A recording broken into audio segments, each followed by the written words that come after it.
I wonder how many fat people have beaten Brennan at something. Probably a lot. So many, right? Countless. Yeah. Countless success. I mean, you just, if it's a battle of wits of any kind, the guy he beat there, and then Roy Nelson knocked him out pretty decisively. Yeah, I would argue that fat people always beat him. Yeah. You know, he talks shit about them because that's a part of his insecurities. He's always losing to fat people. Yep, that's probably the real reason, yeah. He's like, you cannot lose to fat people. And that's like a self-fulfilling prophecy to his kid. He's going to always lose to fat people, too. Yeah, true. Mm-hmm. You know what they say about the tortoise and the hare, dude? Mm-hmm. The slowest one always gets the race. I had a dream that I had a baby bear. Slow but steady wins the race, And I yes. was eating strawberry sandwiches in a hotel room. This one's posted by Gunslinger 4. Coach Schwab, in parentheses, you think, or in quotations, you think we're really going to see him? Or is this just somebody that's like, is that him? I can't tell. I think so because of maybe the tattoos. It looks like he's height, too. Yeah. Is it film?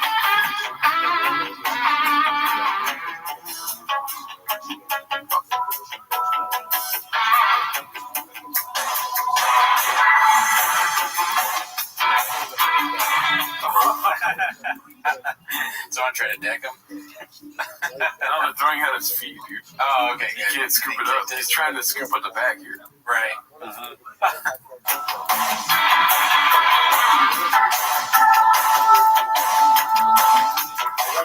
Of course, his glove is all different kinds of colors, dude. Is it? Yeah, watch. Oh, wow. It's blue on the mid area. Looks like it's blue and pinkish. It's like a gender reveal.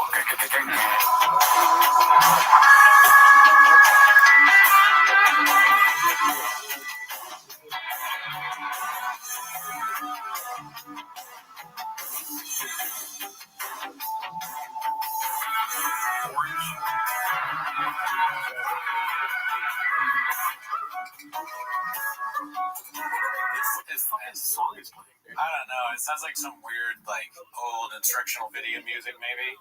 This is kind of fascinating that we are watching him at baseball practice. You know? I never thought in a million years that I would be doing a YouTube show where I am watching a famous man record himself at his son's baseball practice. That is strange. Yeah. I can't get past that. I never thought he'd be standing up. You think he's telling jokes? I thought he'd be sitting down and eating sunflower seeds, you know? And I definitely, but where also, it would be cool if we could see where the cubby is. Or maybe there's just a practice field, the cubby's not there. He's definitely saying, scoop up the bag. That's what I think of when I see people scoop up the ball from the ground, scoop the bag. Definitely similar action. He's probably calling a couple of the kids gay. Parents don't like that. You know what I mean? You're a dad and you see an MMA player call your kid gay. Yeah. And he's, and shots were like, I'm sorry, I didn't mean like gay. You know what I mean, right? You should catch the ball. Mijo, cabrón, you're gay. You're getting a lot of this. When he kicks up his leg, it's pretty funny. I mean, we give him flack for talking and walking strength in the video, but he's basically walking and doing the same mannerisms. You know what I mean? Right. So you don't say like, you know what I mean? Yeah. Like, what was it? Walking back and forth. I got the jacket.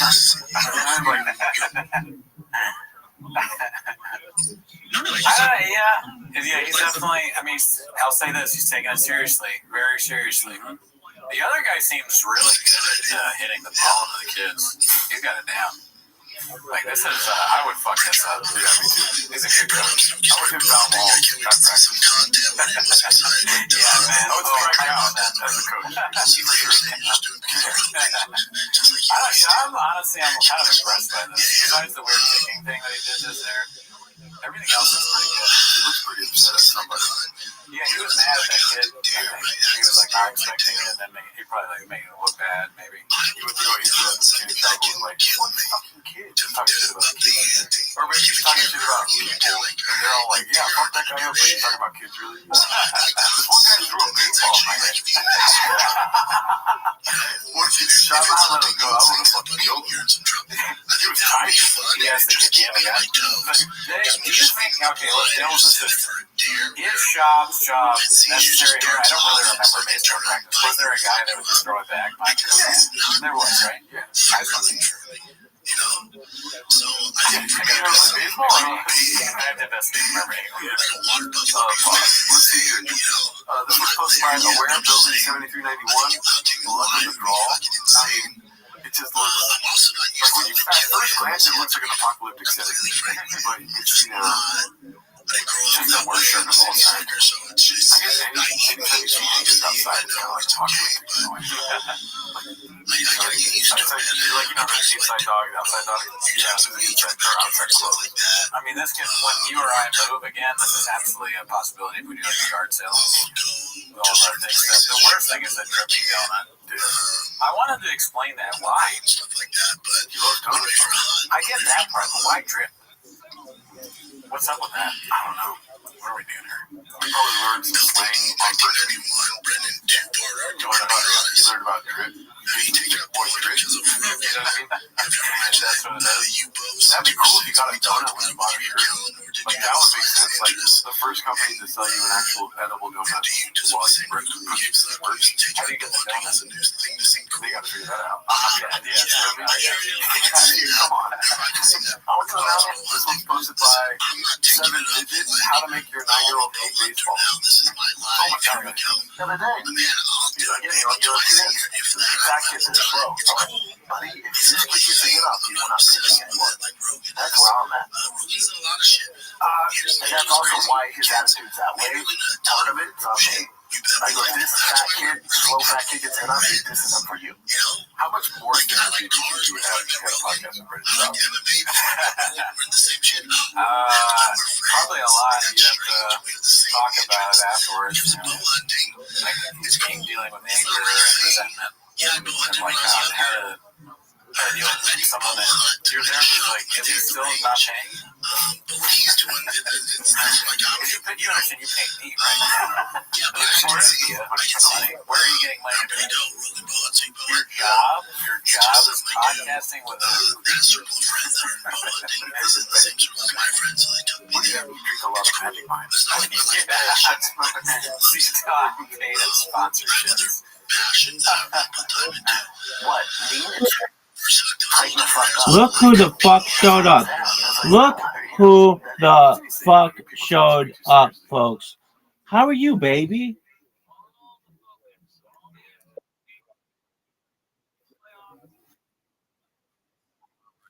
I want to hear everything.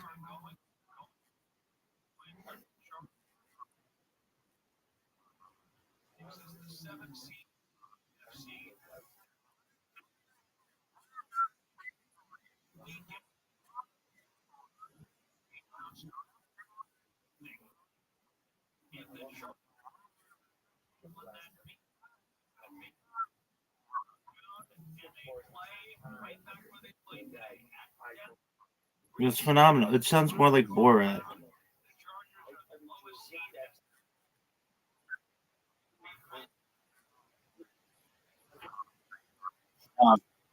It's super far. Dead in the center. But that's not really how people in Croatia speak.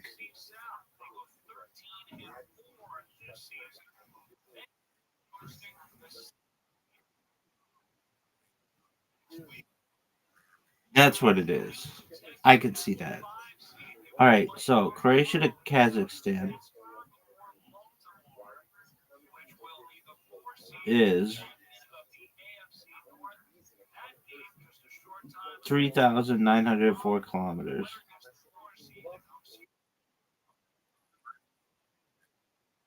Dude, Russia borders North Korea and Finland.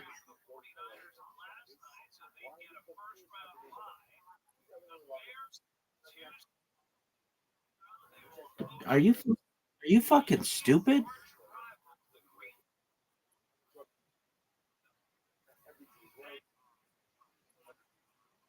You obviously don't study maps in general if you think North Korea is an island.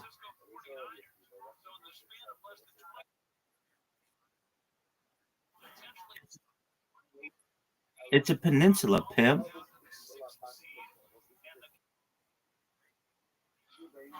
On three sides.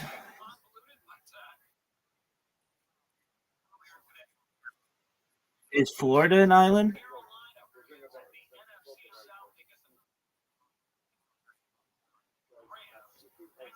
Well, then that's like saying like California's an island for one quarter of it.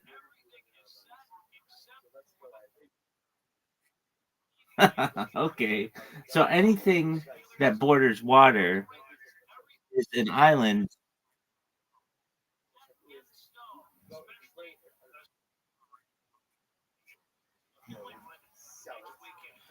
Doug, do you know how Croatia and Kazakhstan are 2,426 miles apart? That's like more than halfway across the United States. That's like the whole way across the United States. So, uh-huh. Kazakhstan's like right. Kazakhstan borders China.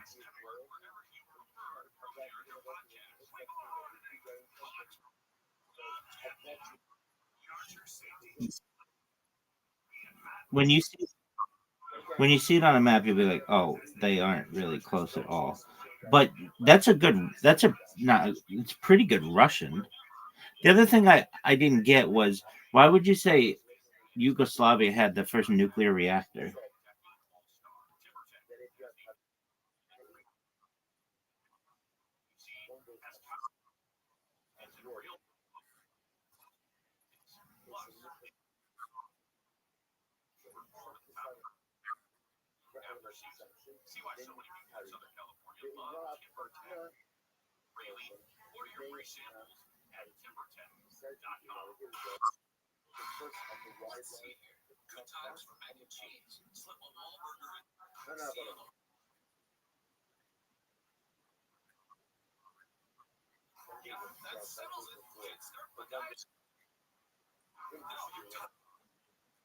Yeah. All right. I mean, sure. Did you know that Japan is further north, further south, further east, and further west than South Korea?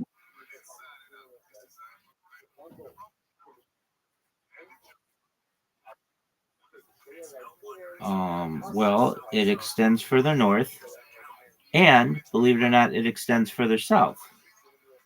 What's your next? Which? Yeah, and it's farther east, and it's farther west.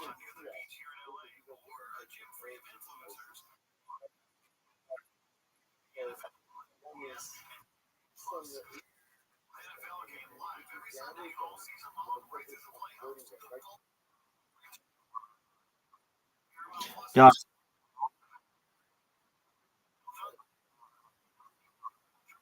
yeah, I do definitely.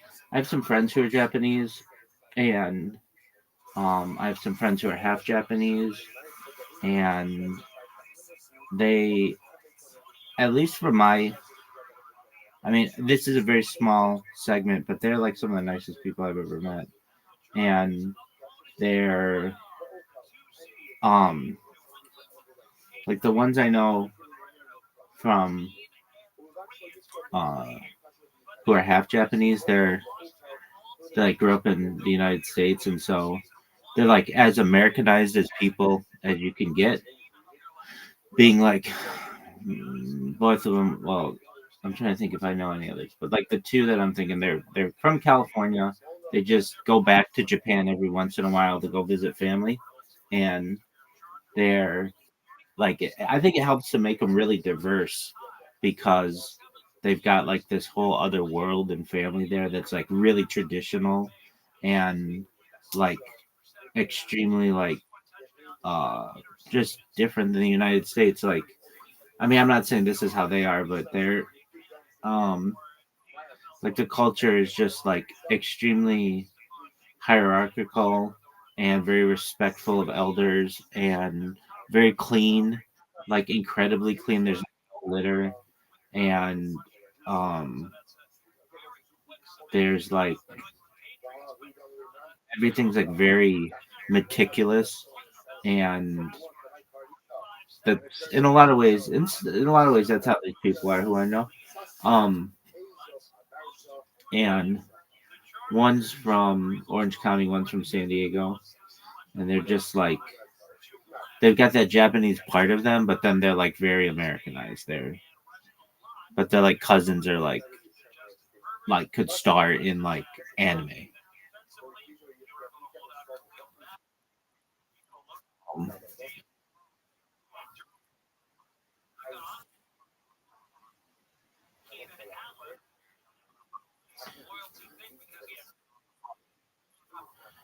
that- yeah, for drugs and stuff. And um, I want to say Paul McCartney. I could be wrong about this. Um, so like Paul McCartney, he was deported from Japan, spending 9 days in a Tokyo jail for marijuana possession. But the punishment was um,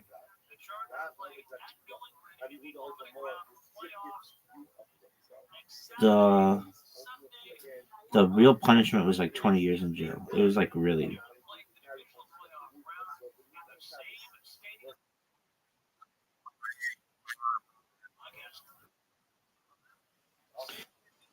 That's Brittany Griner. That's Brittany Griner, and that's Russia.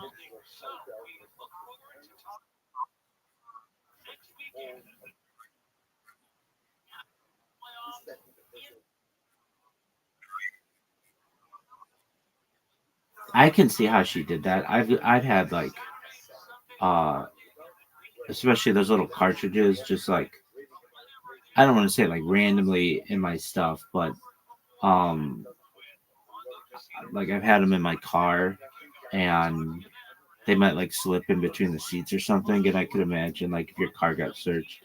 I mean, they're not too tough on it in California, but I imagine like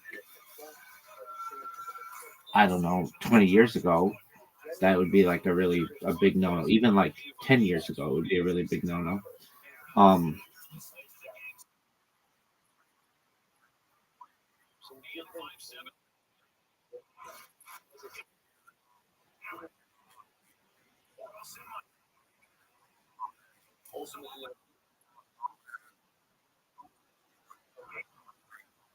they have that. They have that in California too. It's known as a cannabis amnesty box. And dude, I had this idea. I've never sold drugs in my entire life.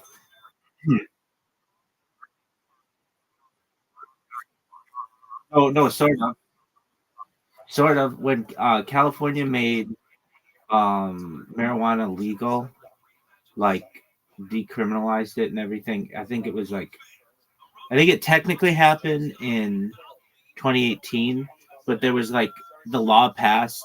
It was like the places were going to get a year to do it. So 2017 was like the first time it was like decriminalized or whatever, something like that. But 2018 was like the big day.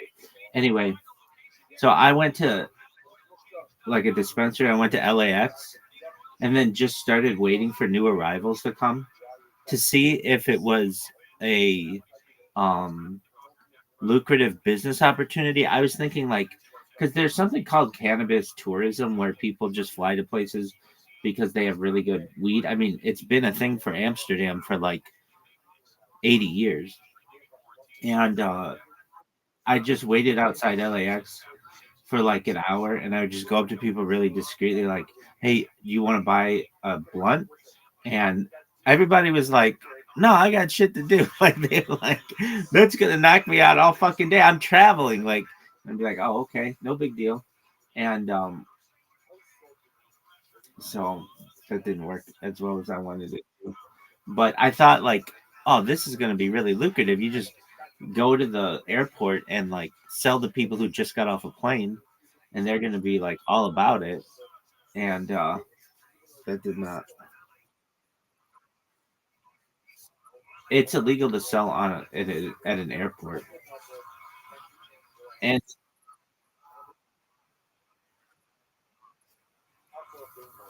no,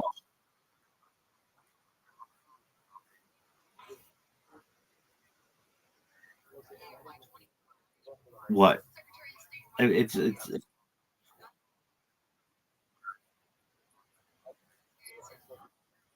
yeah. I mean, I think you need a license to do it, but it was decriminalized, so it wasn't that big of a deal, and nobody would really say anything. But I remember I was like, I was trying. I went up to a couple people, not a ton, but I was just like, "You want to buy a blunt?"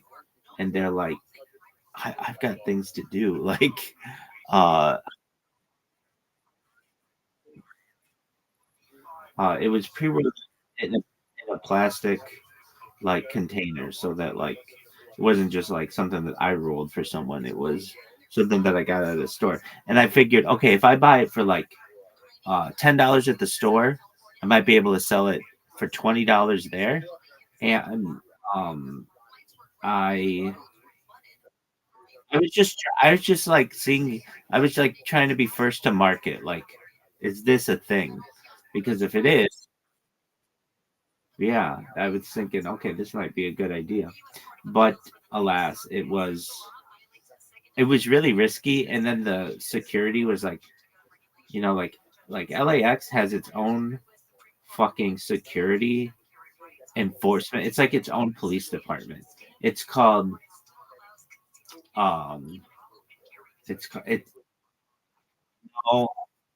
called um it's called World Security.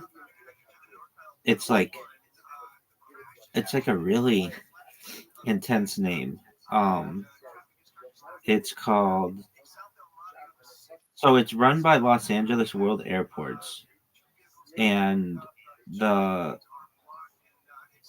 the security is called like World Security, and they're like it's part of like LAX is a weird kind of place. Um, it's really big, and they just have like their own security.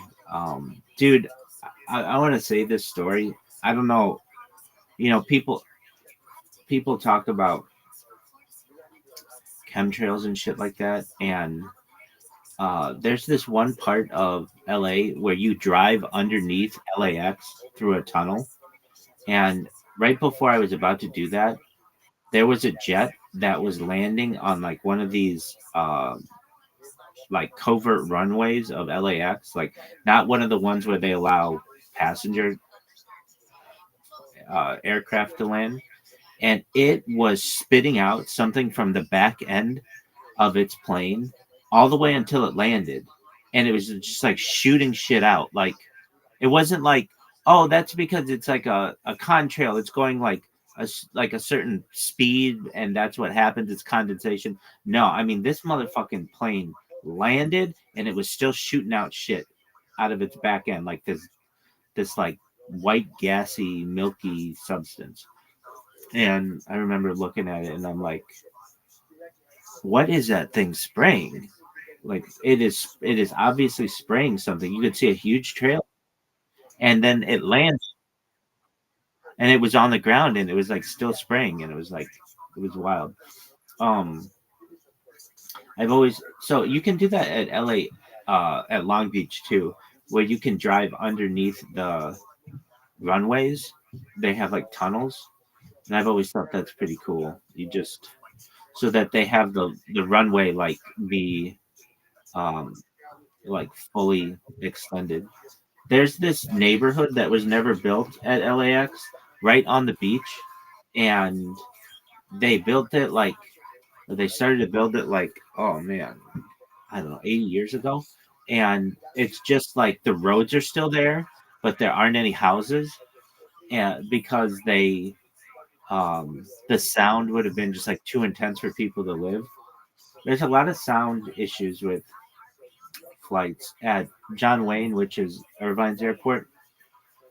The planes have to come in or have to leave really, really steeply, like at like a 45-degree angle. They have to like perhaps even more than that because they don't want it to make sounds for people on the beach. And Burbank Airport is kind of this.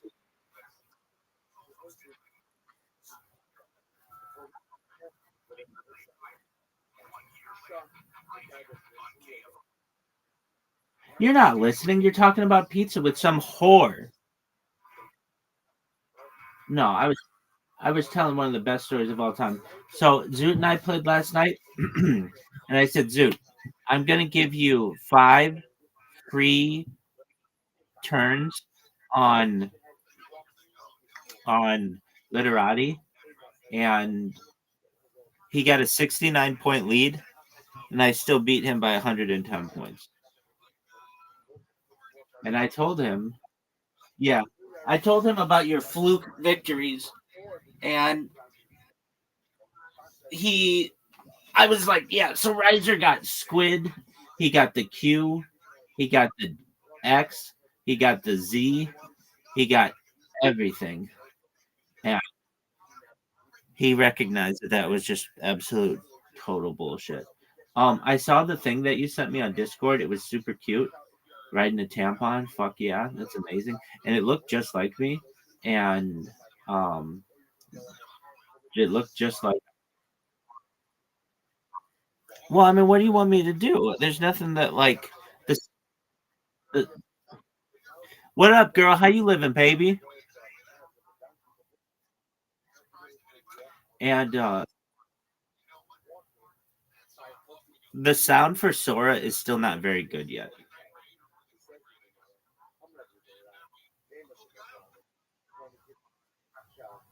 Was that scale of 0 to 10? How hot is that chick?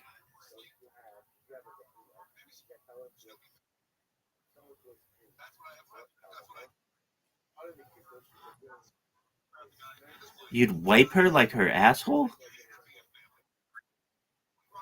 Wipe her? A wipe her? How hot? How hot is she?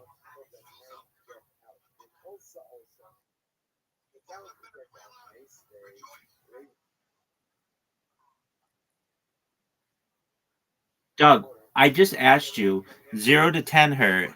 Why didn't you give me a number?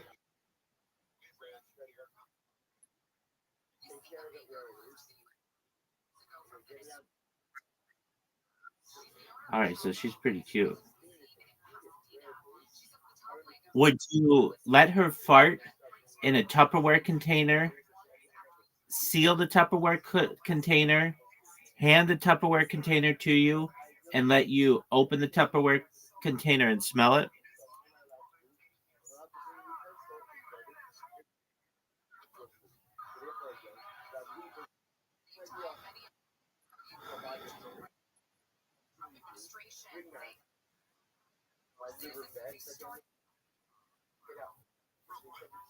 I understand, but for wow, damn, damn. Um, there's a like the funniest phrase for a hot chick is something like this. Um, I would drag my balls across a mile of broken glass just to hear that woman fart in a walkie-talkie.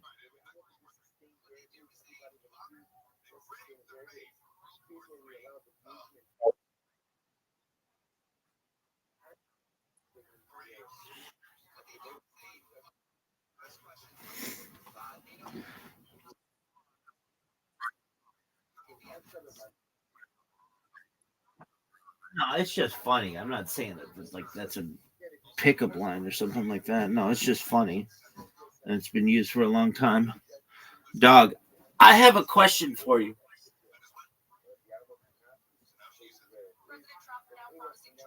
Are you ready for this question?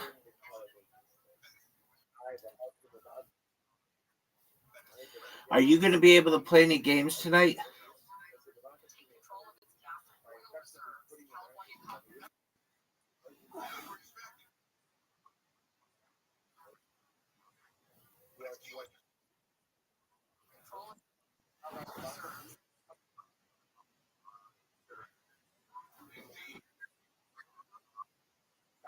Is your game?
Like North Korea?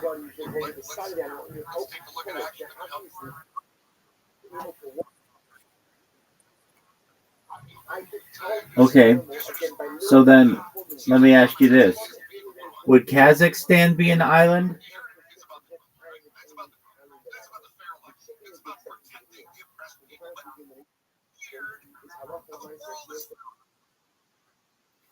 It is the world's largest landlocked country, baby.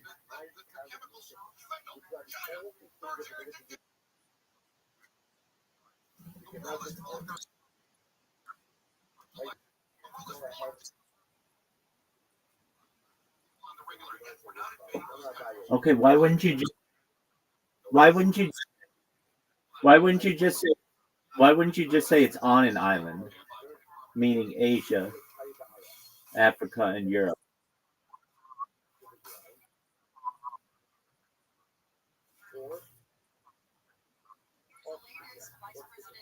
I'm very disappointed.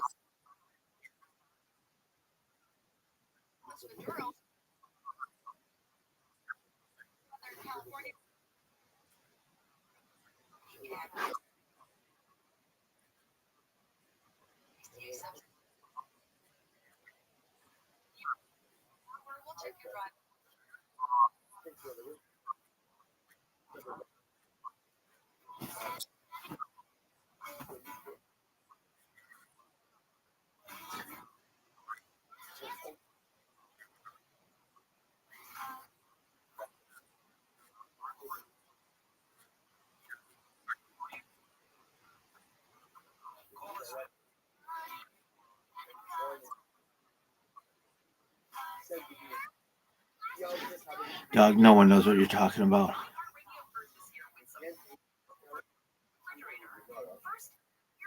I get the umbrella. I get the arbitrary drawing a line, but I don't understand. Maybe I just never.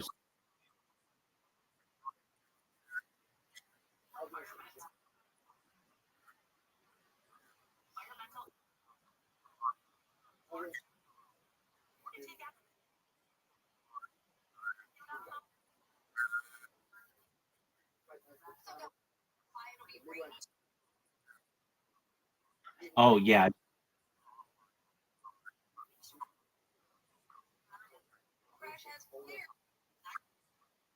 Wait, yeah, and you can't pick up the pen.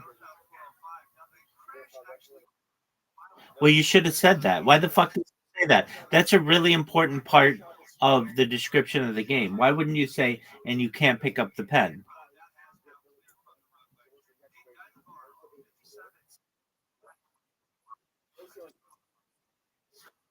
That's okay. Yeah. Now I know what you're talking about. I've seen it done with the house, but I guess they have all kinds of shapes. So it's really important what area of the shape you start, because you can't go back and you can't draw over the previous line, right?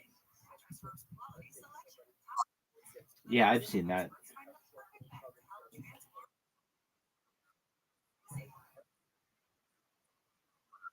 That's right. And that's a game that you like?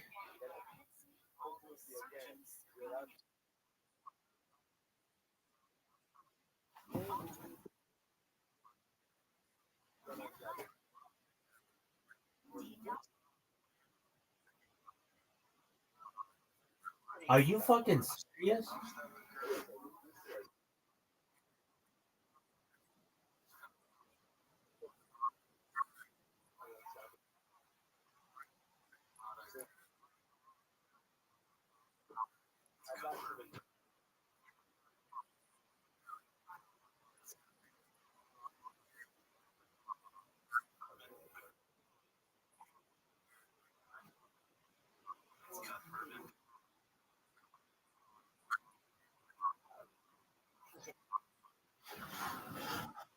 Right. I think that's basically the scam is they that's how they have these huge advertising budgets is their games are really really expensive or their software is really expensive because if you think about it, just advertising is really expensive in general, especially Instagram and Facebook and digital marketing. And if you don't have a big advertising budget, then it's not going to be worth it for you to advertise. Or I should say, if you don't have a lot of people buying your product, it's not going to be worth it for you to advertise. And you need a big budget to do that, so you have to charge people a lot of money for whatever it is they have. The um, I don't know if this was the point of this software, but okay. Do you know what Vimeo is? It's like YouTube,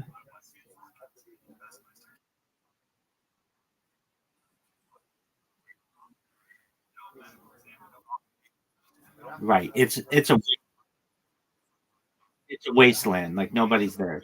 But when I first started streaming, um, they had a thing where you could um, stream on Vimeo for the first month. I think it was free, and then after that, it was $800 a year, which is like pretty expensive. I thought just to stream, considering YouTube literally lets you do this for free. And I tried it for 1 month, and it was it just didn't have any other features, more than YouTube did. So I canceled before the month was over. And then there was this other platform called, oh, what was it called? Uh, Omelet.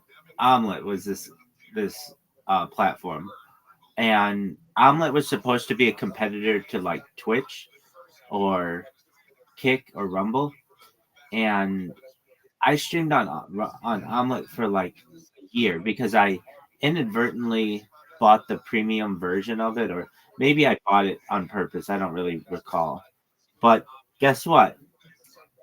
In like month 10, Omelet, the website, shut down. So it was like I had bought the thing for a year, and it just was like, oh, sorry, we're ending our services on December 31st, 2023. Thank you for being an Omelet member. And it was like there was nothing about a refund or anything like that. And I had only lost like 2 months out of it or something. But I just thought, wow, that's really shitty that like they were taking orders for um like into the next year, but they had no plans on actually fulfilling those orders. Isn't that the best story that you've ever heard?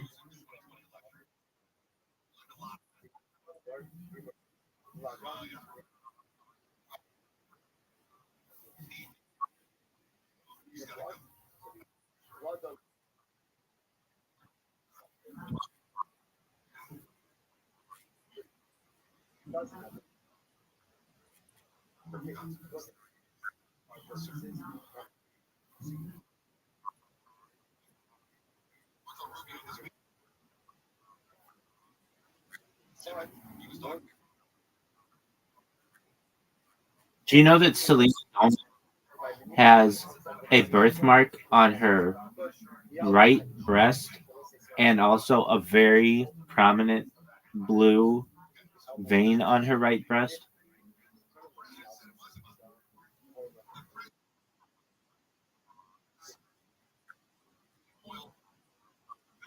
No, I just this one time, I don't know. I see so much garbage on Instagram and stuff, and they had a picture of Selena Gomez, and she had just like a very prominent blue vein in her right breast with a birthmark. And I would have thought, with all her money, I would think that she would get like her whole body like perfect, and um, she hadn't. So who knows? I hope her marriage with Benny Blanco is going well. They got married in, I believe, who made a nacho cheese hot tub for her. And I don't think Benny Blanco is at all. I don't know a single thing that he's ever done. I don't know why he's famous, but um,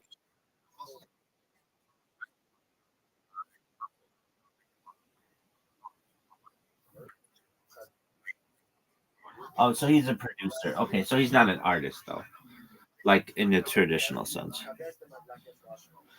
Okay, Okay, well that's fine. Um, yeah, I do know that his last name's like Levite or something like that. Um, and I know that he is basically married to Selena Gomez. I don't know much more about him. I think that she could have done better than him. And I mean, she used to date Justin Bieber. To go from Justin Bieber to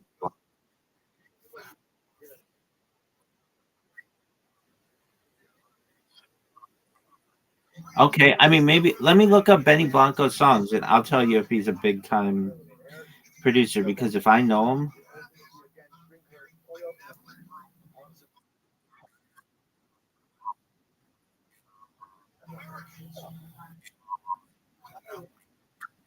and maybe he does, and then I'll be like, oh wow, I was way off on this one.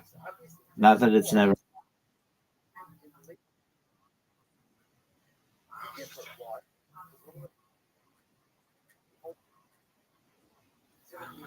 yeah. Okay, I know the song East Side, which I do like that song. Um, but okay, so okay, it's production discography, single peaks. Okay, I kissed a girl, hot and cold, circus. Oh, dude, he did TikTok. That's big. Um, it's it goes like it's a Kesha song. It's like looking at my back. Your love is like a drug. Your love is my drug. Okay, I like that song. California Girls. Yeah, he's done some huge hits. Teenage Dream. He's done a ton with Katy Perry. Teenage Dream. Yeah. Um, I didn't realize he's been doing it this long. Moves like Jagger. He's done a shitload of songs.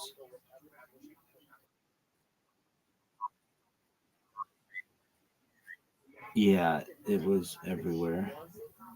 Um,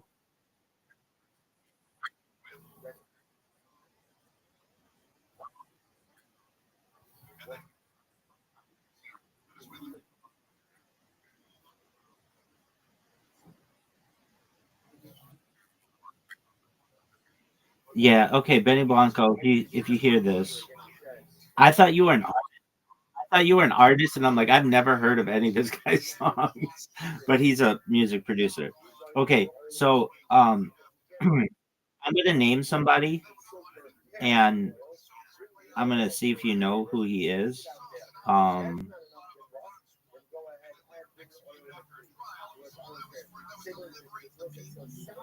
he is Swedish, I believe. Yeah, this motherfucker. So here's the thing: Benny Blanco or whatever did not like produce all those songs alone. So there were other people. All right, do you know who Max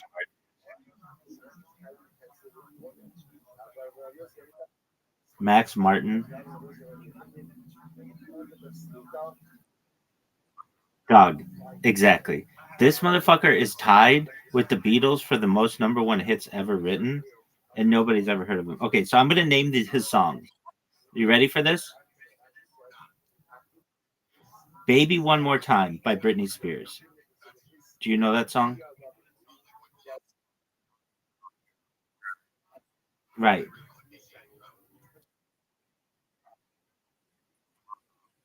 That's why I didn't know it was. It's gonna be me by Instinct. I Kissed a Girl by Katy Perry. Um, California Girls with Snoop Dogg. Teenage Dream, which also I just read that Benny Blanco did as well. So it's like, how are these? I'm Benny Blanco, whatever. Exactly, and they did. So then there's this weird guy, Dr. Luke. We'll talk about him in a second. But yeah, Dr. Luke, Max Martin, and Benny Blanco. Okay, this Dr. Luke is a creepy guy. Raise Your Glass by Pink, E.T. by Katy Perry, um, Last Friday Night by Katy Perry. One More Night by Maroon 5. We Are Never Ever Getting Back Together, Taylor Swift. Roar by Katy Perry. Dark Horse by Katy Perry. Shake It Off by Taylor Swift. Blank Space by Taylor Swift. Bad Blood by Taylor Swift. Can't Feel My Face by The Weeknd. Can't Stop the Feeling by Justin Timberlake. Blinding Lights by The Weeknd. Save Your Tears by The Weeknd and Ariana Grande. My Universe, which I'm telling you, I think will be the biggest song of all time. It came out in 2001. People don't really get it, but it's a song with Coldplay and BTS, and it's one of my favorite songs ever. Um, and okay, he's he has like a shit ton of songs, and nobody knows who this guy is. He's like just nobody knows who he is. Simple as that. Um, all right, but he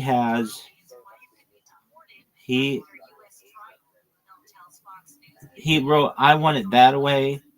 I Want It That Way with the Backstreet Boys, Celine Dion. That's the way it is.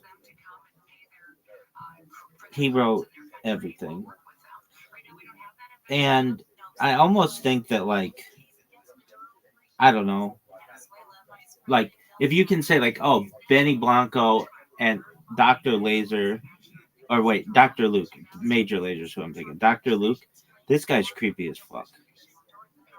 He is. Yeah, he married or I don't brainwash Katy Perry or something, or Kesha. There's like a civil lawsuit. Dr. Luke's controversy centers around allegations by singer Kesha sued the producer, whose real name is Lucas Sebastian Gottwald, in October 2014, accusing him of sexual assault, emotional abuse, and other forms of mistreatment over the course of their professional relationship. Dr. Luke denied all allegations and filed a countersuit for defamation against Kesha and her mother. The legal battle lasted nearly a decade, drawing widespread public attention and sparking the Free Kesha movement in support of the singer. Kesha claimed the abuse was ongoing and severe, stating in 2017, "The abuse I suffered from Luke was a decade long, every day, every moment of every day." She alleged that Dr. Luke drugged and assaulted her, contributing to her struggles with an eating disorder. In response, Dr. Luke maintained his innocence, calling the claims completely untrue and deeply hurtful, and emphasized that he never had sexual contact with Kesha. He also stated, "I never drugged or assaulted her and would never do that to anyone." Um, the case saw multiple legal. Yeah, I mean, I don't know, but I just know that. Um, so the case saw multiple legal rulings, including a determination in New York Court of Appeals.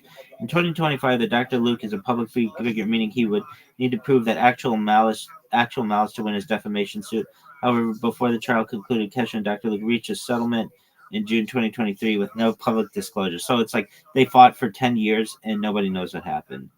Anyway, I just think that's dog shit in the United States takes forever. And I mean, I don't know about other countries, but I kind of think that um, well, it's meant to, as the saying goes, um, billable hours are undefeated, meaning this is how lawyers make money. And so the longer that they can make a case go, especially with two people with really deep pockets, the more money they're going to be able to make. And I've known and still know a lot of lawyers, and um, some are somewhat good-hearted, but others are fucking cutthroat and deep down like very unwell individuals who are, you'd say, in many ways like obsessed with making money. This is one that I can't stand. Um, so I have a friend of mine who's a personal injury attorney, and someone, one of his clients, he does like shitty. I hate to say it, but like shitty Orange County personal injury. Like I don't know. Uh, he just has somebody come to him with a case, and he defends them or whatever. Um, and one of the cases was, and this one just always sticks out in my mind. Somebody at a nursing home microwaved a bottle that was supposed to be like a hot water bottle, and put it on his client, and the hot water bottle burst, and it was microwave too hot and caused like serious burns to the person, something like that.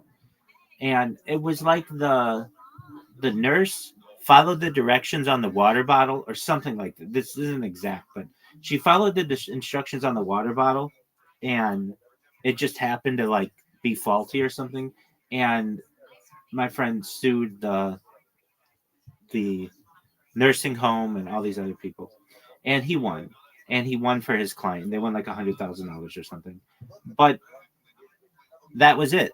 And I've always been critical of him and his intentions. That why wouldn't you go to the company and say, look, your instructions on the water bottle are incorrect, you need to change them. I didn't understand, like, where the fuck did this motherfucker where the fuck did this motherfucker go? I'm telling one of the greatest stories in the history of man. I'm sorry. Sure. So my friend sued the nursing home and won, and they won like $100,000, of which he gets 33 or something like that. And um, but they didn't contact the company that had the incorrect instructions, and try to make the company aware that like their instructions were like should be changed, or that their product was faulty or something like that. Like they didn't go into that. And I felt like if you're really trying to like help people, not only help the person who's paying you to sue somebody, but help the general community, and ensure that these types of products are either taken off the market or have proper labeling. And it was like, oh, that's too much work. I'm just I do what people pay me to do, and that's it. And I just that's kind of bothersome to me. And like I've known what at least we call in the United States, I'm sure they're called this outside the United States, ambulance chasers. And this is actually an illegal practice in California because people used to do it. People used to hear the siren going by as an attorney and would follow that siren to the location of the um, accident, and then give the person their car. And it became such an issue in the state that we had to make it illegal. And they used to do that too. And so they made that illegal as well.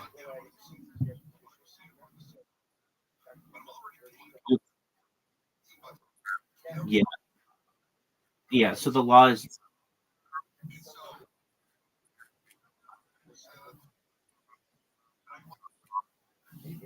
well, it was generally seen that way till until people were doing it, and it was starting to get in the way of medical procedures, because somebody's like on a cart getting pushed into an ambulance, and somebody's handing them a business card, and it was just like, look, we're trying to help this person, and you're giving them business cards. If anything, yeah, I mean, I I get that element of it, but it's basically been concluded that you cannot proselytize your services generally at the scene of an accident or a medical facility. So, because if not, these guys would just wait outside and give people their cards, and they did it up until like the 80s or so. Um, there used to be a law as well. One of the reasons why I think that the law has changed in major ways in the United States, one of the major things is there used to be a law that prohibited lawyers from advertising. And this is one reason why, in many ways, Freemasonic lodges and um, other types of civic organizations were very popular, because this was a way for you to be able to sort of advertise on within civic organizations without necessarily violating the law. So up until like the 1970s in the United States, lawyers were not allowed to advertise on television or in the newspaper or on radio or anywhere else. And that changed. And once that changed, that made the whole, you know, if you're injured, call this number, blah, blah, blah, blah, blah, on every fucking billboard and every fucking radio and every fucking television all over the place. But it used to not be that way.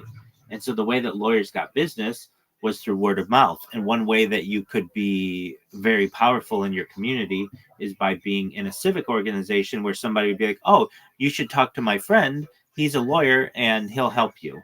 But once that system um, was changed and lawyers could start advertising, then things were. I'm not saying that's like the reason why civic organizations are at an all-time low, but it's one of the reasons. Another big one when it comes to advertising, a little different, but up until 1998, medical companies or pharmaceutical companies were not allowed to advertise in the United States on television. Have you ever seen United States television with how much medical advertising there is, Riser?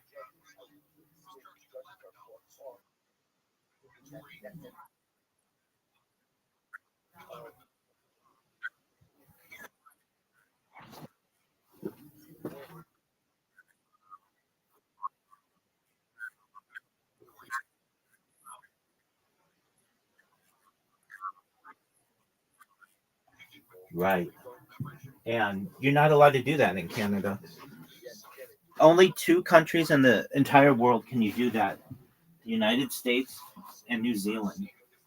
And we used to have it in the United States where you could not do that. And now, let me just ask you this: what percentage of your nightly news budget in the United States, specifically, let's just take Fox News, what percentage do you think is sponsored by pharmaceutical companies?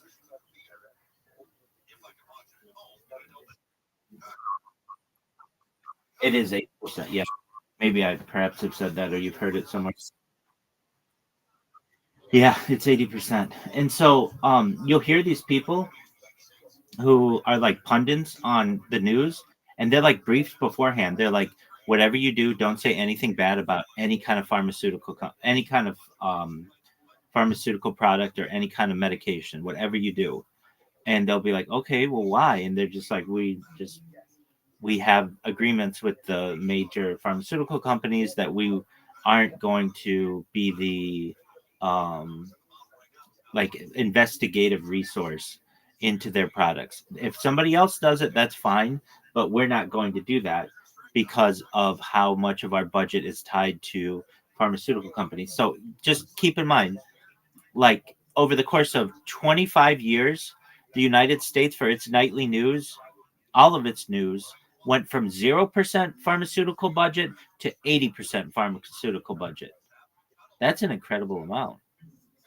And that it's also made it extremely expensive to do any kind of television advertising. Television advertising is in the United States really like the most expensive type of advertising you can do, and it's 10 times more than radio advertising, and it is inflated by pharmaceutical companies. Like if you're just like let's say you have like a small restaurant or whatever, you're never gonna be able to advertise on Los Angeles television. The cost of one television ad would cost you like your whole year of profits. And even like radio ad has become too expensive. So what they have to rely on, sometimes television does this, sometimes radio does this, is just like they'll have a day where they're like, hey, it's small business,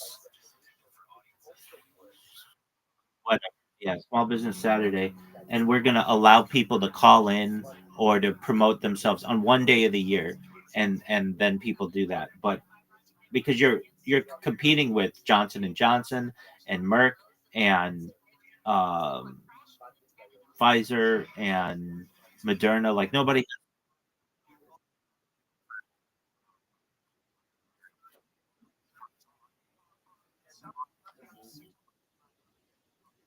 I've, I've,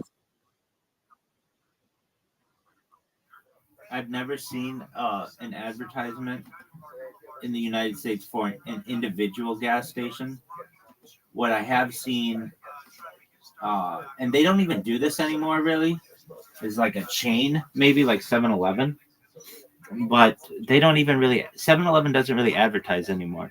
They know that there's a certain thing that happens in society where people will talk about your product enough that um, you just get, um, like, it's an expectation that people are going to do free advertising for you.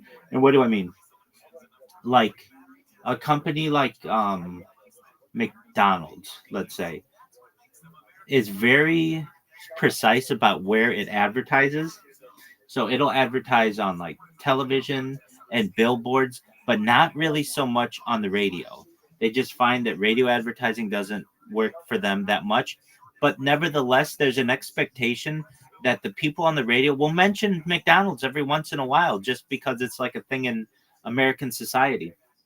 And so they recognize that they're already going to get free advertising from people just talking about it. Um, Another one that's like that is, I believe, I could be wrong on this, but um, Pepsi. Pepsi decided that it was going to go with this huge campaign in the last like few years of just digital advertising and no, like, not as much on television and everything. And whether it's been successful or not, I don't think it's been very successful, but um, they recognize that people are just going to talk about Pepsi because it's part of society. Like once you hit a certain threshold within American society, but even just global culture, you don't really have to advertise anymore. You might have to do it every once in a while, but it's like it is going to um it's going to, like, your previous experience is going to work for.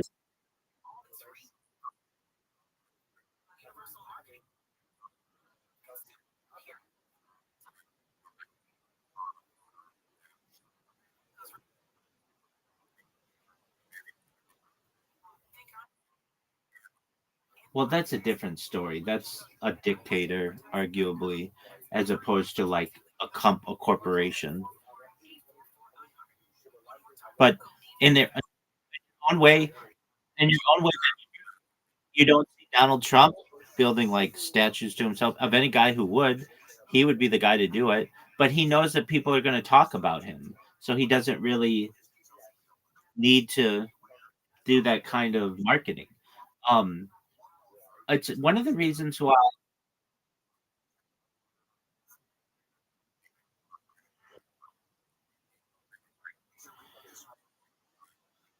Oh, for sure. The idea of a sitting U.S. president, an incumbent, it's one of the reasons why it's so difficult to beat a sitting U.S. president in an election because they already have the advantage of free advertising. Anything they do makes the news, so it's free advertising for them. Does that make sense?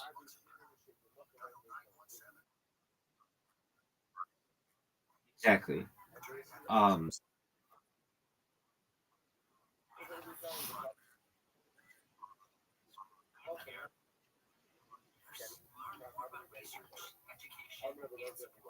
that's true, and that's why he does do advertising himself.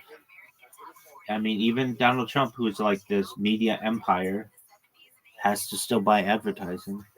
The way it works in the United States, though, is at least for political campaigns, a company charges the absolute lowest amount that it charges for political campaigns. There's some kind of law that's written in that says yes, you can charge politicians for advertising, but it has to be at your lowest rate. So it's got to be like as cheaply as possible. Welcome. How are you? Oh, this person's muted.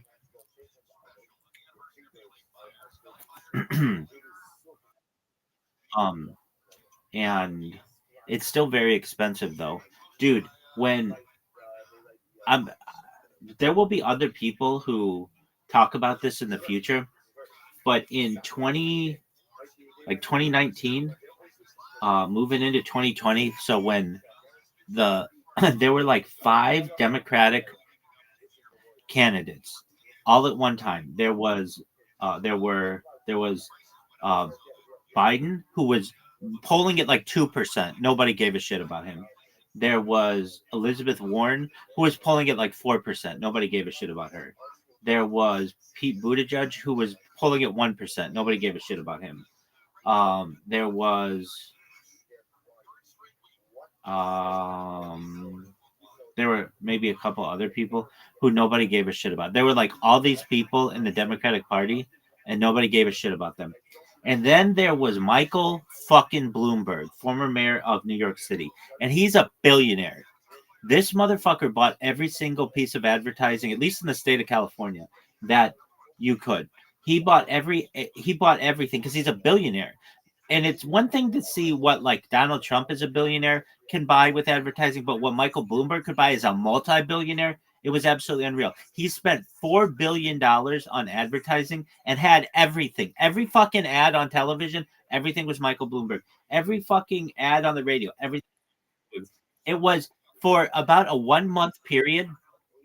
It showed me what a billionaire could do, and just absolutely buy the fucking absolutely buy the fucking the the presidency. And then for whatever reason, somebody from the back room whispered in his ear to stop his campaign, and he did.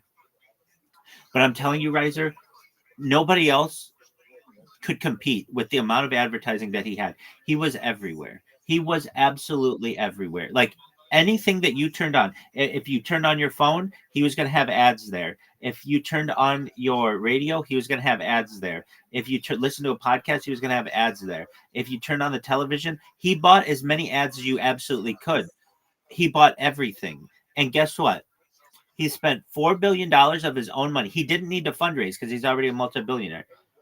He spent $4 billion of his money and bought like all the advertising. And at the end of the year, he ended up making $8 billion. So he actually like made money, even though he spent all this money. He actually ended up making double what he spent. It was incredible. It was absolutely incredible how much advertising he had. You couldn't escape it. It was like, oh, this is what an authoritarian like regime would do if they just wanted to buy all the advertising. He would have no. They were boring, useless, nothing funny about them. They would just be like, I'm Michael Bloomberg, and this is and I paid for this message or whatever. At all of it, it would just be like Michael Bloomberg had New York City and blah blah blah. It was to the point where that he cleaned up New York City, and that he would do the same for the United States, and that he took on Donald Trump in New York City and was able to like compete with him or whatever, and that he had more money than Donald Trump did, and he has more influence and all this other bullshit. And going into the 2020 election, so like 2019 into 2020, and it was the most unbelievable thing that I'd ever seen. I remember talking about it at a Shabbat table and being like, how is it that anybody can compete with the amount of advertising that he had? And we were joking around the table, like who is going to win. And this one person I know who I think had an inside track on the political environment said, I asked him, I said, who do you think's going to win? And he was like, I don't know. but it certainly couldn't be anybody like Biden. And the next week, fucking Biden was the number one topic um, on every fucking like talk show. And this person who I said this to, well, they're a multimillionaire, but they have a lot of billionaire friends. And I wondered if they just knew something that I didn't know or something, because they're Biden was at like 1%, 2%. Like nobody thought he was serious. And then all of a sudden he was everywhere. And then Michael Bloomberg just dropped out of the race. And I've just always thought like that there was something that people knew that they couldn't tell me. And for whatever reason, like, and it just was like this 180 that people did.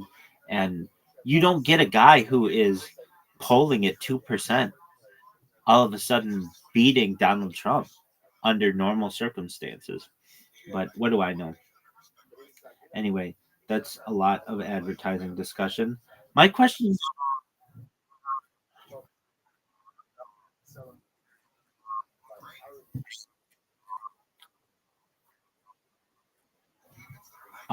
Michael Bloomberg, because he owns Bloomberg, and like that's like I mean, arguably like either number one or number two investing um channel, but also he owns the Bloomberg terminals.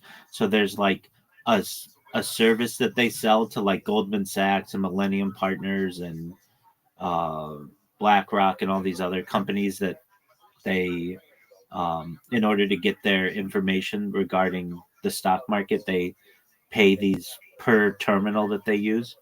So it was just um, a lucrative um, it's a lucrative service that they have, because not everybody can do that. You can't just start up a company that's like, hey, I'm going to provide stock market information like down to the millisecond faster than these giant corporations. It's just not possible. Well, he's been doing it since like at least the late 80s. Um, that they track the amount of transactions that are going, and they have like really fast computers, and they have connections in Wall Street and the New York Stock Exchange, and they have terminals that you rent, and basically like they provide really accurate information. You know how like Coinbase and oh Uniswap, they have like, you know, the terminal, the candles. Well, it's essentially the same thing but for stocks, and it's just much more detailed through the Bloomberg system. And like, how was he able to get into it? I know he was really early into computing, at least financial computing, and then in the like early 2000s, he started Bloomberg Network, which allowed him to manipulate people's opinions. It was really to compete with CNBC, which is like the really only other financial channel out there. I guess there's Fox Business too. Those are the three big ones: CNBC, Bloomberg, and Fox Business. And if you're into finance, you don't watch ESPN, you don't watch Fox News. You just literally have that shit on 24/7. You don't change the channel if you're really into finance, into stocks and shit. And Michael Bloomberg saw the opportunity and then was able to utilize that influence into becoming mayor of New York City. And then from there, made an eventual run for president.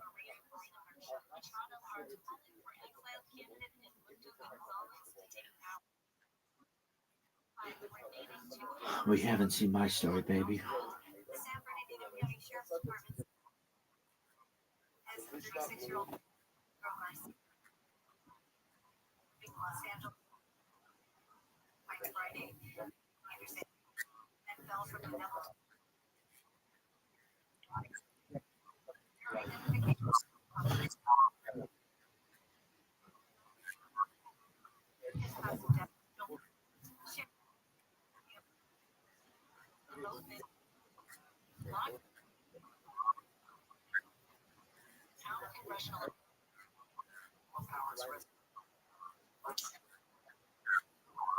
Stop.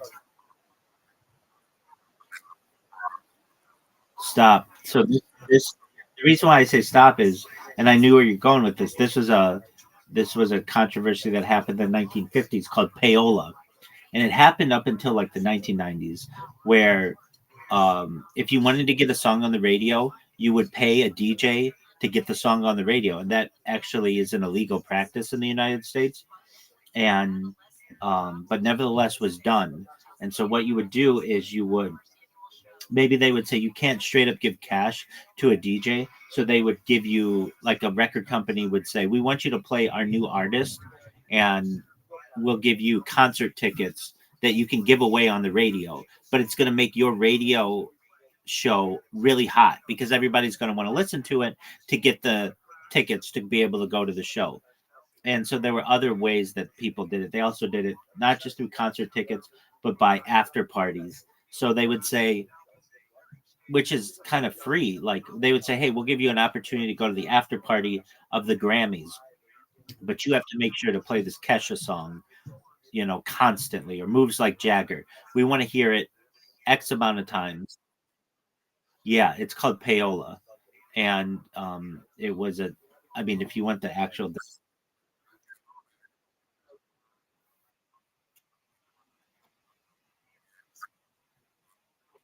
because, because they license the airwaves, and that's a public benefit. So, payola in the music industry refers to the illegal practice of payment or other inducement by record companies to broadcast recordings on commercial radio without disclosing the payment.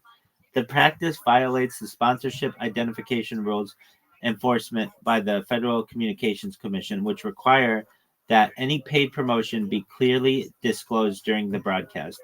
The term payola is a portmanteau of pay and ola, a suffix used in early 20th century product names such as Victrola, Pianola, and Crayola. The practice has historical roots dating back to the early days of radio when advertising agencies like those behind NBC's Your Hit Parade did not disclose how hit songs were selected, leading to public scrutiny.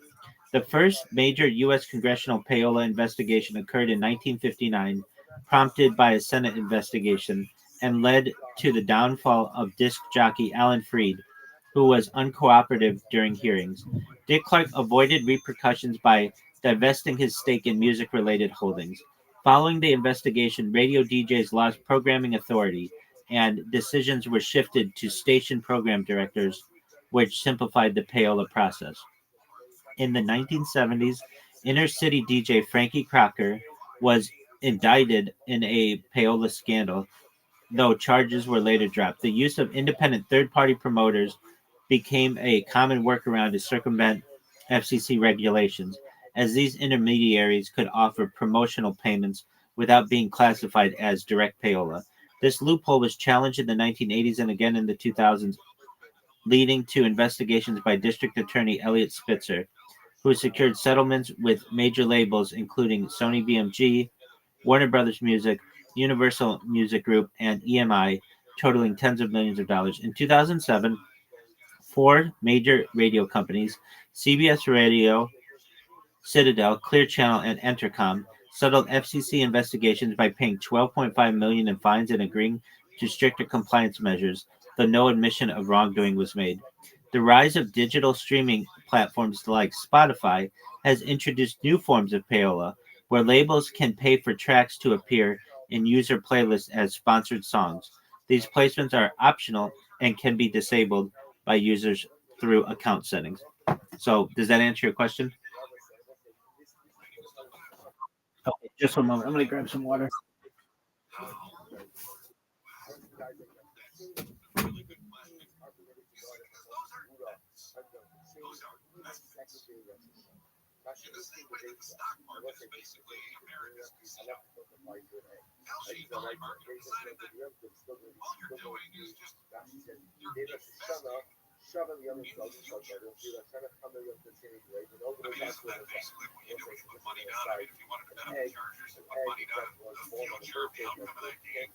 That's kind of what they're saying with these different monthly markets in Chelsea. And according to the CEO of Chelsea, was to financialize everything and create a tradable asset out of any difference in opinion. This was his motive. Popped up on the Future of Global Markets 2025 conference held by Citadel Securities last month to float the notion that everything can be an asset if you're willing to put money on it. And I love the way the writer said it. It's an idea that doesn't actually make any sense if you think about it for more than a second.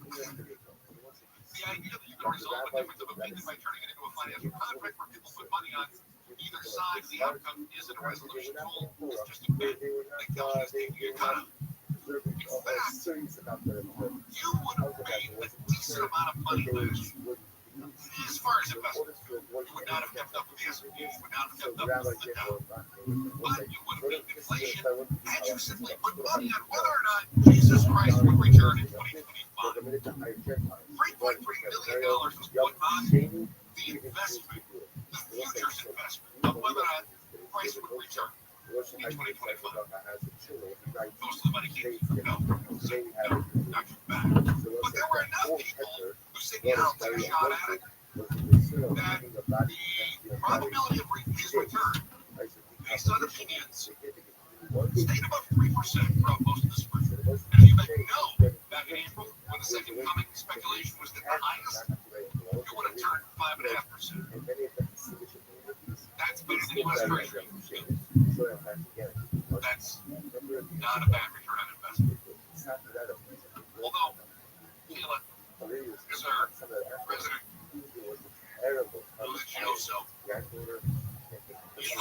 isn't it fair to say that if you put money on price coming back, that it guarantees that he doesn't come back because that no one would ever know the time of the day or whatever return happens? That's what they say. Yeah. Or am I overreading into that? Is it more like, well, yeah, I mean, you just said he was going to come back this year, but you didn't know that it was going to be July 9th. I mean, if you just guess a date and then it happens, like, Well, I guess a year and a half. Is that wrong? I mean, it's just guessing. I don't really do this Starts strategy. investing. Are you? Okay. Yeah, you're going to have a That's a big one. No, I like that. All right. That's outstanding. Thank you. All right, very good. Polymarket, Calshi, often held, this is from LA Times, often held obviously cutting edge way to give reliable odds with crucial real world event like the election's result, the outbreak of a war by tethering the power of high stakes betting to the wisdom of the crowd. Look, simply because, Plato said, simply because the crowd believes it doesn't mean it's right. Okay? It's not the downfall of democracy. Is what Plato said democracy was not a good model of governance. Because that's just simply mob rule. Well, the same way mob rule. For instance, years ago, the New England Patriots were unstoppable. Literally unstoppable. They won every game in the season. They went into the Super Bowl. And they were up against the Giants, who were a wild card team that snuck into the playoffs and somehow made it into the Super Bowl. And the Patriots had heavy odds to win. The vast majority of people thought the Patriots are going to flop the floor with the Giants. And lo and behold, Eli Manning and the Giants have a miraculous fourth down catch. And it was an incredible drive at the end of the game. The Giants won. So simply because of mob rule believes that something's going to happen doesn't mean it's going to happen. Nobody's curious when you have someone who puts a tremendous amount of money, I mean real money, on something that isn't really on anybody's radar. Like regime change from Devon politics, who had this podcast, arguing about how the futures market, poly market, made somebody very wealthy just yesterday. A brand new account joined Polymarket in December of 2025 and instantly started placing bets on one thing: Venezuela. They've not been Polymarket before then. They joined last month. Started putting a bunch of money in Venezuela. But how much money is a bunch of money? Remember, you can bet Non-sports correlations, only Venezuela. These bets were very specific. Take a look. According to the publicly available data here, this account bet heavily on outcomes that most people would consider long shots. They all have the deadline January 31st, 2026. The first one being Maduro out by then. Will the U.S. invade Venezuela by then? Trump invokes more powers by then. U.S. forces in Venezuela by then. Entry prices were as low as 6 cents. Throwing a nickel at it, that's one thing. Throwing a nickel at it, I'm not out anything. It is, 75 cents, and I can tell everybody. Right? Okay. Is that what happened with this one account that just joined the holy market and then started betting only on whether or not there would be military intervention in Venezuela and if Maduro would be opposed? The market values were extremely unlikely. Then, within days, events unfolded that matched these predictions perfectly. And as you can tell, the account cashed out, making over $400,000. Put it there to keep Amazon. And once you put it there, you can see right there in the top left this account joined in December 2025. A lot of people think this account has some sort of connection to Donald Trump, although that is not been proven. But the timing alone raises a lot of questions. These are the only 4 predictions they made, and they opened the account last month. It just so happens that every single thing they predicted was correct. If somebody had advanced knowledge of major military decisions, profiting from that information would raise a lot of very serious legal and ethical concerns. Yeah, you would. And if I had any money on it and I just lost my money on it, I'd be a little So I bummed. said, you know what? Because I'm that's, putting up a strainer, but I'm not using the strain. let's Why? look at I it this want way. to use it the whole pomegranate. If we are going to say Let's go. that Algae I and want polymarket to go are to pomegranate. What? not What? futures, Use it the strain. instead they are So I futures said, market. that's And that's the same way that something. you can bet on So I can't futures put the of strain one. I'm not putting the strain. commodities. Putting Bet it on there for soybean pomegranates. futures. I am scared of pomegranates. Well, Futures I'm of not your this. favorite Of stocks. course, So I'm I'm going going to to bet put the on strain for one for my yellow. Tesla Hold futures. on. Although The whole Tesla, Tesla body not only is That's Tesla just that publicly man. traded, But it all works at what? but It's literally you can bet on put Ford pomegranate in there. futures. Really? They're Right? always Let me funny. help You you.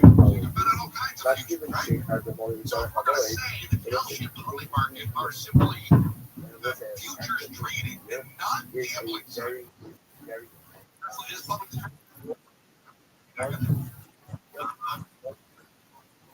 unless you're again, I think more to that.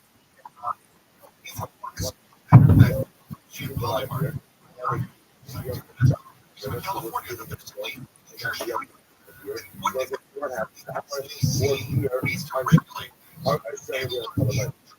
But I have such as some so rando my opening an kids account, are putting the 30 grand more on long shots, and then clearing $400,000 on military action. But again, one of the But you knew what was going on. FLC Somebody one of knew the what FLC it was going to be. but So you kept putting more money on it. partly here. And as they continued to put money on it, knowing the president's plans were for U.S. intervention in Venezuela, And they knew they were going to make the deal. One thing we can say is I'm not going to myself. and as As long slightly as as they have the way people understand that I'm not creating going to new myself. laws to prevent themselves from insider trading, still finding I ways don't to actually use have insider to trading. drink What they from do the know is when anybody in Congress very clear they do not have Congress. You can put up the seed Which, by the way, on the barrel. if you're doing secret operations, And it's now not I unusual. love that's what you have to actually Opening put on the salvo, but then follow barrel. up You with know, contrast this with the beer case. Because in the beer case, That's it sounds like unusual. What I'm saying is, I can drink from the whoever it is in the that's going to administration be that knew what was going on Kalshi or on Poly Market We'll look from this. wasn't somebody in How Congress far move from this? because the White House gave them an alibi. Hustle about move from this. That was The most of these students so that that know how somebody to in the administration when you were adjacent to it. Absolutely. What was going on? everything is always about the narrative. So, It's so website, Kalshi Poly Market was not that website. what's the narrative? It's a great website that the SEC is on.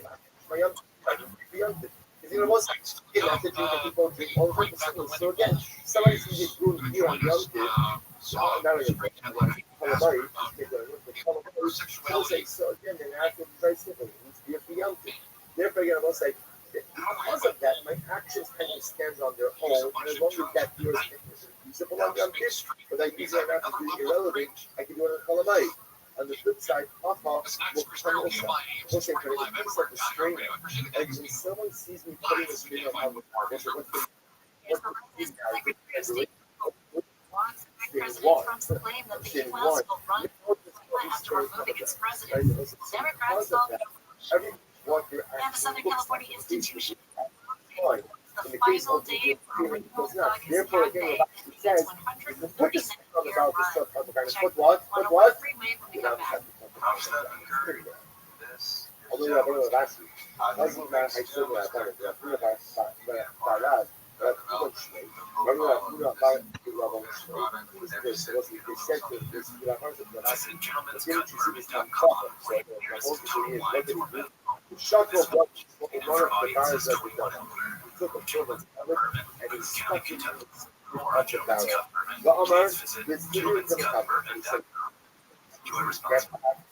Scotland weather from KFI brought to you by iHeartAdvertising.com.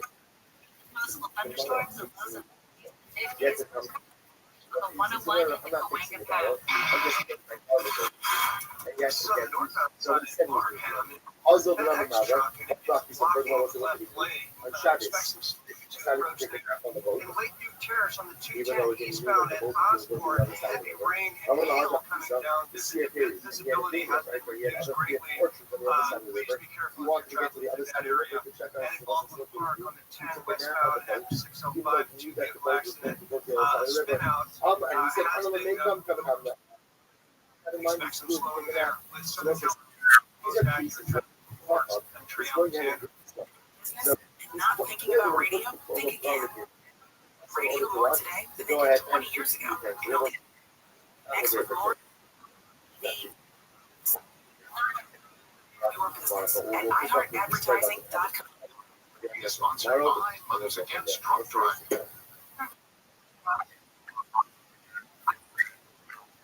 But you are not alone. You call our 24-hour victim helpline. Hey, it's Gary and Shannon right here. And when a car, truck, or motorcycle accident happens, things get confusing fast. Sweet James works with injured people every day, helping you understand the process and deal with those insurance. Call Sweet James 9 million or James.com. Offices throughout California, including Los Angeles. No guarantee of results. Past outcomes do not predict future results. all right. Call 844-844-IHEART. Starting Stronger starts at AutoZone, where they've got battery solutions in the form of free battery testing, free battery charging, and replacement batteries that fit your needs. That's what makes them America's #1 Riser. Get in the zone. AutoZone.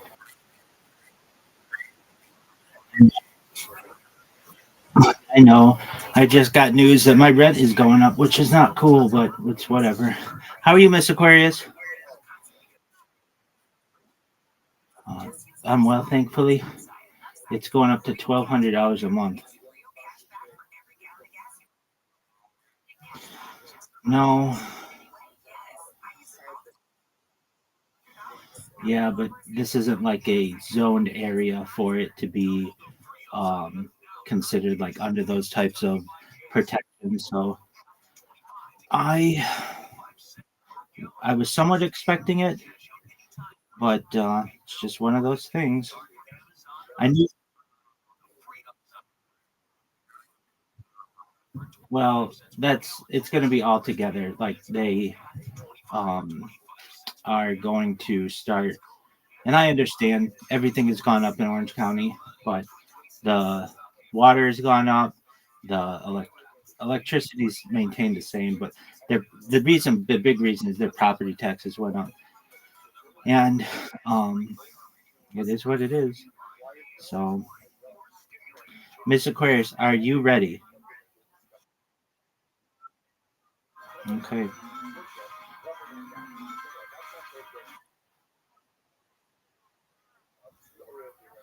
I understand. I'm gonna try to talk to them tomorrow about maybe just $1,000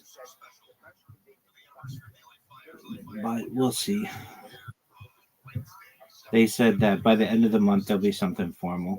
So I knew it was going up. I knew I was basically on by on living on bided time.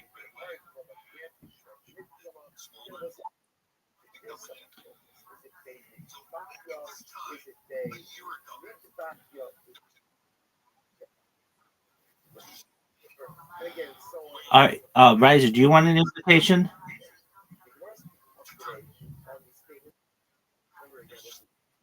Okay, just one moment, Mr. Aquarius. Forget that invitation. I'm sending you.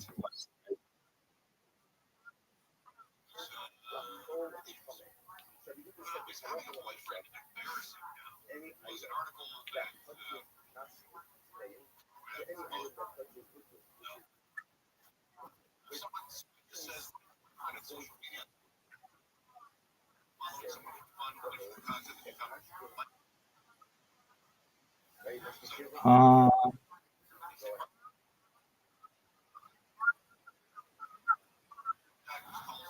okay, I sent you a new.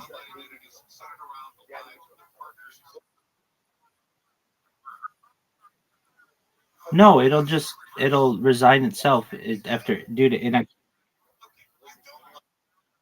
Riser, you got an invitation.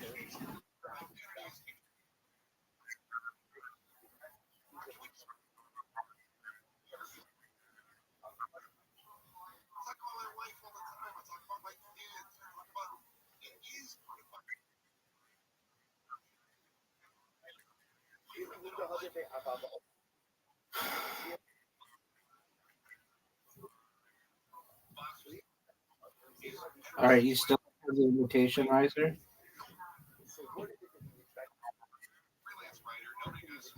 Um,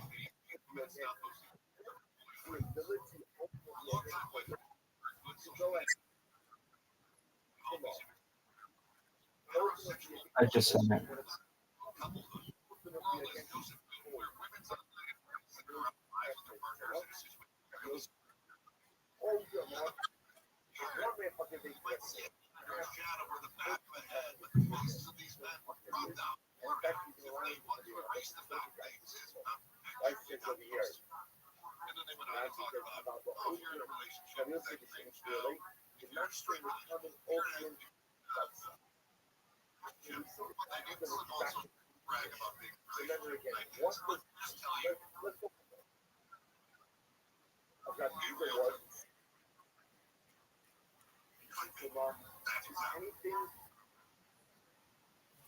That was really good.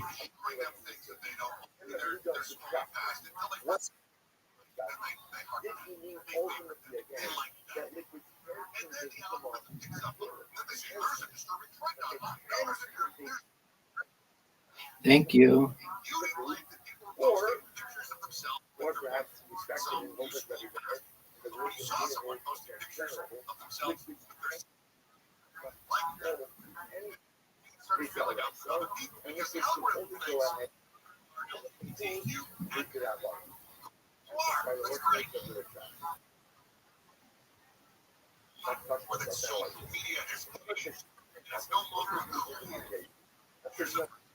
That,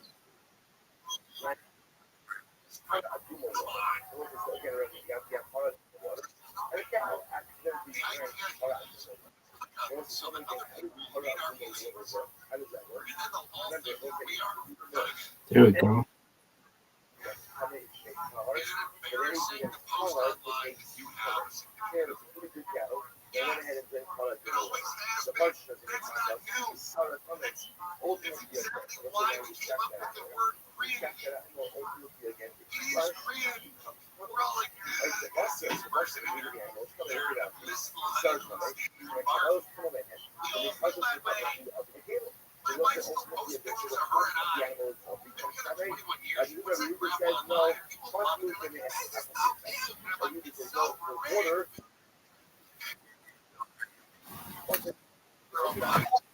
What up?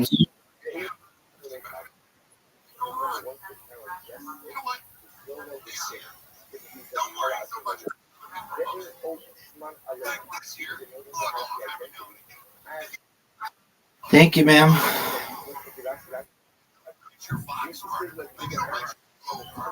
What up, Zoo?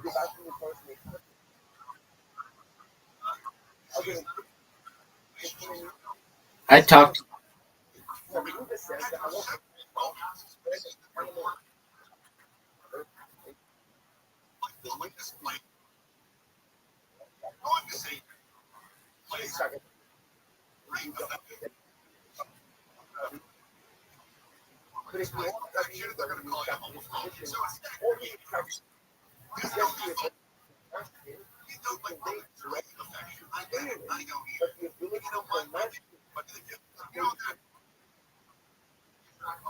Zoo, quit with those types of discussions while we have a lady in the room.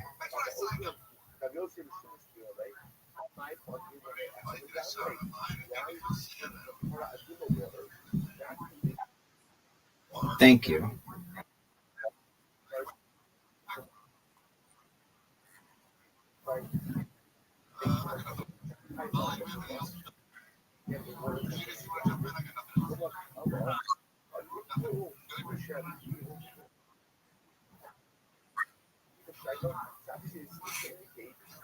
Nice spare.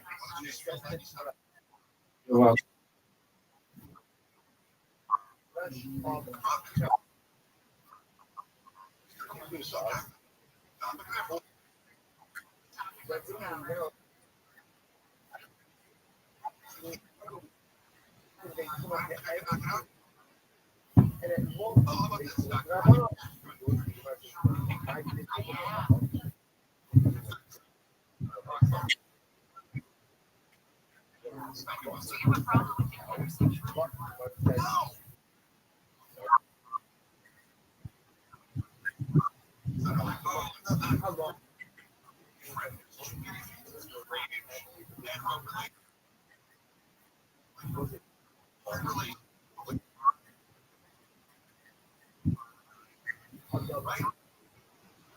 Thank you, ma'am. Yes, sir. Perhaps CERN. All right, Zoot. If I send you an invitation, are you going to pay attention? Okay. Well, thank you for your honesty. All right. Zoot, quit with that, okay? At least wait till Miss Aquarius is no longer here, and then you talk to us about that, and we'll make fun of you.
Yuck.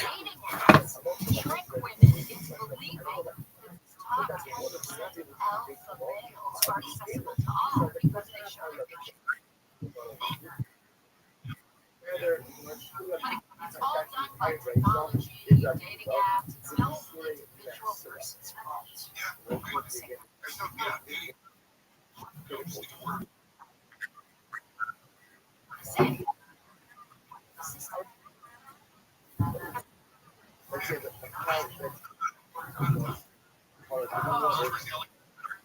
yeah, right, Dr. Wendy Pauls is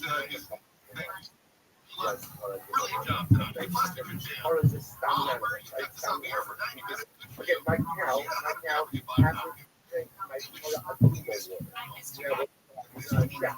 Love you all. Have a great night. Bye.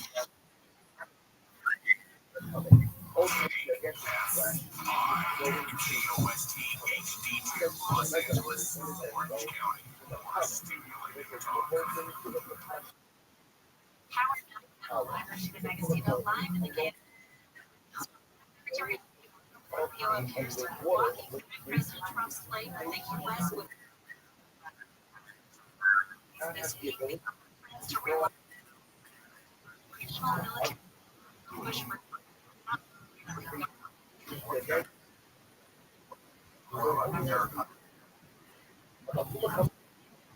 National Guard of the United States Canada.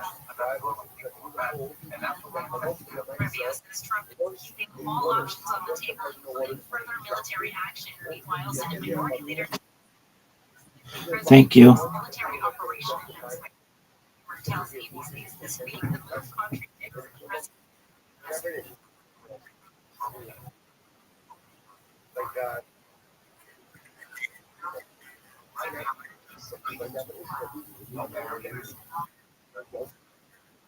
U.S.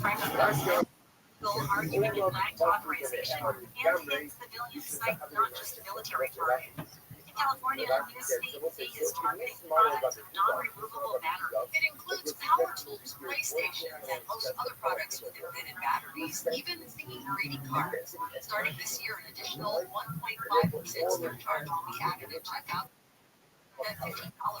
The goal is to fund proper collection for disposal and keep hazardous lithium batteries out of landfills when they begin fires. I think some of this if I knew. LA County's oldest restaurant is closing after 130. You win, we win. We win, you win. Undefeated in bowling, undefeated in friendship. Good job, Mr.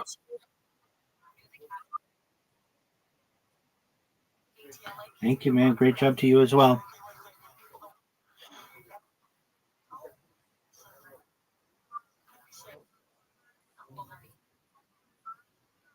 Care. So, apologies for my delay. I was very much caught off guard, and so I'm on a month-to-month lease, and I have been for like 8 years, which is a lot. But my neighbor down the hall has been doing it for like 16 years. So every month we just pay whatever it is in our lease. But if we if the people who own the house want to, they can raise the rent. But because we're on month to month as opposed to like year-long leases, I don't believe we are covered by the California Protection Act. And I'm going to have to look into it a little bit more, but I'm going to make an argument. So I talked with the manager of the house, who's like an old man. I'm going to talk with the guy whose house the name is in, and I'm going to see if I can get it to $1,000 because I could budget that. And I'm going to make the argument that I don't use the parking that I used to use, and additionally, I barely use any water. I barely use the kitchen. Like all of these amenities that like other people are using, I'm not using, and see if I can get it a little lower. But what they said to me is that the property taxes doubled, and essentially all of the utilities for the house have gone up over the course of the last year, and I will have an itemized ledger by January 31st. And if I want to continue living here, then I should anticipate a hike. But it's not just me who is anticipating a hike. I'm not the only one. It's everyone in the house. So I was delayed by that. Apologies. It caught me off guard, and um, even the like we have solar, and they said the solar reimbursement that they get every year was not as high as normal, and so even that, like normally they don't have to pay for power, they get a rebate, and even the rebate wasn't as much as it normally is. So I'm not too thrilled about it. I think I might be able to make $1,000 work a month. 1,200, I might have to go and get a job. So I'm not thrilled, but I have till January 31st to be able to figure this out.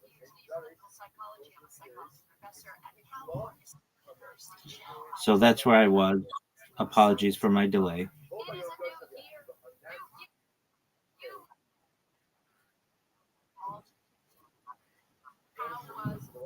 Well, I'm also gonna talk to the guy. His name's Jay. He owns the house. He's in Iran, and I'll at least email him and like make my case, and maybe I think I might be able to settle them on $1,000. I like have some confidence in that, but if not, 1,200. I don't really have easily, easily 1,200. Irvine's a very expensive place. They could probably get $1,500 for it, and I think that um, I don't really have a really great spot on which to argue because it's month to month. So if for any reason I do anything that they don't like, they can just say, "All right, well, we're not going to rent you next month," and there's not a whole lot I can do. It's one of the advantages, but then there's the advantage as well. I don't have a lease. If I want to go move somewhere else, I can, but I don't know. I'm going to email Jay, the owner of the property, and see if maybe we can work something out. And hopefully we can. I'm going to talk to my other roommates too to see how much theirs went up. But that was unexpected. All right. Well, what did you do with Zoot? What up, Thomas Lindsay? How you living, Pam? Every day's a holiday, every meal's a feast. What's good in your neck of the woods?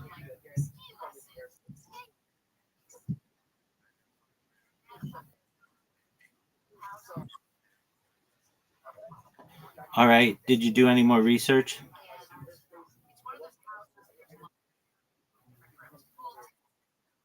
The world. What did you do research on? Tell me all about it.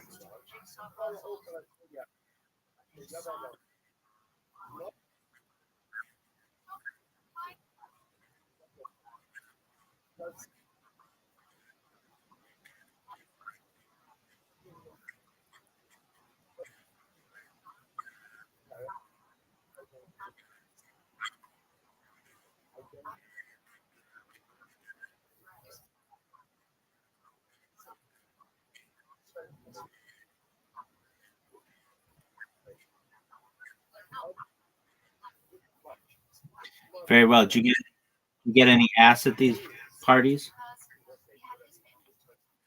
Did you get any ass at these parties?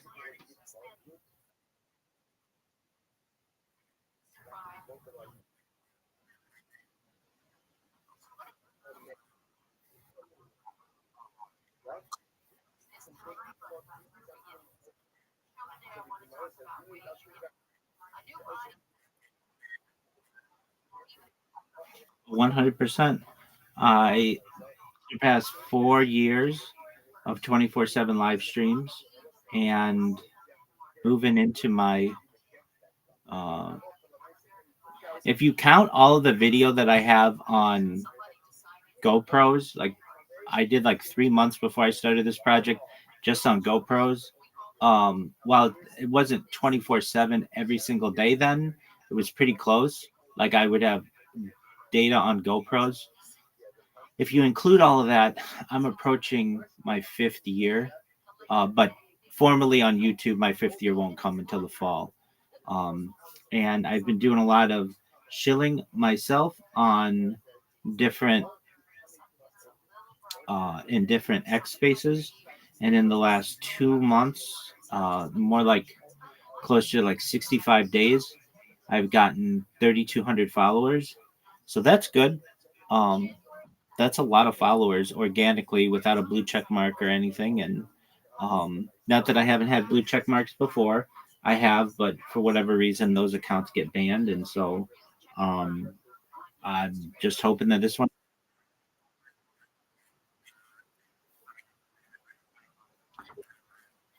No, I mean, they had to do with me spamming people. Uh, I would I would spam people with different accounts, and they just basically went through and deleted all my accounts. So I get that. Fortunately, they haven't banned this one, and I am just hoping that they um, continue to allow me to shield myself because I get. I'm getting really well known in these different spaces. I'm definitely a celebrity in West Africa, so, so I got that going for me. And more and more people are learning about what I do. Do you ever go on X Spaces?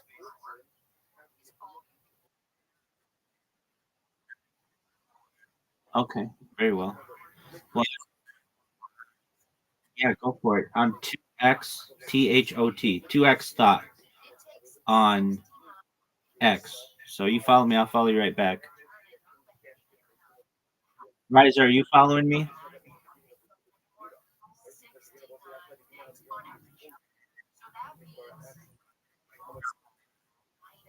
Yeah, why don't you?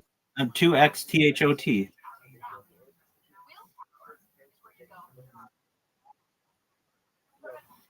Oh, I've really been getting into Kabbalistic studies over the course of the last few weeks.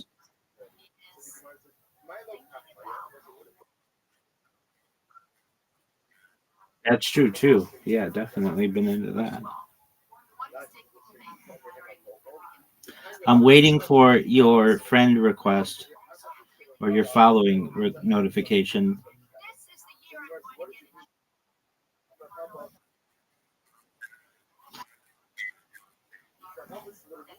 I don't have a notification as of yet. Are you sure? Are you sure you followed me?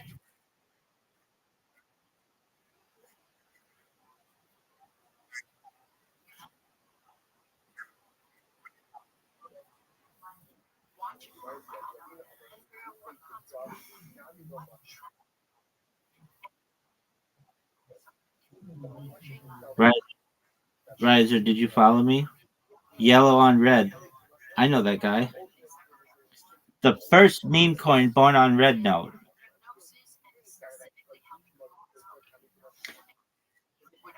Did you ever talk to that guy again?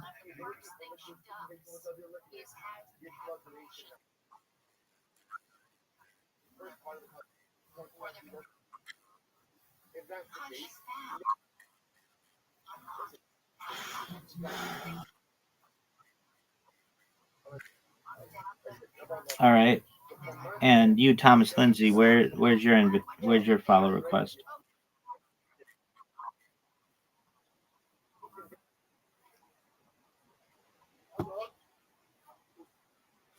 It's two, the number two, and then yeah, then the letter X, and then the letter THOT.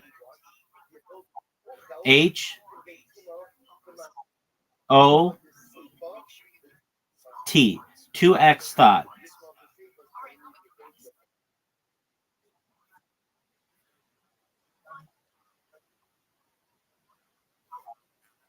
I follow everyone back, baby. You're no different. What's your name?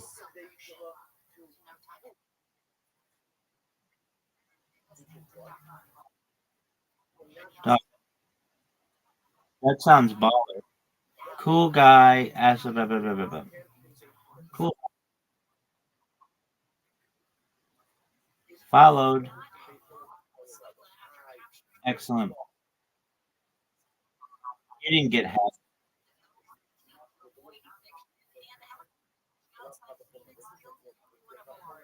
You didn't get hacked. We're not born yesterday, dog. We know how it works.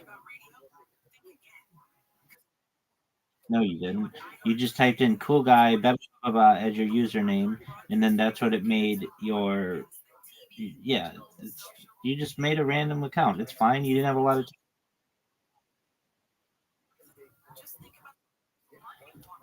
Okay, if that's the story we're going with, that's cool, man. I like it. It's nice. All right, Riser. So you were creating a. Well, firstly, Riser, what did you do with Zoot?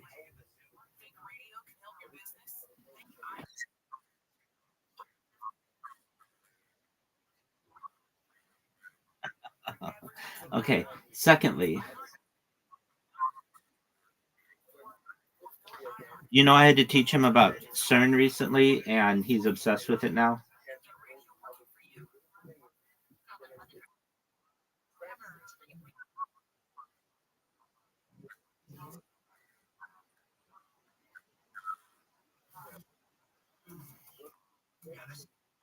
Yeah, he's kind of obsessed with time travel, and he'll- because he wants to.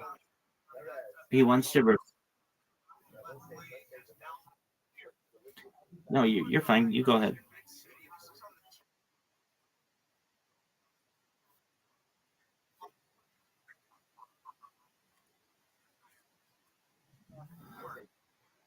Did Baron Trump write a book?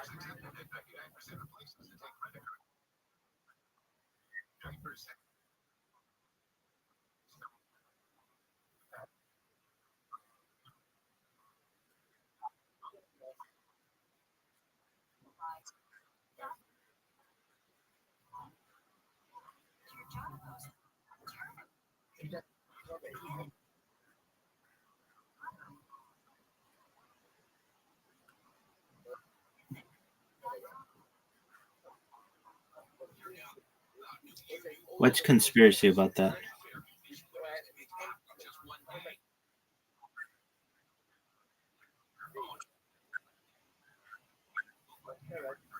How is that a conspiracy?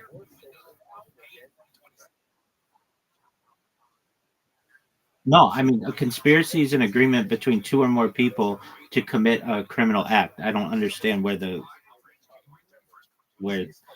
that is criminal.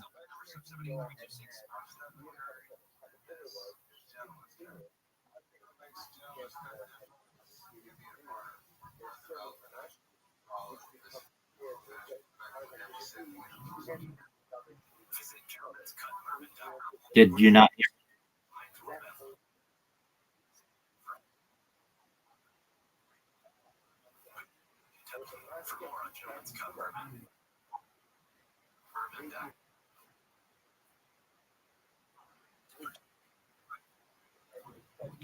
Okay, I just don't understand how that's a one of those. I mean, wouldn't that just be like science fiction?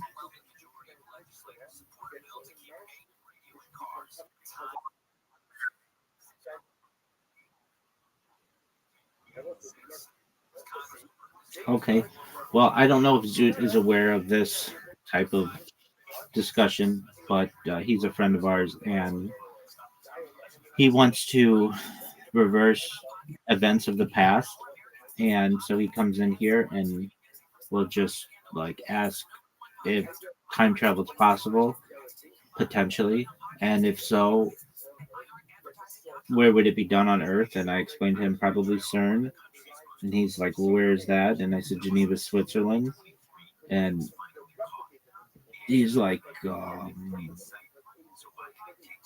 could they create a black hole there? And I say potentially they have already done so. There's an argument to be made though, if they made a black hole there, it could potentially engulf the entire Earth. So, um, and then there's the argument as well, that it may be um, a, a clandestine group that's working there. It may be an international headquarters for potentially intelligence agencies, and um, so to our friend who is very obsessed with wormholes and time travel, he's also obsessed with like orgies and the Amish. So he's into a lot of interesting things.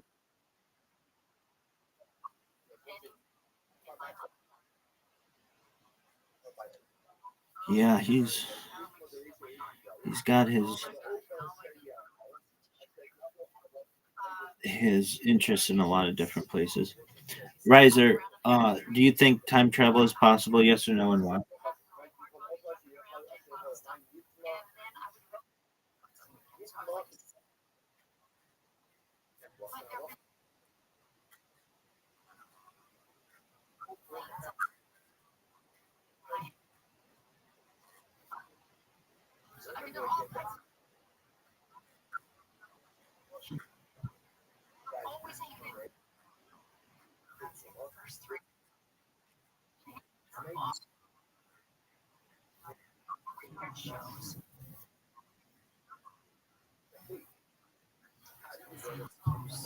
Oh yeah.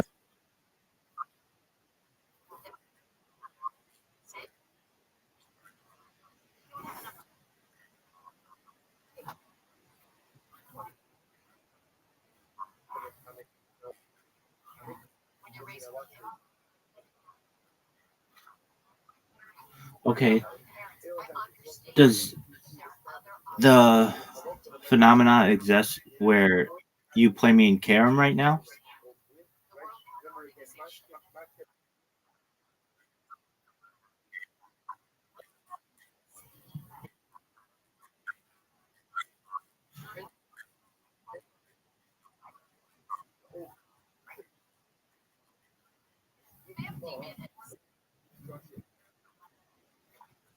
Okay, well, that sounds like garbage. The Czech Republic was just part of Yugoslavia. Yugoslavia consisted of other countries aside from Czech Republic.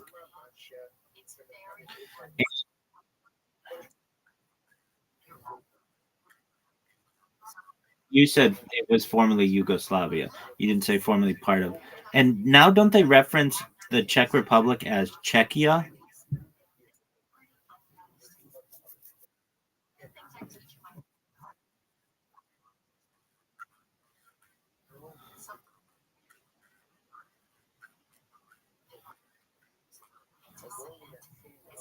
All right, so Czechia is uh it's known as Czechia. It's also known as the Czech Republic. It is a landlocked country. Let's see here. Um Name. When did it start going by Czechia?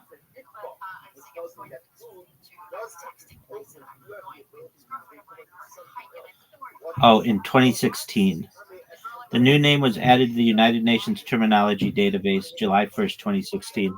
So that's why when you reference Czech Republic, Riser, because I'm so advanced with United Nations lingo, I had to go back into my almanac to figure out the area you were referencing. Does that make sense to you, Riser?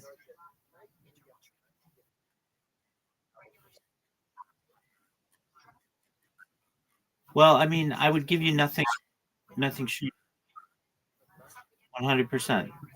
All right.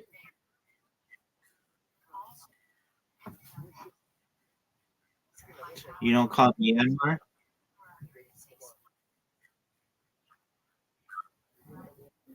Dog, I have a question for you. Are you ready for me to watch? I don't even know how to follow this hockey. Canada.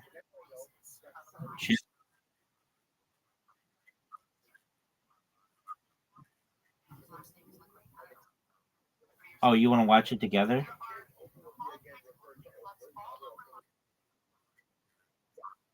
Dog, I don't even know a website that would allow you to watch such a thing.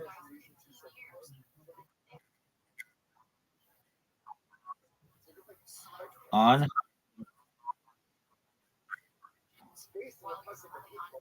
Oh wow, it is a real website. Um, it looks like is this the world?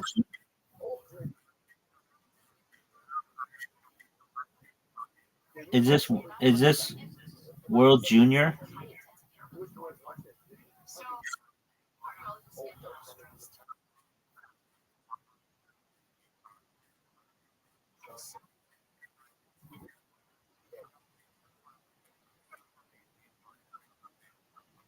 Because they weren't aware of the change that was made in 2016, son.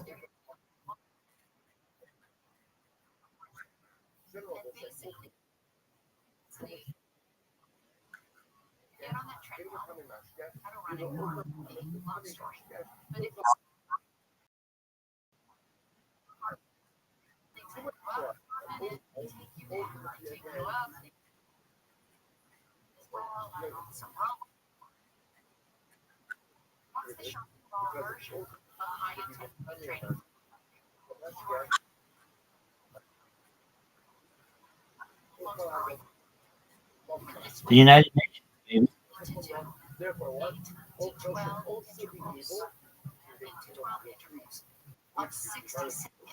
This website is the most absolute horseshit I've ever seen.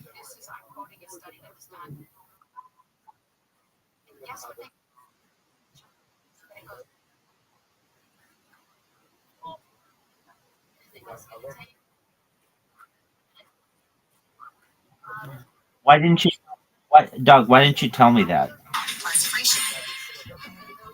Was there just was there just a thing for nuts.com? Was there a thing for nuts? Was there an advertisement for nuts.com?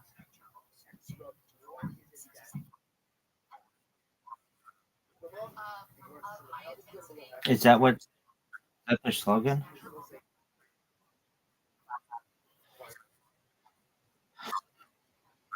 They don't. They don't advertise. Okay, they don't advertise them.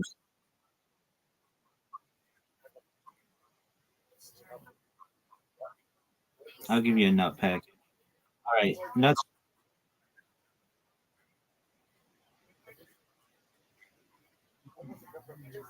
dog. And what year do you think this company was founded?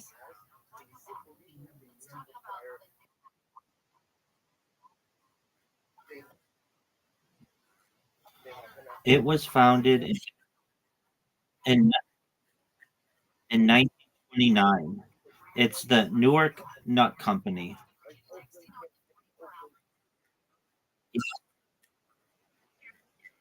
No, 26 years ago, 1999. Well, 27 years ago now.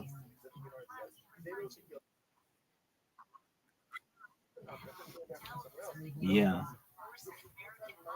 Well, they got it in 1999.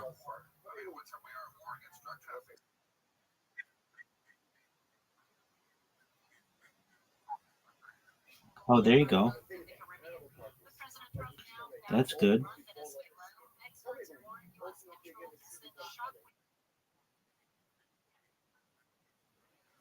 Word, dog. Riser, why do they take so much fucking time to in between periods in hockey?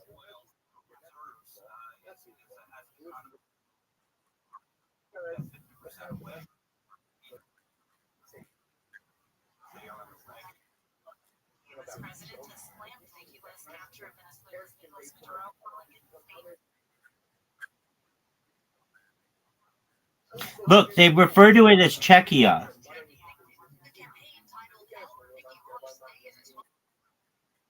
No, Sporting Network.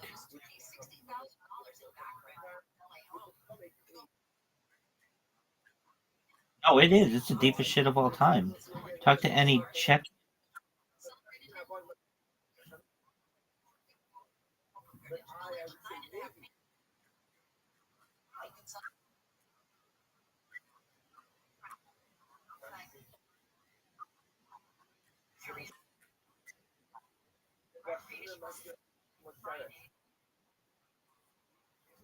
Riser, do you think you could invent a robotics in Boney?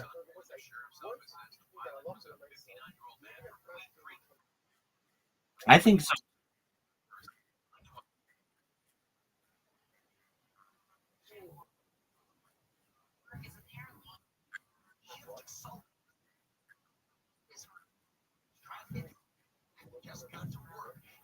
All right. So do you think that this is going to be done in the future and that all Zamboni drivers will be put out of business?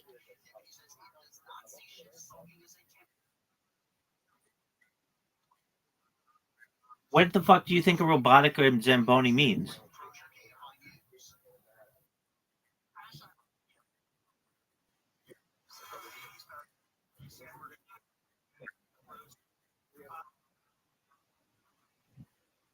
I mean, what do you think it means? Do I have to tell you that it's mechanical as well and that there might be metal involved? I mean, I think saying a robotic Zamboni, if I asked 100 people if they knew what a Zamboni was and they did, they would be like, yeah, that's a Zamboni that doesn't need a human.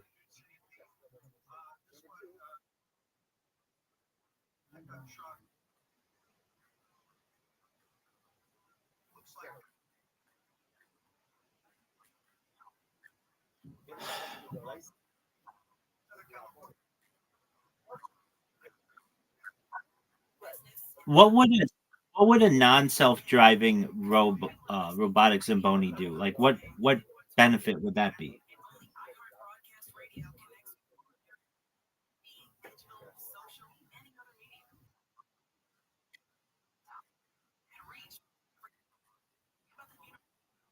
Doug, that's remote controlled.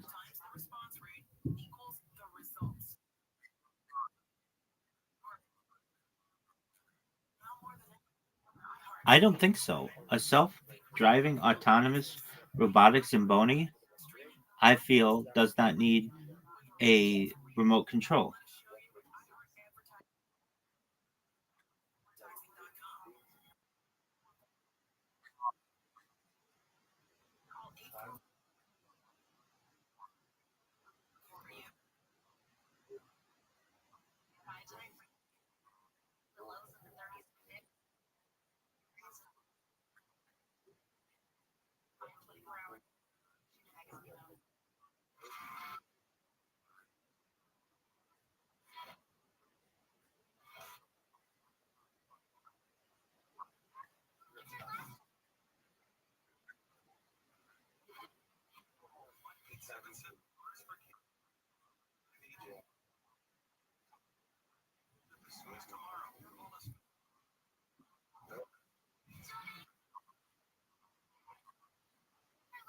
It was created. It was created in 2023 by Carnegie Mellon University.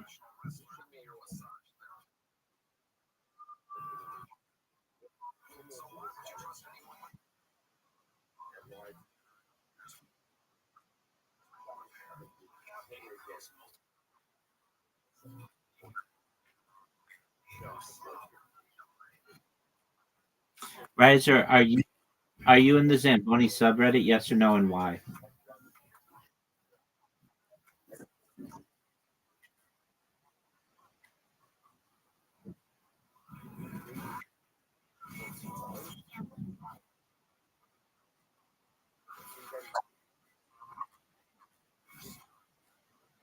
Of course, you wouldn't. You, you don't recognize the achievement that is the AI self-driving robotic Zamboni, but I do. It is.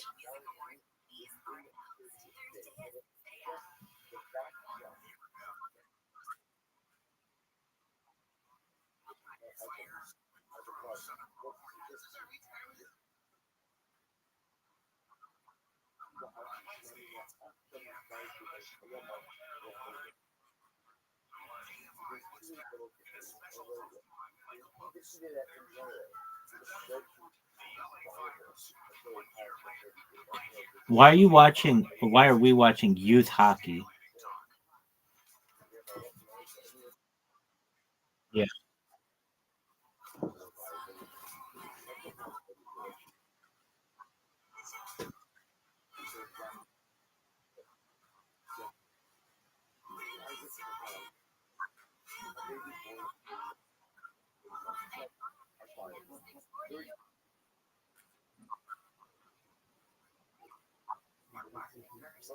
suddenly feel self-confident, and suddenly feel wonderful. Well, fingers. I want you a muscle.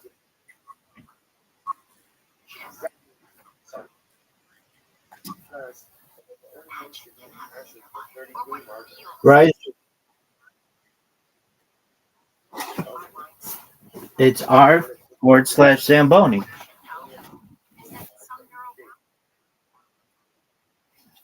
that some sense that negativity, chronic worry, it causes, Riser, do you have a thing that says NHL tonight on your screen? I know somebody.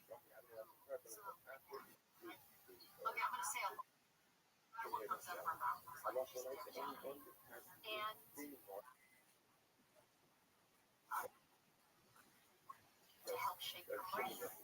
Okay, yeah. Okay, I'm updated now. Get her to remember positive days and positive things. Like they kind of choose a subject in front of her. And then watch. She doesn't realize. I watched the um, final of the Stanley Cup when um who won it? I don't think maybe not when the Winnipeg Jets oh no, it was I think when Florida won it, or Florida might not even be a team anymore. Oh, I think maybe Tampa Bay when they won it.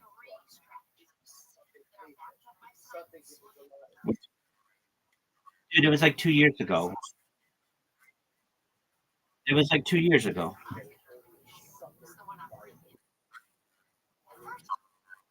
Oh, okay, that's who it was then. Was it 3 years ago?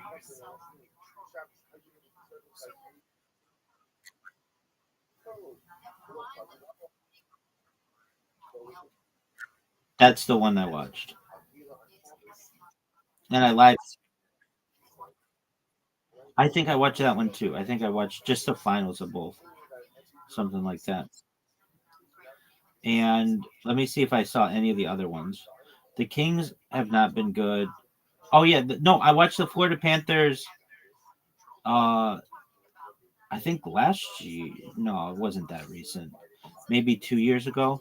And then I think I watched the Golden Knights as well. I did not watch the Avalanche one, but yeah.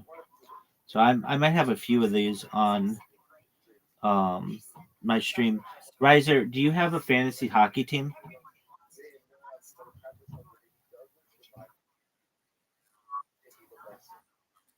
Okay, well ask me how many fantasy hockey teams I have.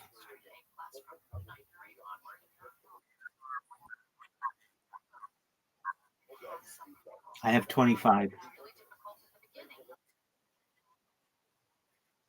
I'm not into hockey, but that doesn't mean I'm not into fantasy. I I update them every Monday. The names of all my teams are um Wayne Gretzky's bookie.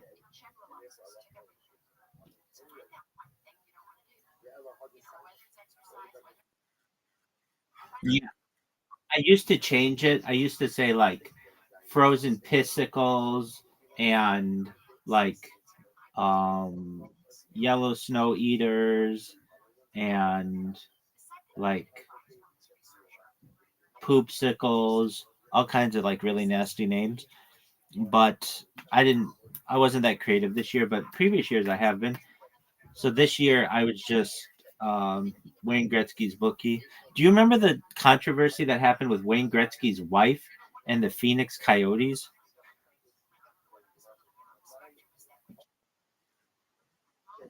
You call yourself a hockey fan?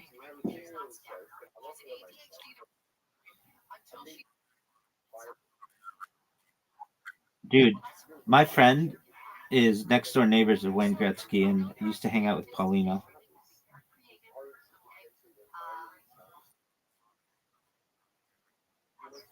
Wayne Gretzky. Um, Phoenix Coyotes. Are you ready to learn something about hockey? Here we go, son. Her name is Janet Jones. She's hot as fuck. Um, she was publicly involved in a major sports betting scandal.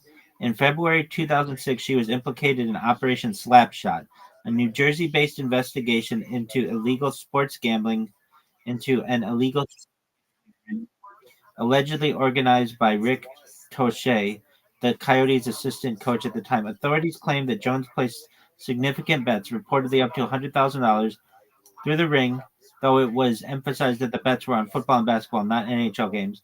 Despite being subpoenaed to testify, Jones was never charged with any crime, and both she and Gretzky denied any wrongdoing. In May 2006, Jones and Toshe announced plans to file separate $50 million defamation lawsuits against the state of New Jersey, claiming the investigation damaged their reputations and cost them business opportunities. Toshe later pleaded guilty to conspiracy and promoting gambling in 2007 and received 2 years probation. Janet Jones maintained that the allegations were unfounded and expressed frustration over the media scrutiny, stating it unfairly treated her family's well-being. Riser, were you aware of this?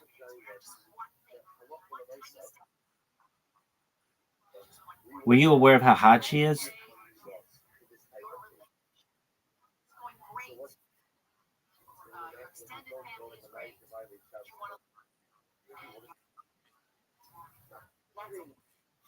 Yeah, she's got a wrinkly ass neck, though.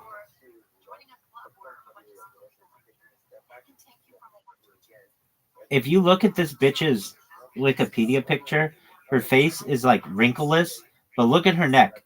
It looks like a 90-year-old woman.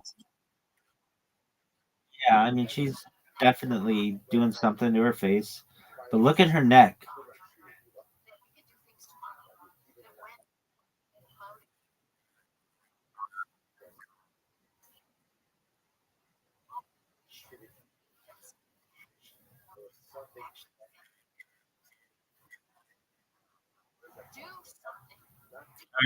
All right, here's your fucking stupid ass hockey shit.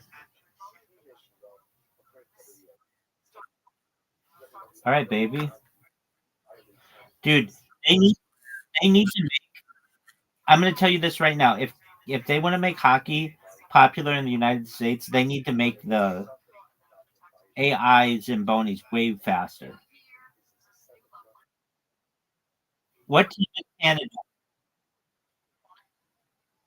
What team is Canada? Are they red?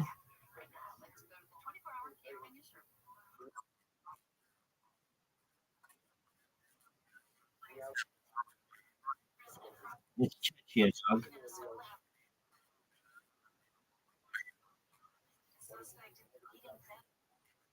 Dude, it's a red team versus a red and white team. Both could be Canada.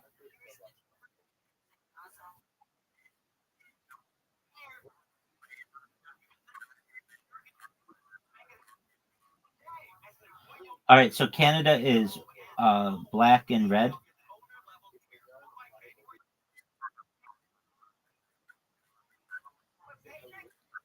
I, I cannot see that. I can't even tell that their helmets are blue. Who has the white? Czechia?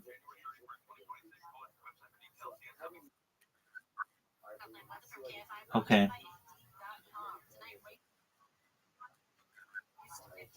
Oh, so these guys aren't even good enough to be in college yet.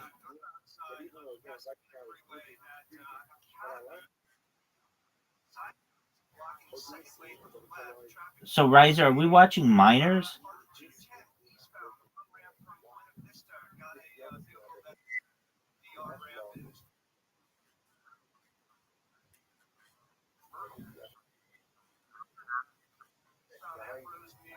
Dude, did you see that guy? Did you see that guy just get slammed up against the boards?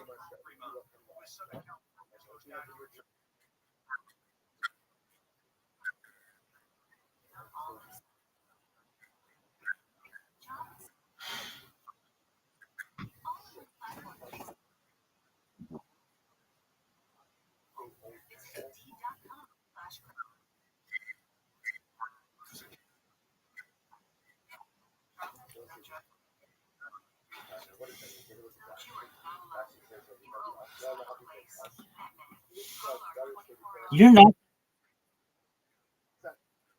You're not that. You're not that big of a hockey fan, though, Riser.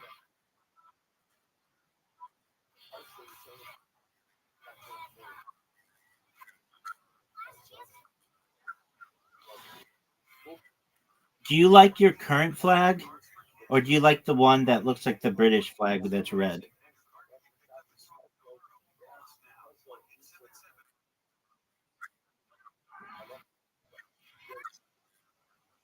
Since like the 50s.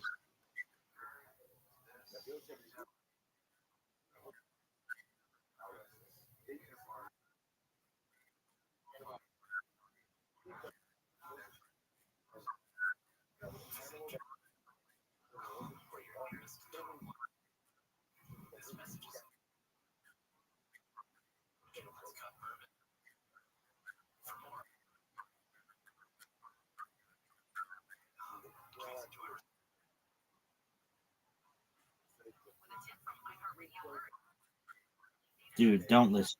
You don't need one.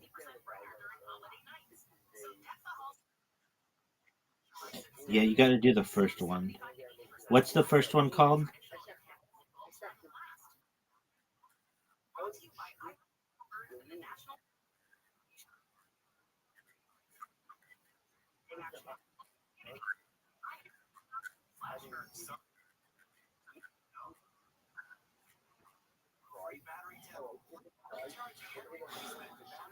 So, Riser, do you ever see that old British Canada flag ever anywhere?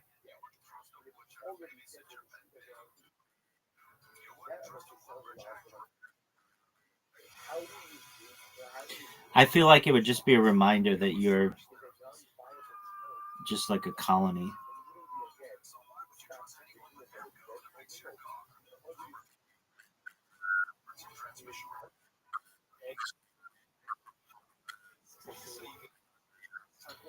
I think,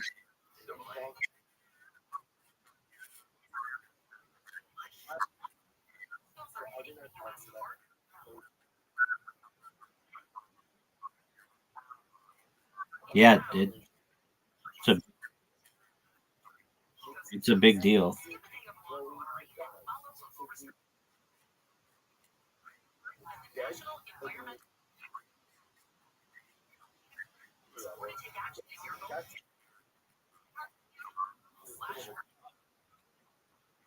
Are we gonna have to teach you this?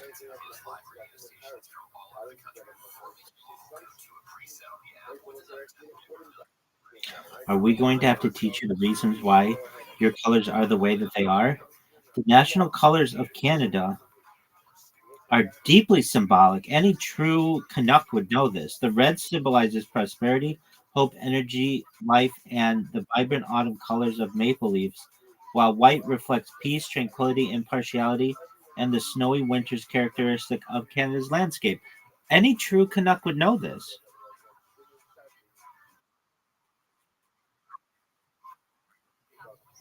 No, no. Red represents.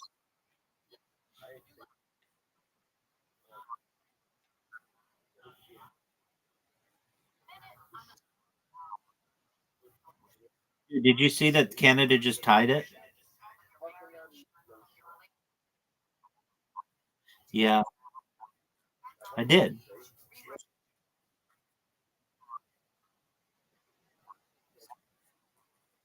Is this the championship game? Who is in the other semifinals?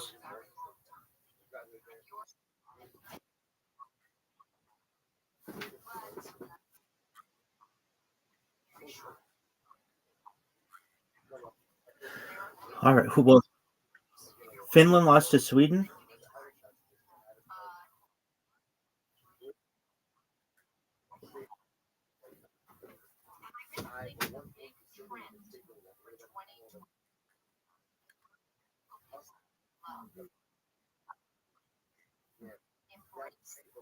Okay? Romance is temporary. It is a highly risky behavior. There are physiological risks, right, of having sex with a new person. Like to somebody else's germs. Okay, that's risky, right? So you want to lose someone's trust. But the big risk that you are obvious is Maybe less than 30 years old does not have to have and you have heard in the past, for a lot of them, young people say something like, be careful, but don't catch feelings. You see, what the dating apps offer single people at the beginning was a false promise. And that false promise was you find the perfect person because you're going to have far more selection than you ever had before.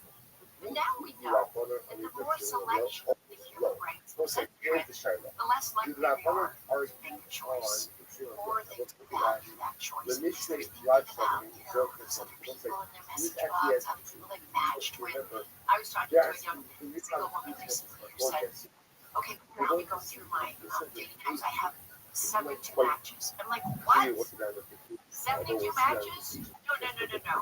My rule number one is never match with people once. Just to keep your brain out of that cognitive bias called paradox of choice, this frozeness that happens when you have too much choice.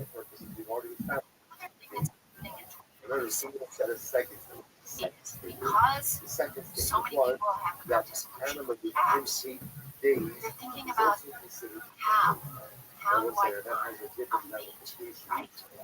So instead of playing it cool, instead of not catching feelings, this is all in the rearview mirror, folks. Instead, I predict, my prediction, there will be more intent declarations of love, more like intentional dating, like literally going, I'm only going to date this person, I'm going to try it out, this is what I want. Not like this is a high for Friday or Saturday night, but this is somebody who can be safe, secure partner. Right? I think many people already are mistrusting AI and AI companions. And if you are finding yourself going down that rabbit hole, be careful. Okay? I think there's so much chaos in the world that many young people are just saying, you know what, I don't even know if tomorrow's coming. Let's just get this done, right? So there was this article I read this week in Forbes magazine called Three Surefire Ways Involving Fear. Basically, you have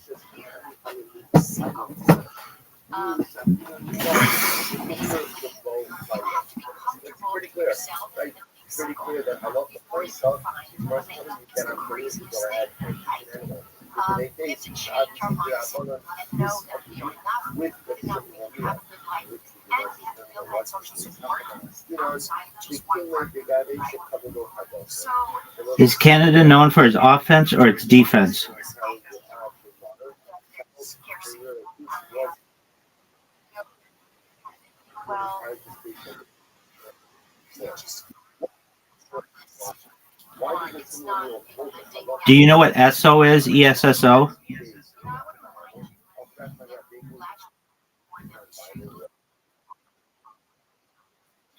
Right, but you know that ESSO stands for S, the letter SO, which was Standard Oil.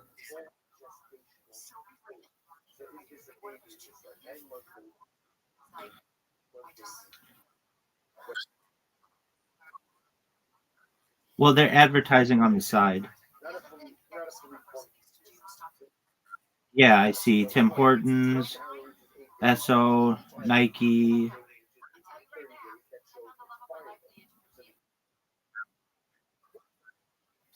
Doug, are you? Oh,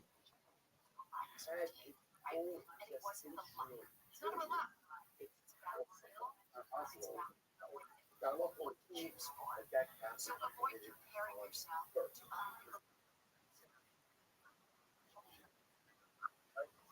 I do. I mean, I hate to say it, but it's really hard for me to see the puck.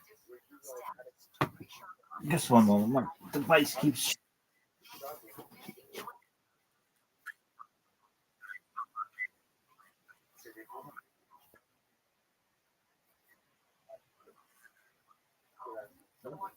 It's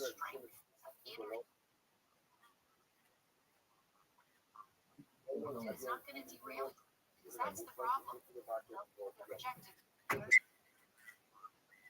I want to have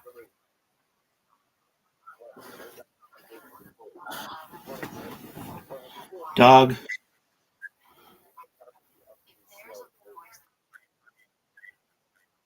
It's really small. Right, exactly.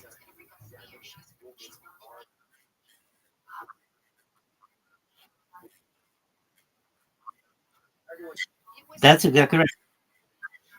Dude, your Canadian team just lost.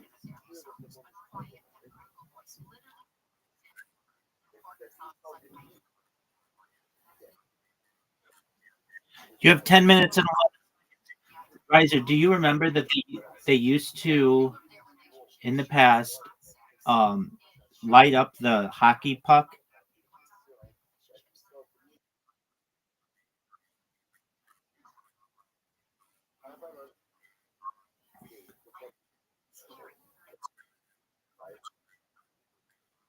Here's the thing with that.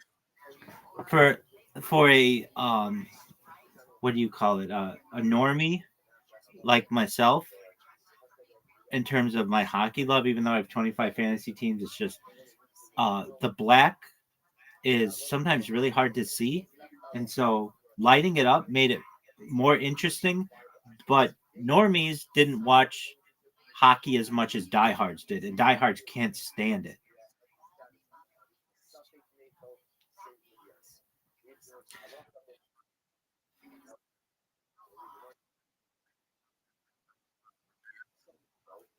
It used to be. It used to be really lit up.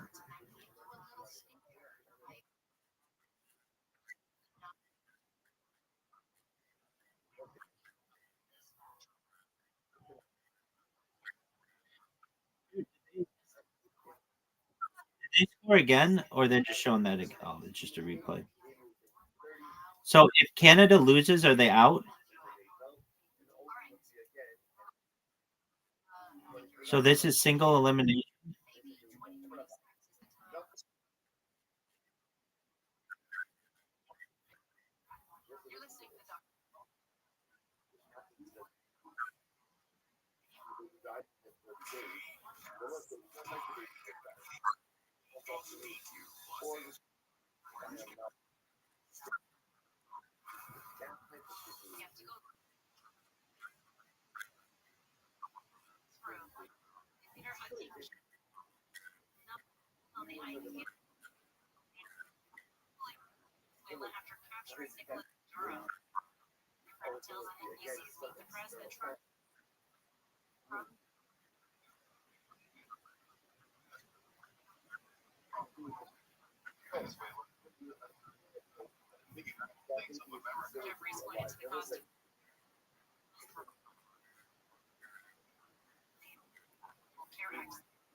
Saturday. Oh, the women's tournament, Switzerland, Canada. All right. I'll be right back. I'm gonna use the restroom.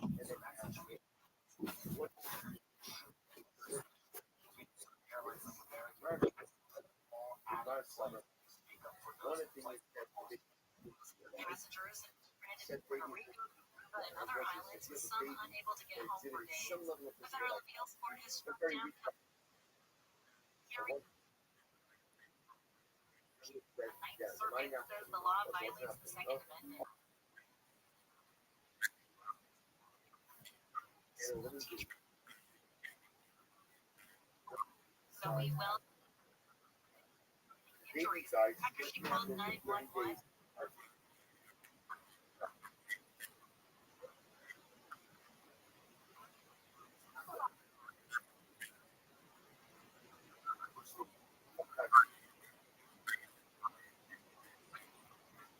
By all of work charged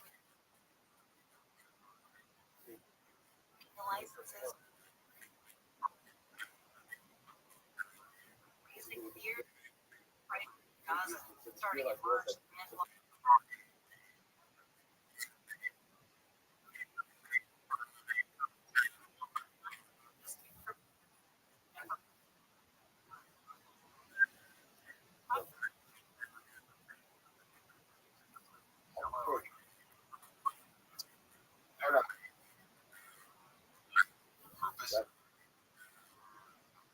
Wow. It's low. Vowel high chapter 2. And the side. So So I'll it's be going to be a with you. straight out of Utah. Names like Gino. The finals. Order Sophie Kim says these are a form of Make the escapism man from the an dread immortal. of real life. See, Mama Lino is Markron, AFI News. Gonna crash on the 210 On the Omar. 7th day of his life. The westbound connection to westbound The 118. and they said The that was partially blocked by a crash in the right lane. The vehicle was actually facing the wrong way. In Hawthorne, 105 eastbound at Crenshaw, Atacon, that is blocking the right lane there. And in Cerritos on the 605 southbound off-ramp to Alondra, the off-ramp was partially blocked by an accident. And in Diamond Bar on the 60 eastbound at Grand, it looks like part a of the day, coach bus with 49 students and a semi got tangled up. They are over to the right shoulder. With Southern California's most accurate traffic reports, I'm Trader Alexander. You know who's listening to the radio? Voters. Lots of them. So if you're running for office, this right here, a great place to reach them. And it's not like social media where people are just swiping through ads. With radio, they're engaged. Plus, it's 1/10 the time it costs to video. Don't just campaign. Connect with millions all over the country. Even thousands in the smallest communities with radio. Call now and be on the air in just 48 hours. 844-844-IR. That's 844-844-IR. Give a present to the planet for the holidays with this tip from iHeartRadio. Online shopping generates more packaging waste than in-store purchases.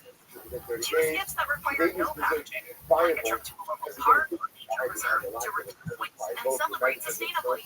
Brought to you by iHeartRadio Earth and the National Environmental Education Foundation. For more smart, sustainable living tips or to take action in your own community, visit iHeartRadio.com/earth. KFI today predicting possible thunderstorms and lows in the 30s to 50s on Monday, mostly cloudy, possible rain highs in the 50s to 60s. Right now it's 60 degrees in Irvine, 58 in Orange, 57 in Tarzana, 56 in Calabasas. Live from the KFI 24-hour newsroom, I'm Shane Magazine. Who would you call the unthinkable? A police officer, right? But what do you do when the monster is the man in blue?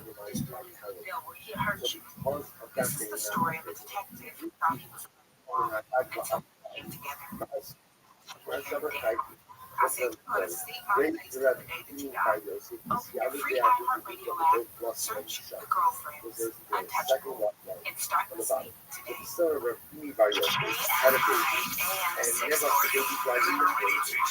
AM 640. And I want this.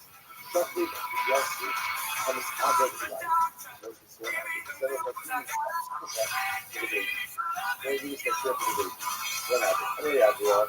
So that Jesus comes in the morning, says, so, how about you say, you want to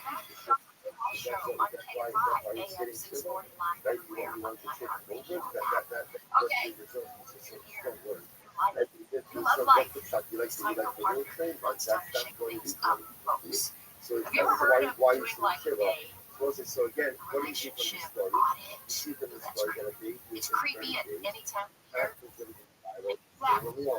And really, Kim Honestly, Chicago, that's his when we baby start had. to reflect on our relationship, it can feel emotionally risky because, you know, saying to your partner, So I know that when I saw the baby was the baby had to eat by now. Baby was pretty almost. that So we're gonna take sets a off step back. major Soon he trigger says alerts, that they will get 30 degrees. red flags, It's etc. not right? It can be called awkward, baseball. That's unpleasant. only because It can bring there's up things something. like disappointments, Underwent the unmet whole needs, gestation. recurring arguments, That's father. How do you ever know?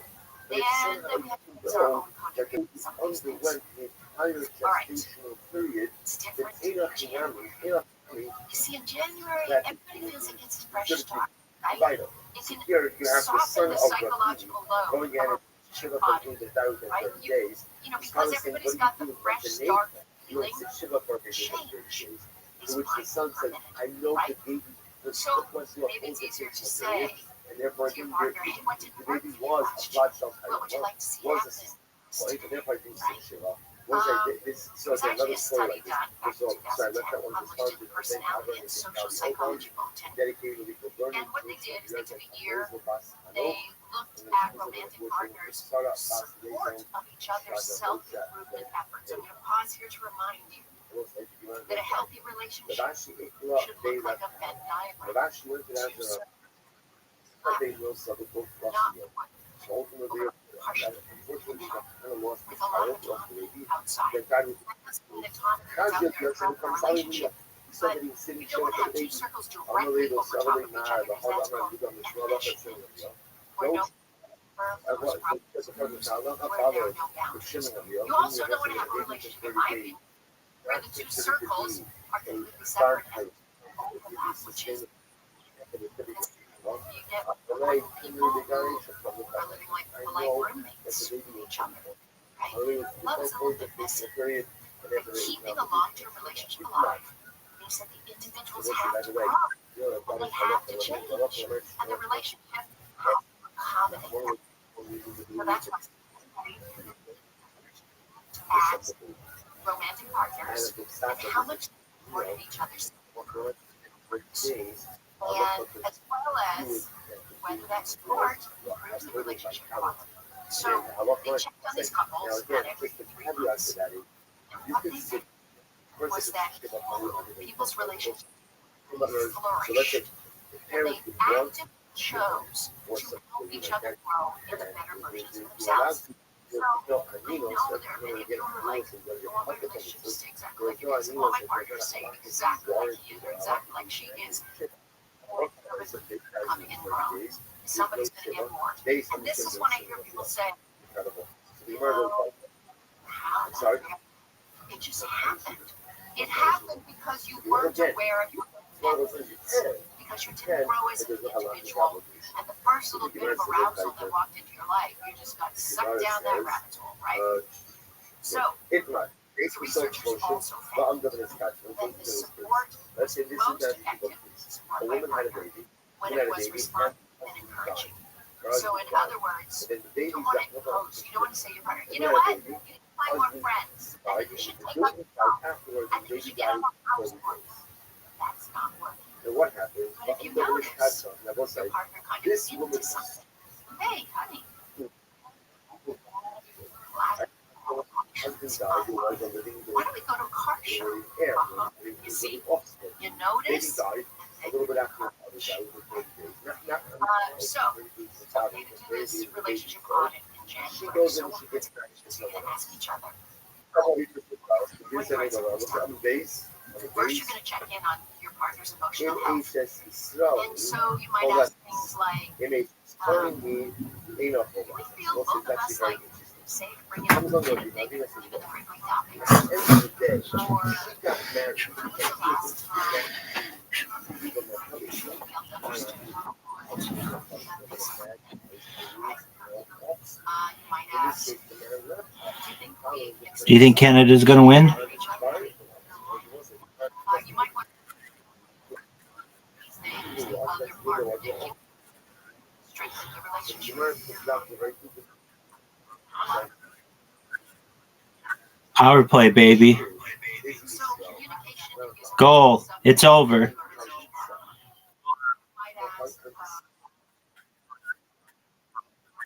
It's Chechnya.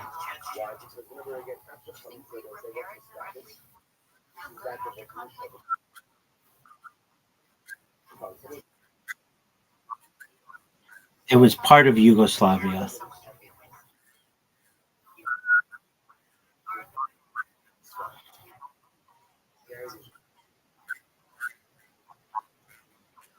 I'm watching, baby.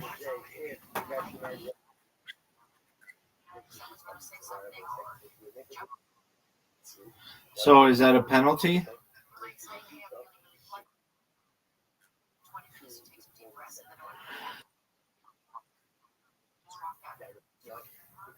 Do you know in the future what I'd like to see hockey have?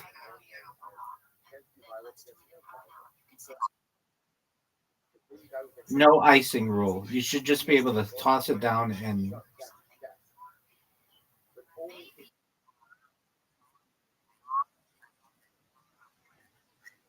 Yeah, that's what I think. 3-on-3, no icing.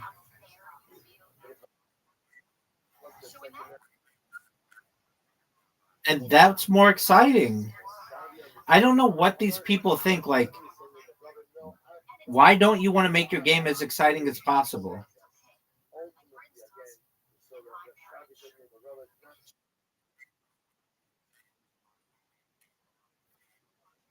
That's what it should be.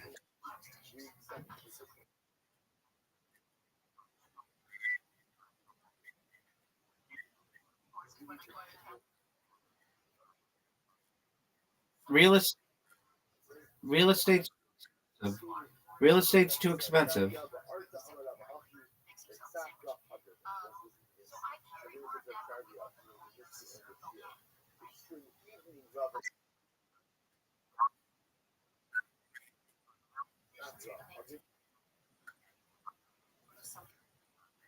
I saw that. That was not good. He tried to like he cheated. Look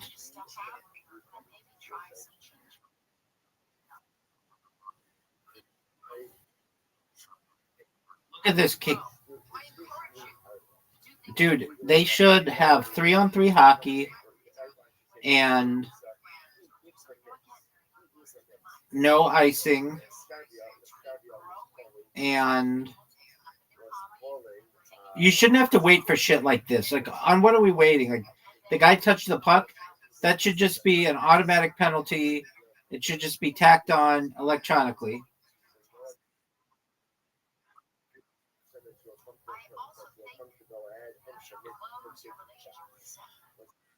Minute, 2 minute, 2 minute penalty.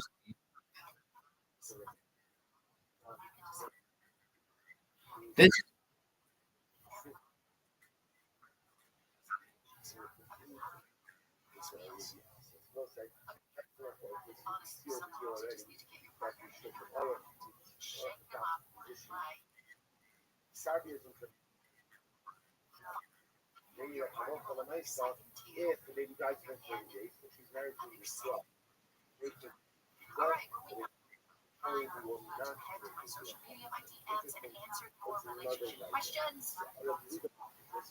So send me a DM. The handle is at Dr. Rabbi Rothschild on Instagram or TikTok. And you're listening to the Dr. Rabbi Wells Show.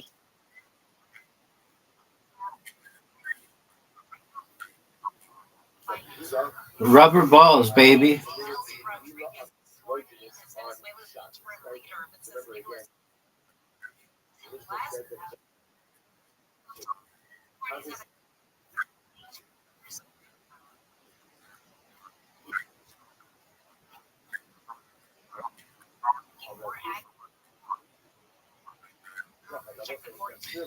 Yeah.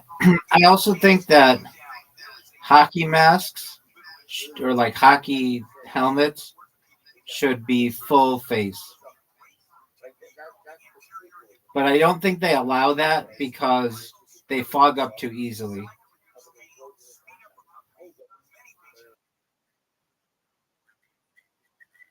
That's true. Maybe they should have a cage.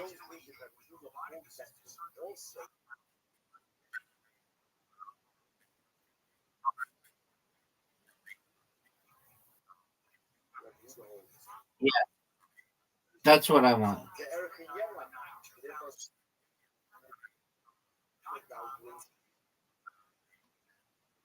Oh, I'd be afraid of taking a puck to the mouth.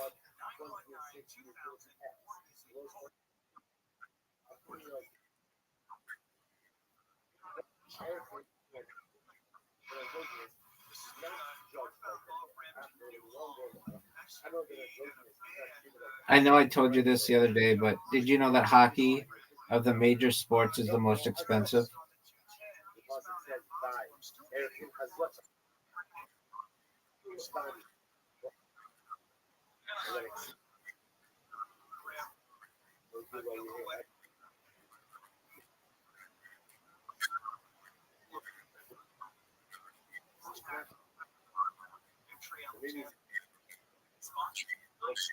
Yeah, but that's not like a major sport. That's niche.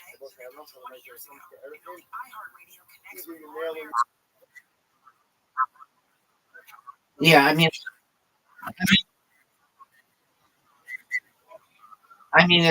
it's not one of the top five sports.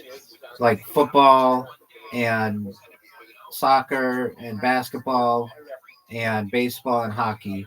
Hockey's like a lot more expensive.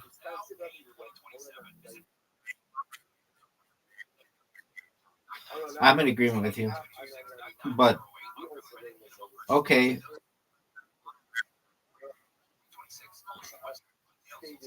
okay, so you're saying that well yeah, golf is really expensive because of greens fees and traveling, but that's not like the equipment.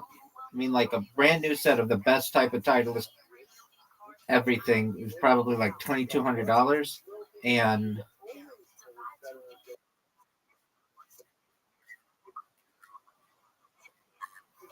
yeah, I mean that's but I'm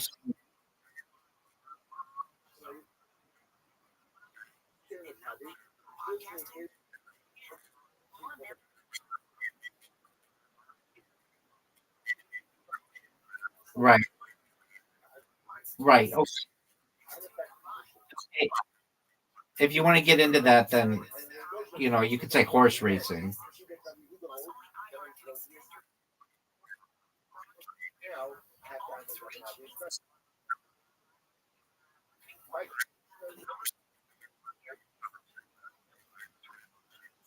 I said of major of the major five sports, hockey has the most expensive equipment.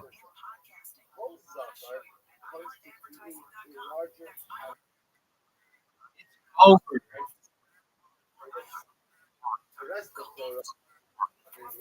dude.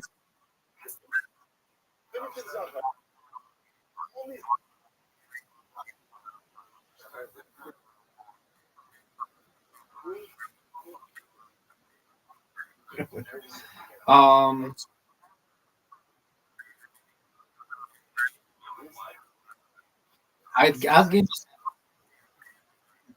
I'll give you that. I'll give you that, my friend.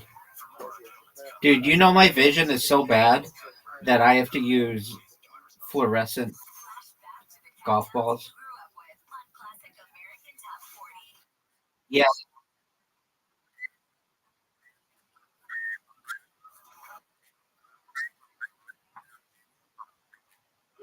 yeah.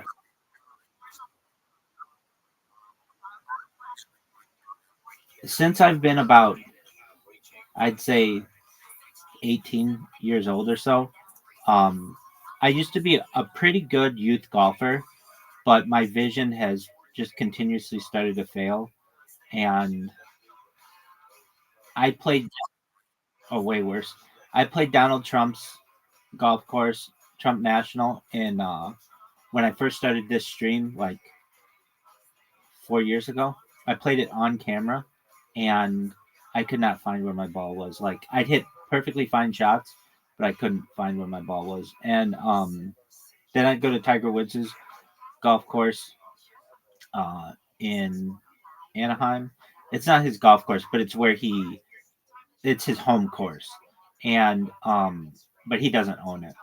And I would basically like only be able to see my ball at night because it would be really lit up. Like it was really hard for me to see, especially if it's cloudy. I can't see the white on gray. Like it's really hard for me to see.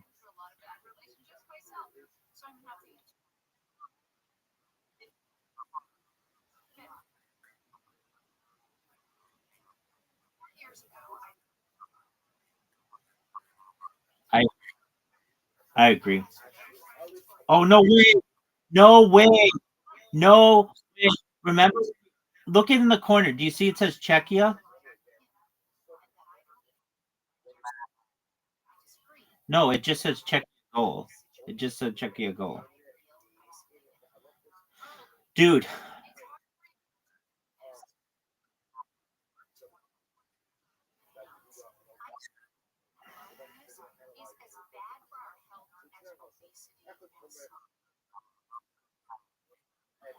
You're really that much of a Canada homer, aren't you?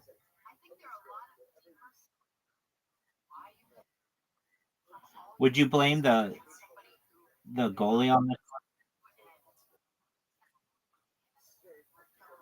He did kick it. Isn't that illegal? He kicked it. They're going to reverse this one.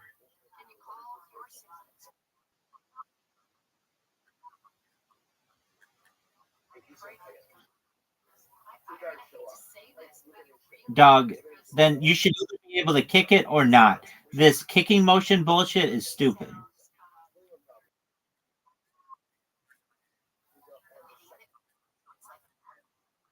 Exactly. That's why that I agree with you on that. There's a thing in the NFL, they call it making a football like movement. And it's like, what the fuck does that even mean? And if you're making a football like movement, you can do some things, but if they consider it not to be a football like movement, you can't. It's incredible.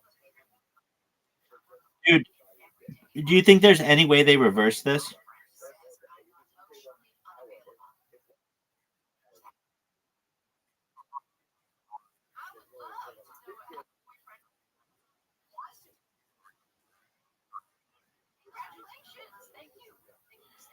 Well, is this a goal?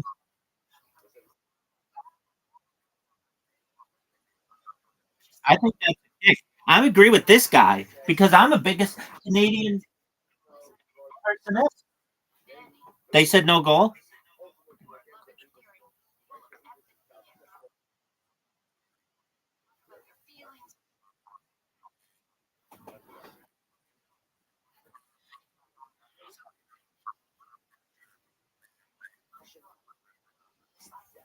Would this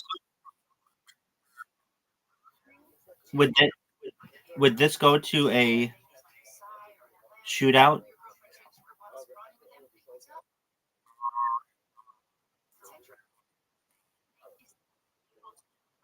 10 minutes each?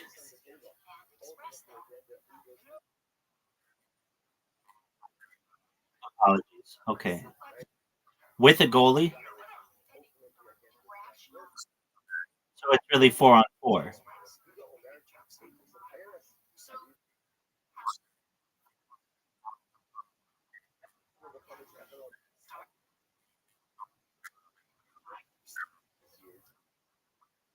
Come on, Canada. Go. Oh, they just shoved that guy into the goal. Dude, go. There's a penalty. Canada cheating again.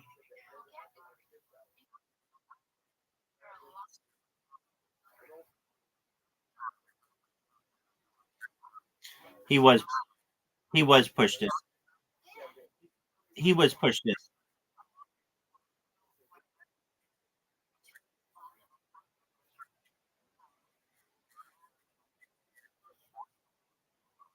That's what happened. Look at he got checked into the penalty. He got pushed.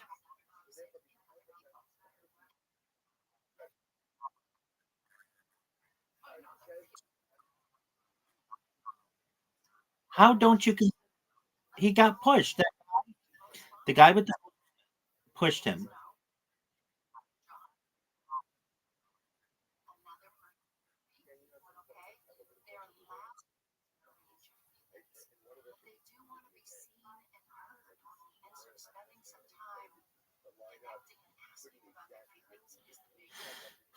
So if Canada loses, do you take these guys to Newfoundland and shoot them?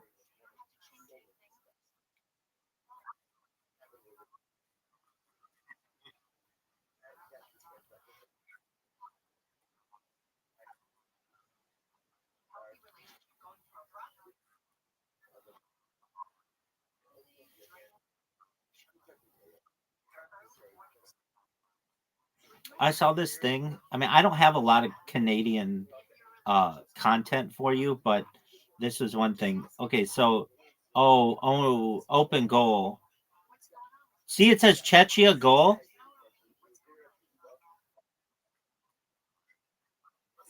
Right. 1 second longer than they flash Czech Republic. Anyway, they had this guy who had an apartment outside Scotiabank Arena. Is that in Toronto?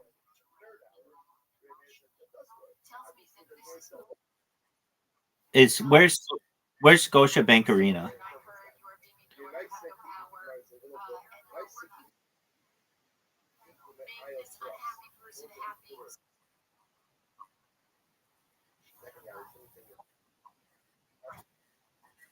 Yeah, you can Google it. That's fine. Oh, dude,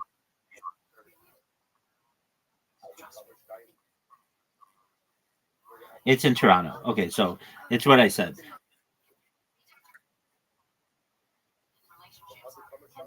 No one knows what that is. So anyway,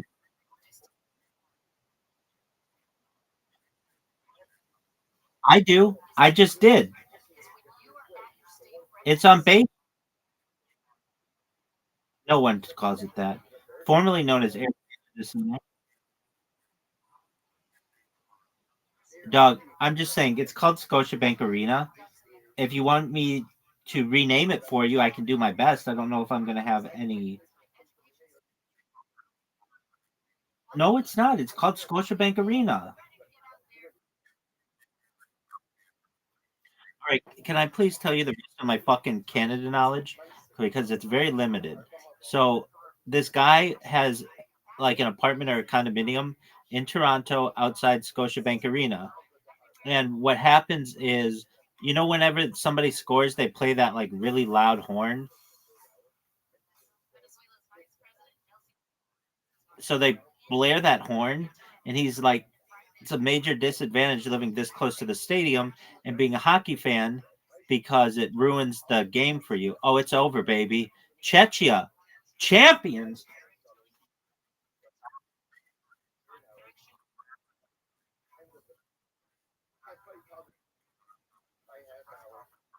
So this is kind of a bullshit thing because if you're just looking at the box score and you're like, "Oh, Czechia beat Canada 6-4," that was kind of an ass kicking, but you don't realize like there was an open goal.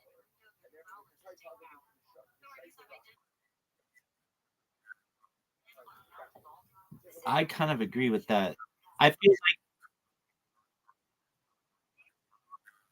feel like oh, that's like the ultimate Canadian look, whatever that hat is. Um, what do you call that kind of hat? No, a Russian hat's like a big thing on your head.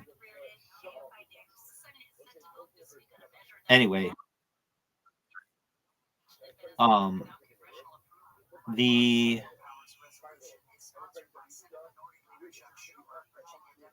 I had some excellent information to provide. Then I got distracted.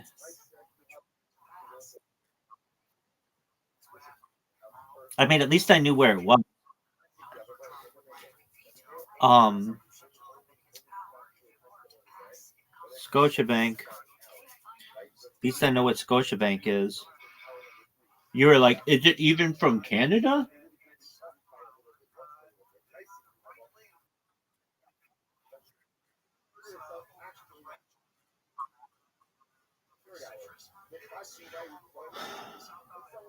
I know where City Field is, and I think is this a hockey stadium?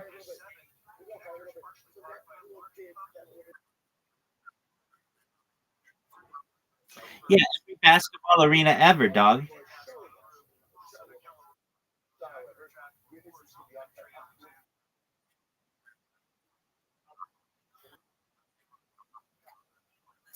Yeah, there is, dog. There isn't a City Bank Arena. It's City Field.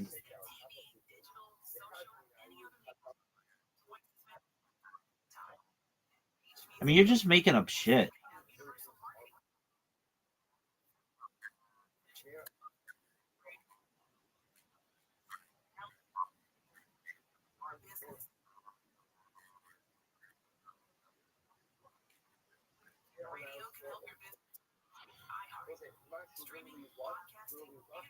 Dog, you want to watch the end of a game really quickly?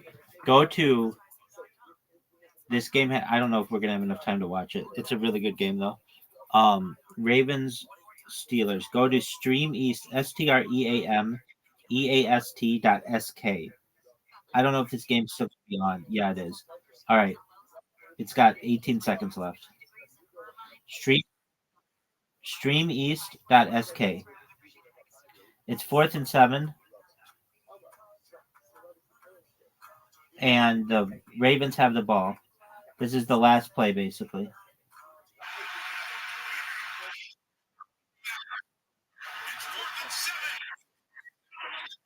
On the line. No way, dude. He just caught the best catch maybe in the history of the game.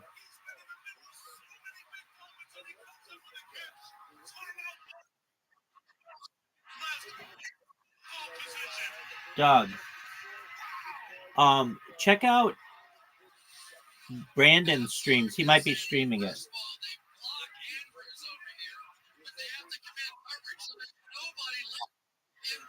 Okay, so go to streameast.sk.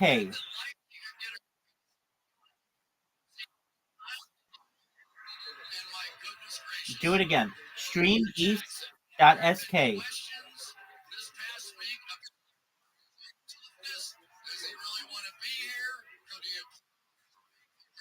Dude, hurry up, dog. They're about to kick a game-winning field goal.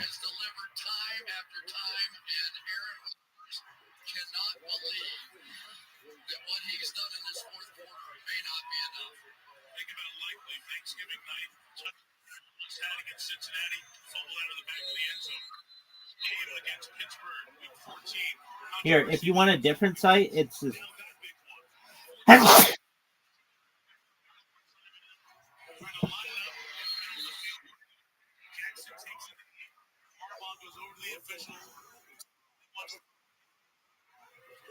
we don't know. The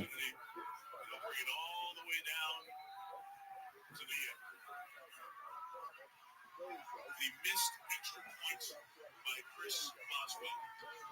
He had only missed one in 4 years, and Harbaugh is telling Likely how special that play was to set up this moment for the rookie out of Arizona.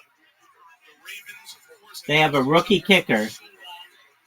He's about to kick it, dog.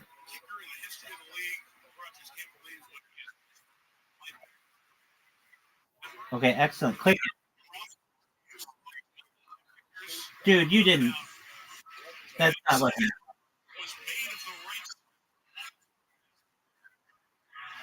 Do you have like a... is yours faster than mine? The final play of the regular season, son. Tyler, look, this guy was on my fantasy team.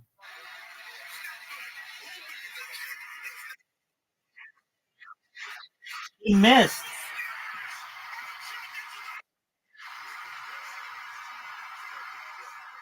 He missed.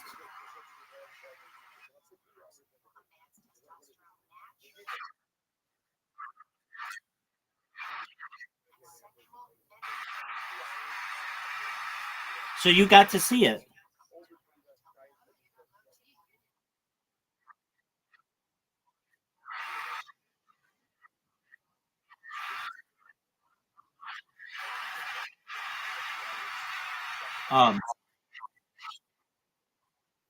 Brandon is on the East Coast, and on December 31st, he was like, Rabbi, it's about to be the ball drop. And I'm like, okay, Brandon, like, it's like still like 3 hours ahead. And I'm like, okay. He's like, watch it with me. I'm like, okay, fine. And I turn it on and I see the countdown at 3, 2, 1. It was like as perfect the timing is I could have had it. It reminded me of what you just did, where I'm like, go to it. And you're like, okay, he missed it. And you actually knew that before I did. And I was like, dude, there's no way this motherfucker misses it. And then he fucking did.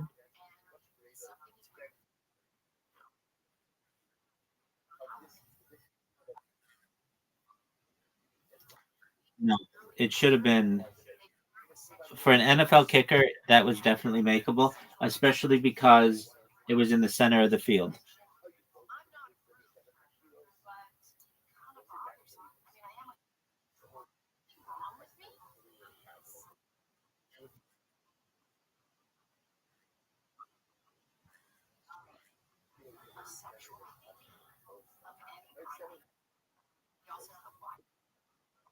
Magnets.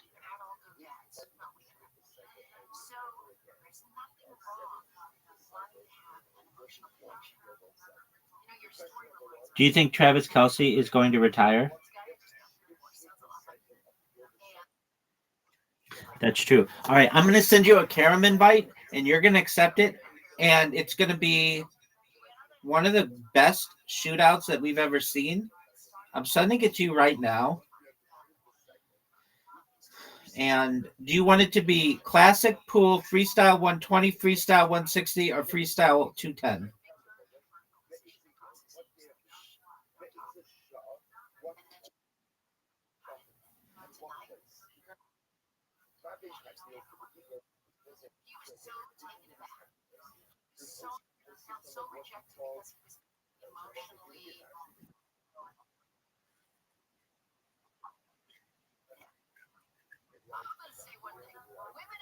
Because of that hockey game?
Chechia.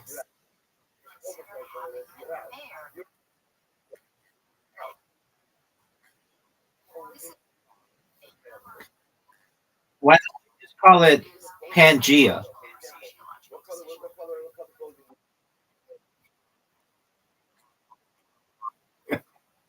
It is.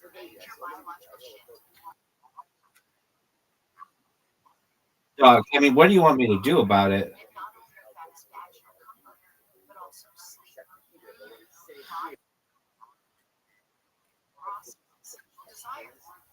Except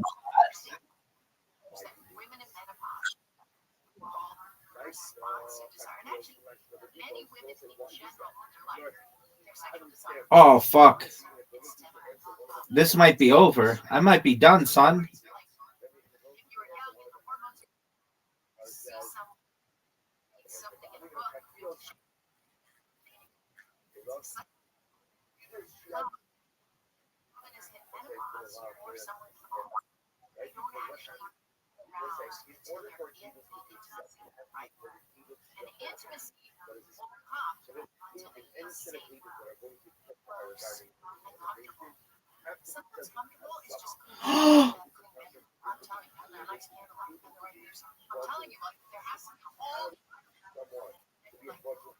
I need you to miss this shot.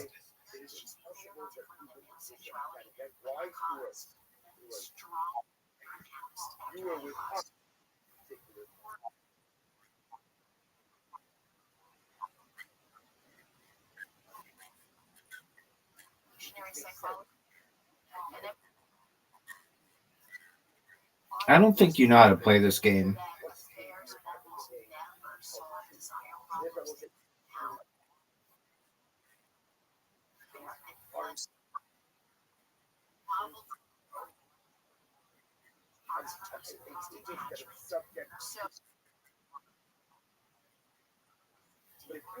I mean, baby, I didn't make up the rules. You're the one who said you wanted to play this.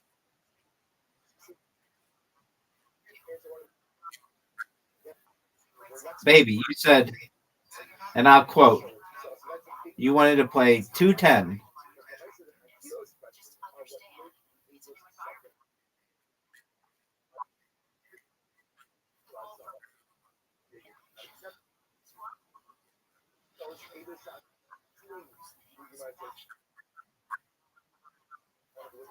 Because I made it, baby.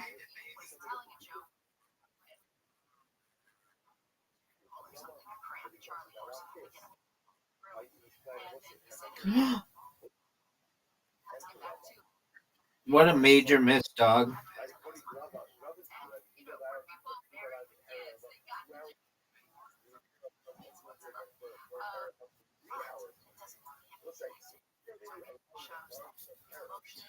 This is big.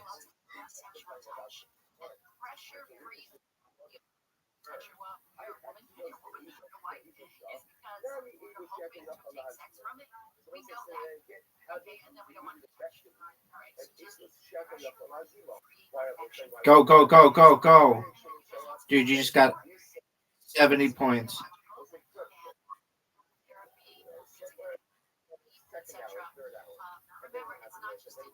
Oh, one.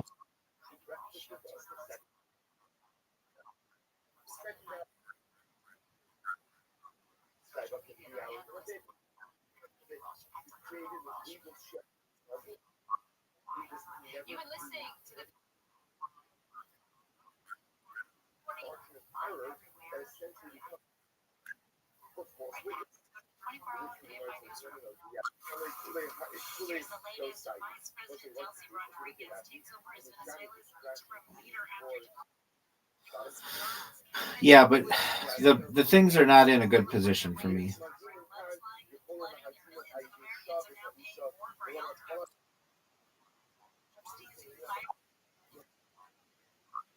So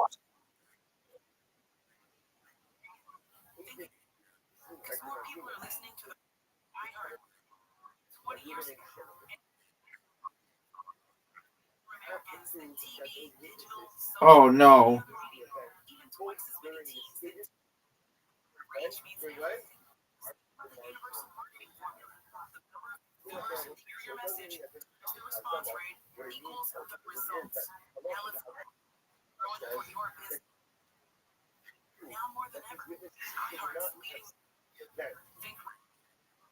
Oh, that's what you want?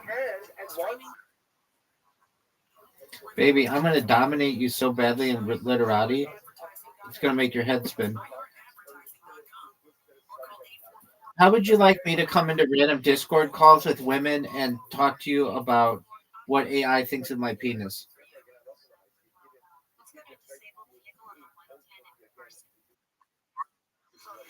Dog, I already got the worst set of letters ever. A T T.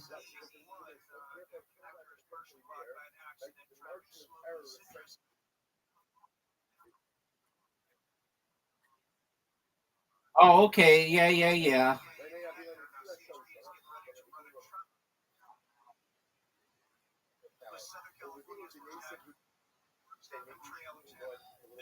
No, it's not.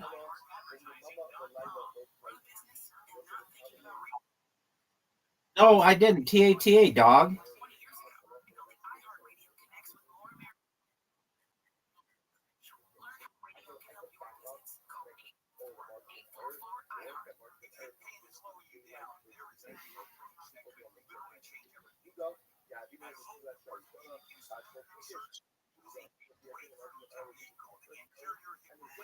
I can't believe Chechia dominated.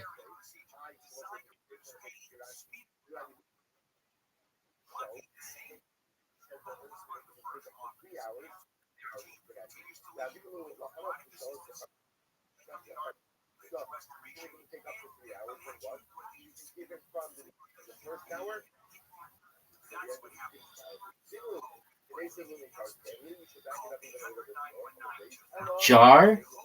You want to use jar?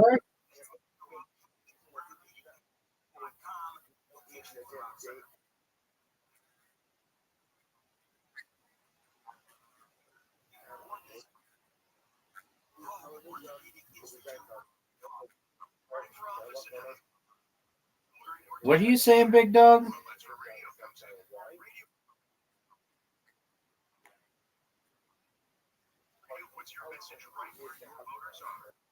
you talking about? Don't just all over the country. Even some of the smallest communities with radio were called in and be on air and just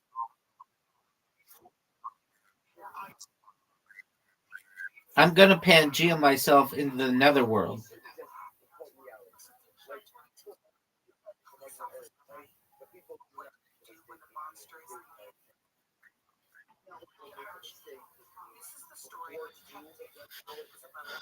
Why haven't you watched all of the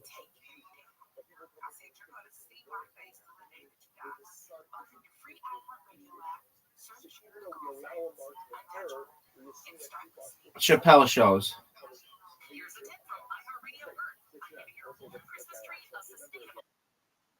Dog, they're so funny.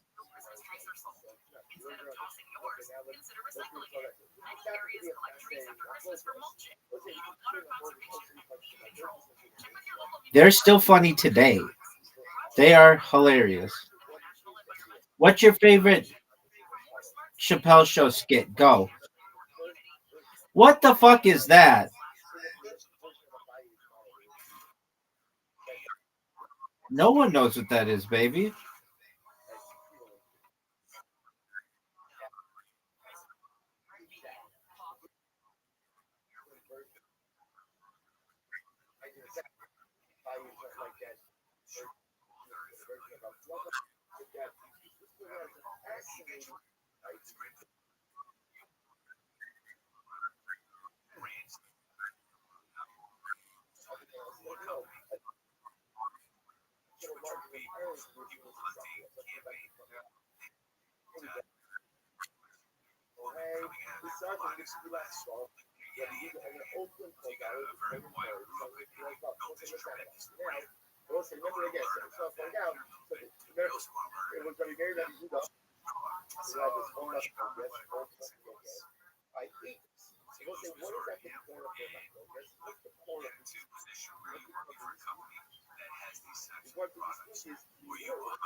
category marketer job by stuff. He was the one that posted it, and I sent him Dennis a note and said, hey, this is a real job. He's like, yeah, we can't do it by your business. And I was like, yeah, I was like, that's like a top question on my list of things I want to do. But Montana is like, and I was like, okay, well, what how is the issue of why? That's your ability to go nowhere. I see that for a lot of people. So now you're already in with savings. Those in Montana, and 45 kilograms of country worth for 6 years. And I'm fortunate enough to work again with the original founder, Jonathan Hart, the company in second year. When I got there, he was still getting good. So I was able to see some of that. This was really the first time I learned sort of more What the fuck is that? strategy.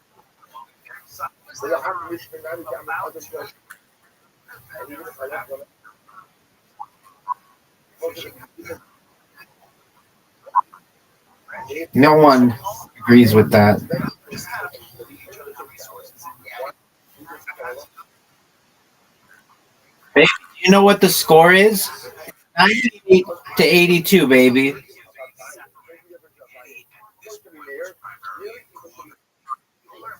Are you a fan of the Utah Yetis? Yes or no? Go.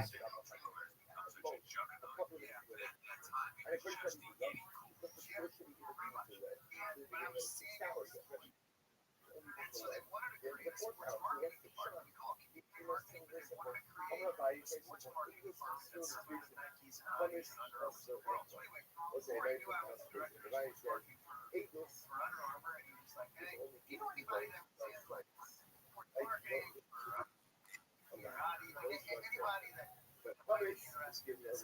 I knew why he was asking. And then the next week, he's like,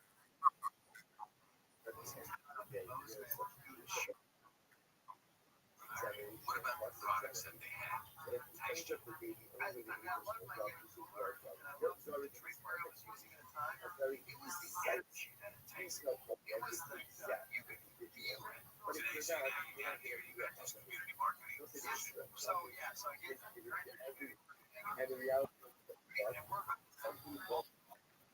You're up, dog. And you're down by 10 points.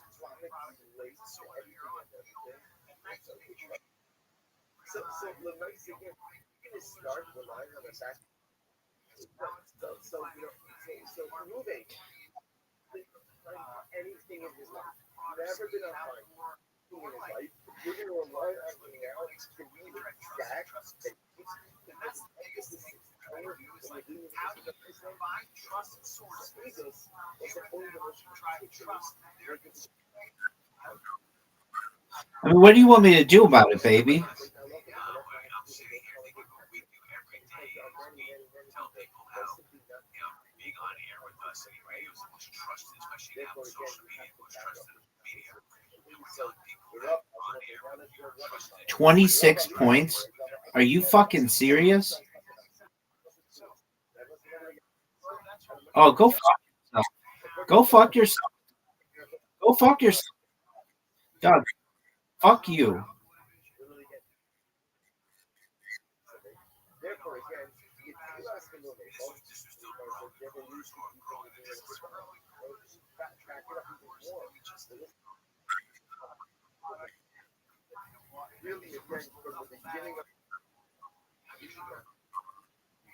So that's what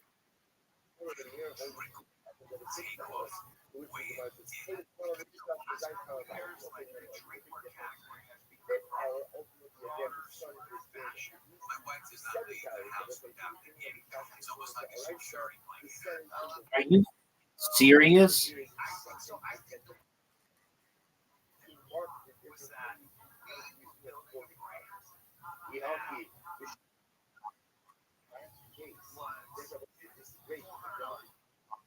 So you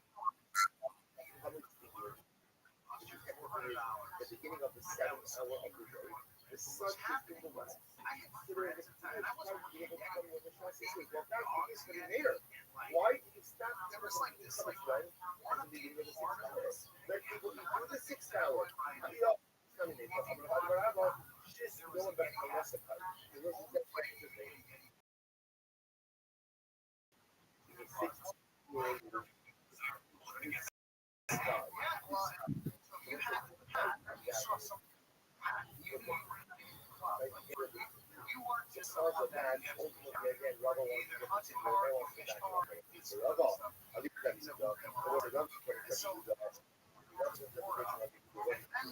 Dog, once again, you got the X, you got the Q. You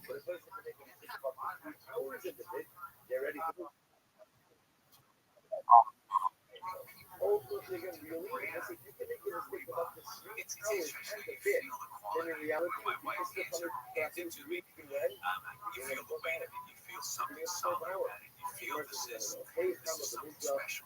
That's because of the people that work on our property. We are hard on ourselves when it comes to something coming through. It has problems in its faces. It's a company that will tremendously since you're at this point now where you're in probably every country in the world.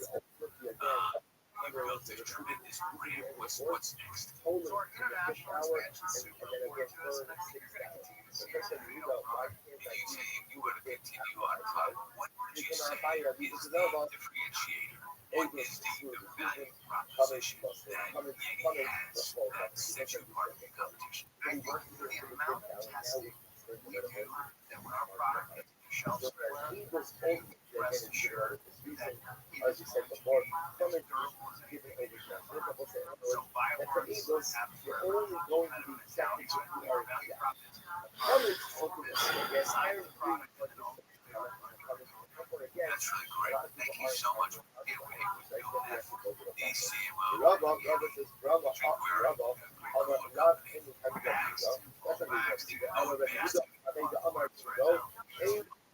Thanks so much for spending some time with us today. That was Rabbi Rothschild, president of iHeartMedia, saying thank you for listening to another episode of CEOs You Should Know. Thanks for appreciate you. Listen to CEOs You Should Know on the iHeartRadio app. Los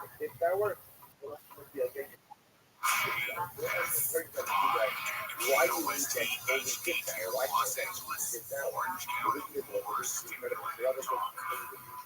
Deferred exile. I appreciate it. Agostino live in the KFI 24-hour news room. Homeland Security Secretary Christine Noem says Venezuelan President Nicolas Maduro and his wife will be deported after their U.S. trial. Noem tells Fox News the immediate focus is on justice. Says the U.S. may consider turning them over to another country at a later time if there's a legitimate government in another country that wants them to come and pay for their crimes in their country. We'll work with them.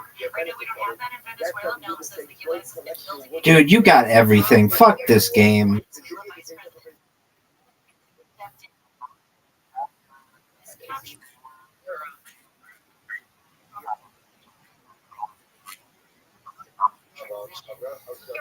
Fuck you. California coast is dealing with record-breaking heat area. Millions of Americans are facing higher healthcare premiums.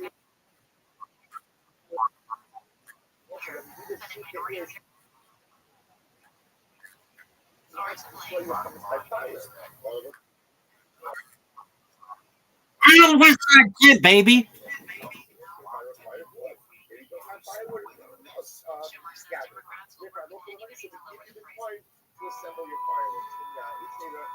Dude, fuck you.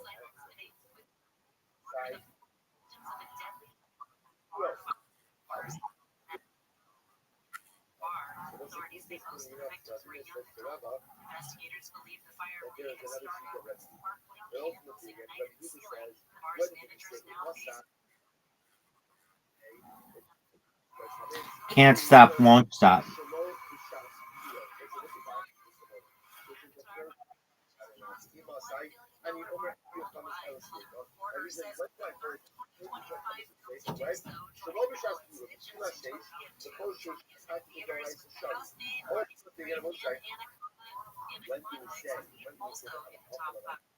Right now, we are close to an accident on the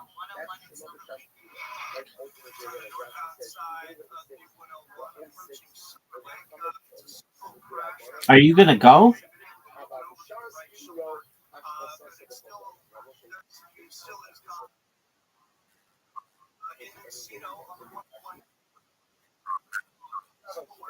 crash that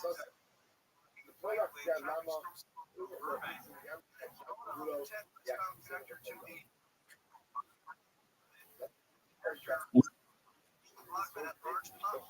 the lots of vehicles have pulled over to the side. And a diamond car on the 60 westbound approaching the 57 got an accident. This came to the center. Baby, all I know is that. No, I'm not. This is fucking real.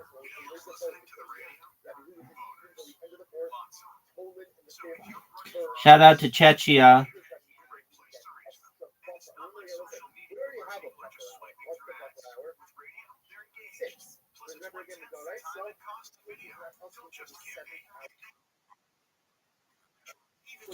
Baby, just win. It's very simple.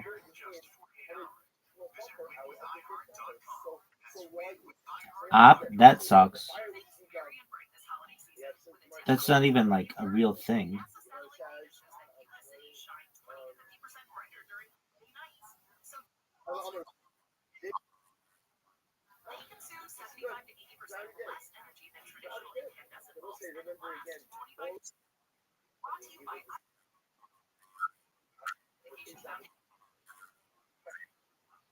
Alone and Reese?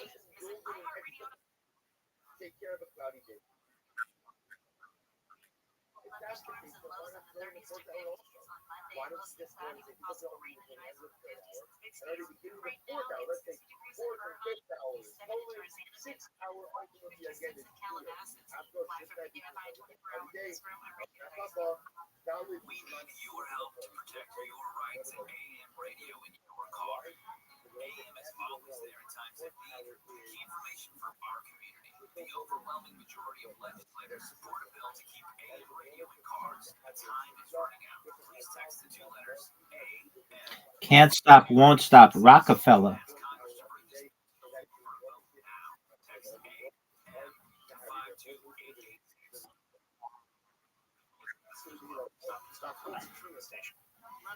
No, it's not. You're making up words.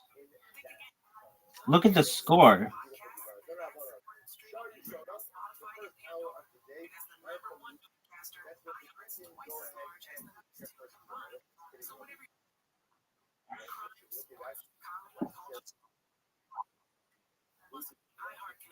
I played If and Fa, baby.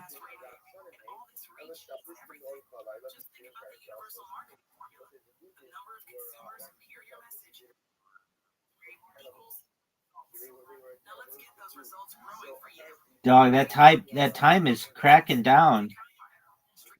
You're done. You played NEN? Where the fuck did you even play that? Some stupid ass play. EN? What the fuck, dog?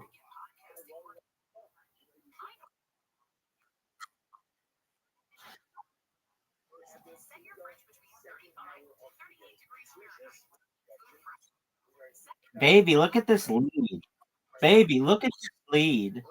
Baby, look at this lead. 26 points, son. 26 points, son. 26 points, son. It's over for you, baby. Your cheating streak is over. There's not a dictionary in the world that's going to save you at this point.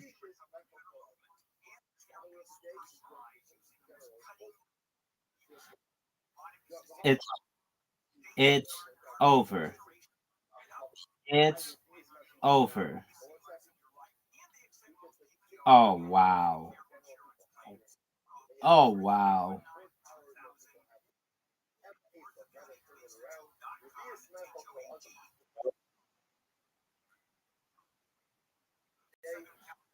Baby, look at this. Look at the champ. Champ's here.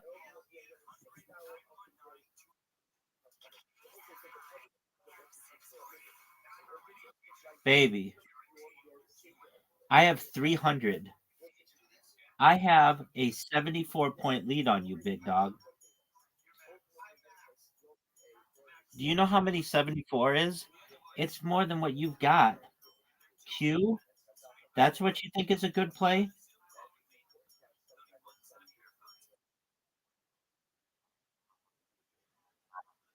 Because I'm sexy.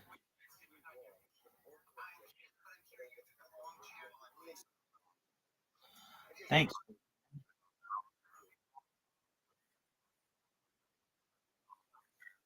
That's absolutely right. I think I got every S. I got every S in this game. But you got the J, you got the X, you got the Q, and you got the Z.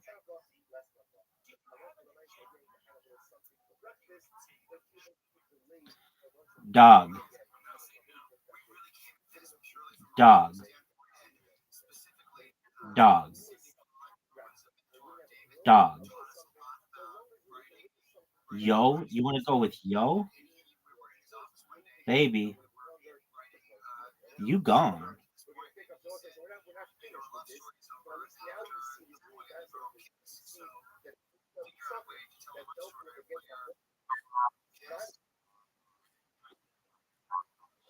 Baby, you're done.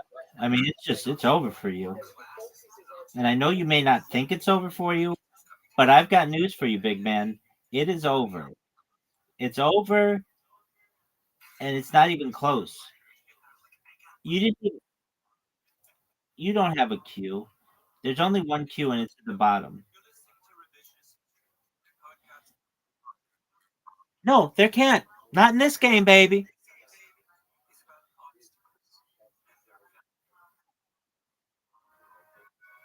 Maybe a blank tile.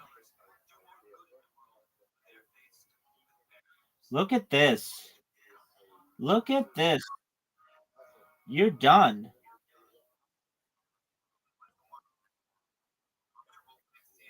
baby. Baby, I don't want to hear about your fucking native languages. I don't want to hear about your made up languages. All I want you to do is win. Baby, why don't you just win?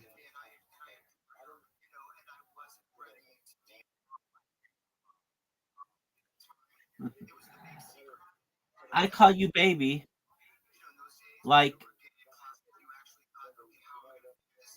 a movie producer calls somebody baby. Like, keep it cool, baby.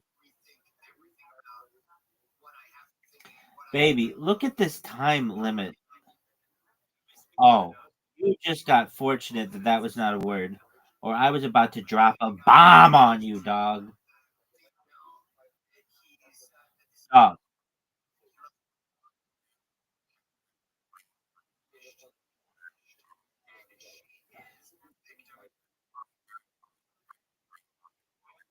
it's over, baby.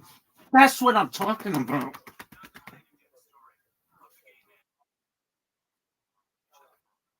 Yeah, because I'm fucking a pretty decent player. Champion. Do you know what it is to be as good at literati as I am?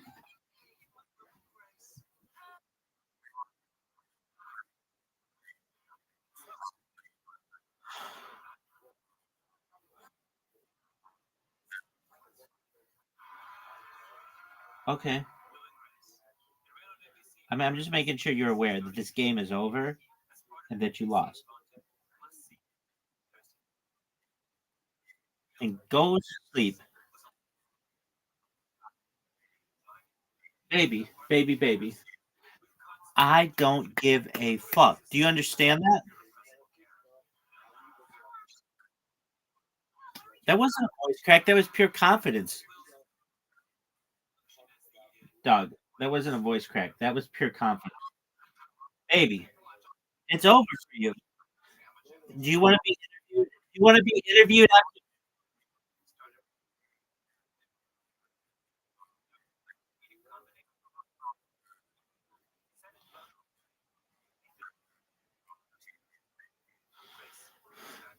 Let me tell you something about nuts.com.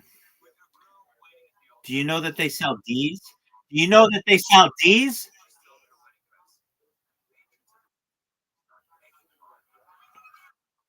Riser. Riser. Pfizer.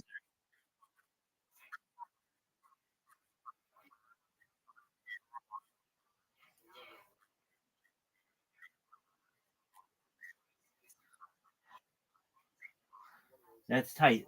Do you know about D's? No, nuts.com. They sell D's. D's nuts.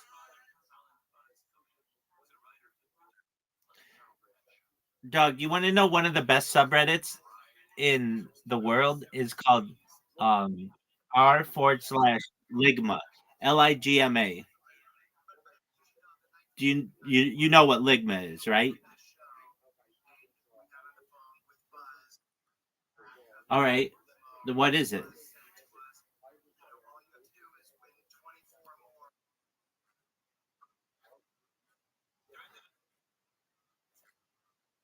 Do you know what do you know what it means?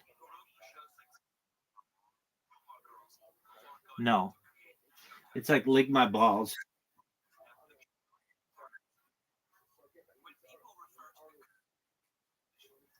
It's, it's a whole subreddit dedicated to that troll. How fucking hilarious is that?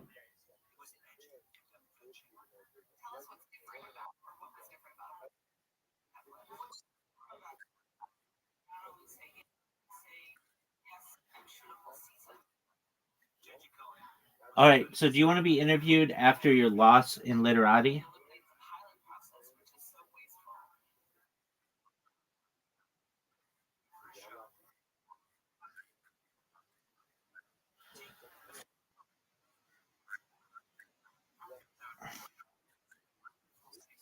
Pangea.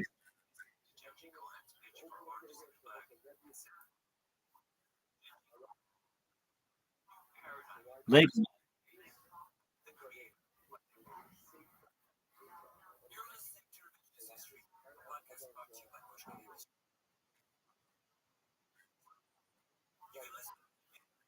Peace, baby.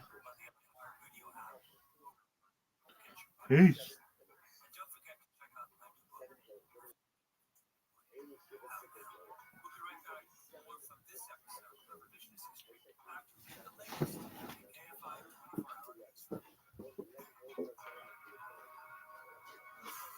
Here's the latest. Secretary of State Marco Rubio says the U.S. is not at war with Venezuela after capturing President Nicolas Maduro.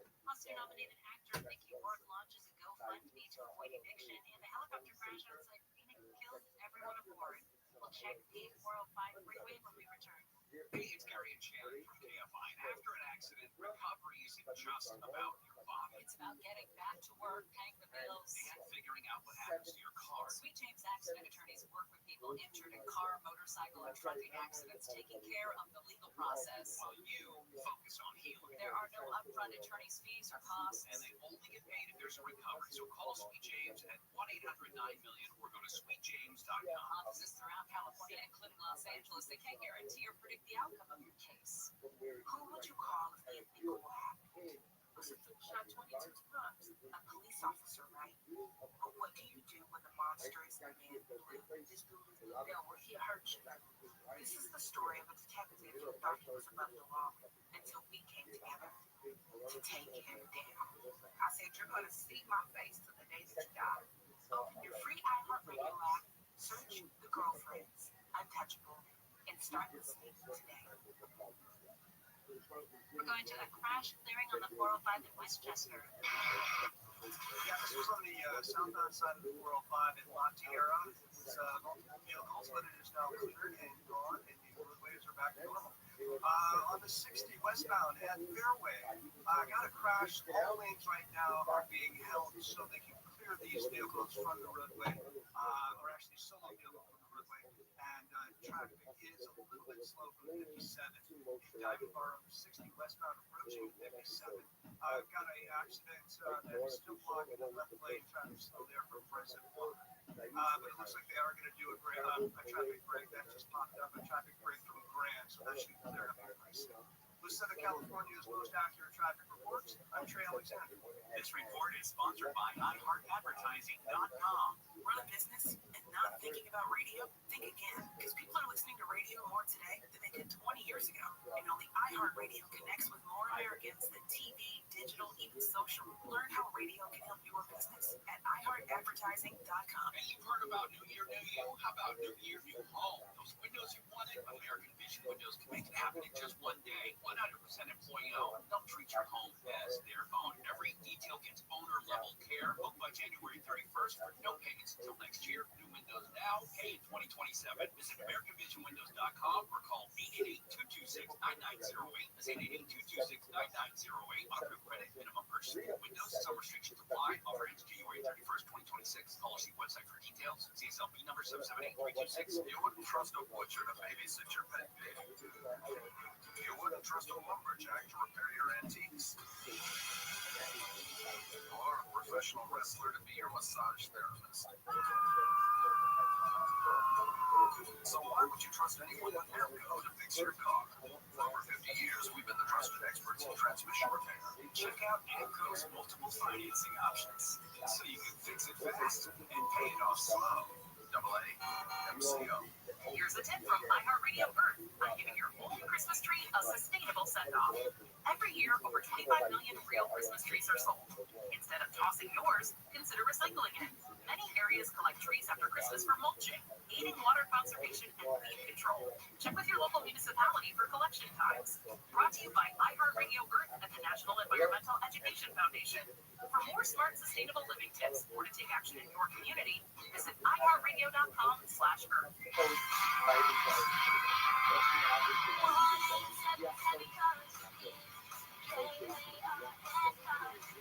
Hurry! It's your last chance to donate for 2025. Call 1-877-CARS for kids to reach a friendly live agent. Donations super easy, and your card can be picked up as soon as tomorrow. Call us now. 1-877-CARS for kids. Hurry! It's your last chance to donate for 2025. We need your help to protect your right to AM radio in your car.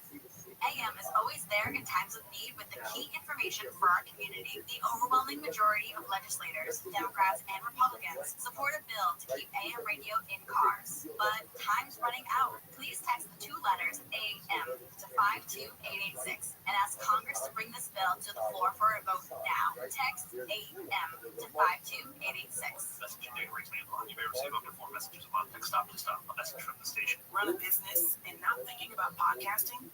Think again.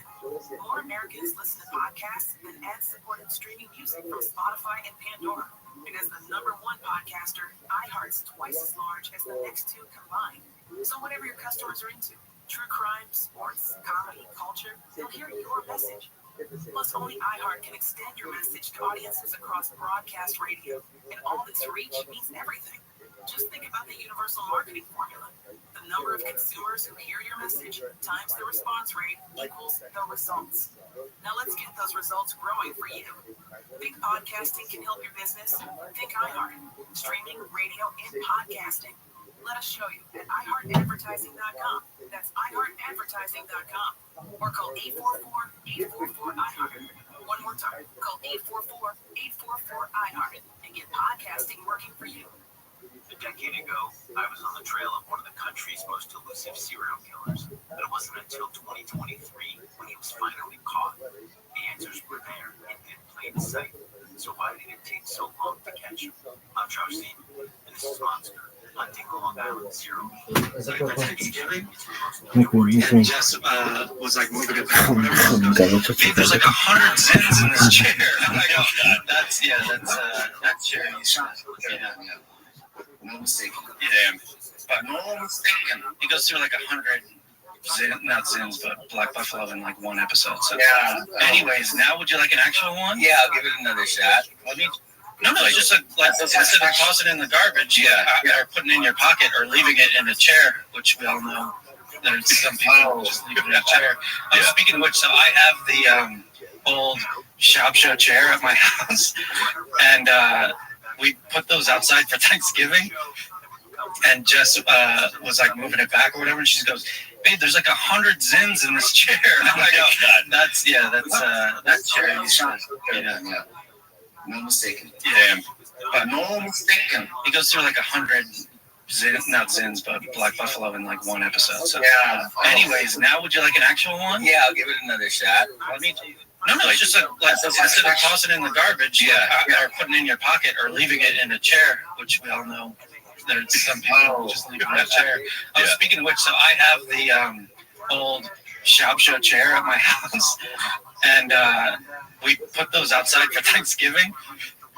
And Jess was like moving it back or whatever, and she goes, "Babe, there's like 100 zins in this chair." I'm like, "Oh, that's chair used to, yeah. No mistaken. Yeah, but no mistaken. He goes through like 100 not zins, but Black Buffalo in like one episode. So anyways, now would you like an actual one? Yeah, I'll give it another shot. Let me. No, it's just like instead of tossing it in the garbage, or putting it in your pocket, or leaving it in a chair, which we all know there's some people just leave it in a chair. Oh, speaking of which, so I have the old shop show chair at my house, and we put those outside for Thanksgiving. And Jess was like moving it back or whatever, and she goes, "Babe, there's like 100 zins in this chair." I'm like, "Oh, that's chair used to, yeah. No mistaken. Yeah, but no mistaken. He goes through like 100 not zins, but Black Buffalo in like one episode. So anyways, now would you like an actual one? Yeah, I'll give it another shot. Let me. No, it's just like instead of tossing it in the garbage, or putting it in your pocket, or leaving it in a chair, which we all know there's some people just leave it in a chair. Oh, speaking of which, so I have the old shop show chair at my house, and we put those outside for Thanksgiving. And Jess was like moving it back or whatever, and she goes, "Babe, there's like 100 zins in this chair." I'm like, "Oh, that's chair."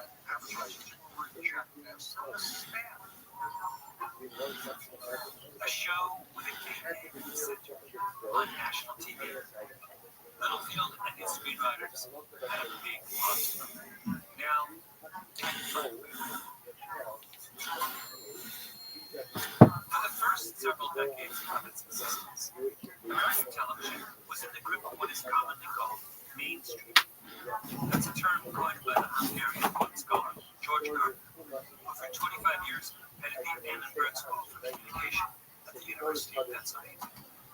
Gardner was fascinated by American television in the 1960s and 1970s, when the limited number of options on television meant that a hit show could command huge audiences. Take the Western show Guts, which in the 1960s was the most popular program on television. It would routinely be watched by 40% of the households in America with TV. You could sit next to a random. All right, baby, it's day 10 of Kabbalistic Studies, and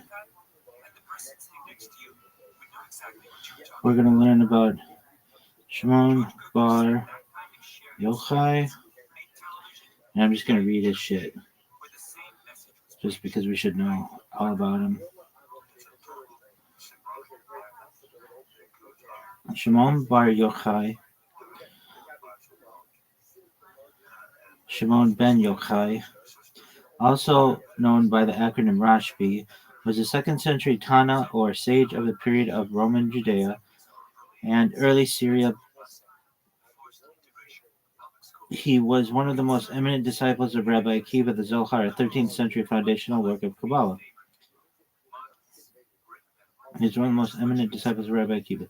Zohar, a 13th century foundational work of Kabbalah, is described to him by Kabbalistic tradition, but this claim is universally rejected by modern scholars.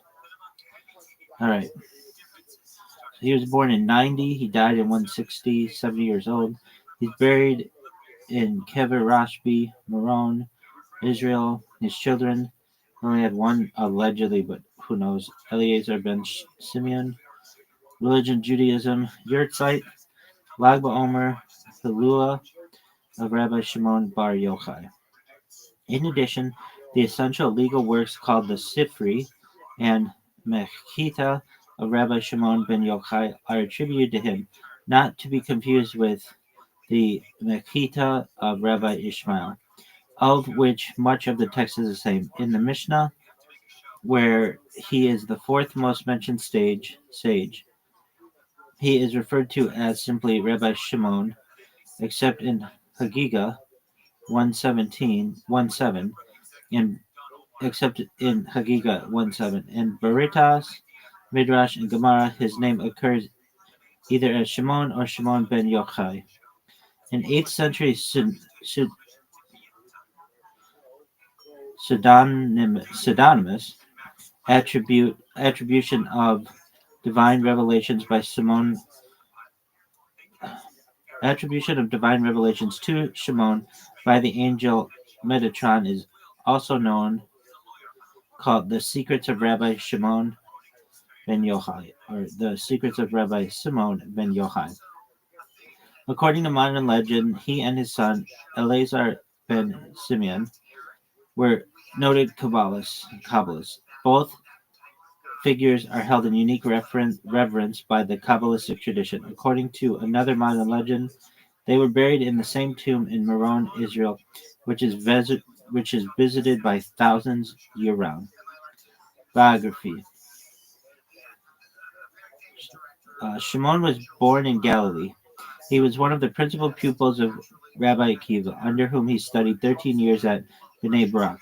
Barak 28a relates that Shimon had previously studied at Yavne under Gamliel II and Joshua ben Hananiah, and that he was the cause of the infamous quarrel that broke out between these two leaders. However, the statement is somewhat chronologically difficult, considering that about 45 years later, when Akiva was thrown into prison, Shimon's father was still alive. Zacharias Frankel thus concluded the account as Barako 28a as spurious. In the Jerusalem Talmud, in Terumot 46b and Sanhedrin 119a, Shimon's acuteness was tested and recognized by Akiva when he first came to him. Of all the pupils Akiva ordained, only Rabbi Meir and Of all his pupils, Akiva ordained only Rabbi Meir and Shimon. Conscious of his merit, Shimon felt hurt at being ranked after Meir, and Akiva was compelled to soothe him with soft words. During Akiva's lifetime, Shimon was occasionally found at Sidon, where he seems to have shown great independence in his halakhic decisions. The following incident is recorded, illustrating his wit and piety. A man and his wife, childless despite 10 years of marriage, appeared before Shimon at Sidon to secure a divorce. Observing that they loved each other and not being able to refuse a request that agreed with rabbinical law, Shimon told them that a feast marked their wedding. Told them that as a feast marked their wedding, they should mark their separation in the same way. The result was that both changed their minds, and owing to Shimon's prayer, God granted them a child. Shimon often returned to Akiva, and once he conveyed a message to him from his fellow pupil Hanina ben Hakinal. Shimon's love for his great teacher was profound. When Akiva was thrown in prison by Hadrian, Shimon, probably through the influence of his father, who was in favor of the court of Rome, found a way to enter the prison. He still insisted upon Akiva's teaching him, and when the latter refused, Shimon jestingly threatened to tell his father, Yochai, who would cause Akiva to be punished more severely. What a dick. After Akiva's death, Shimon was again ordained with 4 other pupils of Akiva by Judah ben Baba. Legends of persecution and hiding.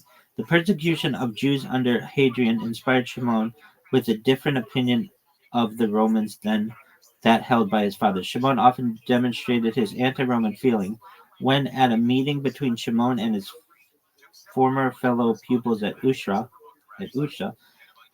probably about a year and a half after Akiva's death, around 126 of the Common Era, Judah bar Eli spoke in praise of the Roman government. Shimon replied that The institutions which seemed to so praiseworthy to Judah were to the benefit of the Romans only, to facilitate the carrying out of their wicked designs.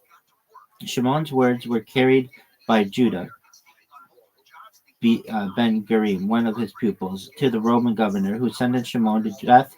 According to Gratz, the governor of Varus, who ruled under Antonius Pius, the event took place around about 161.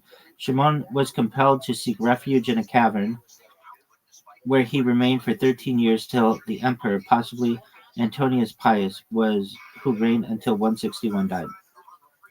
Shimon, accompanied by his son Eleazar, hid in a cavern near Gadara, where they stayed for 13 years, living on dates and carob fruit. Their whole bodies thus became covered with eruptions. One day, seeing that a bird repeatedly escaped the net set for it by a hunter, Shimon and his son were encouraged to leave the cavern. Taking the escape of the bird as a bad omen, taking the escape of the bird as an omen that God would not forsake them. When outside the cavern, they heard the voice of God say, "You are free." They accordingly went their way. Shimon was bathed in warm springs. Shimon then bathed in the warm springs of Tiberias, which rid him of the disease contracted in the cavern, and he showed his gratitude in the town in the following manner. Tiberias was built by Herod and Antipas on a site where there were many tombs, the exact locations of which had been lost. The town, therefore, had been regarded as unclean. Resolving to remove the cause of uncleanliness, Shimon planted lupines in all suspected places. Wherever they did not take root, he knew that there was a tomb underneath. The bodies were then exhumed and removed, and the town pronounced clean. A certain Samaritan secretly replaced one of the bodies to annoy and discredit Shimon. But Shimon learned what the Samaritan had done through the power of the Holy Spirit, and said, "Let what is above go down, and what is below come up."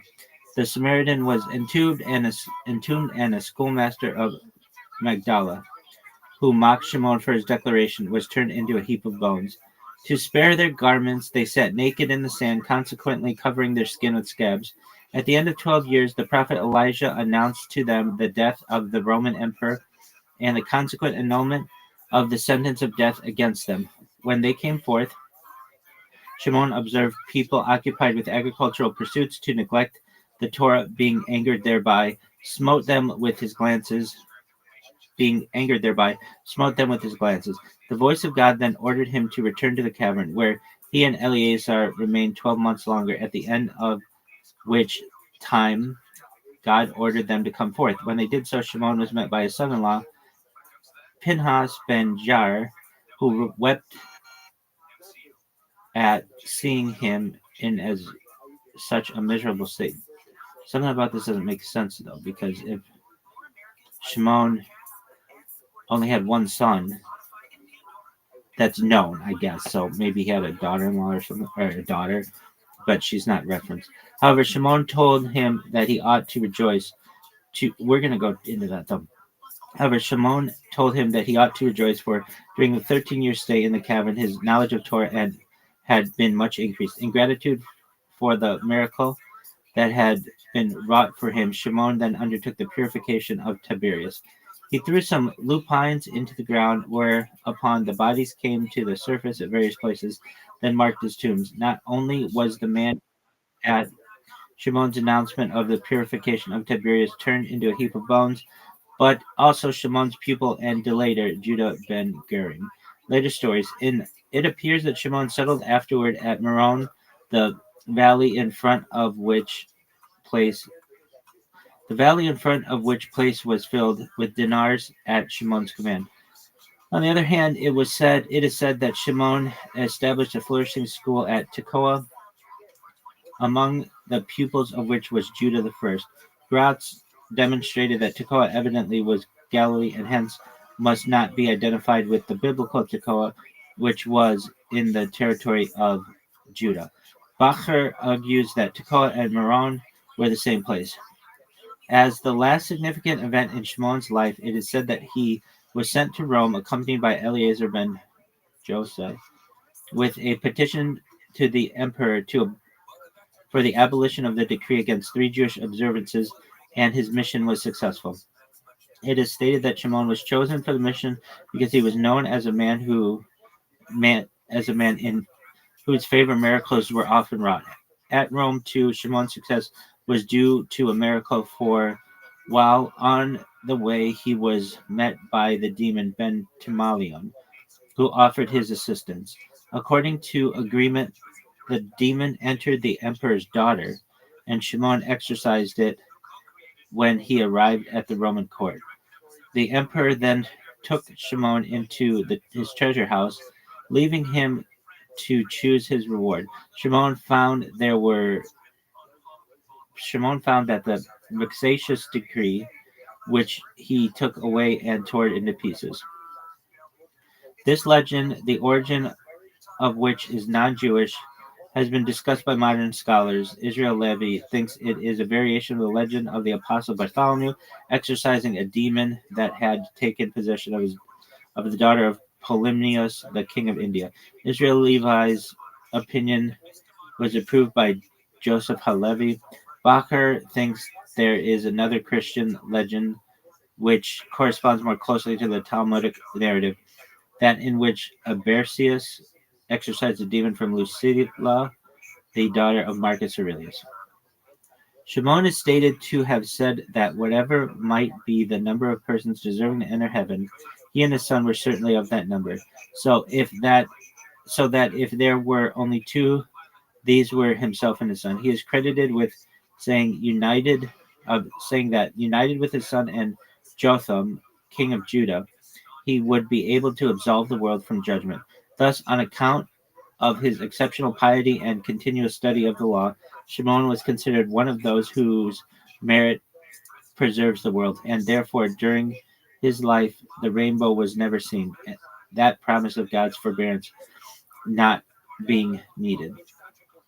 Teachings. The fullest account of Shimon's teaching is found in W. Bacher's Agada der Tanayatin. When the Talmud attributes teaching to Shimon without specifying which Shimon is meant, it means Shimon bar Yochai. Halacha. Shimon's halachot are very numerous. They appear in every tractate of the Talmud except Barako, Hala, Ta'ani, Nadarim, Tamid, and Midot.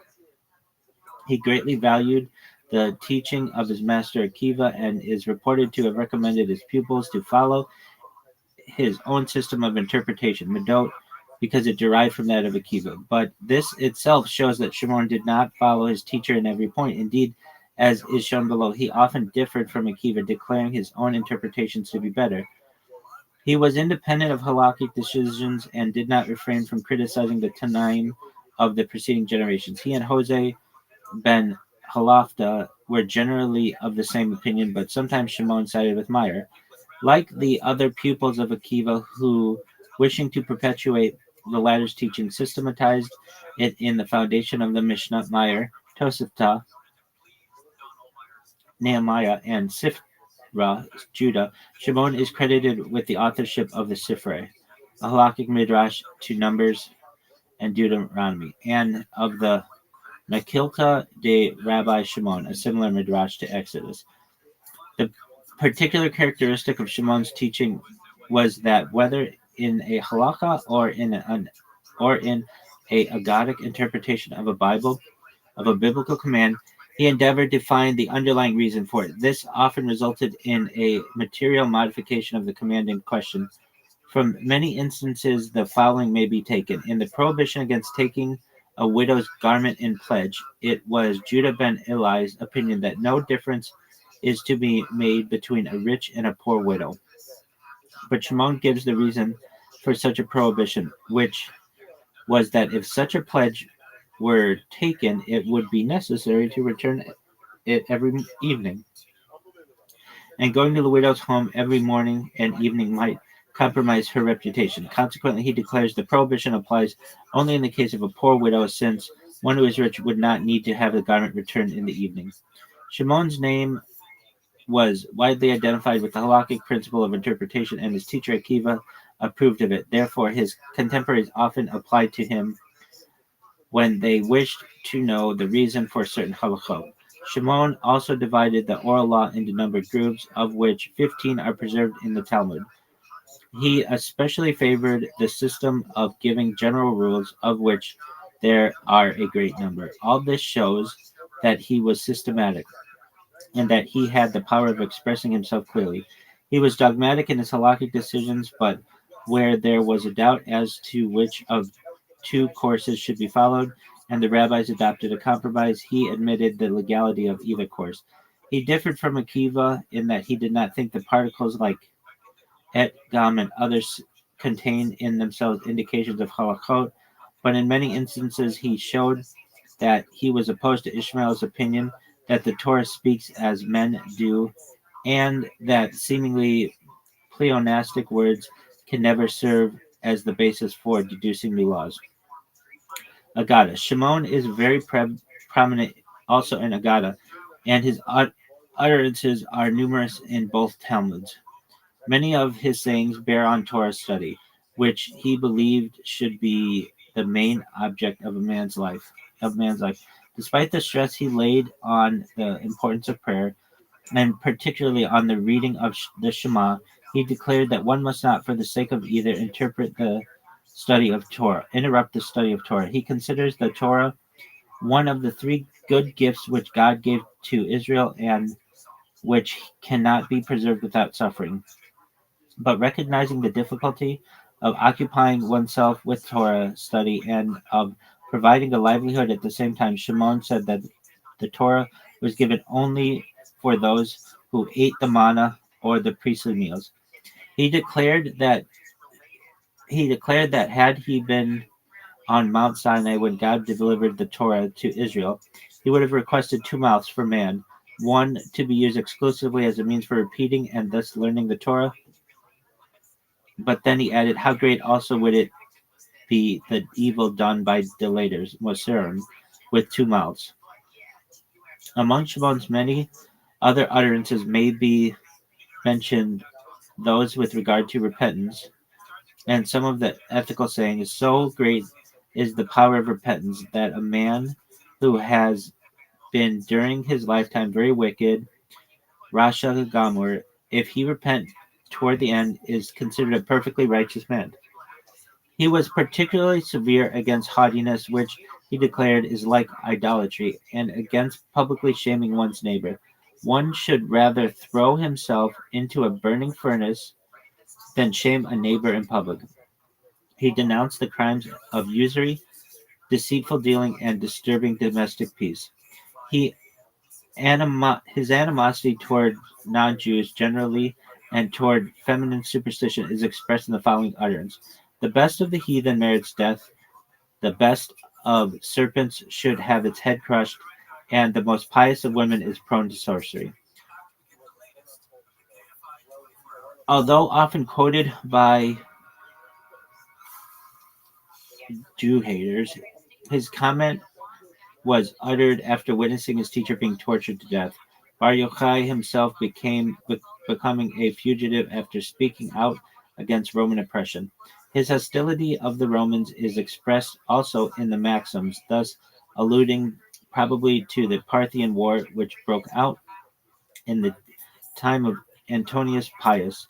He said, if you see a Persian horse tied to the graves of Israel, look for the steps of the Mashiach.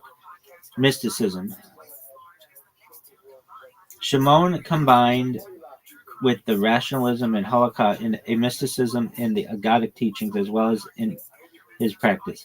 He spoke of a magic sword on which the name was inscribed, being given by God to Moses on Sinai, and he ascribed all kinds of miraculous powers to Moses.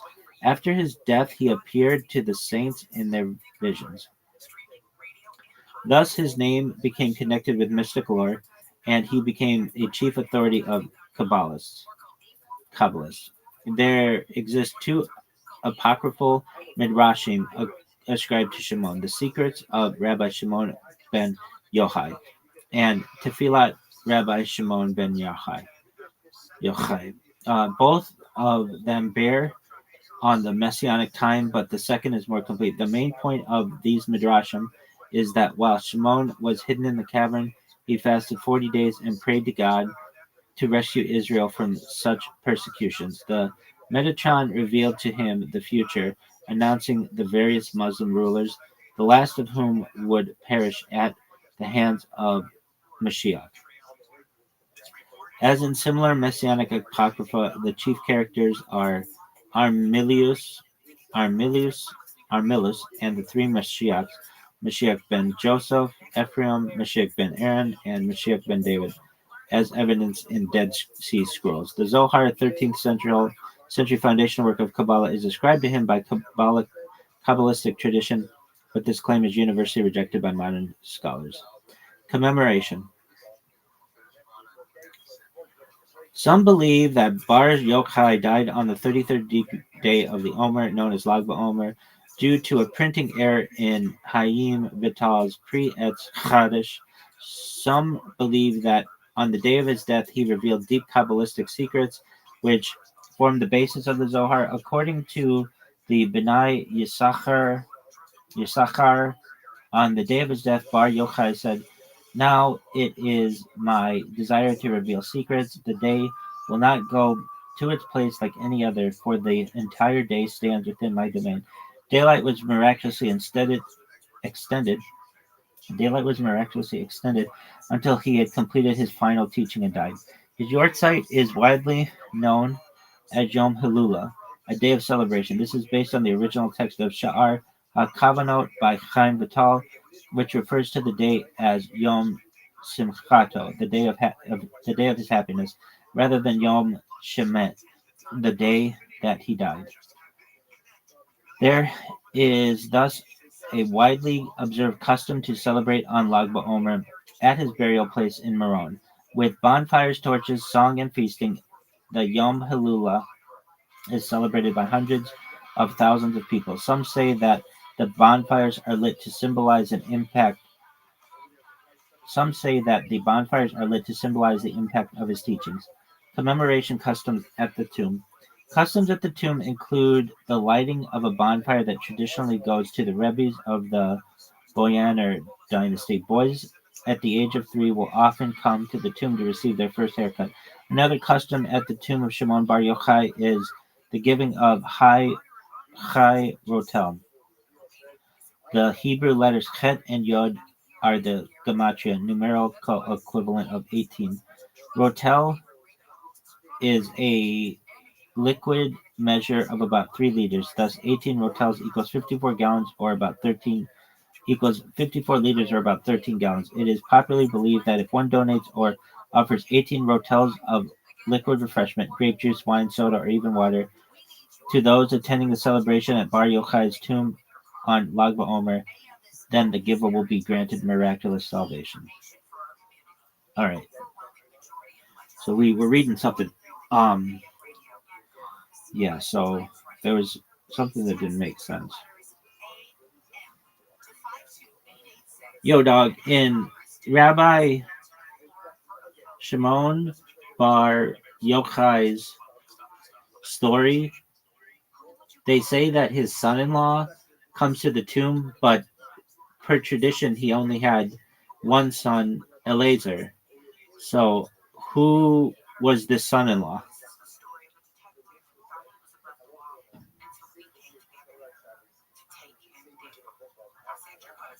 Not the tomb, but the cave. Okay, he had one famous son, but he did have one daughter, even though she's barely discussed by name. So who was his son-in-law? Rabbi Pinchas ben Yair. He is Rashbi's son-in-law, married to Rashbi's daughter. Where this comes from, this is explicit in Midrash and Yerushalmi sources. Bereshit, Rabbah, Yerushalmi, Shevet. Rabbi Pinchas ben Yair is the same sage famous for the river splitting, so he could redeem captives, extreme piety, and asceticism. Multiple stories ascribe him visiting Rashbi, honoring Rashbi, appearing in traditions connected to Rashbi's cave period in the later years. Why people get confused. Rashbi's daughter is almost never named. Rabbi Elazar is so dominant in the narrative that people assume Rashbi had only one child total. That's what it. Some stories just say his son-in-law without naming him. Bottom line, son is Rabbi Elazar ben Shimon. Daughter unnamed in most sources. Son-in-law Rabbi Pinchas ben Yair. What are some sources that name her, and what is her name?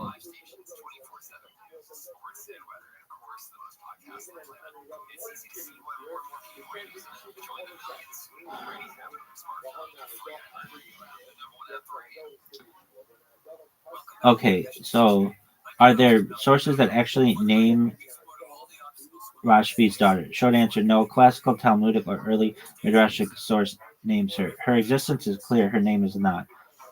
What is explicitly in early sources? These clearly establish the daughter and son-in-law, but do not give her name. Yerushalmi Shavet 9:1 explicitly calls Rabbi Pinchas ben Yair the son-in-law of Rabbi Shimon bar Yochai.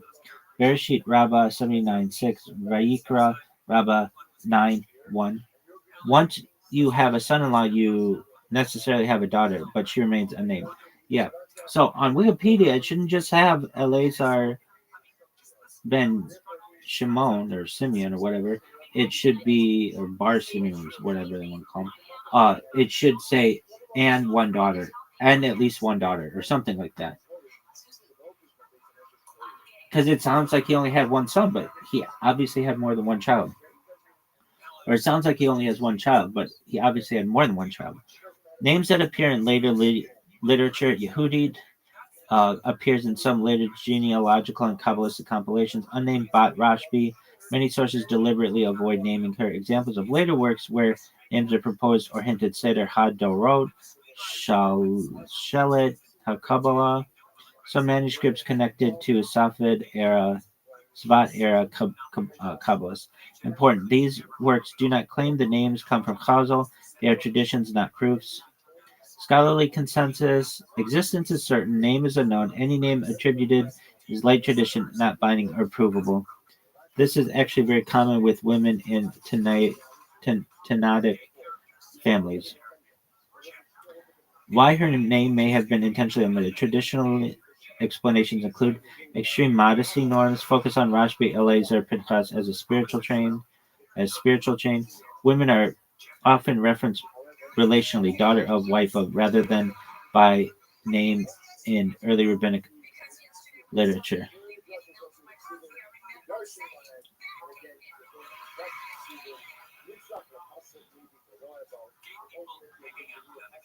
Yo, dog, what's that story about Rabbi Shimon bar Yochai and a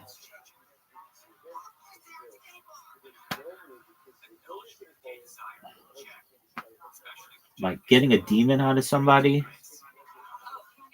Usually that's not like a Jewish thing. What's that all about?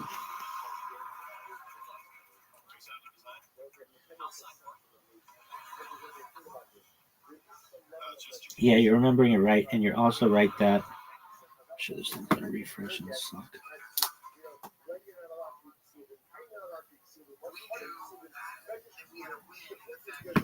Don't ever forget, kids. Everything sucks.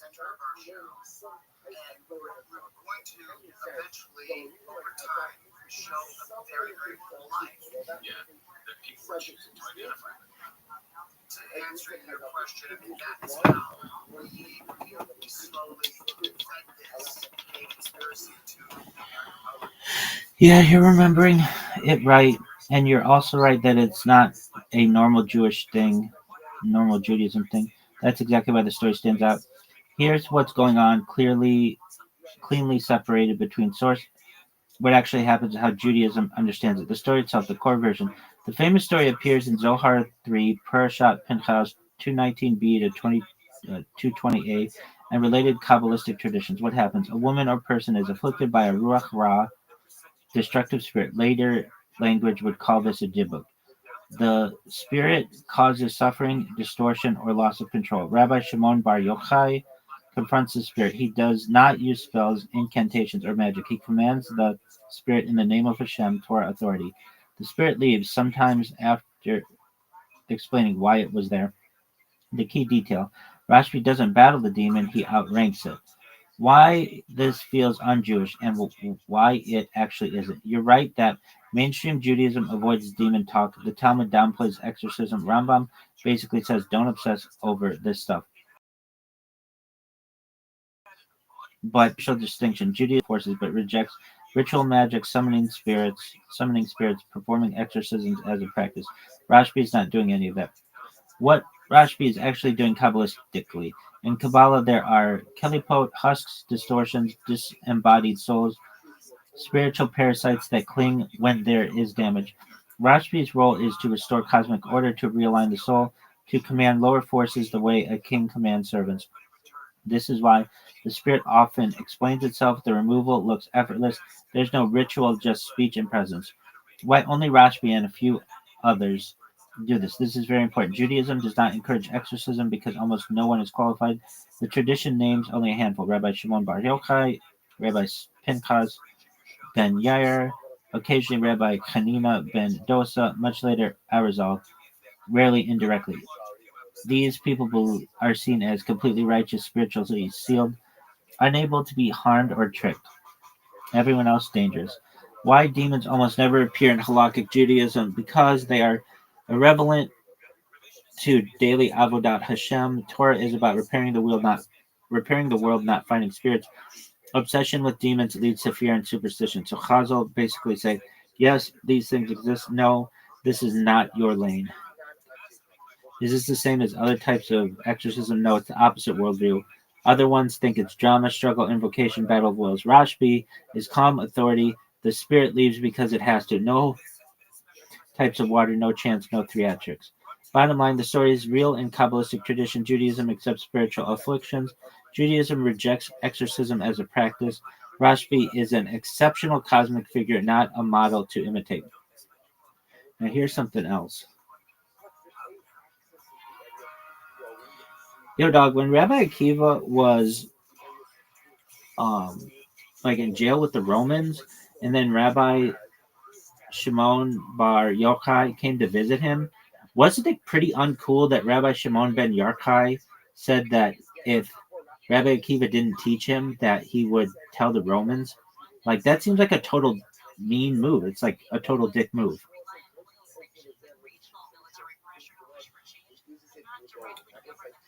Yeah, on the surface it sounds super messed up, and you're not wild for reacting that way if you read it like normal human behavior. And how else do you want me to read it? If you, it does sound like a real jerk move, but in rabbinic sources, the moment is doing something very specific, and it's not meant to be read as casual blackmail or cruelty. Let's slow it down and unpack it. The story, quick recap. Source, Pesachim 112a with parallels elsewhere. Rabbi Akiva is imprisoned by the Romans. Teaching Torah is a death sentence. Rabbi Shimon ben Bar Yochai comes to visit him. Rashbi says, teach me Torah. Rabbi Akiva hesitates. Teaching Torah is literally risking execution. Rashbi responds, if you, essentially paraphrase, if you don't teach me, I'll tell the Romans you're teaching Torah anyway. That line hits modern ears like, bro, WTF, that's cold. Why Chazal did not see this as a dick move. This is not casual speech. This is Talmudic, hyper-compressed language. No one thinks Rashbi was actually planning to snitch like some street-level informant. The Gemara is not praising betrayal either. Is not praising betrayal ever. Instead, it's a rhetorical forcing move. Rashbi is saying there is no safe option. Rabbi Akiva's hesitation is understandable. Teaching Torah equals death. Not teaching Torah equals survival, maybe.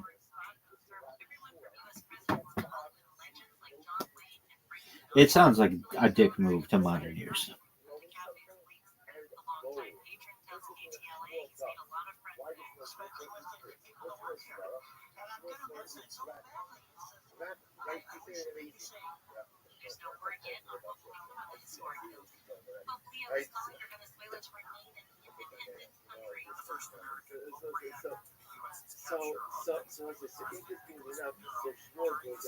Rashbi's point is brutal but principled. You are already condemned. If Torah dies with you, that's worse than death. All right, well, then I understand, maybe. In other words, the Romans didn't need Rashbi to kill Rabbi Akiva. Rabbi Akiva is already a marked man. The only meaningful choice is whether Torah continues. So the Altel line is basically stop pretending silence saves you. It doesn't. Rashbi is representing Torah's demand, not his ego. In rabbinic literature, great sages sometimes speak as the voice of Torah itself. Rashbi isn't saying, teach me or else. He's saying, Torah has no patience for false humility or fear right now. This is the same genre as Eliyahu yelling at prophets, Moshe smashing the tablets, Pinchas acting violently against protocol. These are extreme moments, not normal ethics. Rabbi Akiva accepts the framing immediately. Key detail people miss. Rabbi Akiva does not rebuke Rashbi. Instead, he immediately teaches him with full intensity, and if he agrees, you're right, this is the moment. As if he agrees, you're right, this is the moment. If Rashbi had crossed an ethical red line, the Gemara would flag it. It doesn't. So, was it mean? By normal standards, yeah, it was harsh. By rabbinic narratives, it's tragic clarity. This is a story about Torah under annihilation, teachers deciding what survives, students refusing to let Torah die politely. Rashbi is portrayed as ruthless for Torah, not gentle, not diplomatic, willing to sound cruel if that's what continuity requires. That basically tracks perfectly with his cave years, his intolerance for Roman culture, his later scorched earth judgments. Bottom line, it's not endorsing snitching, it's not praising cruelty. It is portraying a moment where Torah overrides normal niceness. Rashbi is intentionally written as dangerous, uncompromising, and extreme. And honestly, your reaction is kind of the point. Rashbi is not supposed to feel comfortable or polite.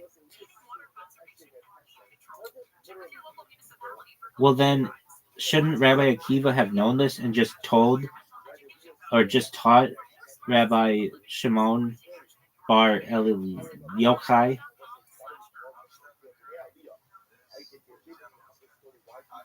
Instead of just like being quiet?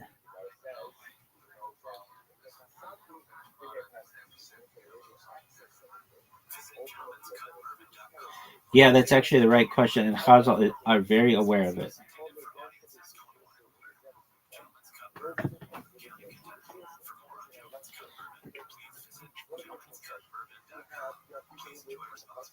We need your help to protect your right to AM radio in our car.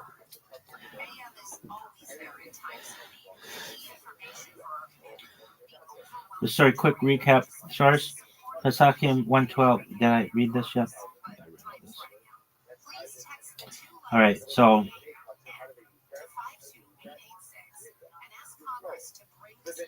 yeah, that's actually the right question. Chazal are very aware of it. The story only works because Rabbi Akiva does know this already. So why the hesitation? Short answer: Rabbi Akiva wasn't confused. He was testing the student, not weighing the risk.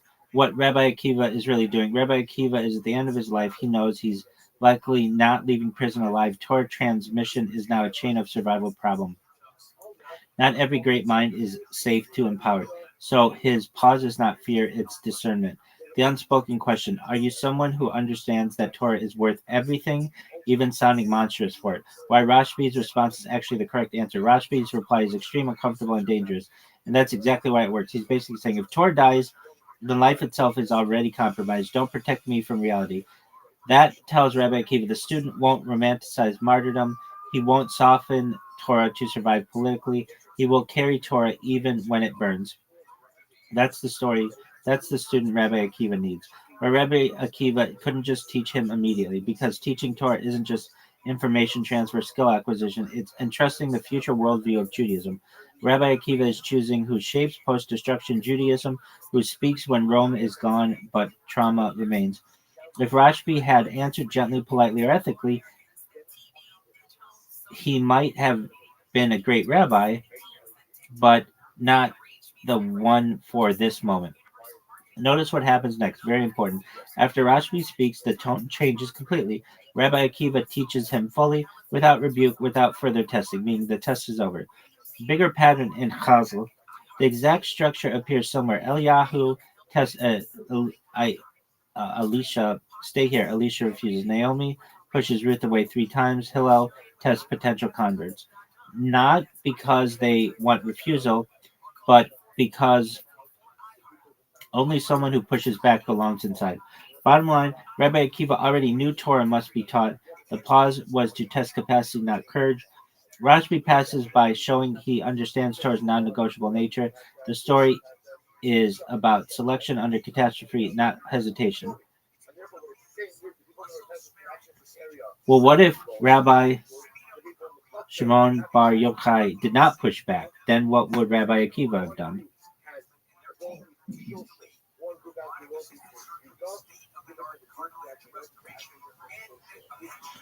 That's a sharp counterfactual, but Chazal actually build the answer into how the story is written, even though they don't spell it out. Short answer: if Rabbi Shimon Bar Yochai had not pushed back, Rabbi Akiva would not have taught him that transmission, not because Rashbi would be bad, but because he would be the wrong vessel for that moment.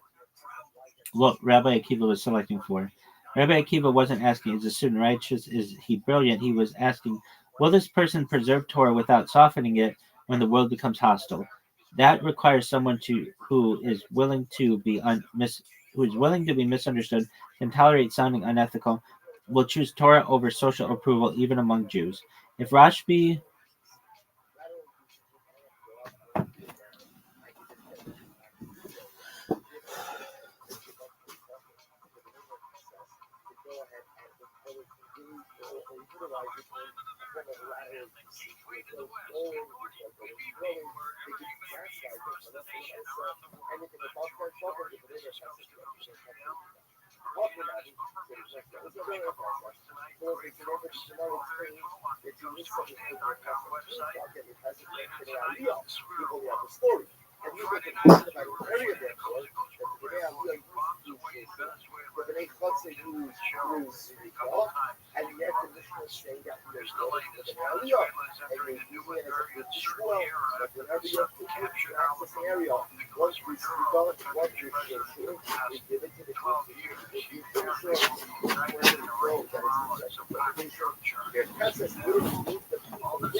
Okay, so Rabbi Akiva is asking, will this person preserve Torah without softening it when the world becomes hostile? This requires someone who is willing to be misunderstood, can tolerate sounding unethical, will choose Torah over social approval, even among Jews.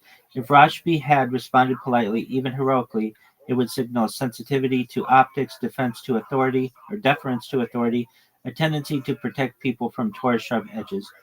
Those are virtues in normal times. They are liabilities in collapse. What Rabbi Akiva likely would have done instead. Option 1, teach some but not the core. Very common in Chazal.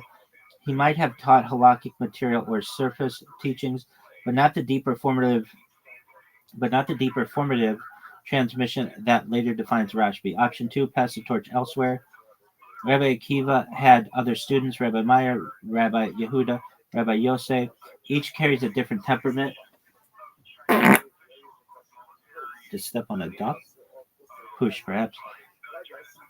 Rabbi Rashbi becomes the Rashbi only because he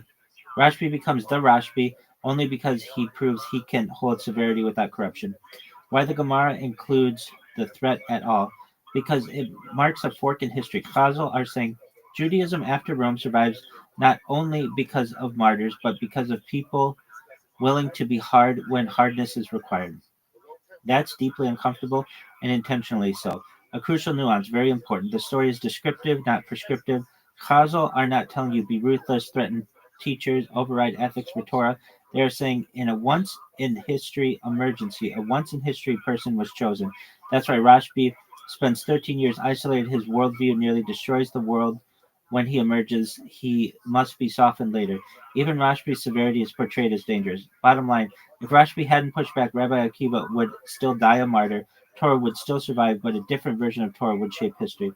The Gemara is explaining why Rashbi exists at all. All right, well, what about... Yo, dog, well then what about when Rabbi Shimon Bar Yochai, does this all happen before he goes into the cave with Rabbi Akiva? And then also, can you give me more in-depth knowledge as to when Rabbi Shimon ben Yochai or Shimon bar Yochai goes out of the cave the first time and then fuck.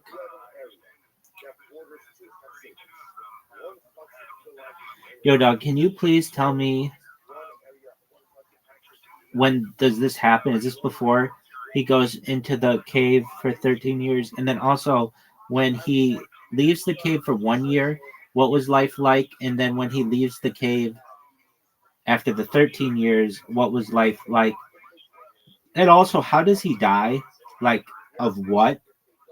Like, did he get kicked by a mule? Or does it just not say? And then traditionally, how does it happen?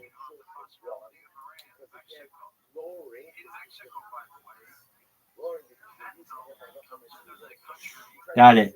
Let's put Rashbi's life on a clean timeline, no mysticism fog, and I'll flag what the sources actually say versus later tradition. So, when does the Rabbi Akiva prison scene happen? It happens before the cave when Rashbi is still young, but already sharp student. Rabbi Akiva is imprisoned by the Romans from 130 to 135, around then.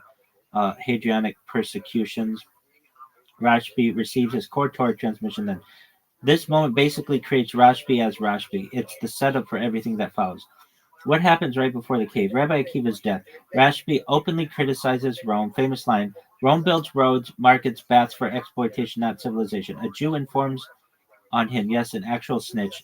This one is real. Romans sentence Rashbi to death. This forces him into hiding. The first cave period, 12 to 13 years. The source is Shabbat 33b. Rashbi and Rabbi Elazar, his son, hide in a cave. They learn Torah nonstop, live on carobs plus water, bury themselves in sand to preserve clothing. This is where Zoharic Rashbi is retroactively placed. Historically, the Zohar is later, but tradition maps it here. What happens psychologically, spiritually? Total detachment from society, absolute uncompromising Torah view, zero tolerance for normal life. This is important for what comes next. Leaving the cave the first time after 12 years, they hear the emperor has died, decrees are annulled. They come out. What life is like then? Bad, very bad. They see Jews farming, working, living normal lives. Rashbi says essentially, they abandon eternal life for temporary life. Wherever Rashbi looks in judgment, things burn.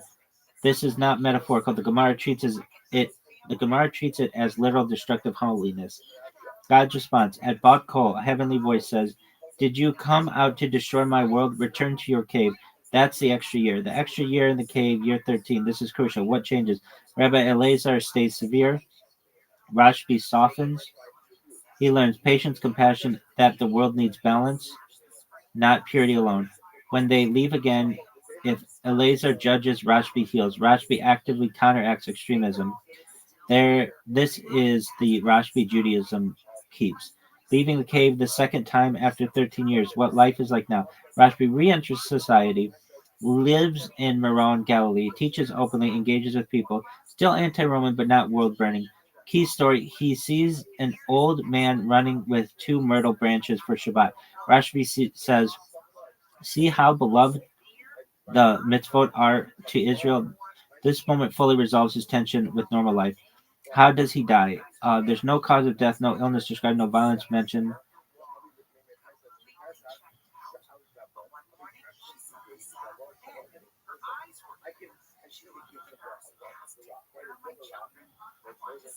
No accident. He simply dies of old age. Traditionally, they say it's his 80s, but traditionally it's 70. Traditional Kabbalistic understanding, he dies on Lag BaOmer, surrounded by students, teaching secrets of Torah until his last breath.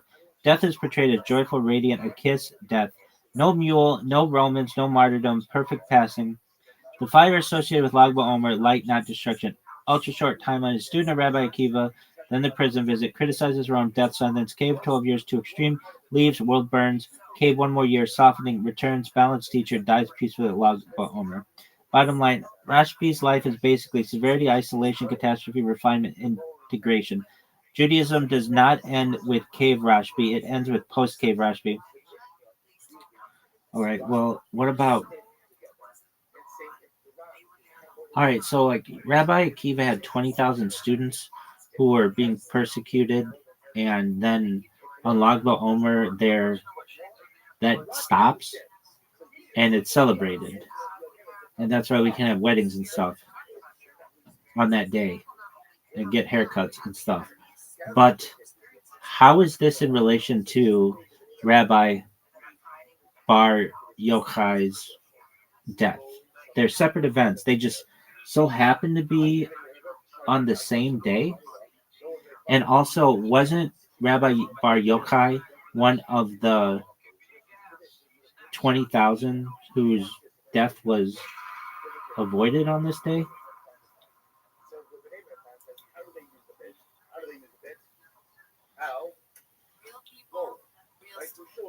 Great question. The confusion is very common because Lag BaOmer is actually two different traditions that get layered in onto one day. That's what I thought. Let's untangle it cleanly. Rabbi Akiva's students, what actually happened? The classic story, Rabbi Akiva had 24,000 students. I meant more than 20,000. I mean, it was like something in the 20. Like you could say, like, I was rounding. They did not die from Roman persecution. They died in a plague. That's what I meant as a plague, the illness, yeah. Reason giving, they did not treat one another with proper respect. Time frame between Pesach and Shavuot. What changes on Lag BaOmer? The plague stops. Death ceases. Mourning customs are lifted. Haircuts, weddings, music. That's why Lag BaOmer is a break in mourning, not a full biblical holiday. Was Rabbi Shimon Bar Yochai one of those 24,000? Huh? No, he's absolutely not. That doesn't make sense to me. This is super important. Rashbi is explicitly named as part of a later group. Okay. After the plague, Rabbi Akiva takes 5 new students: Rabbi Meir, Rabbi Yehuda, Rabbi Yosef, Rabbi Shimon Bar Yochai, Rabbi Elazar ben Shemua. The Gemara says they restored Torah to Israel, meaning the 24,000 died. Wait a second. That doesn't make sense.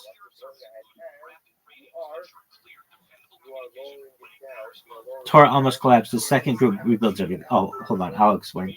Rashbi did not almost die. He was not spared on Lag BaOmer. He belongs to the post-catastrophe generation. So how does Rashbi's death fit in? Rashbi's death being on Lag BaOmer is later Kabbalistic tradition. It does not appear in the Talmud. It emerges much later as a Zoharic Sfat tradition. It reframes Lag BaOmer from plague stopped to also spiritual light revealed.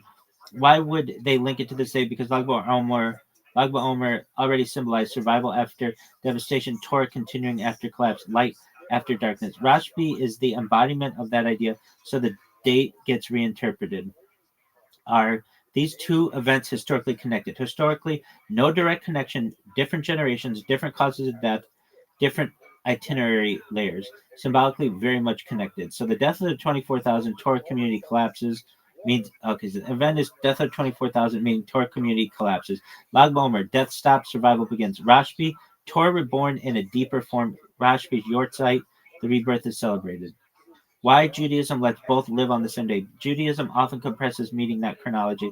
Lag BaOmer becomes a hinge point. The day Torah does not end. The day tragedy flips into transmission. Doug, I can't believe I've been doing this for an hour. And I just wanted to read something, and we get all these questions. Why are there so many questions? Because a lot of this stuff isn't that consistent. I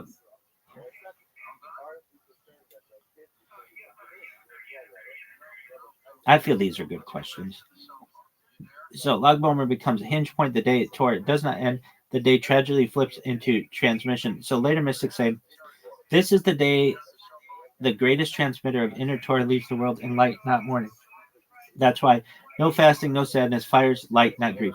Bottom line, straight answers. Rabbi Akiva's students died in a plague, not persecution.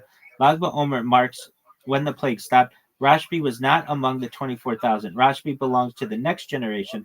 His death being on Lag BaOmer is a later tradition. The two events are symbolically linked, not historically caused by one another. Okay, so hold on. It's still not that clear. All right, so let me get this straight. Rome is persecuting people just generally for teaching Torah and stuff. Separately, 24,000 of Rabbi Akiva's students perish, but then it stops on Lag BaOmer. This all happens while Rabbi Shimon Bar Yochai is still a child, or even maybe before he was born. But wouldn't this mean that he still survived like some kind of pandemic that happened? So wouldn't he be considered a survivor of it? Weren't they in the same area? And also, weren't Rabbi Akiva's students still being persecuted by Romans in addition to this pandemic occurring?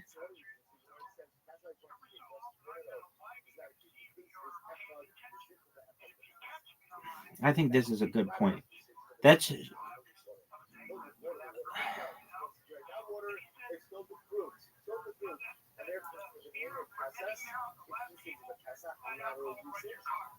you're thinking about this exactly the right way. Mixing timeline, geography, and causes. And the short answer is careful yes and no that needs clean separation.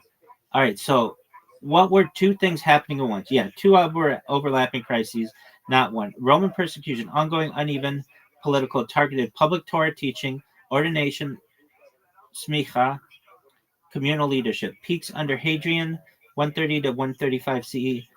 Not everyone affected equally. Death of Rabbi Akiva's 24,000 students, described as a plague, megapha, framed as sudden, internal to the Torah community, moral, spiritual cause, lack of respect, time bound, between Pesach and Shavuot, stops at Lag BaOmer. These are distinct phenomena that overlap in time but not in explanation.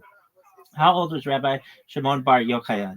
We don't have exact birth dates. Okay, well, it's fucking confusing. But the best traditional reconstruction is Rashbi is either not yet born or very young. Well, if he was very young, he survived this fucking pandemic or whatever. He becomes Rabbi Akiva's student after the 24,000 died. The Gemara explicitly treats him as part of the second cohort. So he is not among those students. He is not in the learning network yet. He grows up in the shadow of that catastrophe. Could Rashbi be considered a plague survivor in a modern sense? Not really. I think so.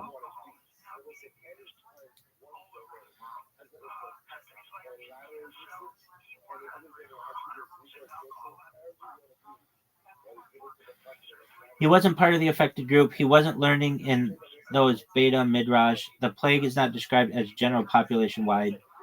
I mean, what plagues were just picking on middle-aged fucking yeshiva students? Come on. In a broad environmental sense, yes, but only loosely. Okay, exactly. Same region, Eretz Israel, Galilee, Judea, same generation, same Roman period. That makes more sense to me, but I get it. He's not one of the 24,000. I get that. So he lived after a Torah world collapse, but not as a distinct survivor the way the five later students are. Okay. Were Rabbi Akiva's students also being persecuted by Rome while the plague happened? This is subtle but important.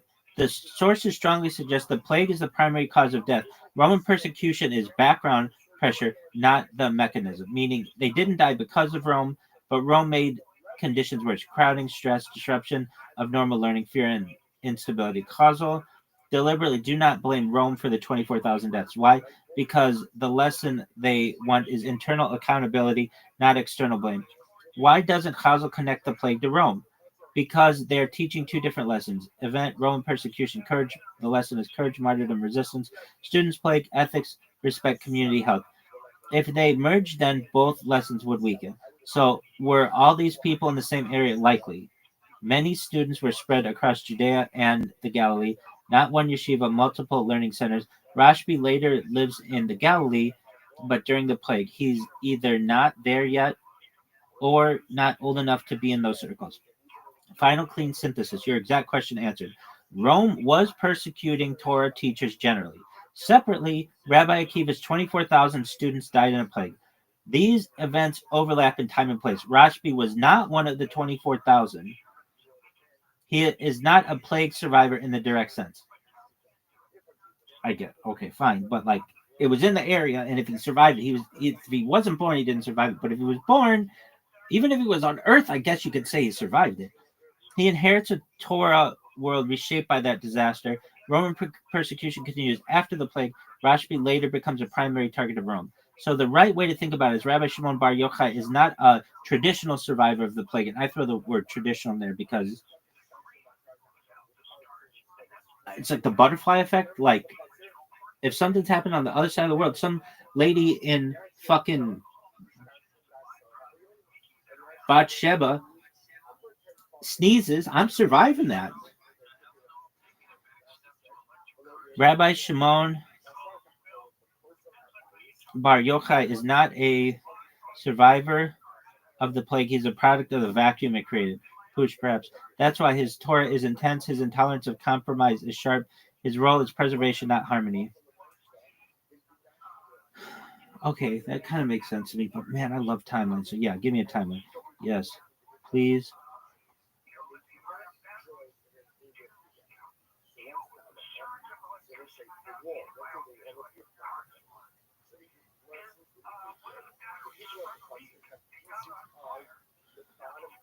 Okay, so 50 to 60, Common Era, birth of Rabbi Akiva, born ignorant of Torah, converts to Torah study later in life, eventually becomes the central rabbinic figure of his generation. 90 to 120 CE, Rabbi Akiva's main teaching period, thousands of students across Eretz Israel, Torah rebuilding after the destruction of the Second Temple, 70 CE, Judaism still fragile, decentralized. 120 to 130 CE, the 24,000 students, Rabbi Akiva has 24,000 students, they die in a plague, Magafa Eskara. Time frame Pesach to Shavuot, cause given, lack of mutual respect. Lag BaOmer, the day the deaths stop. Rome is present but not blamed for these deaths. Okay, then 130 CE. After the plague, Torah almost collapses. Rabbi Akiva is left with no students. He starts over with 5 new students: Rabbi Meir, Rabbi Yehuda, Rabbi Yosef, Rabbi Shimon Bar Yochai, Rabbi Eliezer ben Shemua. This is Rashbi's entry point. 130 to 132. Rashbi is a young student of Rabbi Akiva, likely a young adult, learns during a time of Roman pressure, anti-ordination decrees. Torah transmission is dangerous but not yet lethal. 132 to 135 CE. The Bar Kokhba revolt. Rabbi Akiva supports Bar Kokhba. Rome brutally suppresses the result. Massive Jewish casualties. Beginning of the Hadrianic persecutions. 135 CE. Rabbi Akiva imprisoned and executed. Torah for teaching Torah publicly. Rashbi visits him in prison. Prison transmission scene happens here. Rabbi Akiva dies a martyr. Asara Haruge Malchut. Rashbi is now carrying end of era Torah. 135 to 136 CE. Rashbi criticizes Rome, says Roman infrastructure is self-serving. A Jew informs on him. Rashbi is sentenced to death. 136 to 138. The cave, 12 years. Rashbi and his son, Rabbi Eliezer, hide extreme asceticism. Total Torah immersion, zero engagement with society. 148 CE. He leaves the cave the first time. Roman decree lifted. Emperor dies. Rashbi sees Jews farming. World burns from judgment. Bat Kol sends them back. 148 to 149 CE. Extra year in the cave. Rashbi softens, learns balance. Eleazar remains severe. 149 CE. Leaves the cave a second time. Rashbi reintegrates, heals instead of destroys. Accepts normal Jewish life. Becomes a public teacher again. 150 to 160 CE. Later teaching years. Lives in Galilee. Maron area. Teaches openly. Foundation of later Zoharic tradition. Retrojected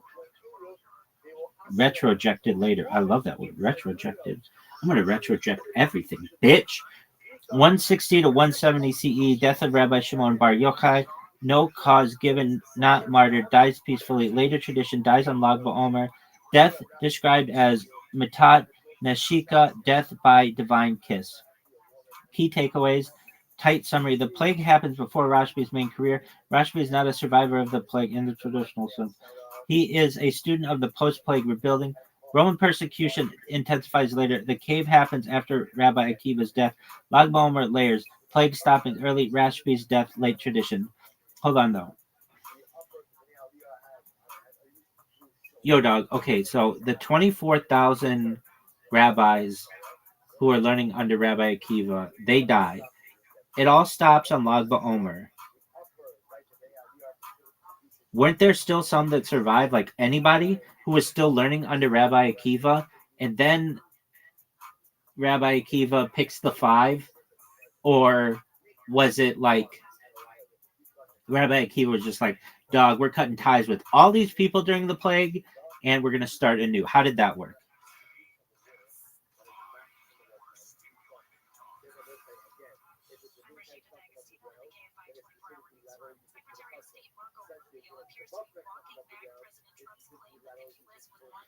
Oh, I can't. I'm done? Oh, fuck. I don't think I can ask any more questions, maybe.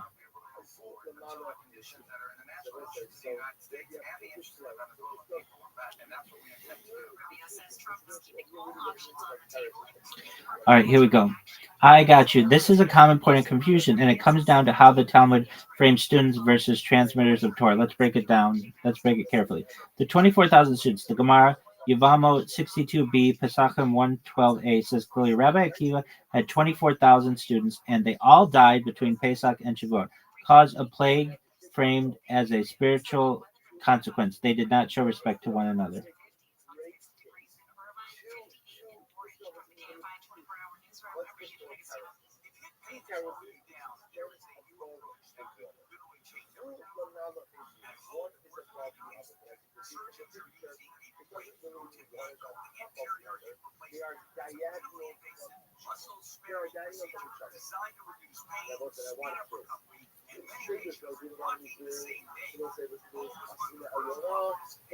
Rabbi Akiva, okay.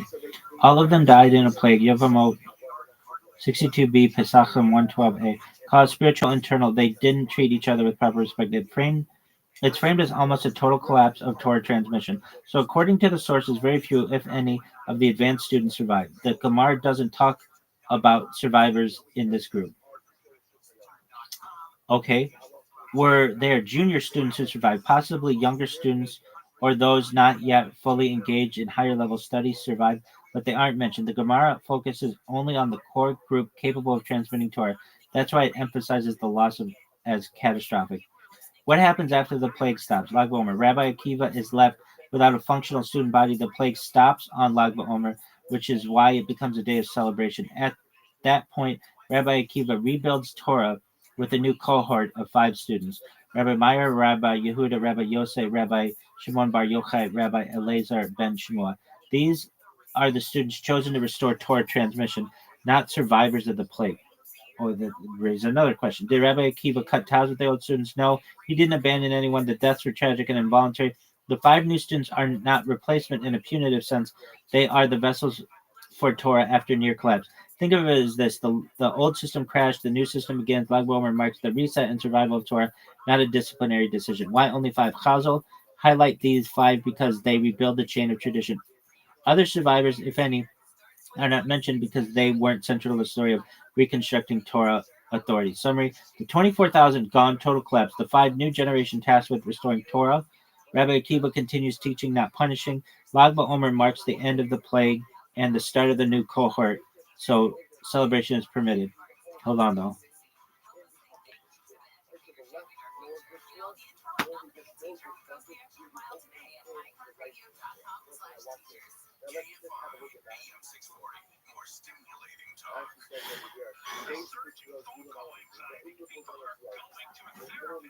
Did the 5 have any Torah knowledge at all? Or were they just like 5 brand new people? Were they junior learners? How did they meet? Did Rabbi Akiva recruit them, or did they come to him? How did that work? And if you're like, oh, well, this isn't Gemara, dog, 2,711 pages of tractates, folios, it's a lot to remember. And again, I've forgotten more than I remember of Judaism. Somebody argue I'm in a cave.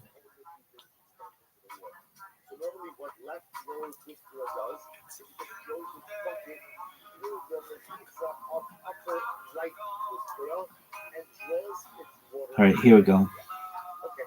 So,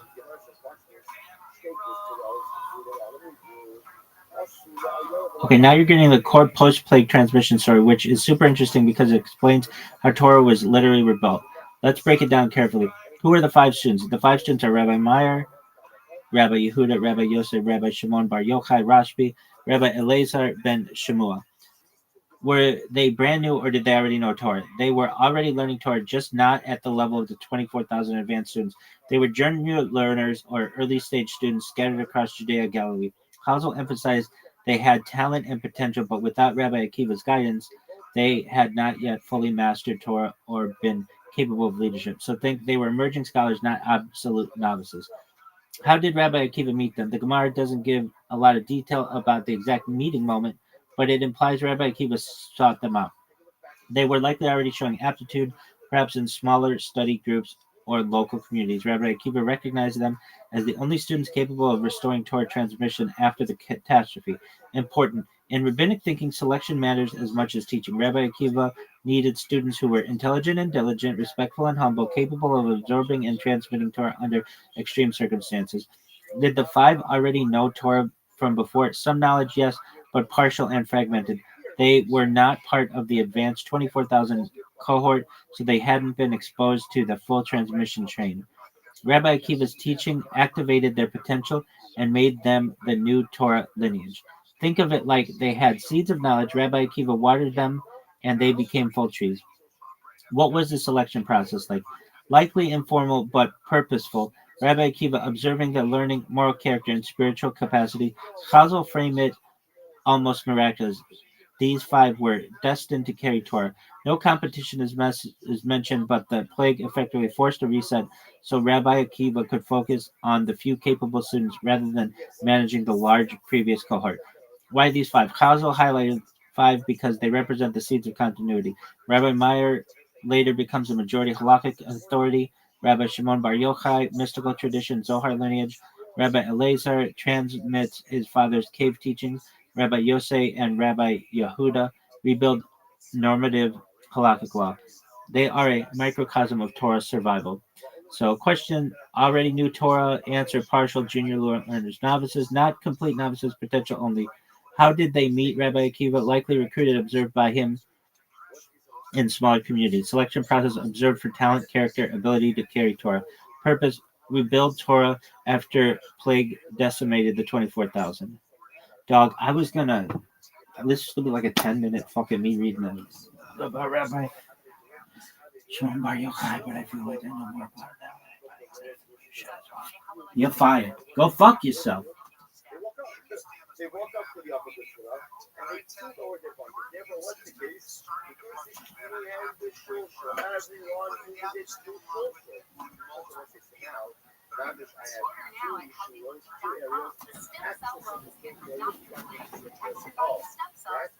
two areas. We did some babies. Want tickles? No. You want to go sheepy? Oh, fuck there.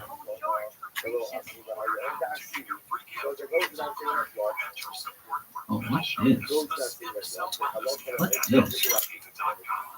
What's this, baby?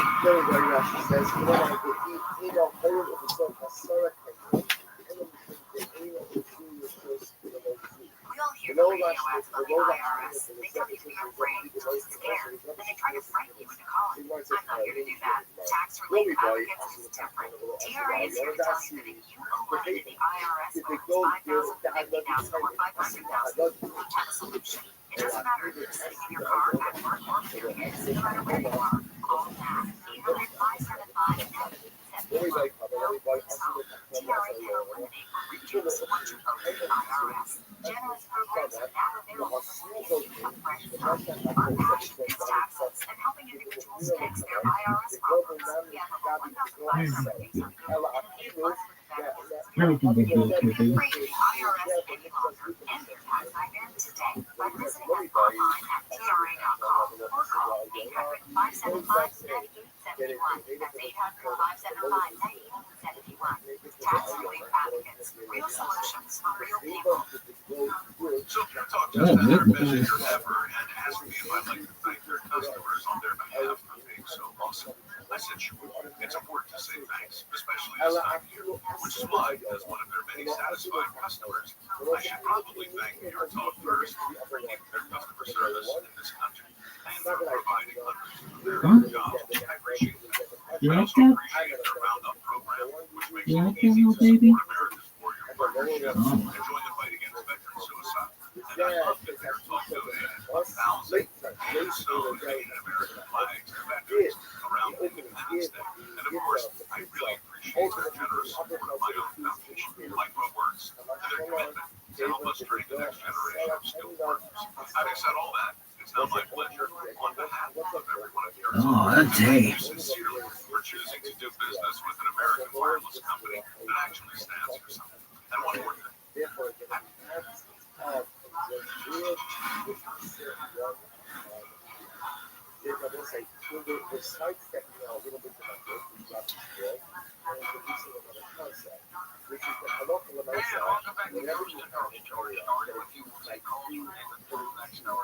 David, what kind of modifications have to be done on older cars? Are newer cars already modified in order to take ethanol? Well, almost any car is the robot quantities of ethanol. That's what people get. There's like the Ford Ranger I drive. It's about 20 years old. And it's a flexible fuel vehicle. That's right for the pure alcohol or gasoline.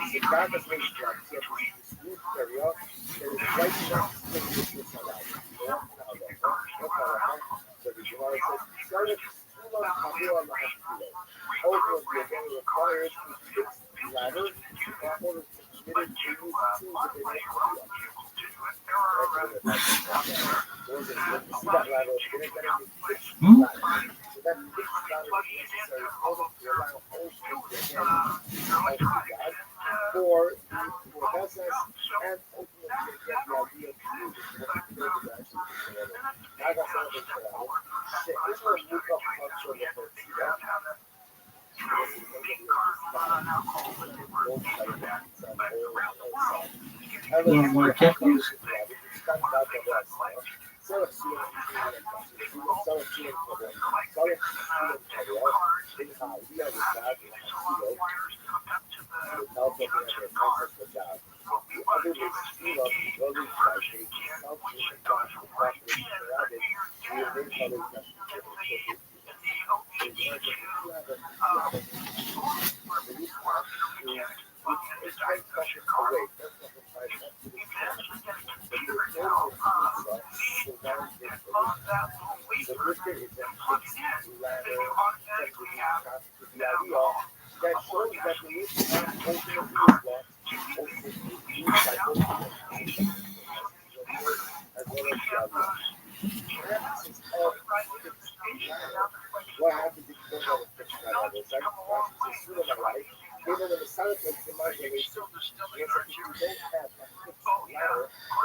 No, the breezes are gay, especially in LA. Yeah, they don't count. Yeah, they don't count. They're gay. Here's the thing. They were kind of jacket. No, the breezes are gay, especially in LA. Yeah, they don't count. They're gay. Yeah, they don't count. They're gay. Yeah, they don't count. They're gay. They don't count. They're gay.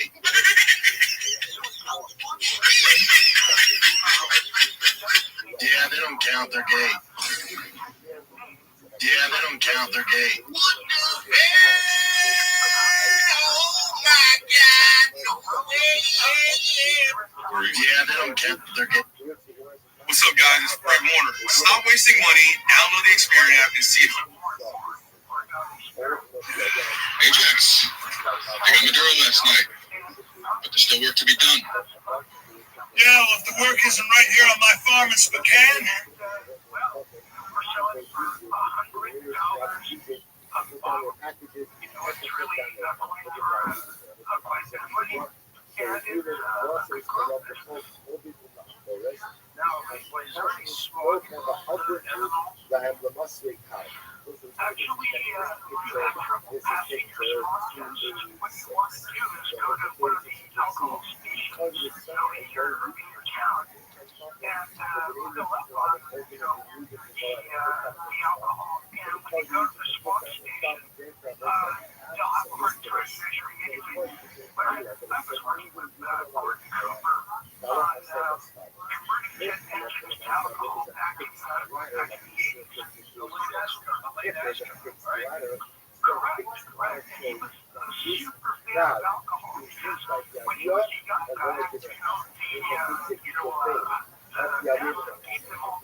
Like in 2 years, oh, that. Yeah. Well, you know when you move, that's like when people move to London.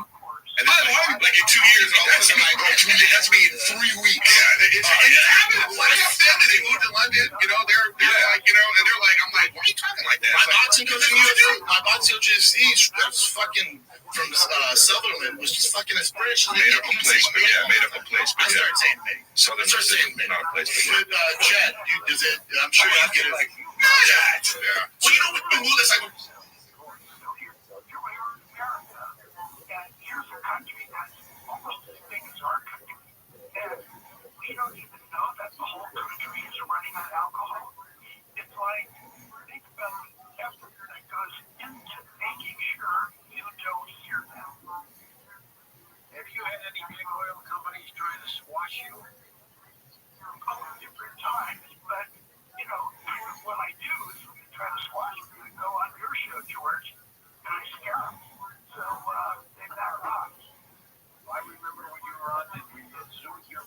Amazon did. So that was quite exciting at the time. And, we've done a lot of great things over time on our show, but one of those things I want to comment on is your news today about Venezuela. Well, this guy was snatched into dancing. He was, nobody's favorite guy. He's not always fighting against them. No, he wasn't, but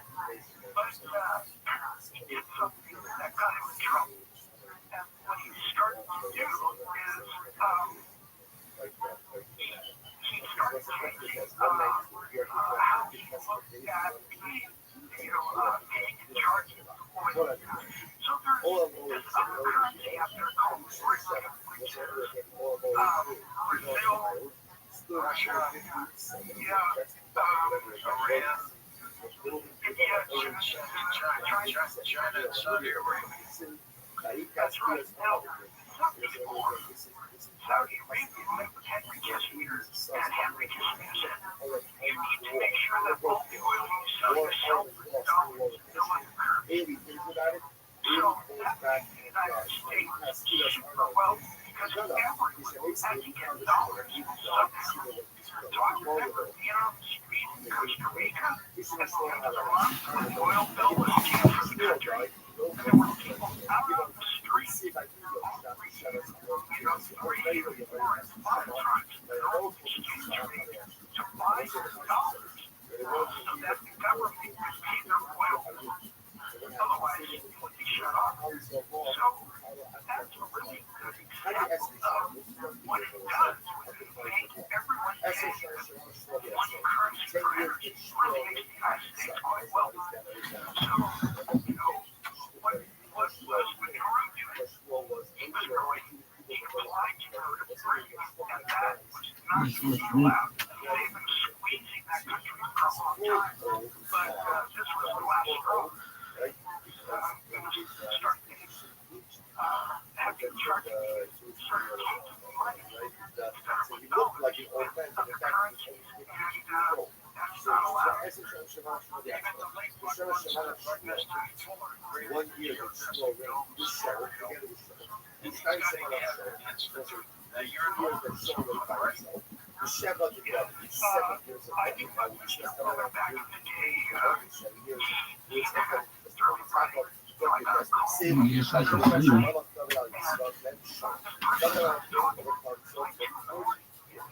So the federal Rothschild sectors, the show it says,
Yo, what up, Willman and Co? Can you hear me? What up? No.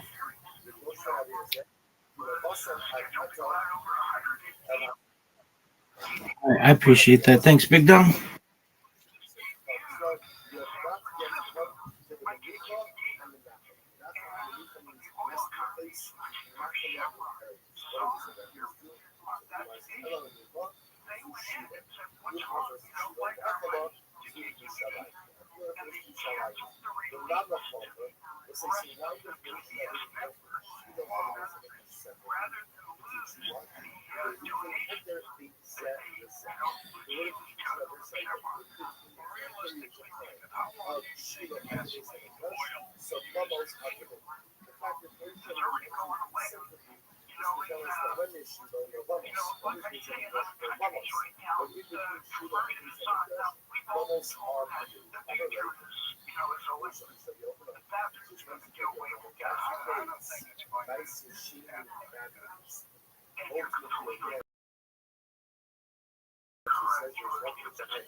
Don't forget to watch our TV show, Beyond Belief, with George Norrie. Just log on to beyondbelief.com.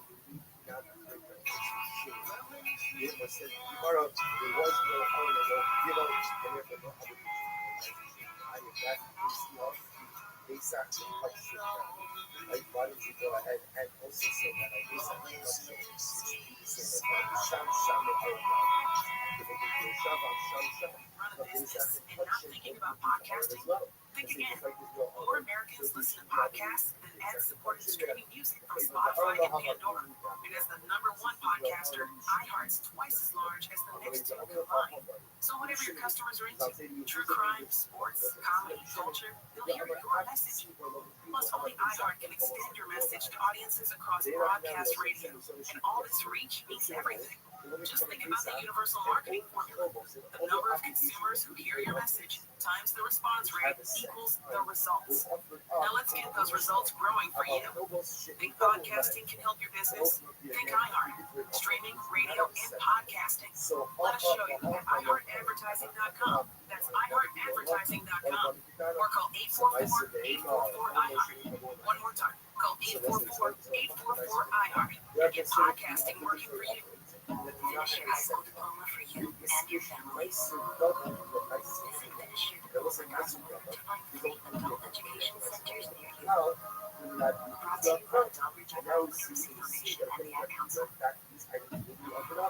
Timeshare places are fantastic. To not let you out the door once you go in, they lock the doors. It's like the haunted mansion. There's no way out. They'll handle you. Live at 6 to 9 a.m. on KFI and on demand anytime on the iHeartRadio app. You have to be an American citizen to follow Antonio. I say you're an American citizen. That's like being stopped by a cop for blowing through a red light. Can I see your license? I have one. Can I see it? No. Bill Handle, I have never understood this. Live 6 to 9 a.m. on KFI and on demand anytime on the iHeartRadio app. Yeah, parents are the journey of adoption. Visit AdoptUSKids.org to learn more. Brought to you by Adopt US Kids, the U.S. Department of Health and Human Services, and the Ad Council. KFI, AM 640. KFI, KOST HD2, Los Angeles, Orange County, or stimulate. Skeptical Reality, I'm Rashida Negastino in the KFI 24-hour newsroom. House Minority Leader Hakeem Jeffries says he isn't sold on the idea that President Trump will be able to successfully run Venezuela after capturing Nicolas Maduro. The New York Democrat tells NBC's Meet the Press that Trump hasn't delivered on basic promises at home. It remains to be seen whether the people of Venezuela are going to be better off. Donald Trump claims that he's going to run Venezuela. He's done a terrible job running the United States of America. Jeffries pointed to cost of living issues and what he calls the Republican healthcare crisis, referring to the recently expired Affordable Care Act subsidies. Airlines are working to return to normal operations today after airspace around Venezuela was closed following the U.S. military operation. ABC's Matt Rivers reports hundreds of flights were canceled yesterday. Overnight, those restrictions were lifted, so that situation gets significantly better today. Should get better, especially certain airlines like American, United, Southwest, all adding flights to make up for those flights that were lost yesterday. Thousands of passengers have been stranded in Puerto Rico, Aruba, and other islands, with some unable to get home for days. Here in Southern California, rain has triggered mudslides and flooding, while the Northern California coast is dealing with record-breaking king tides in the Swampscott Bay area. Oscar-nominated actor Mickey Rourke has launched a GoFundMe campaign to keep from being evicted. The campaign, titled Help Mickey Rourke Stay in His Home, has a goal of raising $100,000. People magazine says Rourke has been served with a notice to pay $60,000 in back rent for his LA home. The GoFundMe page describes Rourke's mental health and financial struggles, saying boxing left lasting physical and emotional scars, and the industry that once celebrated him moved on quickly. Rourke is known for leading roles in The Pope of Greenwich Village, 9.5 Weeks, Barfly, and The Wrestler. Ivy Gonzalez, KFI News. Millions of Americans are facing higher healthcare premiums after Affordable Care Act subsidies expired at the start of the year. Senate Minority Leader Chuck Schumer tells ABC this week Republicans are to blame. Bottom line is that we passed legislation to renew the for 3 years.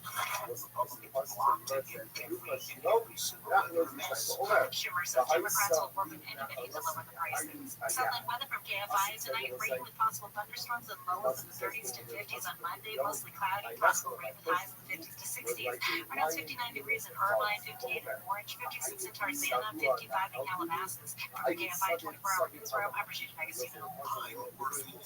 I'm worth a little more. You bet I'm worth more. You know what? You're right. And we want to pay more and give you the bid. Because good cars are worth more. And so are you. For top price, trust, and ease of transaction, GiveMeTheBid.com, America's best car buyer. I'm Stephen Curry. This gentleman's cut. I think what makes the gentleman's cut different is he be a part of developing the profile of this beautiful finished product with every sip here. Visit gentleman'scutbourbon.com or your nearest Total Wines or Bev home. This message is intended for audiences 21 and older. Gentleman's Cut Bourbon, Boone County, Kentucky. For more on Gentleman's Cut Bourbon, please visit gentleman'scutbourbon.com. Please enjoy responsibly. For people with absolute pancreatic insufficiency or EPI, you come with uncertainty that feels like gastroparesis. Gas and diarrhea comes with trouble digesting food. But what if it didn't have to be that way? Sandcup pancreolipase can leave less to chance with meals and snacks because it provides the pancreatic enzymes you may need to digest food properly. Plus, it's the fastest growing fruit for treating APIs. Sandcup may increase your chance of having a rare bowel disorder called fibrosing colonopathy, especially if taken antihydrates for a long time in children with cystic fibrosis. This condition is serious and may require surgery. The risk of having this condition can be reduced by following dosing instructions that your doctor gave you. Call your doctor right away if you have any unusual or severe stomach area pain, trouble passing stool, nausea, vomiting, or diarrhea. See Sandcup.com for full prescribing information and medication. Ask your doctor about Sandcup and the highest strength capsules available because mealtime should not be a gamble. All trademarks are owned by Societe de Produits Nestlé, SABV, Switzerland, or use with permission. We're definitely going to be late to the concert. I feel like we should be there right now. I'm just taking a little detour. I gotta fill up my gas tank, and I know this place a couple towns over where the gas is cheaper. Are you serious? We're going to be late for the concert because you're driving out of the way for cheaper gas. Just use Upside.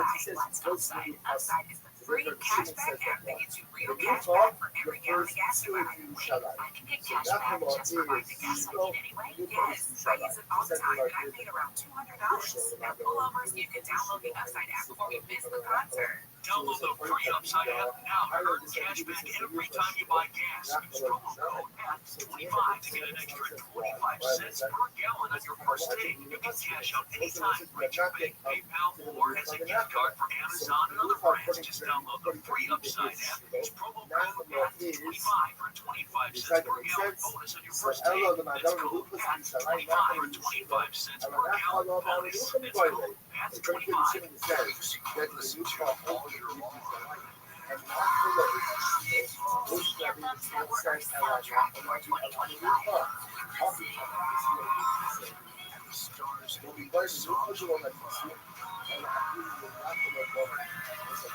Be celebrated.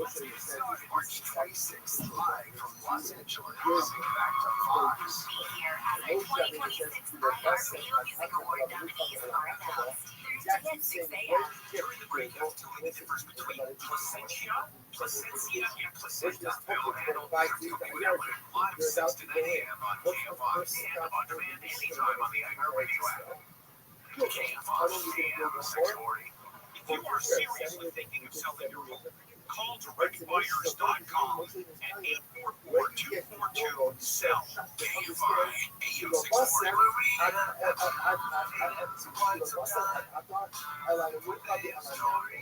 So this get together, that is will not have the status of the legal position. Not only that, the status of local law of Shula.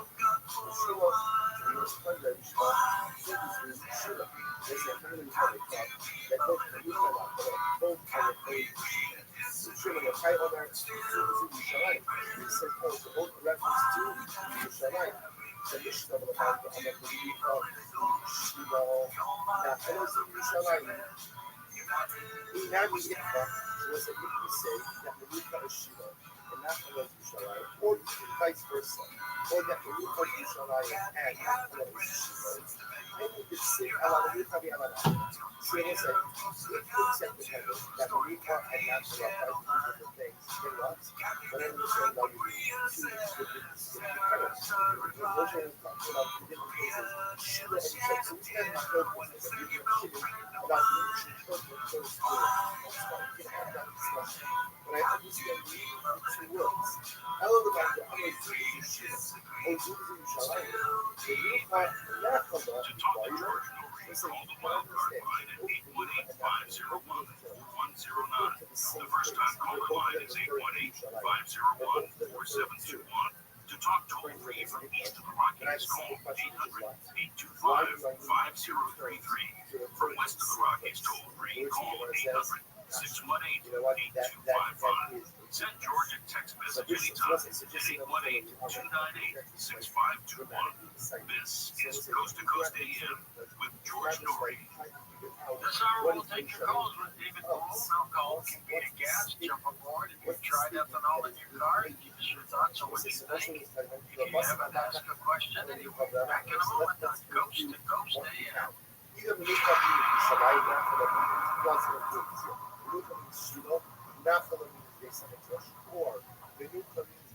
Everyone forgets things now and then, a name, a word, why you walked into a room. It happens to all of us, but when those slips start happening more often, it might be time to support your brain health in a more targeted way. That's where Serotonin Brain Wellness comes in. Recommended by neurologists, Serotonin Brain Wellness delivers targeted nutrition designed to support brain health and help slow cognitive decline. It's formulated with specific nutrients your brain needs as part of a medical approach for cognitive impairment with hyperhomocysteine. Getting started is simple. Learn more, explore the science, and see if Serotonin Brain Wellness is right for you at serotonin.com. That's CEREFOLIN.com. You can also find it on every country clubs.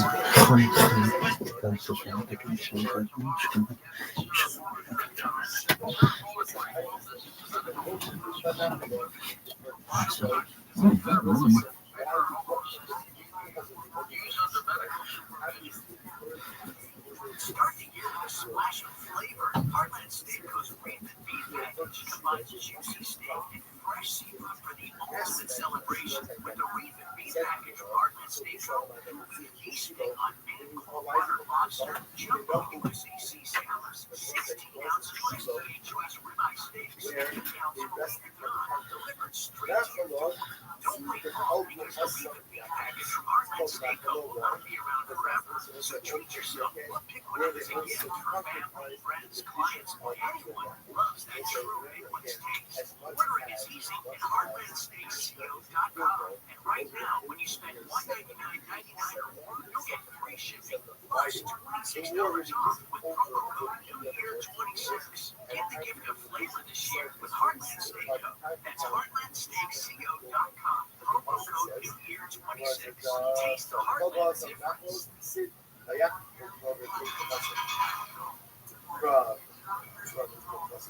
From Yoshua, וישלח יהושע לכל משולם לפני השם, ויקרא לשם יהושע אסער מעשיו כמעט לא יישא. Welcome back, George. How are you?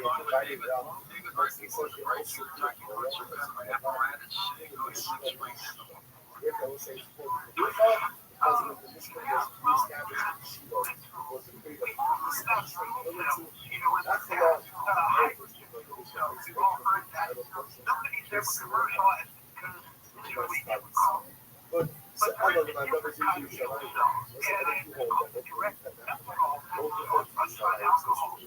so this one and now the law, I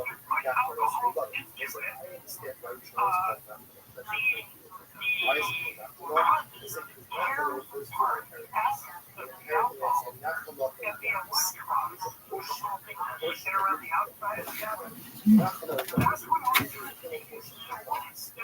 Element you call it, it was an ultimate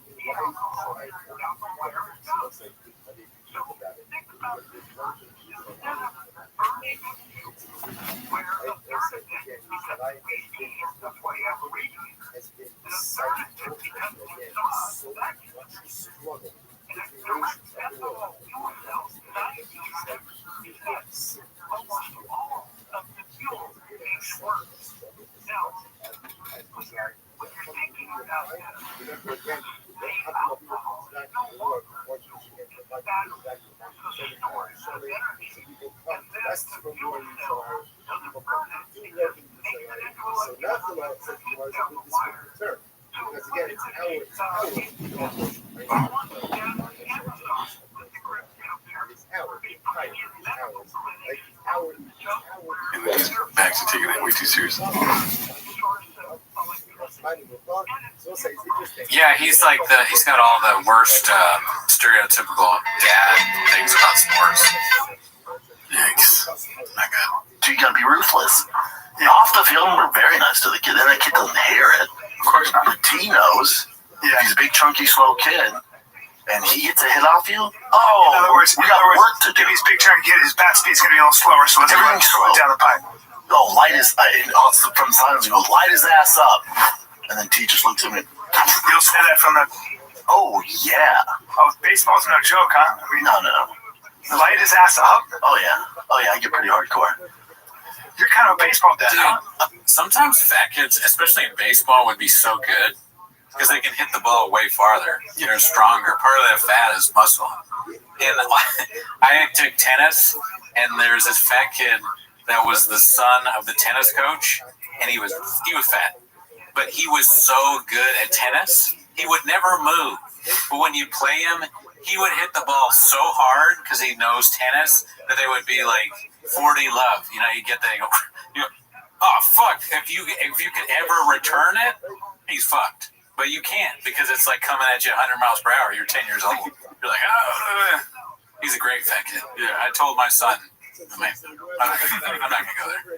I like how he said hardcore. Did you hear that? It's hardcore. I missed that. Let's see here. Yeah. Oh, baseball's no joke, huh? I mean, no. Light his ass up? Oh, yeah, I get pretty hardcore. Yeah, right. Exactly. Kind of zesty. I'm a little zesty, but I'm a little hardcore. Yeah, that's the right. You're kind of a baseball. That, huh? Oh, to the full. Not one of the psychos, though. I sound like it. No. Light his ass up. I just tell T to compete. How old's that kid? 8, 9? 9. So I was trying to explain to T, like, he has, 4 practice week. We still have to hit outside that. I'm like, buddy, the games of practice are the bare minimum. Everyone's doing practice in games. It's the bare Minimum.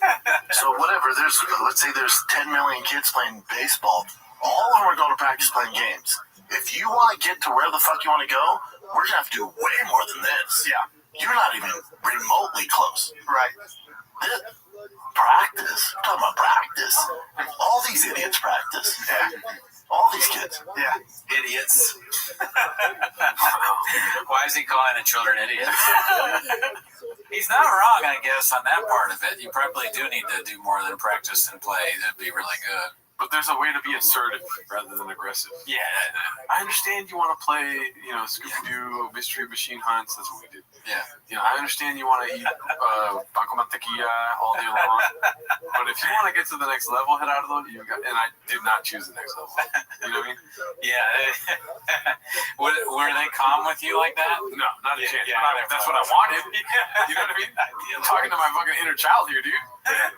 My dad called me out when I was on the other team. He helped the other team get me out. That was a good story. Yeah. That's horrible. Horrible. No, he was out. It's like, you're my dad. Yeah. Why aren't you? He's like, you can tag him. I'm like, Dad, he's tagging me. Young Gerardo, you have two hands eating a papusa, and your dad comes and slaps it. And it's like, well, why aren't you fucking extra practice? Yeah. My dad used to say, you're going to be as fat as Dan. Dan was huge. And he would tell me all the time. Like, I'll be asking him about something else, and he'd be like, you're going to be just as fat as Dan. I'm like, it was just not about food or anything. I was asking about my math homework. This is an Arby's. Okay, that's about food for Arby's. Poor Dan. Yeah, Dan. You, honestly. Dan caught strays. I don't even think he's with us anymore. Right. Well, good. I mean, we don't need him. Yeah, you're right. Got as fat as fuck. Okay, this one's posted by Guild Guitars. We haven't seen that in a while. Oh, shit. How did Hollywood go, Bappa? Bappa arriving in Hollywood versus Bappa leaving Hollywood. No. Wow, look at them teeth, though. Yeah, what happened? What the fuck? I mean, it's just all fucked up. My computer's all fucked up. My teeth did get smaller when I moved to Hollywood, though. Everybody knows that. It looks like you could think this is Gollum right here, dude. It looks bad. Yeah. It looks like a busy day for a dentist. Mm-hmm. Definitely. The breath probably not too good. Yeah. Pause. Rogue Nicotine's like, let's touch his mouth up a little bit, yeah? Yeah, dude. He has all that fucking Black Rifle shit. Like, well, listen, now you're learning why people don't recommend doing that. Mm-hmm. How long till he goes back to Colorado? This one's posted by 3 Fingers of Milk. Is it your birthday beat or is it Louis Vuitton's? Heard it both ways. Okay.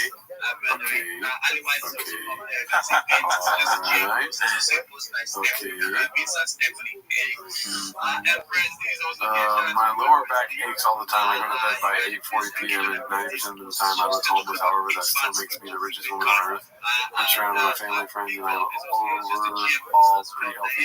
I hope the genetics continue to bless me with the years to come. Coming years of aging. Cheers. Okay. Well, I'm happy for her. That cake is a little redacted, but it's funny. Louis Vuitton cake. It's kind of funny, honestly. Like, I wonder what Shop's cake is going to be. I mean, that's just another spicy, variety, right? You're going to have a Louis Vuitton cake if you're all spicy. You know what I mean? I guess so, yeah. That's probably right. She's watching Keeping Up with the Kardashians. She's going to get Louis Vuitton cakes. She's going to take half-naked fucking bedroom stuff. Yeah, that's definitely her vibe, for sure. It would be weird. It'd almost be more concerning if there wasn't that. Yeah. Right?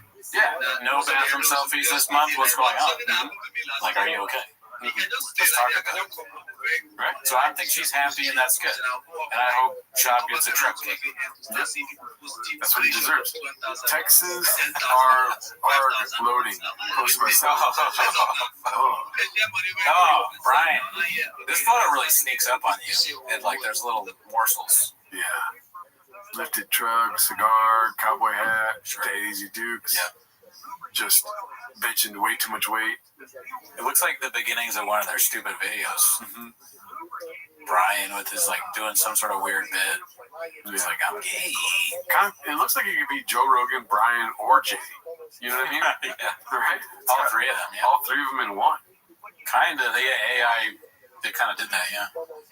It also makes Brian look a little younger. It's a friendly AI. It's weird how AI gets his face right every time. Right. Well, like, yeah. That's robot intelligence for you. It understands shop. The games of bare minimum baseball dad catching highlights. Successful egg 8345, but we need to hear the audio, Papa. practice are the bare minimum. Everyone's doing practice in games. It's the bare minimum. So whatever, let's say there's 10 million kids playing baseball. All of them are going to practice playing games. If you want to get to where the fuck you want to go, we're going to have to do way more than this. Yeah. You're not even remotely close. Right. Practice? You're talking about practice. All these idiots practice. Yeah. All these kids. Yeah. What? Me? It's sports. Tighten the fuck up. He was meant to be on stage, dude. Yeah. It's just, he needs to do it for longer. He'll be a lot better. He's electrifying. Yeah. It's like whether it's good or bad, it really doesn't matter. That's where he belongs. Oh, I don't know why I'm getting this fucking meet Asian singles in your area. Like every single ad. Meet mature Asians. Yeah, dude, what the hell? Please leave a comment below. Why is that happening? Or is it happening to you too? Yeah. Please say it is. Let's see here. This one's posted by Indy Brazil. Did I say who the last one was posted by? I'm not sure. Successful Egg 8345, one of our guys. Oh, yeah. This one's posted by Indy Brazil. Y'all must have forgot. I hate it when he says that. I know, right? Is it about Bo? Bo. The guy that talked about Germany? Oh, that's Chase, right? Chase something, or Bryce Mitchell. Oh, you're right. Maybe Bo Nickel, but Bo Nickel lost, I think. Okay. I don't know how I know this stuff. I have not been keeping up on UFC. Yeah. Let's see here. Bo Nickel is fighting. Y'all must have forgot. Now I see. Immediately I see why, yes. Y'all must have forgot. You guys know how high I am on Bo Nickel. I think he's our last hope as an American to become world champion. If he doesn't use his wrestling, I'm going to freak the fuck out. He's such an elite wrestler. Be so dominant in wrestling, you don't give a fuck about their black belt. Wrestling usually beats jiu-jitsu 9 times out of 10 if you just have some defense. If we get a shitty striking match, I'm going to lose my shit and probably say nothing. But still, his transition is so high level from jiu-jitsu to wrestling. Dude, that's what makes him special, not his striking. Yeah, but Bo Nickel should absolutely mollywop RDR. Who's RDR? I don't know who RDR is, but Bo Nickel lost whoever he fought. He got knocked out. I think he got maybe body punch out. I don't know. Oh, okay.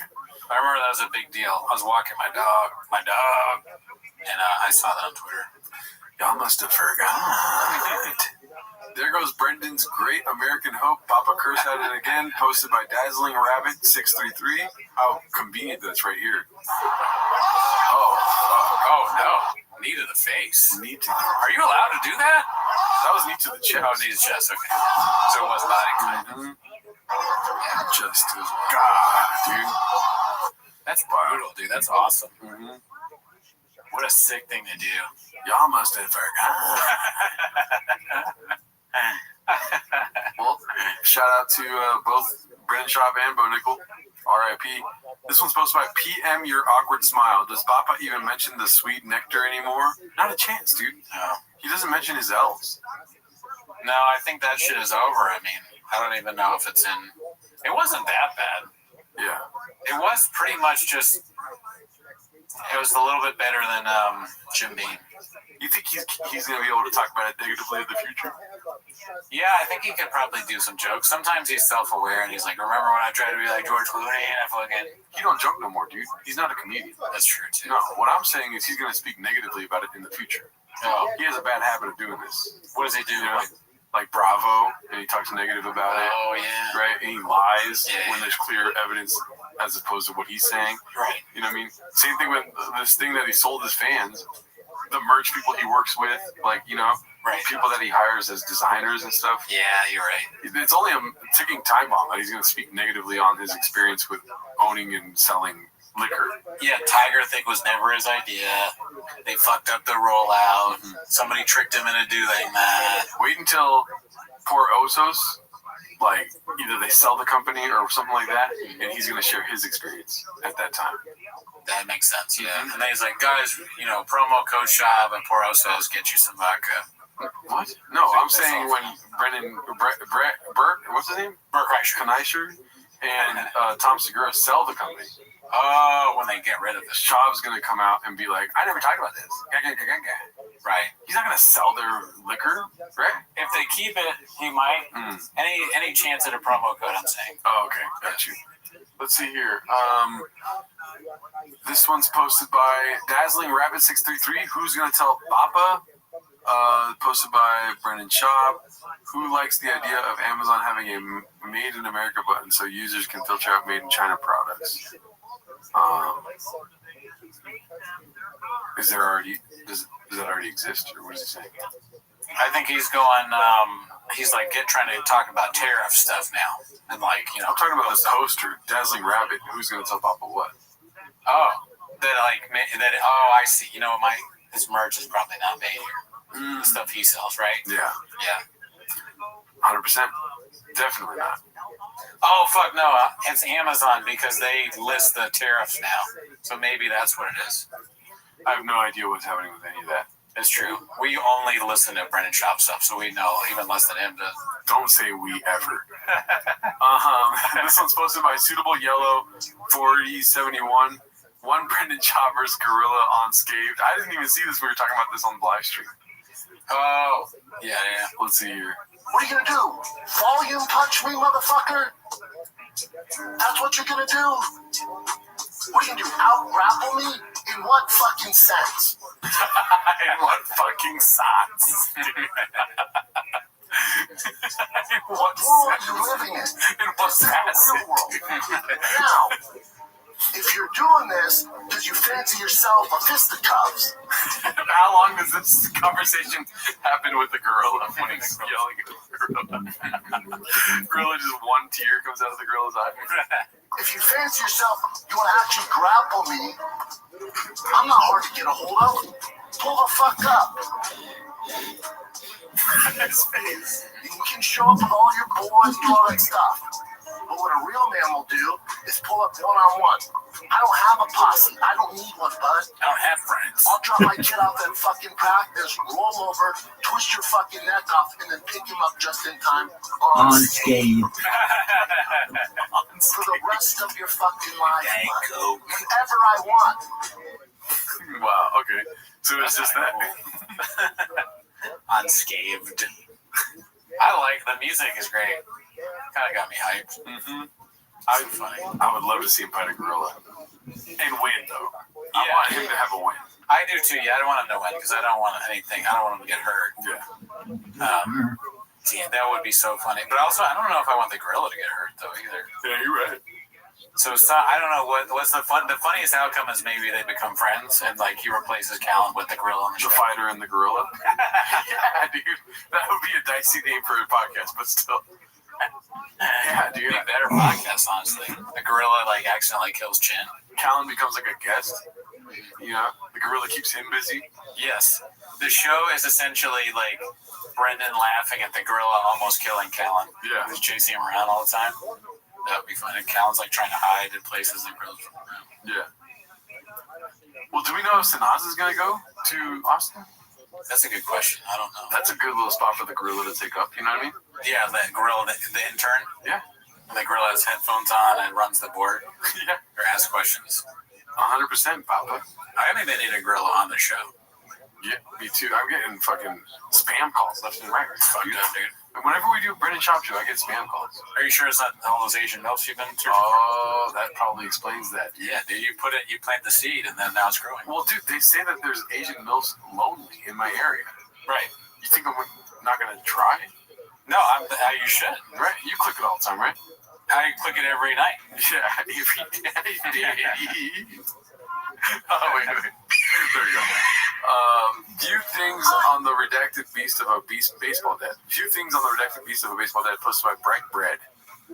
Let's see here. 6 years later, Big Al is still hitting dingers. My name's Alfred D'Elia. At home, they call me Big Al, and I hit dingers. Hi, my name's Alfred D'Elia. At home, they call me Big Al, and I hit dingers.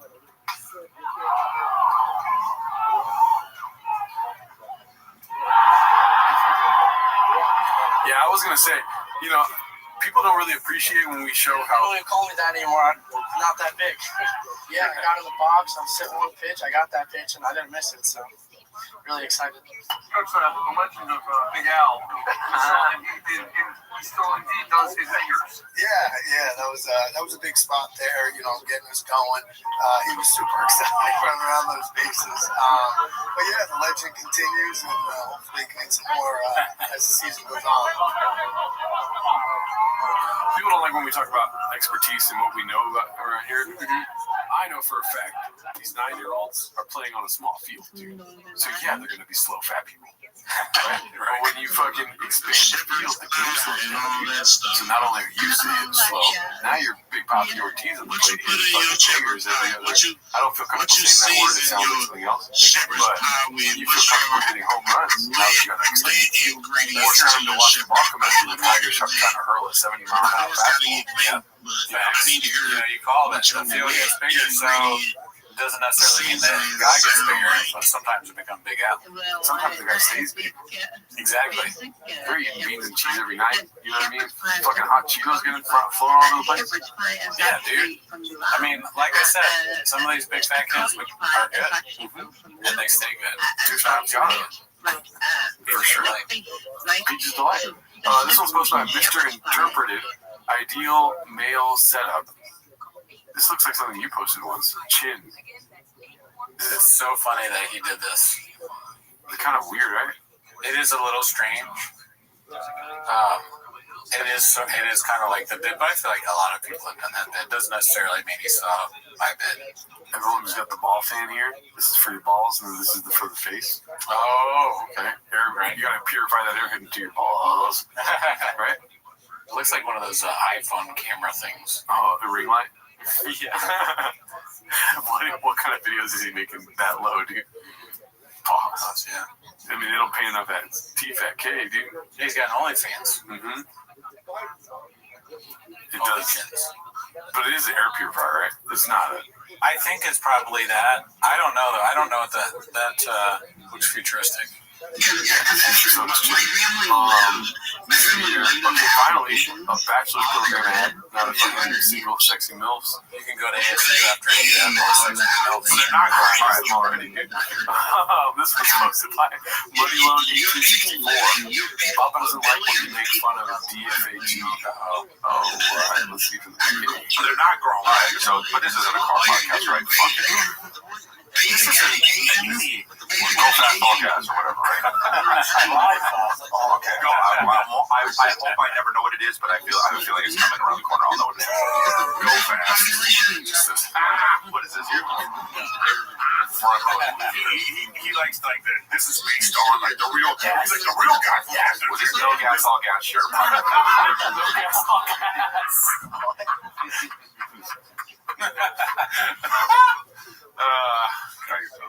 How you guys figure it out? What else you got, Nick? Oh, I'm sorry, bro. You want to talk about fucking jumping cars? All gas, no brakes. All gas, no brakes. All gas, no gas. I like all gas, no gas. I know. All gas, no gas. I wish I had thought of that. Oh, that's great. What?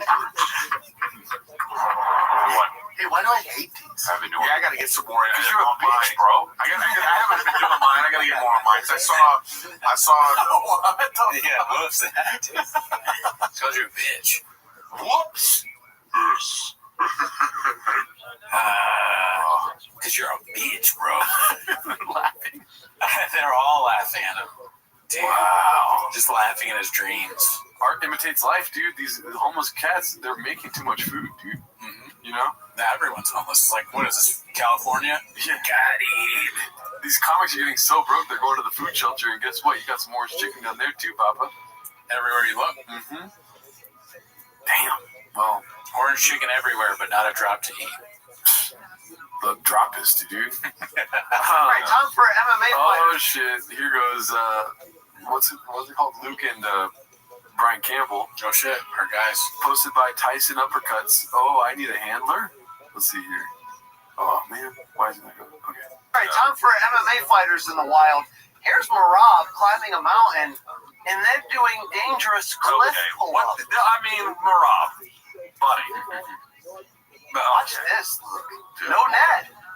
No strings attached. Oh my fucking god. Dude, O'Malley almost became champion right there. Dude, okay. Remember how I said keep Yuri weird? Yeah. We gotta make Marab less weird. It's not working. Do you think, like, Shabby needs a handler look or what? You know? Okay. All right. All right. Skits and bits. I like how happy it makes him. That's, I want to feel like this all day long. You know what's funny about that is, like, he does it in these little snippets, right? Yeah. So it's like pure joy, a little bit. It's like eating a candy bar at the end of the day. You know you shouldn't, but you do it anyways. Meanwhile, we're just like, give me chocolate and put it in my mouth. Yeah, dude. Shout out to Brian Campbell, dude. The best to ever do it, for sure. The next one's posted by OK Employee 7998. Wow. So this is definitely a sponsored ad. It's just, he doesn't look great. It looks like AI. 17 likes. 800 drive fast all gas. Now they're like drive fast all gas. They're selling the hat here. Probably, this is probably part of the new merch, along with all the other Eagle-related paraphernalia. Yeah, you're telling me, dude, I bought 5. This one's posted by C Cabinet 8565. 6 plus 22 equals 29. That's not, that's 28. But he's at the gym again. Let's see what this says. Diesel that Thursday. I shoot my shit like a survivor. Survivor. One man army, quick 29 piece for you, no warm up. 315 times 6.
Me and you dey high smart.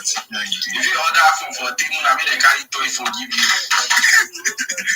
Rabbi want to go. So I dey use answers. Rabbi, what's good, man? Every day is a holiday, every meal is a feast when possible. Do you mind if I tell you about my project? All right, I'll take that heart as an affirmative. So first and foremost, I've done my best to follow every single person in this space. I'd appreciate it if you could follow me back if you can. I follow everyone back. I am the best follow back in the game. So if you do need a follow back, let me know. I ensure I follow everyone back. Additionally, if you're looking for a job in Web3 or not in Web3 and you want someone to help you with a resume or your curriculum vitae, your CV, and you don't know where to start, send me a message. I'd be happy to help you, to coach you. I've helped over 50 people recently to be able to not only increase their network in social media, but also help them to be able to get jobs. So if that's something for which you're looking in the new year, send me a DM. I'd be happy to help to advise you. With that being said, I'm Rabbi Rothschild. If you don't know who I am, you will. I stream my life 24 hours a day, 7 days a week, 365 days a year for world peace. I've been doing so for more than 4 years. My streams go back to the pandemic. We've seen the death of a queen, the birth of AI, the coronation of a king, and everything in between. This is a real life Truman Show, a real life Big Brother. This is a timeline in the time capsule of human achievement. In the 1990s, Bill Gates coined the phrase content is king, and I'm making it true today. I'm king of the internet. This is the biggest event in global history, and here's why. In 2018, The Economist magazine stated that data had overtaken petroleum. No, don't be rude. Let me finish, and then you can say anything that you want. But if you interrupt, you're rude, and everyone knows it. In 2018, The Economist magazine stated that data had overtaken petroleum as Earth's #1 resource, and I have more data archived on the internet than any person ever, which is making me very influential. I'm going viral, and when I do, I want to make you, your friends, your family, all financially independent if you're not already. I want to ensure that you have generational wealth if you don't already, and I want you to be able to start charities and philanthropic organizations of your own. I'm unlike any influencer you're ever going to meet. I'm not live on one YouTube stream nor 2 YouTube streams. I'm live on over 20 simultaneous YouTube streams, 24 hours a day. You can view my life in 360 degrees. I even have a ceiling camera. If you want to view my YouTube links, they're available in my profile. Additionally, they're in my pinned post. You'll also find in my pinned post a link to my Linktree. I dare you to look at my Linktree. Nobody dares you to look at their Linktree, but I do, because I have more social media than any person ever. I have more content than any person ever. You'll also find a link to my Discord, discord.me/rabbi. We have over 2,700 people in our community and continue to grow each day. In addition to making you all wealthy and wanting to promote world peace, I want to help end world hunger through the use of technology such as agricultural drones, floating greenhouses, saltwater greenhouses, hydroponics, vertical farming, cloud seeding. Did I get banned? No, it just ended.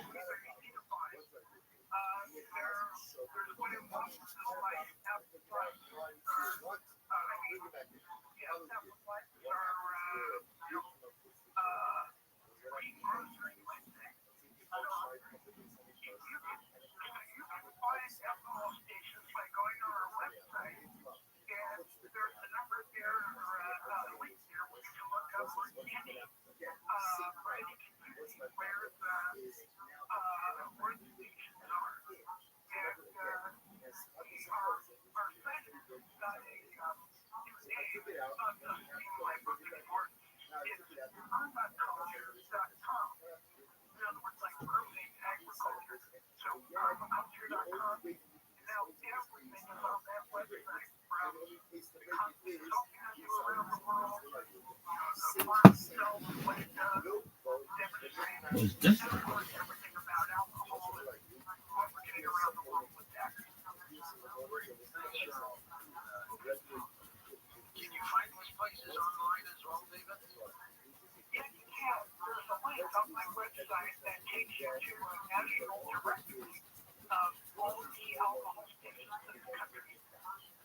Next up, we've got Jeremy in North Dakota. Welcome to the program. Hi, Jeremy.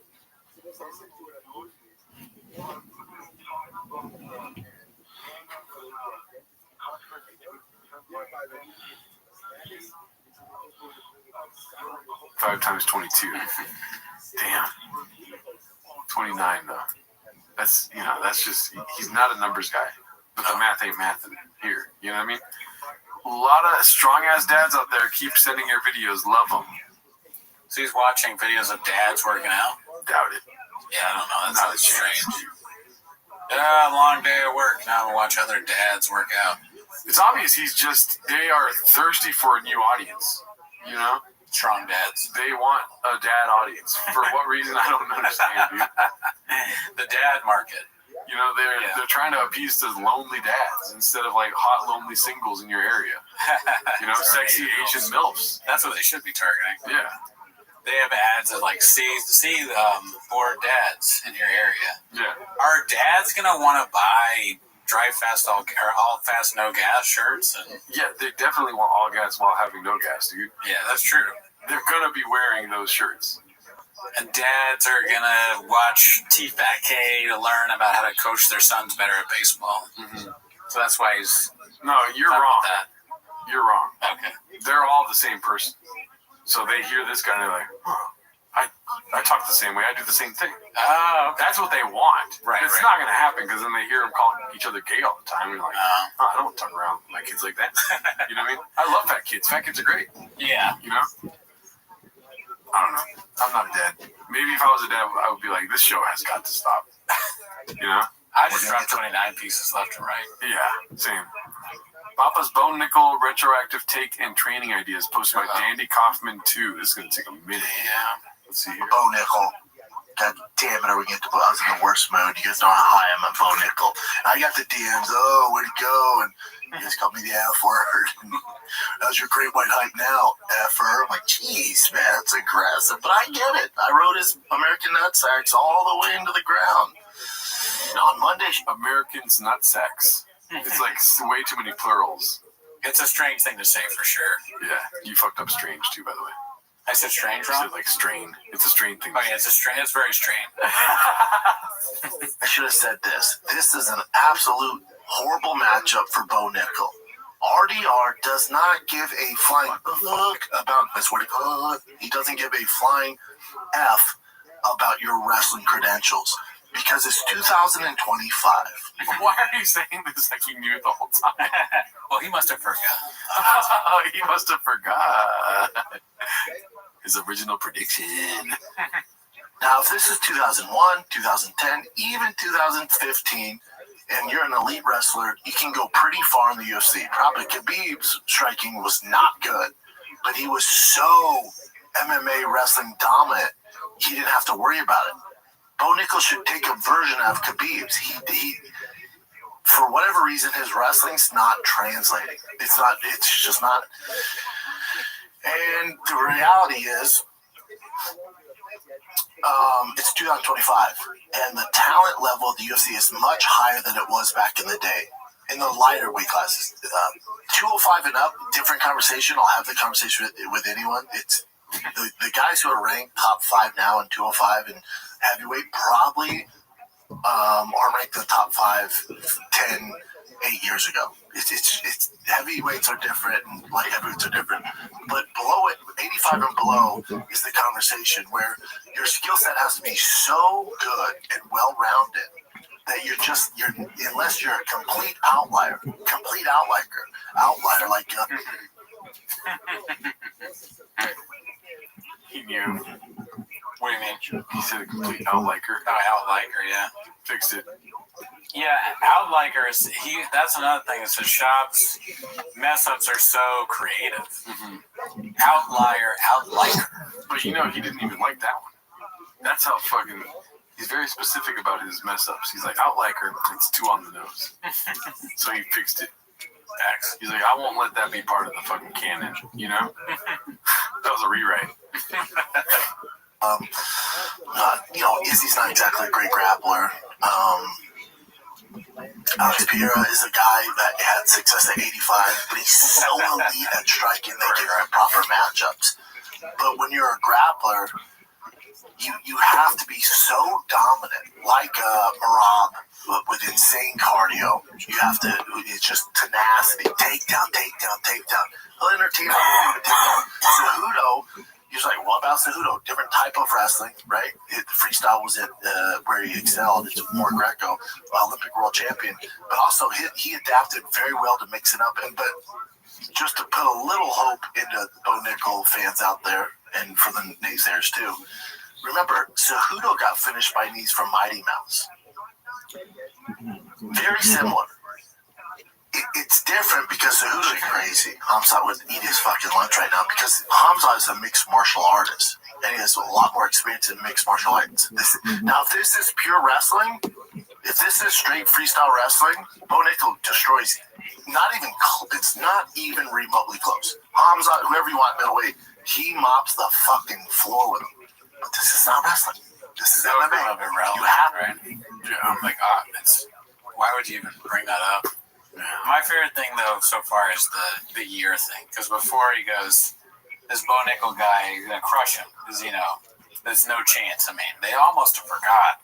But then he's like, then in this clip he goes, it's not 2010 anymore. Was he making a prediction for the past? What are you talking about? Oh, you guys thought I was talking about now. I didn't know all my listeners are in Australia. He's like, are you guys stupid? Yeah. Clearly. I was talking about 2010. What? To have other tools. There's not enough hours in the day for where Bo striking's at to get to an elite level. There's not. Bo's an elite athlete. That's how hard striking is. Striking in MMA takes a long, long time to get comfortable and to execute a game plan. So what are we going to work on? Your wrestling, your ground and pound, and submissions. Fuck your striking. We're going to do just enough so you don't look like a moron. We're going to do just enough where for some reason your takedowns get stuff. You can survive on your feet, but we're looking for the takedown against the cage in the middle of the octagon. You've got to become that dominant wrestler like you were at Penn State. But if they tell me, if his coach was like, Chop, take it easy, man. His striking is really good in the gym. We're going to focus on striking, forget about wrestling. I'll tell you, he won't last long. This won't be his first loss.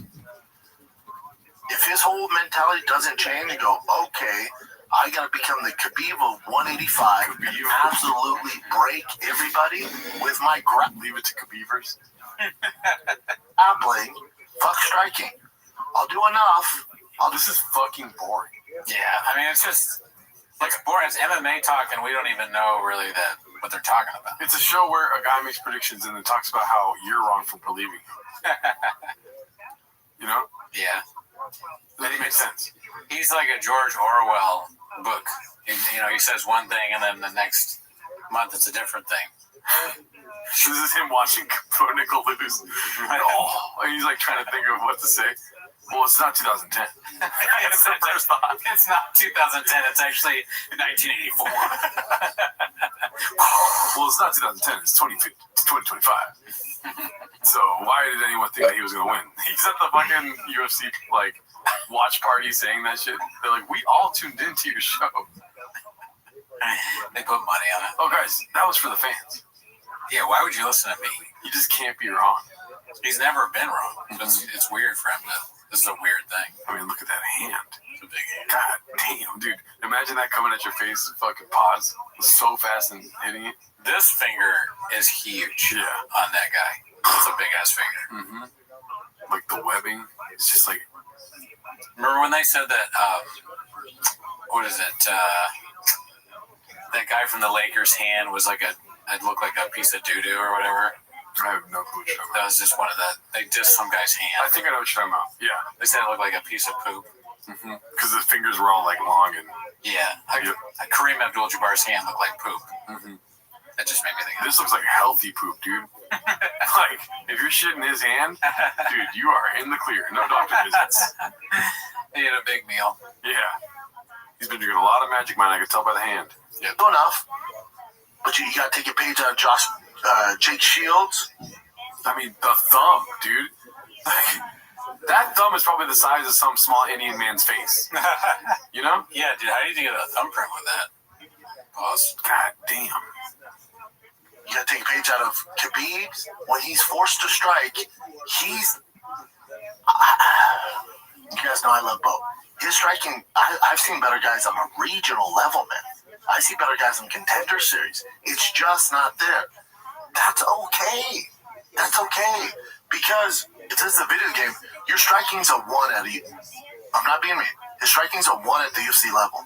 His grappling's a 10. His wrestling grappling's a 10. Why the fuck are we trying to win with the 1? RDR's not even a fucking knockout artist. That was cakewalk for him. Dude, I got so tired watching this. Yeah, practice. Why does it? He saw the fucking Allen Iverson practice clip recently? Probably. Jesus Christ. Any thoughts? Well, I mean, I think he got tired because RDR is not even a knockout artist, you know? So it's like, dude, what are you doing? What are we doing here? Brendan Schaub is a knockout artist, dude. You can go to sleep so easy listening to him. He's like whale noises. Yeah. Whale songs. The sounds of Brendan Schaub talking about MMA. Unscathed. MMA predictions from Brendan Schaub to help you sleep. 10 hours of Brendan Schaub predictions to help you sleep. 10 hours of Brendan Schaub explaining himself while you sleep. Well, you have people on Fighter to Kid. This is posted by Danny Kaufman. 2 big stars want to be on TFATK all the time. You have people come. Yes? Yeah. Very rare. Oh, really? Yeah. Like, we have only friends. Like, we had Jeff Dye. I mean, yeah, right. I don't know if we'd have Zuck. Well, yeah, what's his name on Kato Kalin, right? Yeah, but that's something I'm interested in. Yeah. No, I understand. But we get it up all the time. Like, there's agents like, what about this big star? I'm like, no. Right. No, but I think but there are certain. Okay, it's one thing to have like, hey, this actor's coming out in a movie. Can they come on Fighter the Kid? Okay, I get it. Yeah, you get what? No. Yeah, I get saying no, but Zuckerberg. No. I'm not saying Zuckerberg. I don't think I like, and I'm not describing me or Brian. I have nothing to say to him. I should do though. I don't though. I think you do. I don't buy his stick. I don't buy any of it. That's what you have to say though. No, I wouldn't bring him in to disrespect him. I respect him enough. I wouldn't bring him in and be like, hey, dude, I still think you're a question. I still think you're a cuck, dude. I wonder what Zuckerberg would say to that. Yeah, dude, he's like, we've never tried. You think I'm a cuck? Why? That's crazy to say that you have on Kato Kalin, but you're turning down A-list stars. Yeah. Kato Kalin performs at Flappers, sir. There's no way you're turning down anybody. You need the views, Danny. Mm-hmm. That's bullshit. Yeah. Oh, the one thing that could possibly rejuvenate your podcast you're not willing to do?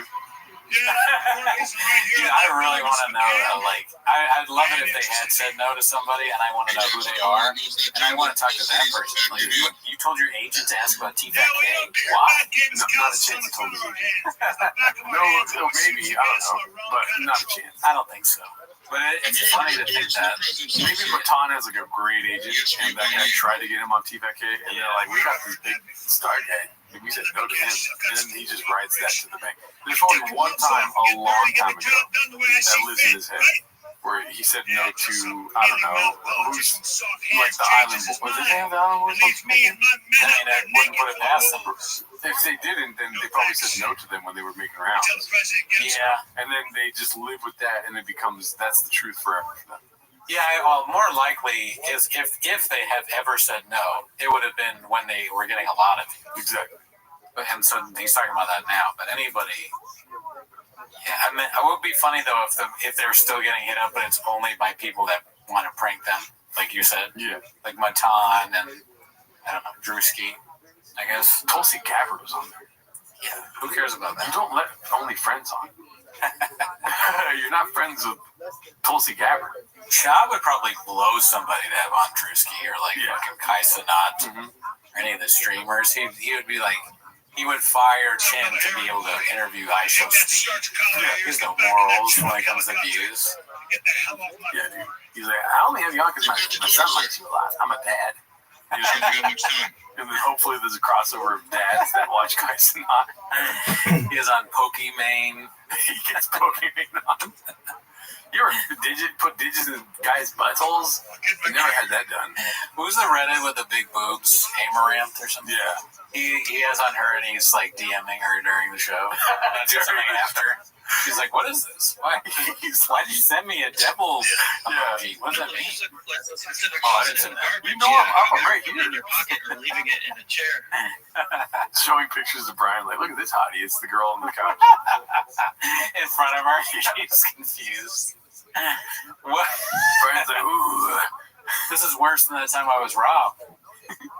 That'd be great if they actually did get her in and then Brian hits her with "You're my girlfriend now" after she says something that he likes. Dude. We should be managing to fight her and the kid, dude. They would be doing so much better. We have better ideas. Mm-hmm. So your house got you got robbed for your Bitcoin. Can you show me your tits?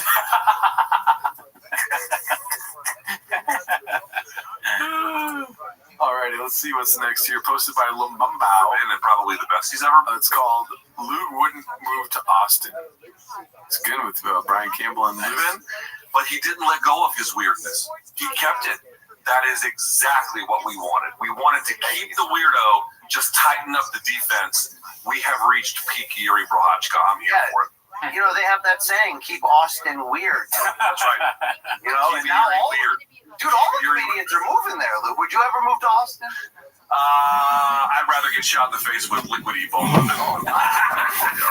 There you go. Dude, just say no, dude. Dude, Luke is so fucking aggressive all the time. He's so fucking you ask my question, I would never do that, and here's why. Alright, be cool, Luke. Would you like some toast? I would rather have gangrene injected into my testicles.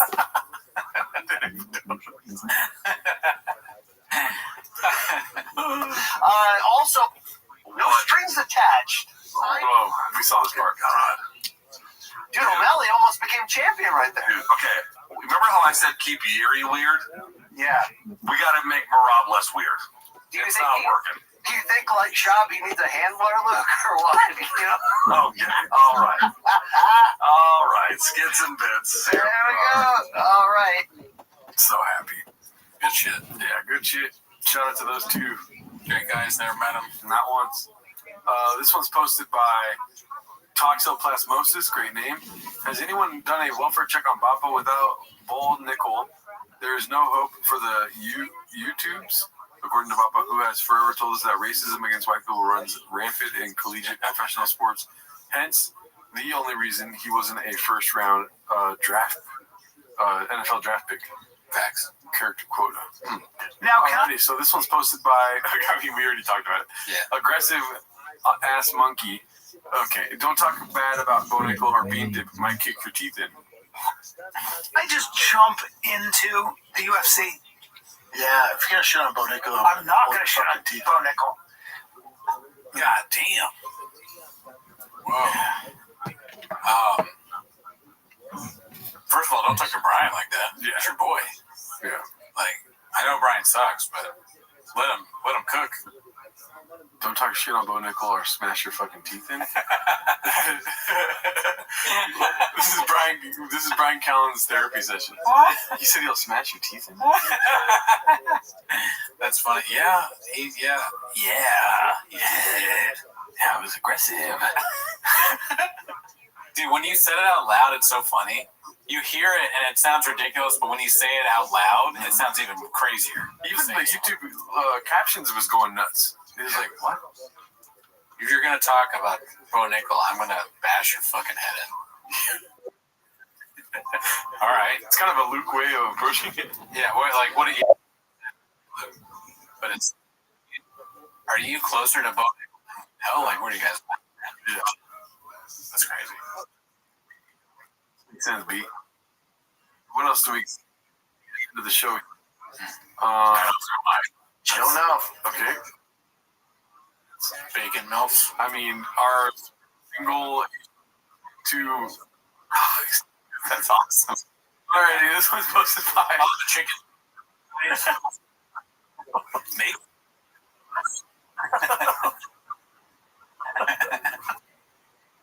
This is 9 biggest baseball dad ref proves less about it. You going to...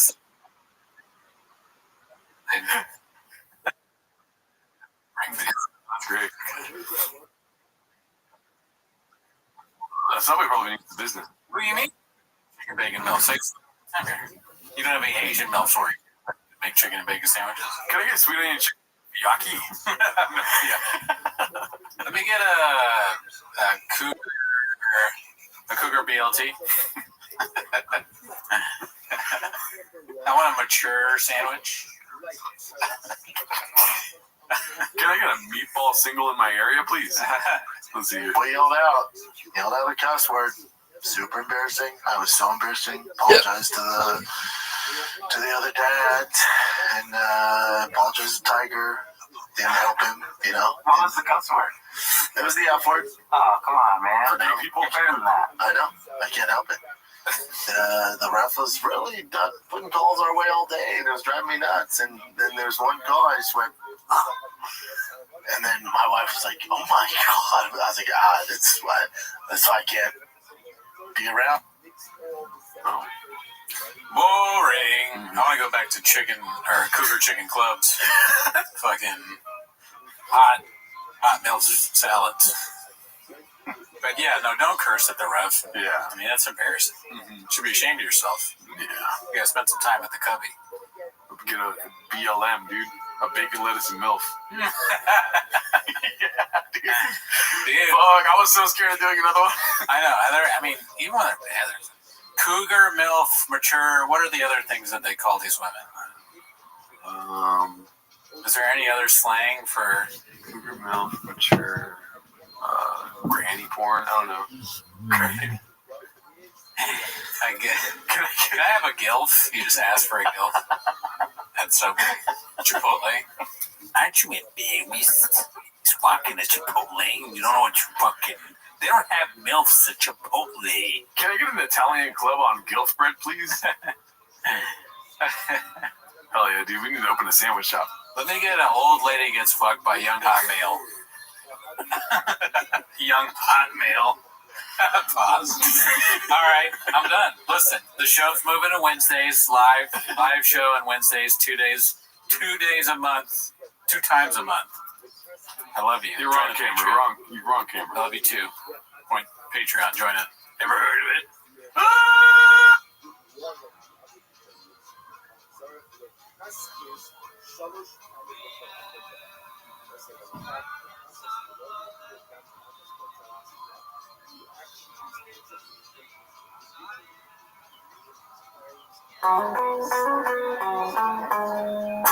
Walk to my truck. Walk to my truck. Walk to my truck. Walk to my truck. Even though I'm kind of wrong, what's up? What's up? Yeah, what's up? But you still want me to my round truck. Oh, my truck. Yes, my truck. Walk to my truck. Walk to my truck. Walk to my truck. Walk to my truck. One take. Stop my favorite time of the week when you get me here, Papa. Try to speak. Really surprises to me.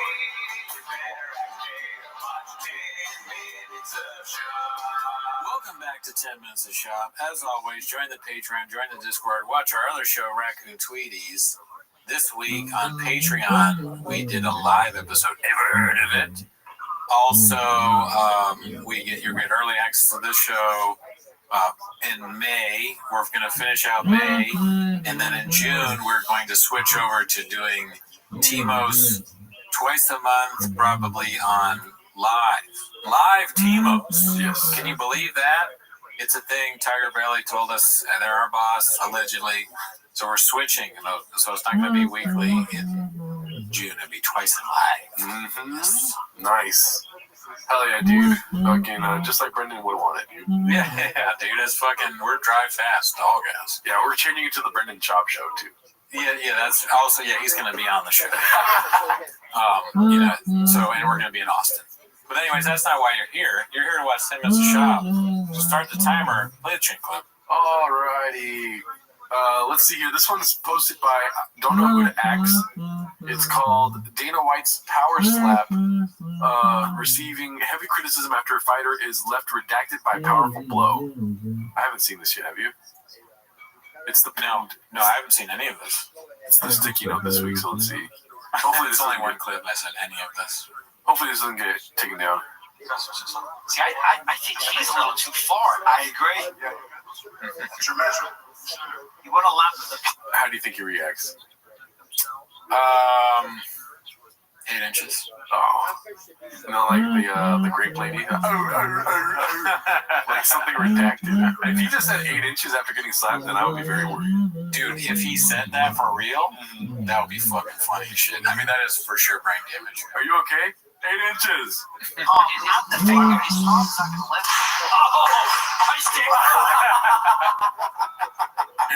I did not see that coming, dude. That is great AI work. Okay, I said AI sucks. That's funny. Wow, let's see. You want to laugh at the palm, not the finger. His palm's not gonna lift. Instantly Brendan shot. Right into Brendan shot when he was slapped in the face.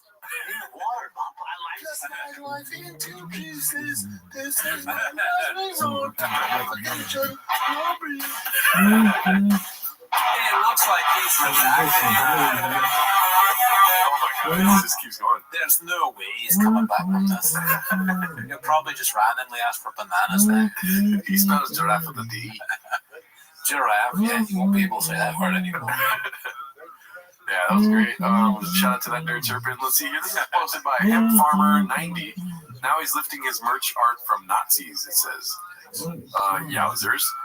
Drive fast all gas. It does look like something that would be. Fuck, dude, why? Let's see. Oh my god. No, Brandon, no, come on. That's pretty nuts. Jeez, dude. That's What's next, dude? Are you gonna suck off your cousin, Chubb? Wow. Oh yeah, because gay. Or as like Red Bar likes to call him, gay. Let's see here. This is posted by Advanced Spinach 650. Imagine being this much of a pathological liar. I feel like we've seen this. Yeah, this is an old hot chick clip. Your girlfriend is Mexican. Born and raised. Is she illegally? Yeah. Wow, it's just like he has to say the illegally thing. Well, it's his punchline that worked once there, I guess. Maybe it doesn't. Brendan doesn't even seem to be able to realize whether the jokes work or not. But in his mind, it worked one time. So he's gonna use it every time. It worked when, like in 2001? I don't know, dude. I would say probably never. Yeah. Never. I was born in Hollywood, California, which is ironic, but it's true. I was born at Kaiser off of Sunset. You say Americanized it because you read and write and everything? Kind of. Okay. English tough. Why does he say that? There's just no truth to that whatsoever. It's funny, I guess. Maybe he never talks to her. My wife is a rattlesnake. What does he say? I forget. What is it called? I forget, yeah. No, it's Demon or something. Demon. I would rather do anything. All right, this next one's posted by Smind893. My choice for brain dumb #1 redacted moment is anytime he tries to go viral, particularly this one. Going viral with a little teenus, dude.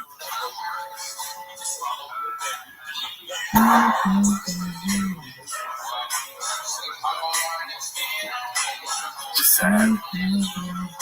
Yeah, just be a father, dude. Yeah. Can you just be a father off camera? Like, do your job as a dad? Yeah. Why do we gotta see this? Yeah, nobody wanted this. No. And also, put more production work into it. If you're gonna do this, like, I feel like he entered this house and was like, "Oh, dude, watch this. Get a camera." And then they're all like crying in the background, like, "We don't want to do this, Brendan." You know? It's also a little bit of foreshadowing for Austin, kind of, because this could be something he could wear there. Yeah. Just what's the? I mean, the TikTok dance. I guess. I don't know. Or he's just improvising, which more power to him.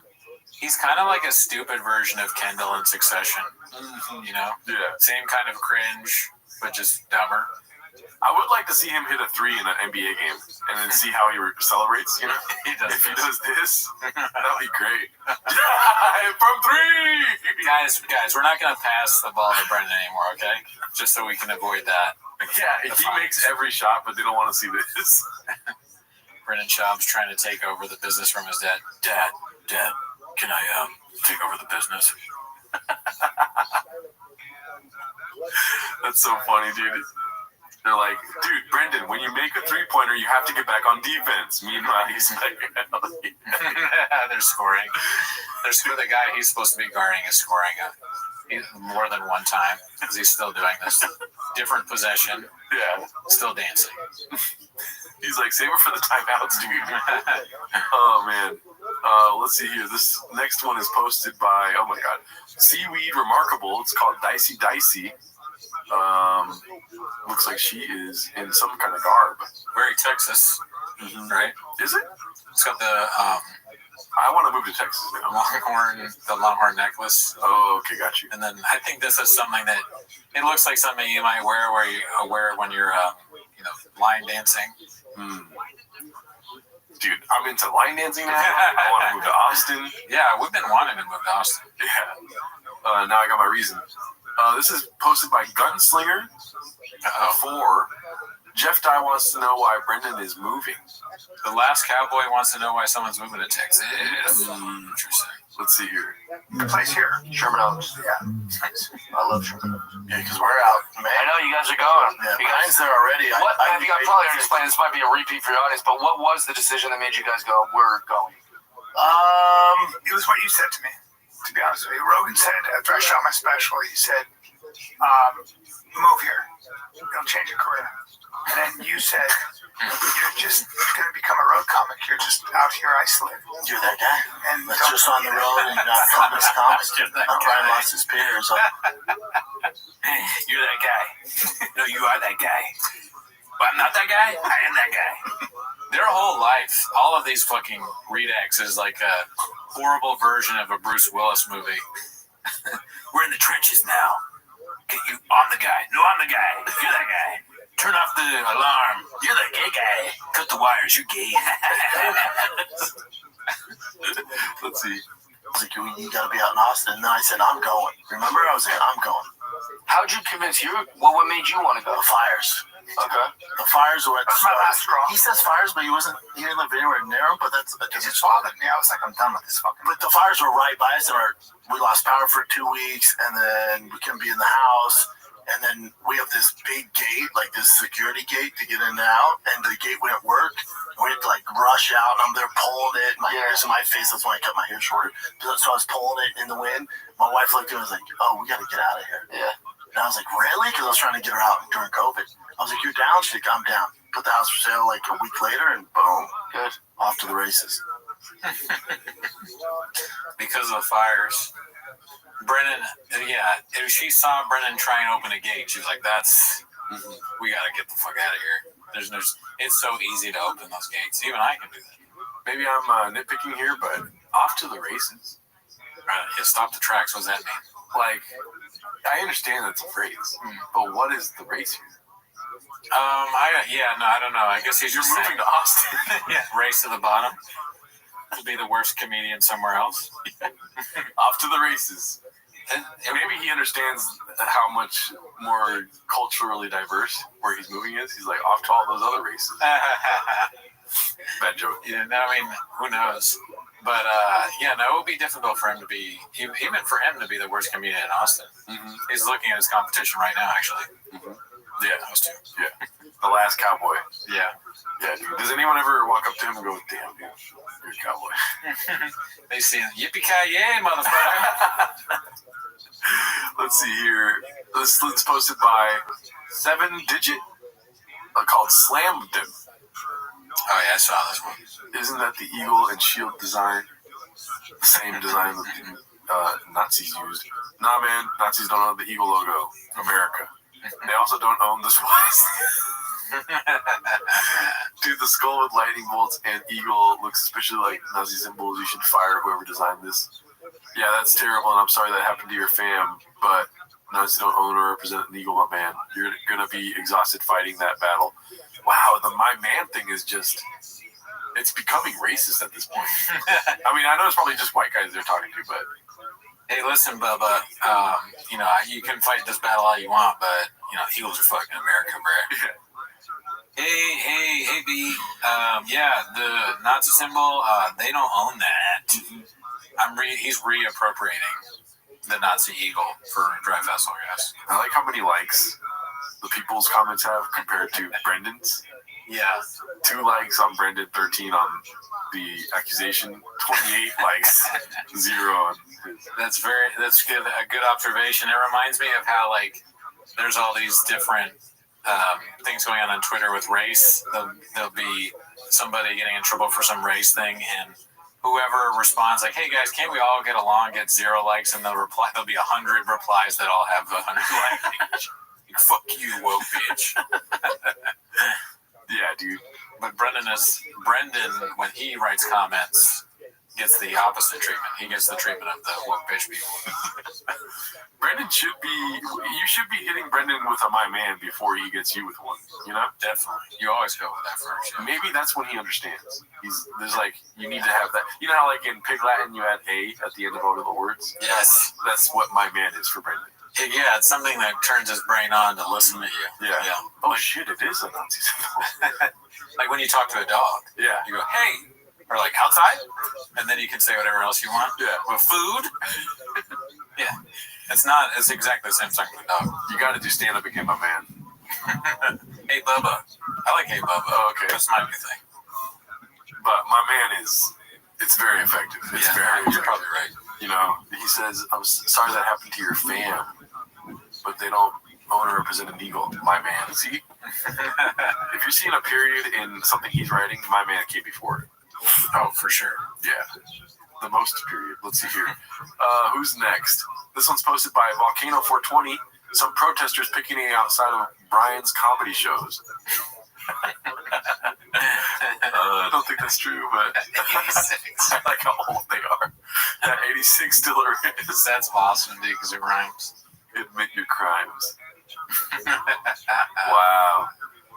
Shout out to those. What does it say? Titty-cut? Titty-cut Street? Titty-cut. I don't know. Never been there. Never heard of it. I said this one's posted by Aero Pumper. Is it a lie, though? Chris, I know you've been through. First of all, let me just state this because you said it too. He was accused of something that he didn't do. Okay? And if you have trouble with that, take a look at the FBI and everybody else who investigated any notion that he had anything to do with anybody underage. Okay? That's a fucking lie. Is it though?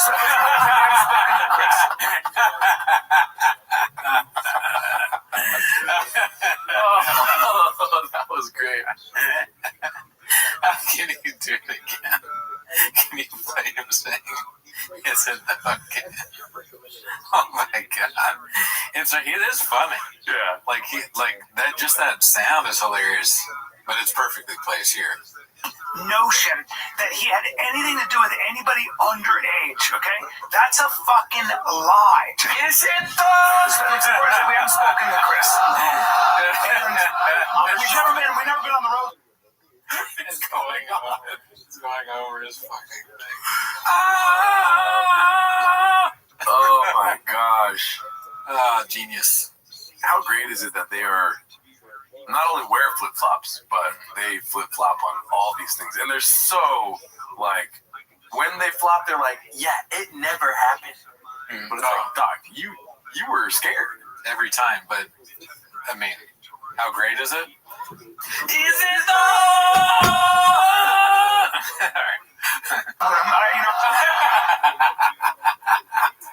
That's a fucking lie. Is it though? It's important that we haven't spoken to Chris. And we've never been on the road with him. Messages online. I mean, there's way more than that. I would get at least 50 messages after a show each city, and I would reply to all of them. I'm hurt, I'm mad. I'm fucking mad. I'm mad Lies. Tell my fiance, my friends. I already knew. I'm sorry. He's guilty of being an asshole. Sure. Oh my gosh, that was great. Damn, dude. I wish I could play that every day when I wake up. Alarm clock vibes. Is it though? Wow. Imagine waking up to that every morning. You Thanks, just start Chris. laughing. What? Sorry, Chris. I'm awake. All right, let's see. Are you though? Are you though? Deep Dive 2930 posted this one's. Nazis don't own the swastika bee. Yikes. If you have to say that, Yeah. you're fucking up. Let's see here. This one's posted by Wonderful Salary 5432 U-Haul for 7 items. I don't know whose this is posted from. Officially emptied out storage unit today. This was the second U-Haul all by myself too. Well, I have an idea who it is. Joanna? Yep. It's very funny. You know how like Zoolander goes to the coal mines? That's how I picture she loading. Oh yeah, dude, that's so good. Yeah. She's dressed like the line dancing outfit. I'm a working mom. Yeah. Hardly working. She seems like someone that would wear like a wine o'clock hat. Yeah. My kids are driving me crazy bumper sticker. My towels have to say eat, pray, laugh. Like a hand towel. Well, cut that part out. Let's see. Day posted this one. Insufferable people. I mean, 19 pictures, dude, is wild. You ever notice that? Whenever people just, they abuse Instagram. 19 pictures, and the first one is just, look how fat my fucking ass is. Pause. Yeah, dude. Any thoughts? I mean, you don't get it, dude. This is what you do. You reach a certain level of success, dude. You gotta fucking do this shit. All right. Sorry, you're fucking Mr. Whole Foods over there, and you don't get it. Yeah, she's illegal anyways. Let's see here. She's just dipping her nachos in cheese. This one's posted by Dazzling Rabbit 633. Brian Callen took a little break while at the peak of his Hollywood career because he was eating too much food, felt bloated, and wanted to spend time with the kids more. See. I can speak just when I was 53 or 54. I was on 2 TV shows, big ABC. Yeah. Always wanted to have my own show. Drove on through that. I shot Complicated Apes. I sold out 1,000 tickets at the where the fuck that place was, and sold out right away. I was like, I had the great house. I had everything. I'd literally come to LA and drawn a line through everything I set a goal for. And then you know what happened to me? I was like, holy fuck, I'm starting to feel. I was spending too much money on food. I didn't know what to do with myself. I was like, I'm gonna take a little break. The worst thing, it was such a weird feeling. Yeah. I felt bloated. And by the way, I missed a lot of my kids, my first kids. I missed a lot of my first kids growing up. What is the subtext, Goody? That like, you know, fame is a bitch, I guess, and like you can fucking you don't see your kids ever because you'd be at a restaurant and be like, well, I gotta fucking order food, can't really talk to them, right? I mean, what are you gonna do? You're ordering an appetizer and you're talking to your kids at the same time? How do you do that? That's literally what he was saying, but I'm saying the subtext. What is he really talking about without saying it? I'm too stupid to know. Oh, okay. Dude, all right. Can I have a banana?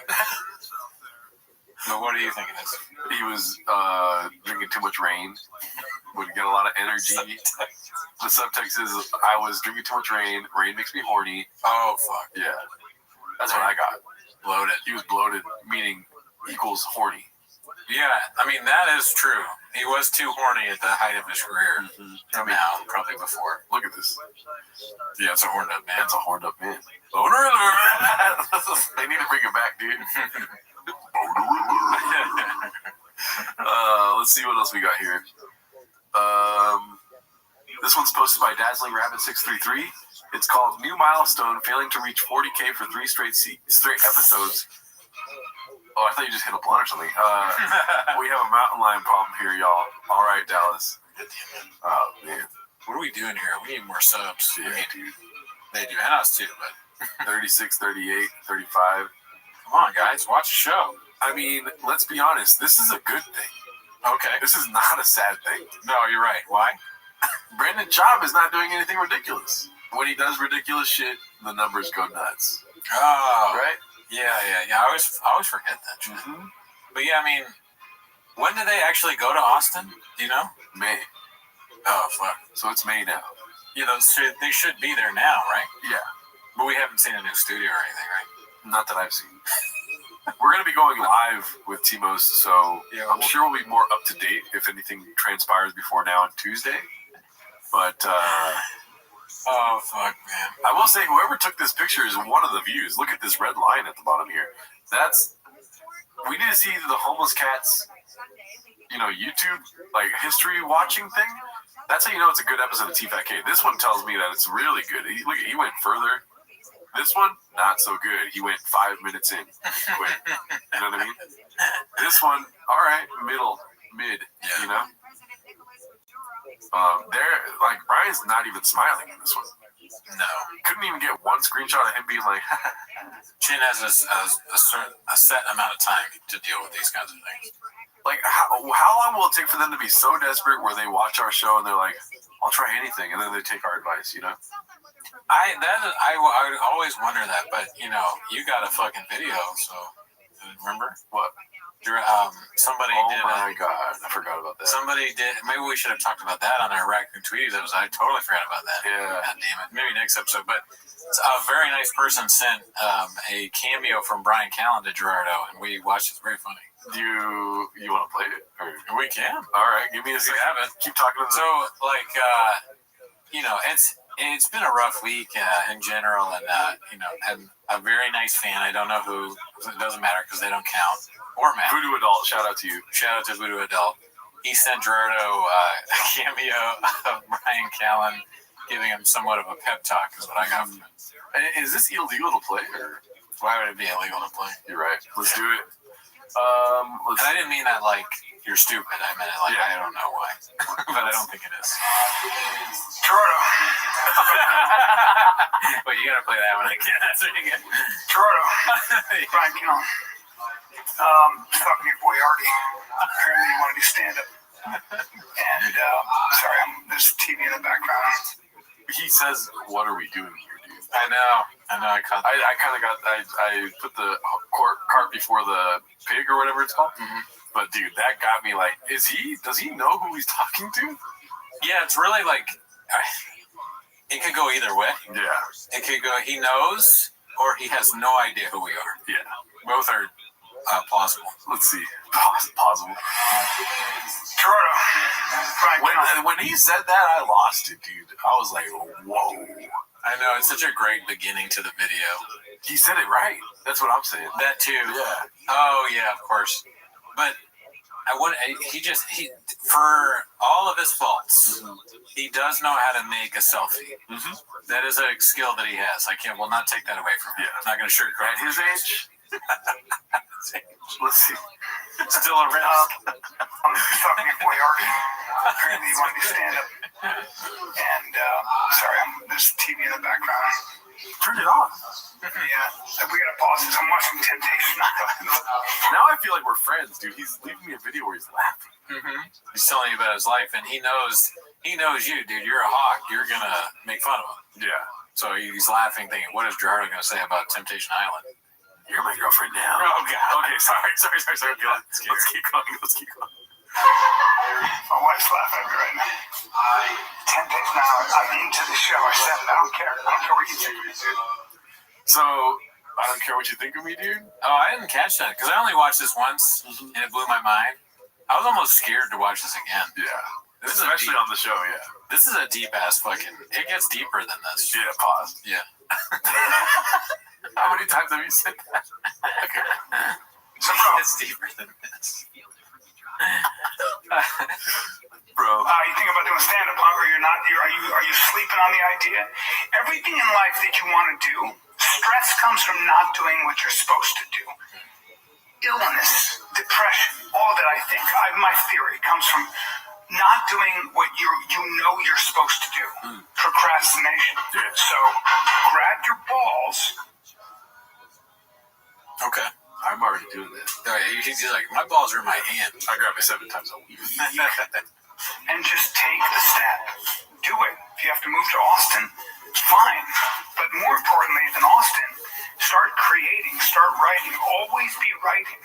here's my advice as a comic. Start with questions that matter. Start with the most important questions. What are you afraid of? Like, what are we doing here? Start with questions that matter. It's such a ridiculous thing for him to say. No, it's not, Cootie. The stuff he talks about? No, but listen, you're thinking, you're going way too far. Okay. No, take it at face value. Just listen to what he's saying. I get it. No, when you're applying it to practice, and you're always going to fail when it comes to these two. But just take it at face value what he's saying. Okay. All right. Maybe that will work. We're not killing it, dude. You know what I mean? Okay. All right. Revere, love. What are you gonna regret? It's so funny, bro, because I can't stop thinking of like, why are there two stools? Yeah, when he does this thing. But what if he watches this dude and we're making fun of him? I want him to. He's not going to watch this. Okay. He doesn't know who we are. It seems like he has no idea who you are. He has no The name Gerardo comes in, he doesn't think about it at all. Yeah, you're right. It's you. Yeah. Then he probably doesn't know who we are. Or maybe he does, he's just fully insane. We've said some pretty mean things about Cal. Yeah, you're right. He's got to hate us. Mm-hmm. So I just don't know at this point. But I love this video. It's like he's gonna be reading a book to second graders, and Shane comes up to him like they reviewed the video. A second cameo has hit the T-Most. Not doing when you die. What are you gonna regret doing or having done when you die? Who are you pretending to be? Who are you really? Who were you? Who are you now? Who do you want to be? These are the questions you gotta ask. What are we doing here? If he did that as a bit, he knows who we are, then I take some of what I've said back. Yeah. That's pretty funny. Mm-hmm. Like, he has there have been certain clips where he has been hilarious, unironically. So I don't take it away. It's not like it's impossible for Callan to be funny. It's just that his stand-up is some of the worst stand-up that's ever been done by anyone. Atrocious. Yeah. I was hoping you'd say atrocious. Called it. These are the questions. If God exists, what would he say to you when you die right now? What do you want him to say to you? If God exists, what would he say to you right now? Love the chairs. Oh, I didn't even think of that. He would ask me, he's like, do you have guns? You say less king. Yeah. I think that is funny, dude. What would God say to me? I don't know. Why is God talking to me? God would be like, is Sean that dumb? I'll be like, you too, dude? Yeah. He's like a fucking fan of the show.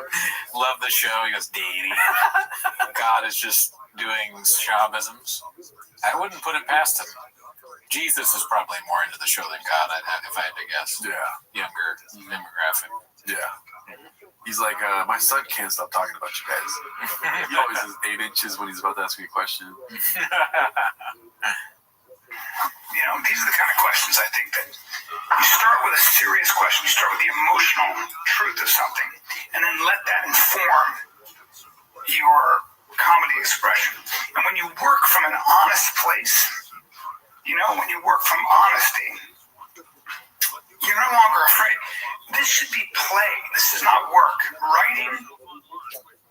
I'm not gonna be mean to him. I mean, I like some of what he's saying. I don't know if I've ever tried this. It's just so funny to put what he's saying to what he does. Yes. That and also outside of stand-up what he does. Oh, yeah. He's not. These questions haven't stimulated like good behavior or good content, really, for him. Yeah. That doesn't mean they couldn't work for us. I'm gonna feel so bad if people chop this up and add it into their little dishes, dude. Comedy is about playing. It's about making yourself laugh. It's about daydreaming. It's not work. Don't think of it as work. Don't think, I gotta do this. No. Just it's always should be on your mind. Just be a silly goose. Allow yourself the permission to be a silly goose and not look for results. Just kind of try to surprise yourself with what you come up with. It's like a process of discovery. And every day there's a little gift. Like today I tried to write and I only came up with one tiny idea, but I'll take it. So that's my pep talk. All right, buddy. I'll see you in Austin. Mothership. Etc. Mothership. Yeah, dude. And there's my broken card. Shout out to Brian Callen. Thank you so much for that. I really appreciate it, dude. And, I'm going to be watching that every day. I thought the camera was on me. It wasn't the whole time. Shout out to you. Thank you so much. Shout out to Voodoo Adult. Oh, yeah. For that, because that made my day for sure that day. Yeah. One thing I'll say, last thing on that, is that I have a respect for people that just don't care what you say about them. Mm-hmm. If I make fun of you every week for 3 years, and you don't, for only 10 minutes, you forget it's only 10 minutes, and you don't hate me to the point where you want to kill me, I respect. Great, dude. All right, well, back to the TFATK subreddit. Let's see here. Let's make this big pause. God damn it, computer. This one's posted by Haphazard. Finally, I was like, did Hap take the week off? Oh, yeah, where's he been at? Our guy. Diddler catches some strays. Once I have kids, I stop caring about so much shit. Notice I don't go on other pods. People are like, man, this would be really good for your image. I don't do it. Yeah, I just don't. I'm like, I didn't like Dalia till he had kids. Watching Dalia become a dad was the most beautiful change. He wasn't a human being. Just the facts thing over and over again. Facts. He said facts. Watching Dalia. Yeah, I just don't. I'm like, I didn't like Dalia till he had kids. Watching Dalia become a dad was the most beautiful change ever. It's not like I hated Dalia. It's just we were cut from different cloth. Is it though? Not the same guy, but then being humbled, he got very much humbled by the industry and getting in trouble, and then he had 2 children, and he's a totally different guy. He's still autistic, but he's actually a good autistic. I called him a good autistic. Yeah, that's just redacted as hell saying that. If you said that, I would be like, what's a bad autistic? Yeah, it's very easy to call someone out on that. I got distracted because I was looking at Jeff Dye's head. Very small. Really? Yeah, he's a small head. I mean, he's got a big cowboy hat, though. Does he have a big cowboy hat and a small head? Mm-hmm. He's stupid, and maybe his brain is small. That's what I was thinking. If you want to know really, sorry. Maybe he has a small brain. 6 inches. Let's see. After seeing that special and seeing him. What was that? Good autism. I called him up after seeing that special. Somebody went. Yeah, that was strange. Seeing him talk about his status and stuff. And then maybe he was chugging a sure shot.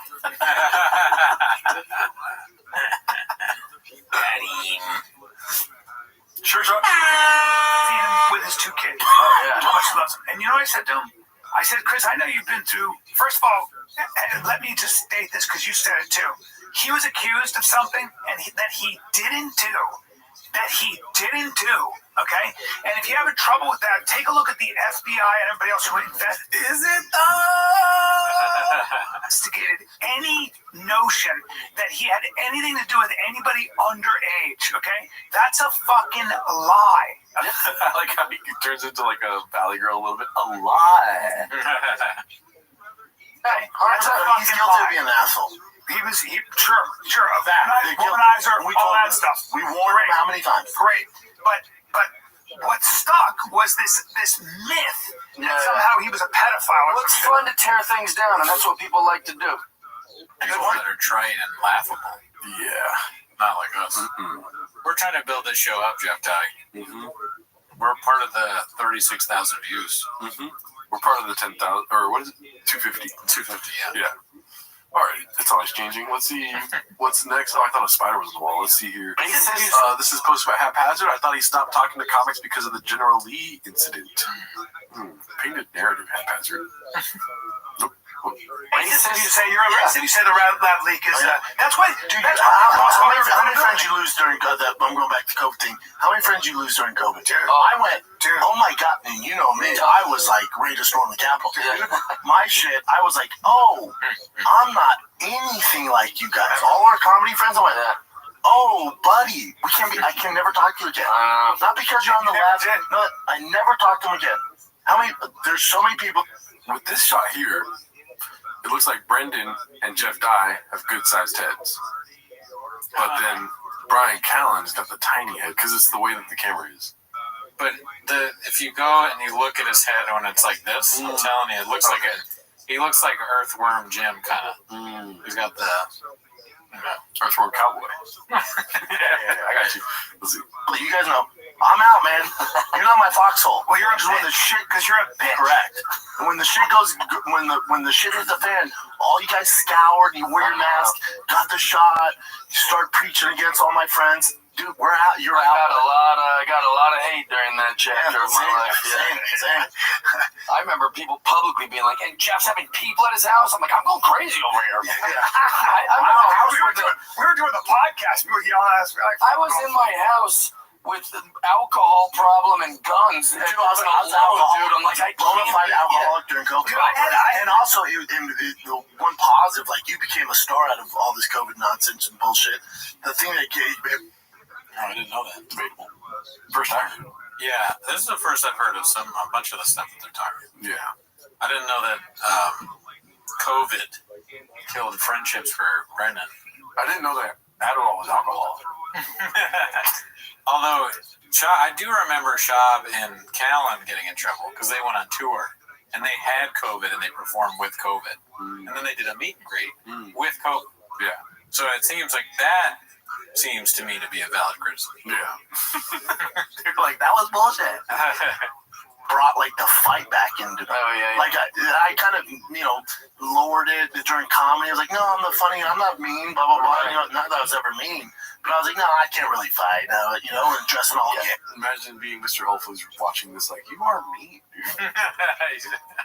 I was just eating nachos. I love cheese. Shit.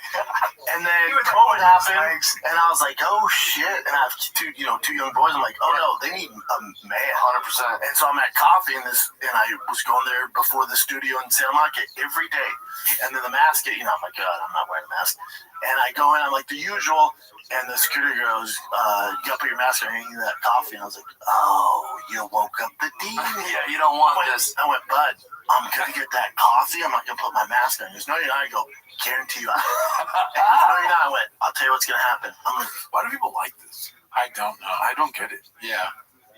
The idea of somebody bothering a poor coffee guy who's just telling you the rules of the coffee establishment. It's not really his decision whether you get a coffee or not. He didn't make up COVID guidelines. You woke up the demon. Give me the coffee. Go home and make your own coffee, you stupid Neanderthal. I could understand the moment.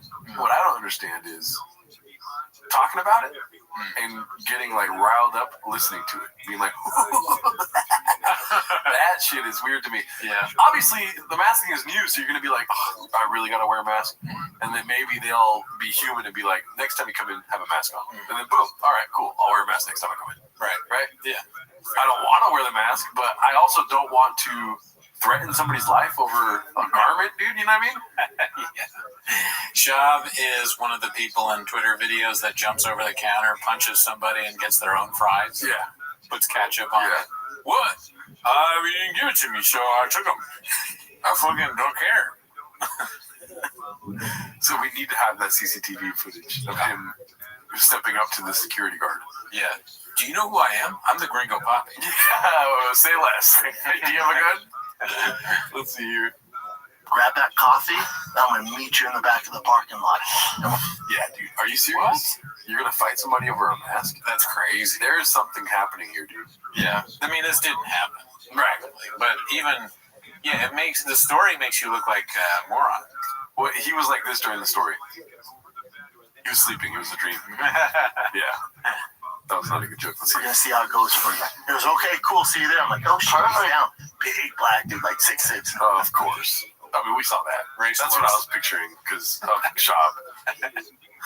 There's a lot of 6'6" baristas these days.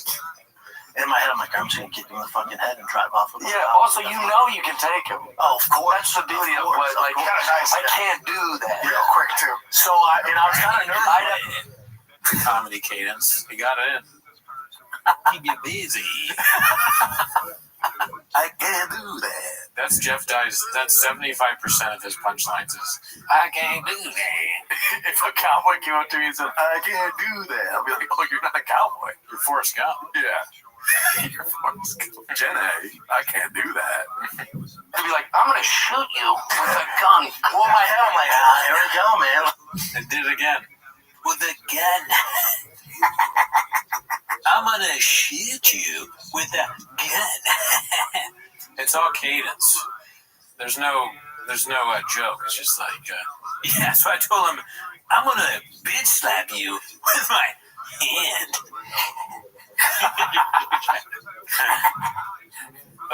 Pause for laughter. Yeah, this girl dusts off the old fighting mitts. Yeah. And I go back there. Who's in there? Nothing. And I went there every single day during COVID. He was just, I'd walk in and just turn his head. Yeah, of course. I'd say, thank you. He might have known. They might have said, hey, he's a UFC fighter. Yeah.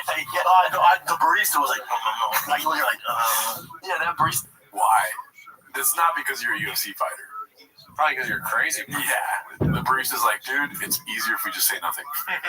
You know? He'll start doing stand-up if we say no. Yeah. There's one time where Carl asked him a question. He said his dick is 8 inches.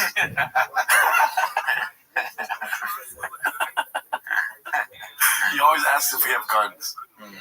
Yeah, just saved his life. Yeah. I was like, oh, save you some money too, actually. you know what? I would actually shake his hand now. I'm like, oh, thanks, dude. I lost it, and you brought it back out of me. There was that giant. I've been down to fighting a long time, and I was going to snap it. There was that giant. Snap your neck again. Oh, man, I wish Bill Burr would talk about this. Oh, yeah. They would be great to hear, Steve. Mm-hmm. We need to get a black couch. So, this comedian, he's threatening baristas. He's protecting. All right, let's see what else we got here. That one was posted by Haphazard. Shout out to you, one of our guys. This one's Haphazard. He's getting out ahead of the controversy. Anti-electric vehicle club. He put, do the skull with lightning bolts and the eagle looks especially like, you know, symbols. You should fire whoever designed those. Responding to laughing face. Most of my family was murdered during the Holocaust. My grandfather told me nightmare stories done by people wearing very similar symbols. Not sure he would laugh if he saw someone wearing that eagle. Kibitek can't like this. Yeah. Kibitek, what the hell, dude? Yeah, what are we doing here? Kibitek sent me the hat, and they wrote, you know, like, thanks for buying our shit or whatever. And they liked that video that one time. That was funny. Mm-hmm. Forgot about that. What are you doing, Kibitek? They commented nice hat once. Yeah, that's what it was, yeah. So, Kibitek, okay, as someone connected to our show, I'm going to need you to lock it in. Dude, you can't be letting stuff like this go. Yeah, dude. I didn't know Kibitek was like that, though. You know what I'm saying? Yeah, me and Gerardo may have to reevaluate our relationship with you if you continue this way. I don't really need suspension that bad. Yeah, I can mod my own truck. Yeah, I could suspend my subscription. Okay, I don't know how to make it. You guys do a great job on trucks, but I can do it myself. Don't trust me. My truck, so Kibitek. Yeah, no, they're great. Yeah. They're good. It's really good. I put the Kibitek sticker on my laptop. But I'll put the truck away. They'll stop walking in my truck. Yeah, dude. I'll say goodbye to blowjobs outside of the Comedy Store, dude. Let's see. The next one is going to be posted by Deep Dive 2930. Josh clearly has a vintage PF Chang's. Where is the proof he cheats on his wife? Okay. And that's why he quit comedy. I've seen this said before, but never seen an ounce of proof to back it up. What? Drumbeat said, you mean the security camera footage of him handing his number to a girl at a club? The YouTube channel Unique posted it. How about when BBL, or BGL, not BBL, BGL Mark Carly showed all the texts he was facilitating for Brendan to flirt with other girls? I can keep going. Well, you know, you ask a question, ask stupid questions, get stupid answers. Is that what it is? Mm-hmm. I try to mess it up. Yeah, the Drumbeat will keep you busy. You know, if you got questions, B. Facts. I like how little views are on both these posts. Let's see. Like one of the views is Deep Dive 2930. Shout out to you. You don't matter. Let's see what's next. Posted by Moonwalker. Bappa got a facelift, B. I mean, probably. I don't really see in these pictures, but I assume. I don't know what I'm looking for. That's the thing. They keep doing this online. They did this to Bill Burr too, and I don't know what to look for a facelift. It does look like two different people. To me, it just looks like another picture of a caveman. Neanderthal. Yeah, he's got caveman Neanderthal vibes. I keep it tricked up. This is a man that's feared saber-toothed tigers at some point in his life. Into a mechanic shop. Let's see. Go to T-ball. Have cubby. Let's see what's next. What are you gonna do? Okay. Whoa. Oh yeah. Posted by Remarkable Benefits 359. It's called 100 Gorillas versus a Redact. That's actually more enticing, I think. Let's see what he says. What are you gonna do? Volume punch me, motherfucker? That's what you're gonna do? What are you gonna do? Out grapple me? In what fucking sense? What sense? I think the gorilla would be scared. The first one, at least. I don't know about the other 99, but I mean, the gorilla looks at Chab, and it would probably be the first time that the gorilla knows that he's smarter than the human being he's looking at. Yeah. I don't know if I don't know. Maybe the gorilla doesn't even use force at that point. It's not a threat. Yeah. He outsmarts them. The gorilla tricks Chab into leaving somehow. Yeah. He throws a banana at him, and then Chab is neutralized when he can't open the banana. He needs someone else to open it for him, so he leaves to get someone to open it. Yeah. Listen, the odds are not in Child's favor. 100 gorillas versus... No, it's 100, yes. Yeah. He's not going to... But put one mask on one of those gorillas, dude, he'll keep them busy. Just PTSD, like, he sees the security guard naturally because he's racist. And he just starts going, you know? Yeah. I mean, watch out, gorillas. I heard. Because he just goes. Let's see what's in these. What world are you living in? This is the real world. The gorilla world. And are the gorillas into podcasting? Because maybe they have a conflict of, are they homeless? You know what I mean? Maybe they enjoy shopping. They're like, oh, we can destroy you, but you're so funny, you know? Like Chimp, what's that Chimp documentary on Netflix, Chimp Empire or whatever? Child becomes in the running for the chief of the gorillas. Yeah. Possibility, you know? Same sort of brain, right? Yeah, it's about the same size, bro. Huge. Let's see here. Next one's posted by Icy Fondant 8441. Don't lose your breath over it. Okay. Mine guy is very fun. That's good. It's a lot of N-words today, huh? Not that kind, but Icy Fondant, don't waste your time, my mans. Okay. It's gonna be amazing. I don't know what that's from, but yeah, it's pretty good. And this one's posted by Dandy Kaufman 2, Been There Papa. Let's see what this is. Oh, why does it do that? And to be honest, like I used alcohol and the comfort of a woman, an extramarital affair, to help me survive. Because I couldn't even leave my room. Don't beat yourself up. I couldn't even. He earned cheating on his wife. How do you earn that? I wonder if Papa has like he has a thing on his door. You know how kids measure their height or whatever? He has a thing for accomplishments, and once he gets to that, he gets to cheat on his wife. Yeah. Oh, I've earned it though. He's like, Tiger hits 3 home runs. Guess I better go cheat on my wife. Thanks, Tiger. Yeah, dude. We moved to Austin. It's like super simple achievement stuff. It's like I zipped my pants up that day. Yeah, I took the dishes out of the dishwasher. I washed my balls.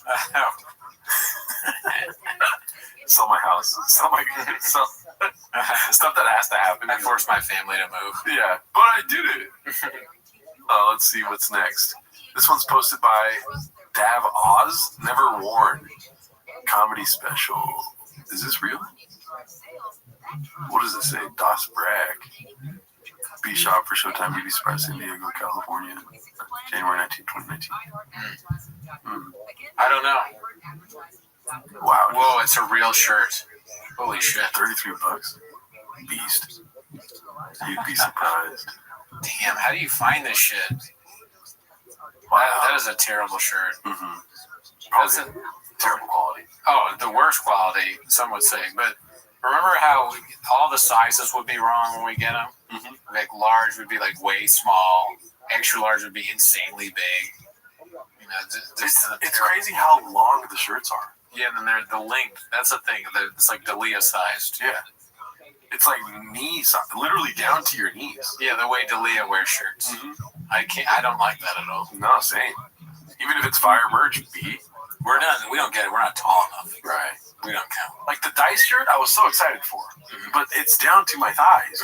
You gotta get that halter. You gotta like tuck it in and then let it hang out a little bit. But even then, it's like trying to come out, dude. Now my waist is hurting because it's so tucked in. Sure, but you get so much pussy when you wear those shirts, dude. The second a chick sees a donut that's dripping icing, it's like, whoa, I'm married. Okay, don't throw your pussy at me. You know, squirrel pussy.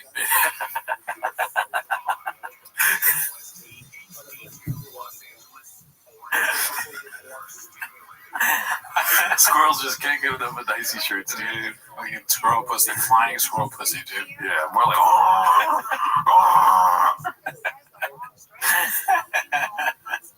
More like nutty. Let's see here. Let's see. This is posted by Todoroki. First Texas totally true celebrity interaction. Who is the odds-on favorite to first notice or have you run in with Mr. Shop? Oh, what a great question. I mean, he's already had one because of the cowboy hat, which I lost mine. I had it last week. Celebrities in Texas. Oh, by the way, was that a Clipper game? Guess who else was there? Jelly Roll. Yeah. Damn. I'm not gonna lie.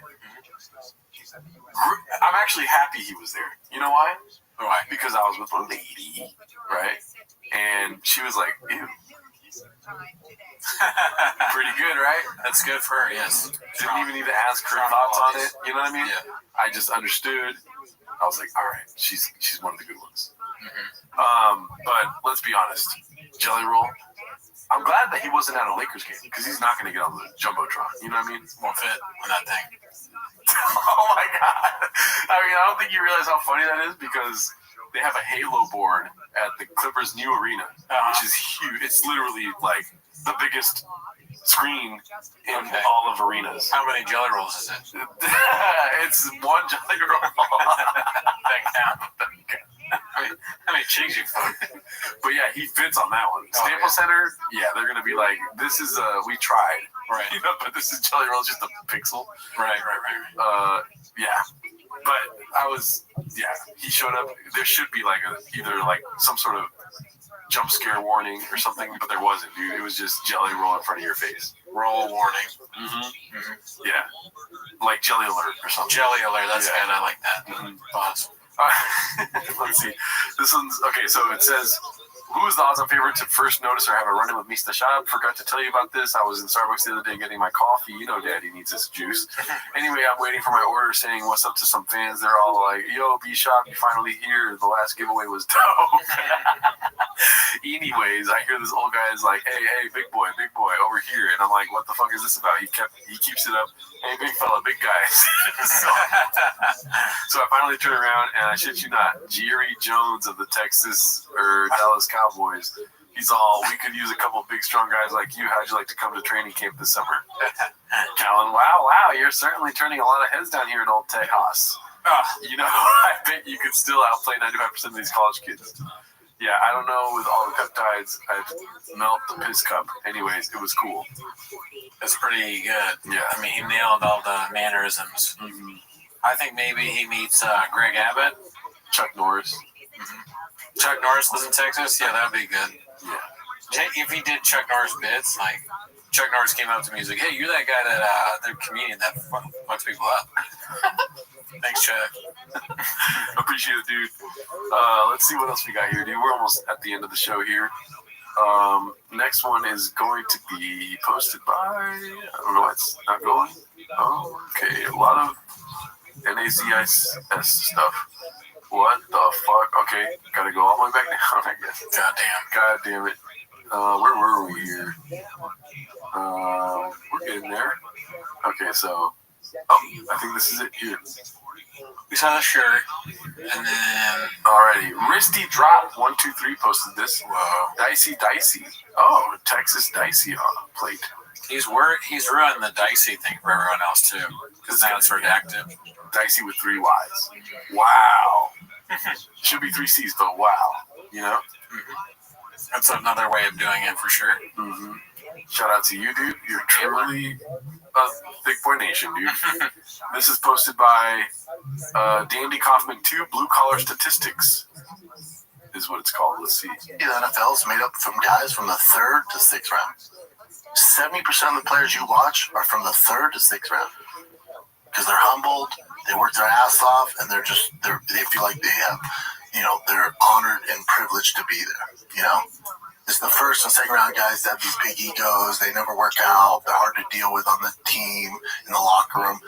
3rd to 6th round is where your team's foundation is found. It's like 70% of the players you watch on Sunday are 3rd to 6th round picks. So people that don't watch those later rounds, you only watch the 1st round, boy, you're missing out. Because your team is made up of that 3rd to 6th round. So many times. I got nothing to say. That's facts. Yeah, I mean, I have nothing either. I had something, but my mind went completely blank during that 3rd to 6th round talk. He kept saying it. He said it was almost like he was hypnotizing me. Yeah. 3rd to 6th, he should start repeating things so I can't focus, so I can't make fun of him, like 40 chess. 40. 40 time. Yeah, he's a master of hypnosis for sure. Seems like it. Mm-hmm. All right, let's go one more. Let's see what we got next. This is posted by Urinals In. That's a great name. Every time I go to a urinal, I do see a Zin. Nice to see his film career picking back up. Disney introduces child predator. Anyways, Big Smoke 92 posted this needs more cowbell. I saw this. Diesel dad fit. Pre-redacted to post something like this. Yeah. It's weird.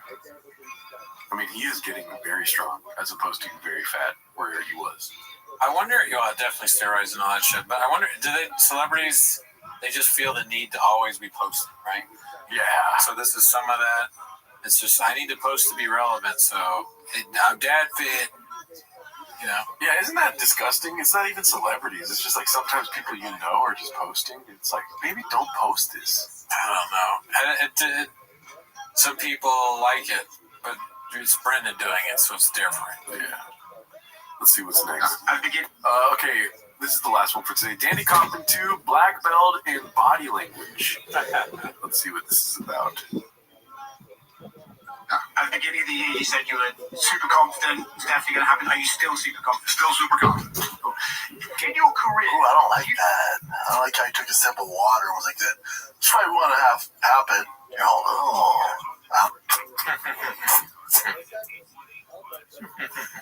Does he not like it because it's water or because he took a full sip? It's not coffee or rain. Mm-hmm. I think Shab is just, he heard somebody say this, so he's saying it. I like your first thought that it's an ad drop. It should be a rain. It's an ad drop for him and a missed opportunity for Dana. Yeah. To have a product placement there. So I was drinking Sure Shot and nailed it. Let's see. I don't like the way he took a sip of water. Why does he talk like that?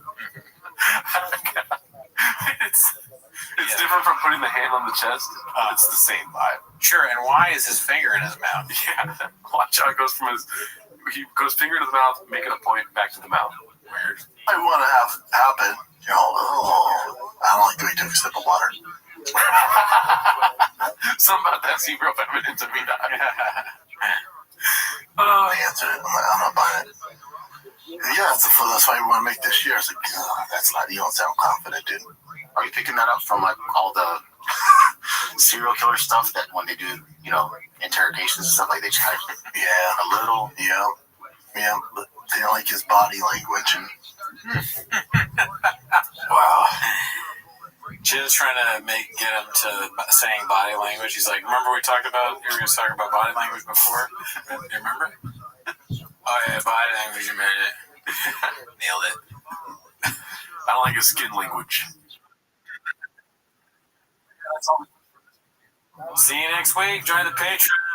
Remember, we are doing live Teamos we're doing all TMOs in May, like we normally do, and then live. We're switching to live TMOs in June. Wednesday nights. Right?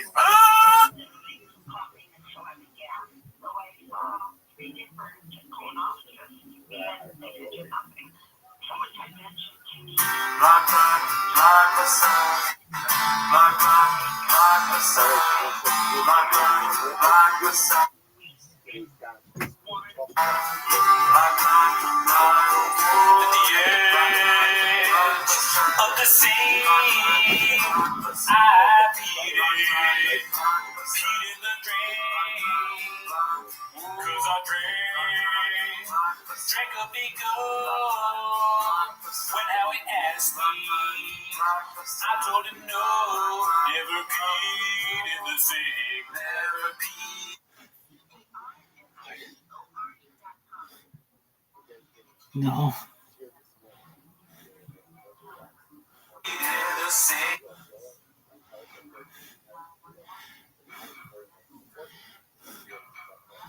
What is this one? Sommer bedeutet Familienzeit. Darum reise ich bei TUI im Sommershop 149 Franken. Unvergessliche Ferien für Gross und Klein. Jetzt buchen auf tui.ch oder in deinem TUI-Reisebüro. Walk to my truck. Walk to my truck. Walk to my truck. Walk to my truck. Even though I'm kind of awesome. What's up? Yeah, what's up? But you still walk into my rental truck. Oh, my truck. Yeah, my Don't truck. let me down.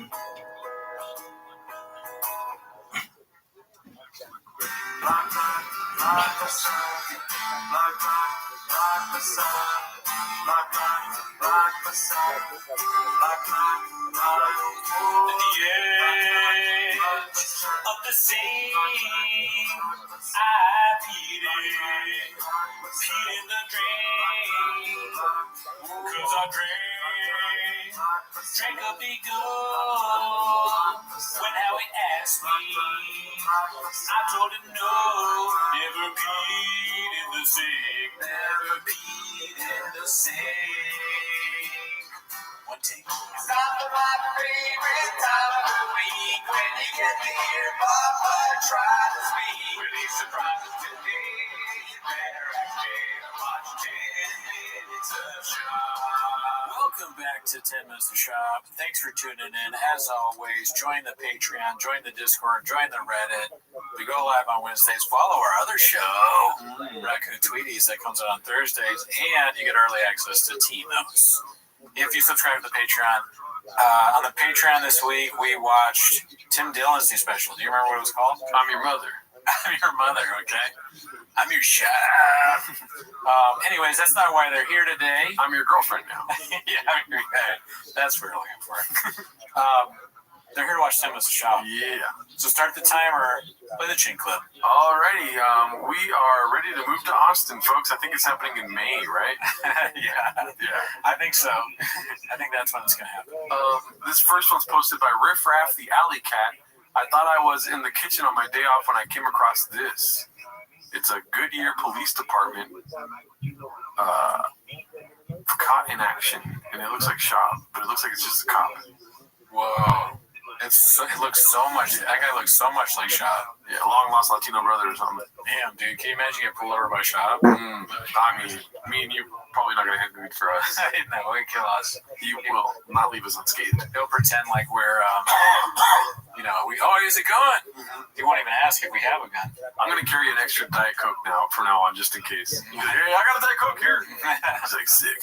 Shop pulls people over and he's like, all right, I'm gonna show you my license. Here's my license and my registration. I'm a cop. He shows her wallet. I would want to be a cop just to let people off. Be like, you're good.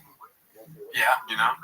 Just to like make their day, or I guess I don't know. Like if you have a gun, say less. Let's see here. The next one is going to be posted by Icarus Lives. It's called Pimp My Trug, and I think it's a clip we already seen. Let's see. What's up, guys? It's a special Friday here because I told my brother-in-law Steven I would hook his rock up before I leave for Austin and very soon. So today's the day. When we first got the car, we was all jacked up. Oh man, the style. We hooked it up with this normal kind of hood with the dentiers on it. Check this out. Wide open the door. I'll open it up.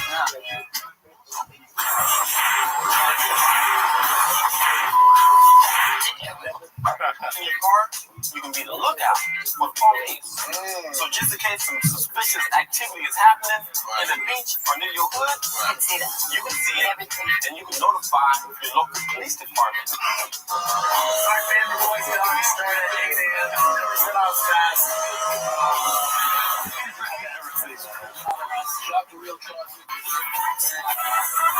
There's a company called Drive Fast. Yeah, everybody's never. And this thing always does that, like the dumb jock guy. That guy from Pimp My Ride, I'm gonna pull a shop thing. I met that guy. Oh, really? Yeah, he came up. He's like, "You're the guy that does that shop shit right now." But I really met him. I met it like he came and I was working this ice cream truck and there's something wrong with it. This festival he came and fixed it. I was like, "You're the guy on Pimp My Ride, right?" He's like, "Yeah, it's me."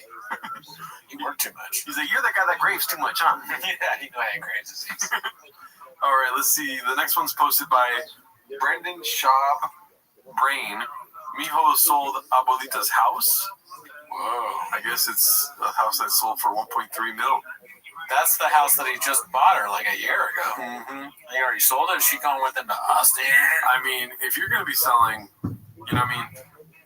If you're going to be married to a Latina, you got to bring your mom. Oh, I see. Yeah. Okay. Also, free babysitting. Also, free taquitos. He's like doing a video. He's like, all right, fam, we sold my mom's house, my mother-in-law. So I took off all the doors of the house and I pimped it. But you can see now that criminals can get in and out. Let's see here. The next one's going to be posted by Tied Up 412. It's called Simple Papa, like from Simple Jack, Tropic Thunder. Nice. Good AI work here. I love you. What does he say? Jenny, you make me feel happy. I'll stop. I'll cut that part. Let's see here. The next one's posted by I Downvote Cake Days. Papa can't even convince himself the family wants to move. 11 seconds, if that's what you got for that. Let's see. Wifey was there all week, man, with her family. Yeah. They love it out there already. So we'll see, man. Count down, baby. It does sound kind of like sad. Yeah. Like he's starting to maybe have doubts. Mm-hmm. He doesn't want to leave this great place he's built. Everything, the whole studio and all the stuff. Yeah, but watching Tim Dillon specials filmed in the Mothership gave me hope for Rio Poppy too. Oh yeah? Yeah. The Mothership, that would be a great location. Yeah. That would be something. Brendan Schaub at the Mothership. David Lucas did it. He sucks. Why not Brendan Schaub? He's way bigger name. He should film a third special. You're right. Right. How's he even fit in that thing? Yeah. With his crowds, dude. All the fucking Proud Boys and woke people and cops are the Harley Davidson. Who are the people that drive Harleys? Hells Angels. Hells Angels, right? All of them, dude? Yeah. I mean, you're making a joke out of it, but honestly, business-wise, right? Right. Best decision for him to make is to make another special. He's trying everything else. Pizza show, fucking trying to bikes. Yeah. What else? Cowboys. He's a cop now? Dude, the one thing everyone wants is another special. Yeah, there's going to be a lot of views, Danny, if he just puts it out. Yeah. Plus, like, this podcast, like, he's tired. It seems like he's tired and doesn't want to be there. Yeah, I mean, we're moving. It's almost happening. They love it. It's like on his phone. He's writing bits. His own show. He's like, yeah. What else you got? There's no one there. He's like, well, that's interesting. What's interesting? You're talking about your show. All right, we're done, right? Cool. Dude, in a couple weeks he's gonna be like, I never stopped writing jokes for stand-up. And then that's gonna slowly start the whole going up in the mothership. Yeah, he's gonna be like, I'm just like Rodney Dangergreen, dude.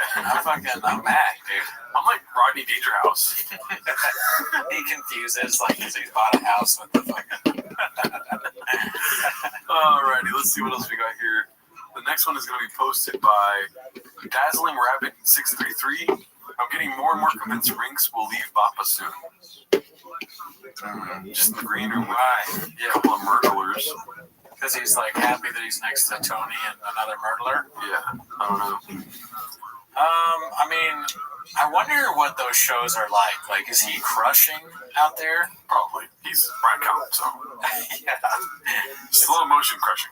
So in this room, is if he doubled up the funny, you think? Yeah, definitely. Yeah, definitely. Right. I mean, he'll keep you busy.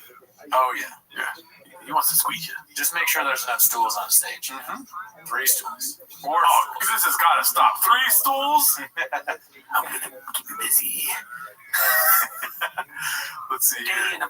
This is posted by Inner Attorney. Yikes, things got dicey, B. Rogan has not been able to shake the slang and dick allegations.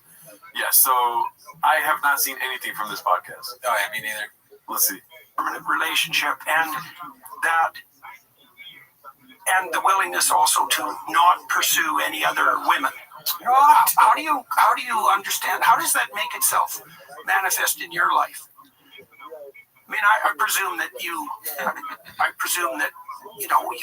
had opportunities of all sorts. I presume you do as well. In principle, I suppose they don't seem to come to me in a sense. Back in the day, guys like you would be banging their grad students. Not guys like you, but guys in your position. Yeah. Well, there were guys. Wasn't that always the thing? This is fascinating aspect of I seem to shut that off pretty much at the beginning. Well, to slap pussy out of my face, left and right. I'm a lot like Shannon Sharp. I choke women. I got in trouble the other day because I messaged an OnlyFans woman who turned out to be a scam, but she didn't make her bed. So. That rotten Tony Bugsby. Yeah. Tony Bugsby and his horse. I was caught up in it, but Joe, I wanted to know how you deny pussy because you have sugar in your tank, Joe. How do I? Well, really, I'm high most of the day. I take a lot of Benzos, so I don't really even see a difference between men and women. I'm so tired most of the time. I'm on drugs, Joe. They seem to have completely stopped that. Like, if you go back to Feynman and Oppenheimer and... They just avoided the question, dude. Yeah, no, he didn't answer. I mean, dude, give it up for this chef right here, dude. Look at this. 9%, he was like, I gotta clip this. A low battery mode. No, the chefs don't care, dude. They will lose their phone. Give it up, dude. Great guys never met him. They were talking something about Oppenheimer, dude. More like Oppenheimer. Yeah. Fucking Oppenslammer. Yeah, fucking. Oppen boner alert. Just make it. Oppen boner alert's good, dude. There we go. Oppen jalapeno emoji. Robert Oppenheimer. Let's see here. Oh, fuck, dude. That's somebody else's. I didn't think of that. Dude, I still like it. Oppenheimer's great.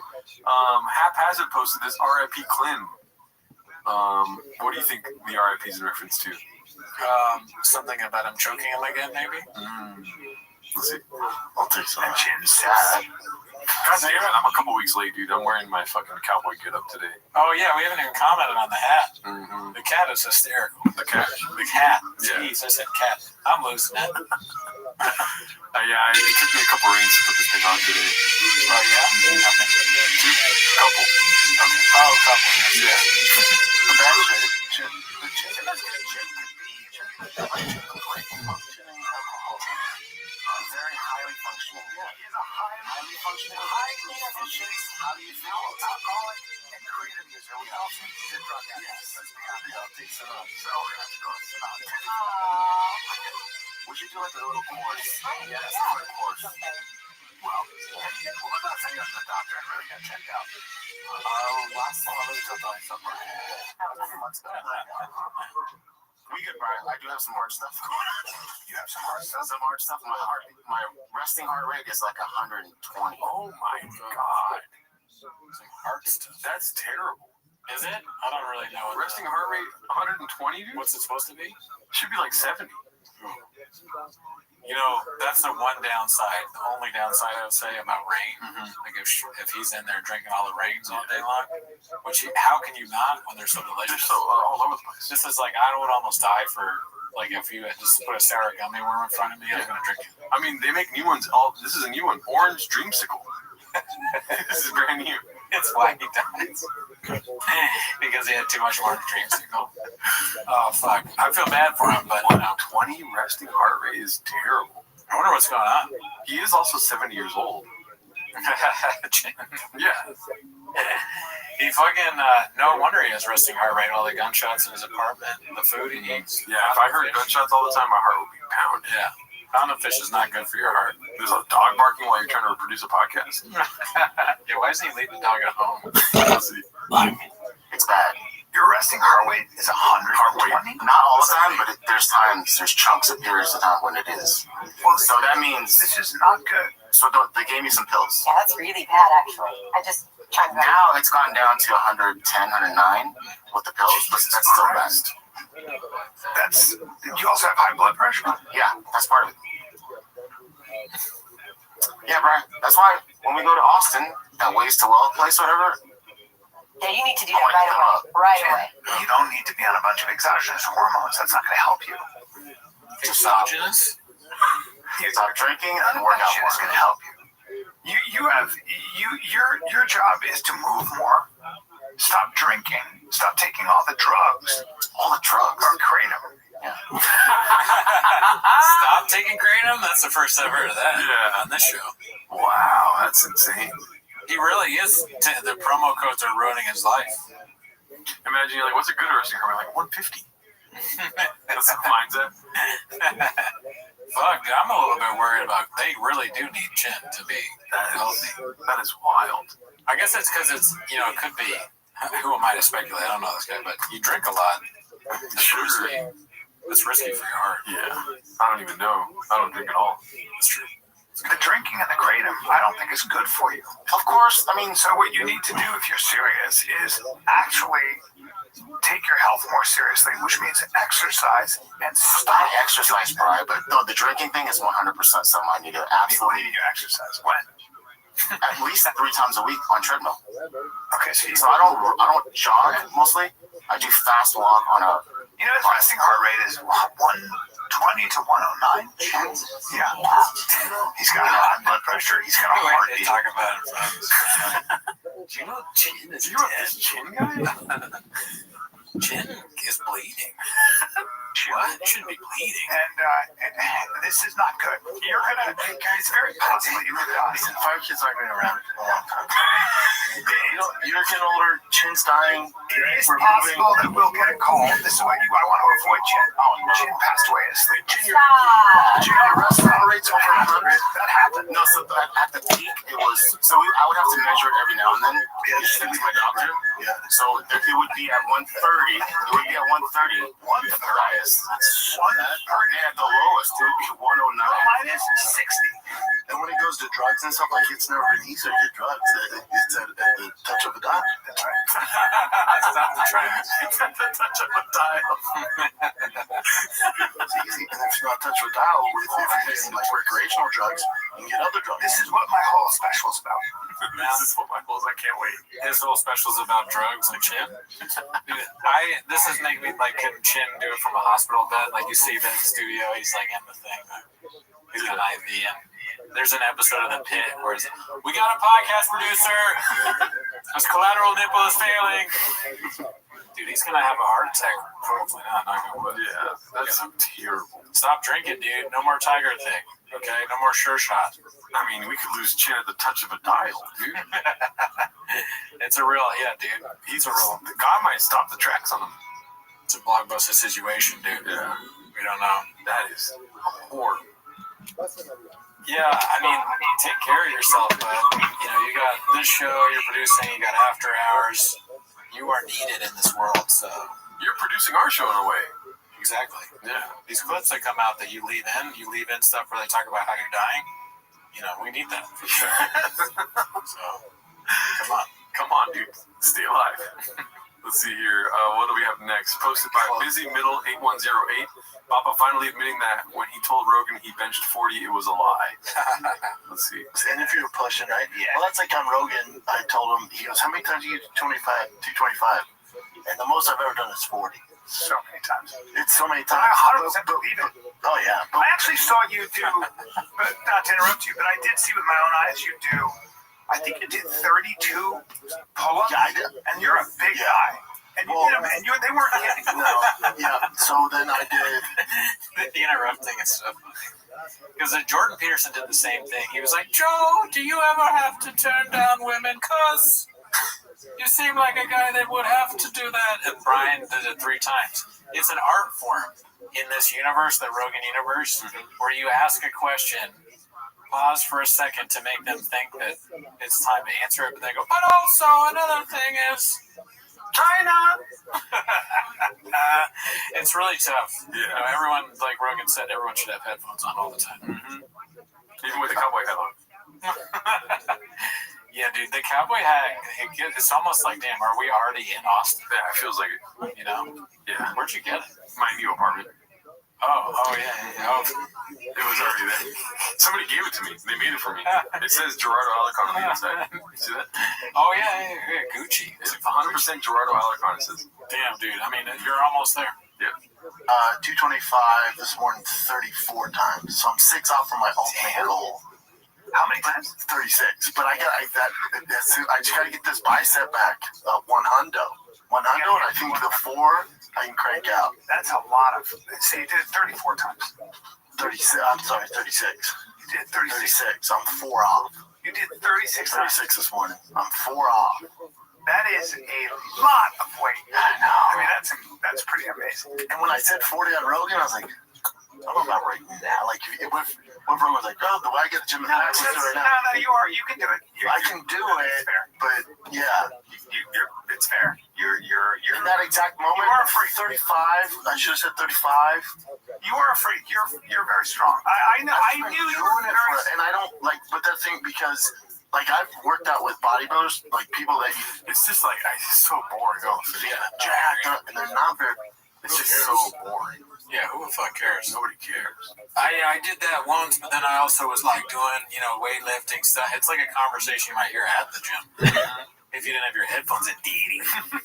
But, that's one thing we talked about on the live is that you think that's boring. Should we do the thing where if you comment if you want to see it? We were thinking about doing a live where we see if I can just do 2 plates on either side or 1 plate on each side, so 135 people at one time. We want to see if I can do that. Should I try it later today when I go to the gym? Yeah. No spotter because it's gay. No, you gotta have it. No, it's gay. You're right. Shaw said it's gay. That was fine. But maybe I should text Mark to get involved. Maybe we do that. What do you guys think? Comment if you want me to lift 135 one time to see if I can do it. All right, let's see. This looks like, what's his name? Robert Goodell or something like that? That's right. Don't know who to axe. Posted this 2025 NFL draft update. Buffalo Bills shocked the world. Shoot for the moon, land on the stars, dude.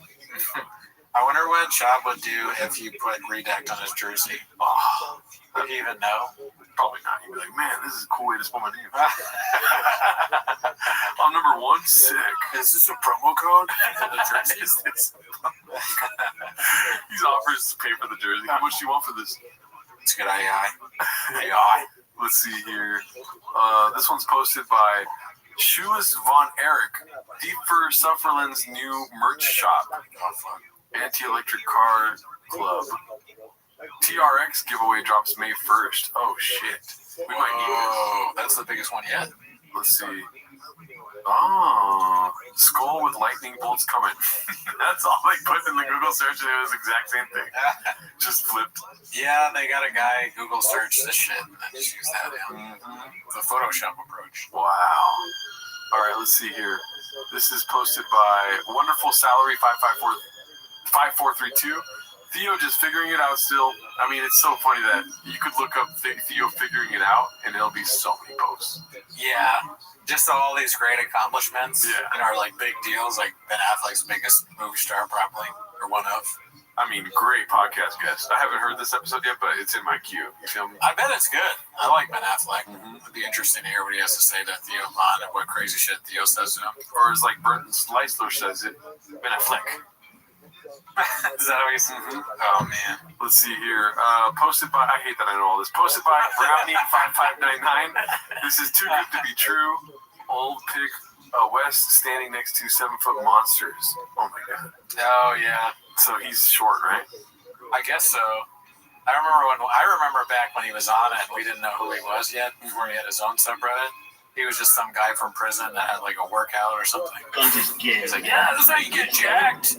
So I was like, oh yeah, you can do that. I used to do that. 100% facts. I went to prison. I had a cappuccino in there.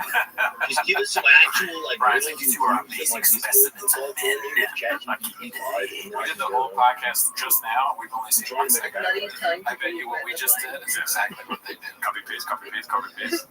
Yeah, like goons. Letting it is that nothing gets past that one. Hard look in the mirror. Posted by Honestly, TRP might be just as smart as I can. posted this, and it's that Papa. Redacted Leap. Oh my god, I never even seen this movie. Oh, it's a TV show. Oh, okay. It's the guy, he goes back in like time or something into different people. Yeah. And he like fixes their life. Back from when we were kids and we sold comic books out of our house. Wow, nice. That's hilarious. Okay. This is posted by Wonderful Salary 5432. The Bills chose Ariel over your boy. Ariel to announce a Buffalo Bills draft pick on day 3 of the NFL draft. Oh my god. I mean, that can't be coincidence, right? No. There's some trolling going on. Yeah. That's amazing. That's great. It's like this. The subreddit has reached new levels. They're now involved in the NFL draft. Yeah, dude. That's amazing. The beginning of the draft, they're like, we're homeless. Roger Goodell, but before the draft starts, he's like, hold on a second, I have to get on the phone with Haphazard real quick, just work out some details. So yeah, what do you think? Haphazard's like, you're a little bit late, but I'll still talk to you. Yeah. Let's see here. This was posted by Frank Ducks 82. BJ Penn says CT isn't real. Will there be repercussions? CTE is fake, BJ Penn. Yeah, right. I kind of followed this when it was happening. I saw the post. Brandon Schaub, Aaron Hernandez. CTE is a way for sports leagues to say expensive athletes in their 30s have brain damage and need to retire and then pay young no-name athletes peanuts. It ain't about the money, it's about the money. Is brain damage real? I'm sure it is. Is punch stroke real? I'm sure it is. Is slur speech real? I'm sure it is. Hashtag Hawaii. Hashtag Hawaii. Somebody needs to check on BJ Penn. We live in a fantasy world, a world of illusion. The great task of life is finding reality. Okay. I think this is a troll post. When I first saw it. If it's actually BJ Penn, it sounds like a troll post that's like someone pretending to be him, maybe? No, it's on BJ Penn's. Oh, he's trolling. Yeah. I mean, he has brain damage for sure. Mm-hmm. Like that guy? Right. He's fucked up. So the Brandon Schaub comment is, not jumping in, I thought it was a joke. Is he for real? Whatever you need to hit me up regarding BJ, one of my absolute favorites. It's been going on for a bit. He's not doing so well with family. BJ Penn says the CIA says I have CTE. The CTE says I have CIA. Maybe God gave us calluses on the front of our Which is kind of head, eloquent. back of our hands, and we seem to get It's just like, dude, think about that. Yeah. True on that. That should be the definition for CTE. Is just that quote. That's when you know you're lost. When Brendan Schaub is trying to help you, you're far gone. Yeah. That's rough. Well, for sure, when Brendan Schaub doesn't help you, you definitely have CTE. Let's see here. Maybe he's just suffering with delusions. Rough to get back to reality. I don't know why they're doing a bunch of Tropic Thunder stuff. This is posted by Tied Up 412. Never Go Full Boppa. It might be just the same account making the same sort of memes. Right. You know, so he's in blackface basically. You can probably put him in take any movie and put Baffa in it. Mm-hmm. It's funny. Like you could just go through the greatest comedies of all time or whatever. Like next week you do fucking Knocked Up or You know, the only thing I hate about seeing this is that there's no tour dates next to his face. You know what I mean? Yeah, you want stand-up back. That's 100% facts. Savage, fire. I agree. I want a stand-up back, and he would post that if it was like, come to the funny bone. You know what I mean? He posts this. He doesn't realize why it's a little strange. Like, he doesn't understand the blackface part of it. I mean, no, blackface is fine. All right. Let's see here. That's the promotion. No, if it was... this is posted by That Ninja 11. Papa reverting to his locker room jock jokes. All right. So 2 minutes. Yeah, all right. I'm not reverting is the right word. He's never left the locker room. This is 2 minutes and 30 seconds. Let's see. For dudes, I'd make fun of him. If a dude got off there, kissed the ground, was like, thank God, and there's a bunch of men clapping for him, like, what the fuck? After the engineers are like, that makes sense. It's an accomplishment. We got 4 chicken heads, like, look what we did. Heads, bro. What is this about? The people going to space thing. Oh, right. So he just called those 4 chicks chicken heads. Oh, man. You know what that means? Pretty sure it's slang for, like, they blow dicks. Yeah, that's what I was going to guess, yeah. I remember back in the day, tricky, wah, chicken head. Chicken-headed hoe. I don't know if that's it. That's probably it. Yeah. Project Pat. It's Gail King. She's not a chicken head. They actually should have said The View. They should have done an episode. They should have done an episode of The View from there. They can't all fit, you know. And trumpet. The weight capacity? I don't know if it's just holding No, up. there's no weight in space. Gail doesn't have talent. Well, she's made a name for herself. She's a Oprah. She's like me. I don't know enough about her, so whatever. I just know it's funny. At least Brian has talent. No, she's more like me. If there's no Rogan, I'm fucked. If there's no Oprah, she's fucked. There's still work to be done. Jeez, yeah. Taking it. Got it. You all I said that shit. I'm bad at this. I'm bad at this. I never was good. Give me money. They're all stupid up there. For my brain injury. You guys do it? Would you guys do it? Go up to space? Yeah, no, they didn't go to space. But would you go as high as they went? Now? Yeah, if they called you and Bezos was like, hey, dude, these hoes are over it. They moved on to... Listen, these hoes are over, I imagine. It depends on who else is in there. It depends who else is in there, and also I think no. You 2 and 4 fucking legit astronauts. Maybe if it was you, yeah, that would be hilarious. No, but if it's like legit astronauts, yeah. But we would. Imagine how hard we would laugh the whole. Oh, dude, we just clowning. I don't think you would. I think you guys would be so scared. I'd be scared. Yeah, but I would also. We're the same way. Here, take us back down, dude. I don't like that. Farting. No, we would be. It's so redacted, like right now, but there's still so much time left, dude. Yeah. And The View, too fat for space. It's like the dumbest thing ever. They wonder if they try to go to space, they'd be too dumb for space? Throw up. What's it called? They were starting to get me funny, you know, we're the same weight, this and that. He's like, you fart? Just out of nowhere. You fart in space, dude? What is it? If you fart in space and nobody hears it, did you really fart? Sounds like me. We would be scared just to see if I can make myself go forward. He did it. Yeah, you farted, dude. You're moving too fast. You're smart. So I'd be like, we gotta get down and shit myself. Called it, dude. I knew he was gonna flirt. That'd be funny if he said, I'm trying to get down, I shit myself, and you just see one tear come out of his eye. Comedian shits himself in space. Could you imagine comedian shits himself in space and like everyone's like Brendan Schaub? They don't even need to know the name. You just assume it's Brendan. That's actually here. Oh, it's someone I have no idea who they are. Okay. Oh, Montez. Montez shit himself. My shit is just like, Chris, look, it's my shit. Dude. Dude. I want to go to space with Chris now. So Crystalia in space. Crystalia in space. That sounds like a horror movie. Like Sigourney Weaver's like, alien. Yeah. And it's Chris's face. Dun, dun, dun, dun, dun, dun. It's got he has the two mouths. It's like dun, dun, dun, dun, dun, dun. Dude, that is funny. The second mouth is also his face. Delia's face comes out of Delia's face. Man, my ears hurt from this fucking hat. Let's see. No, I think no. I'd be scared out of my mind. Yeah, I would definitely be scared. Definitely be scared. But also probably emotional. Once you get up there, you'd be like, holy shit. Look at the world. Look at the world. Yeah, but you'd be like, dude, Calvin and Billy are on that world.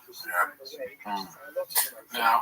Wow, they range like all the emotions when it comes to podcasting. It's like sadness, happiness, farts, shits. You know, at some point, they're going to talk about someone being gay, no matter what the topic is. They're like, I don't know what he's talking about when he says gay here, about being a space. Who's gay? Yeah. Oh, no, he's saying gay for talking about his kids. Oh. Like get emotional in space, that's gay. Oh, I see. I missed that context, but yeah. I wish I was you. my attention span saves me from some of the things that you're fucking bombarded with. I'm thankful for that every day. Let's see what we got next. Okay. This is posted by Richard8064, disrespecting Baba and showing correct form. I think that's one of our guys. Really? Ibarra Fit? Not the 100 Brennan Schaub did, but we stay committed to strong dad movement. Become the person you and your family deserve. Oh my God. So he's trying to like link off this? Yeah.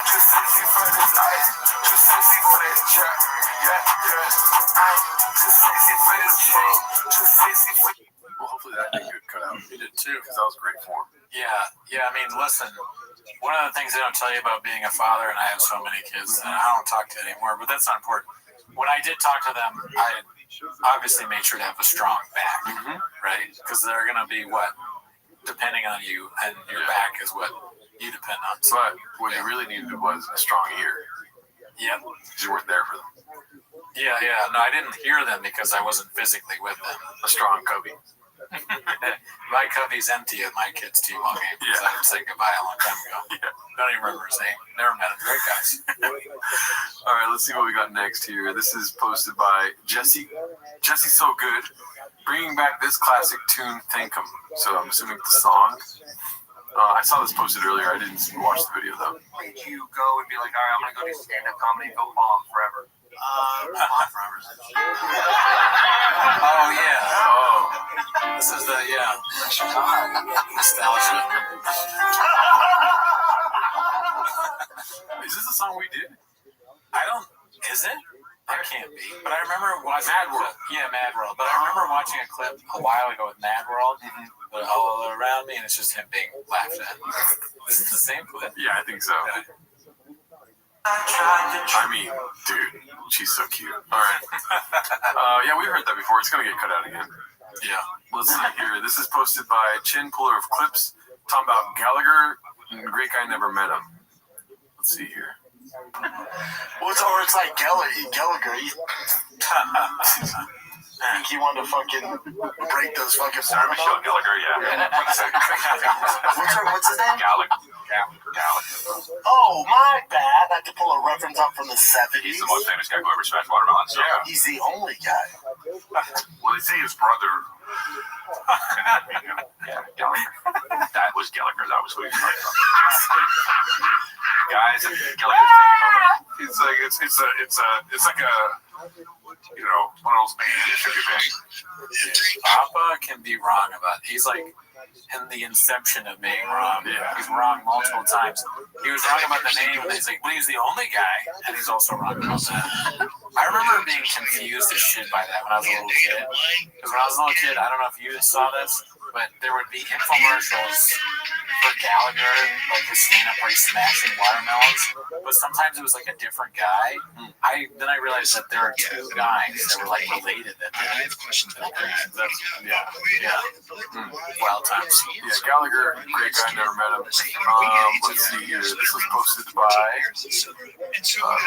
1811 BJJ. They actually exist. We bring in guys for 1 to 3 weeks at a time at my job, when we're really busy, guys come in to help out this week. Normal dude, decent to talk to, doesn't have any outward signs of massive brain trauma/tumors. He left his phone at the lunch table while a few of us were sitting there and walked out of the room. I'm not sure what caused it, but suddenly it started playing the O'Reilly jingle very loudly, so I grabbed it, paused it, and realized it was the intro to a T-Fat K episode. I'm shocked and hurt that something like this happened at my place of work. Beans, cheese, Underworld, Lopez, Underworld. Where do you think this guy works? I feel like Jim. Fortune 500 company. What's the over-under on this being true? Probably 0%. Yeah. That's probably not true. Great story, though. Never joke. Yeah. Good job, Chef. This one's posted by Richard8064, one of our guys. Oh, you built the Humvee? I beg to differ. Built that campy.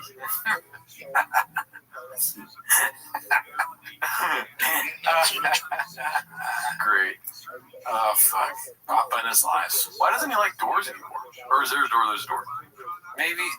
Is there a door? Where's the door? Right here. Oh. It's like the cameras. Trick photography, Papa. Yeah.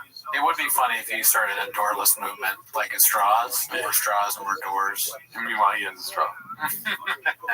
He's a minimalist. His brain is a minimalist. Like, he has a minimalist brain. I have no home. Meow B posted this one. The curse of Papa strikes again. This time his North Star. Jared Leto labeled Hollywood's most persistent predator after woman unleashes bombshell allegations. Okay, this is my third time trying to post this. Last two were removed by mods. A lot of women have been sharing their stories of Leto grooming them and sleeping with them when they were underage. I'm not surprised he always gave off. ... Wow. Yeah, Too Lazy to Try did a video about this. Oh, I missed that. Mm-hmm. Okay. That's part of the agreement. You have to watch all Too Lazy to Try. You're right, I fucked up. Yeah. So the other day on the podcast, Brennan admitted he doesn't watch my podcast anymore, and Jordan called him out on it. I was pretty happy about that, but then I realized that Brendan was asleep for most of the podcast, which is also weird. Well, he does have Graves' disease, so I understand. The first clip where he was talking about the cop, it was almost as if he wasn't even looking at the screen. He actually thought Lane Chop was the cop. Fuck you! I'm out.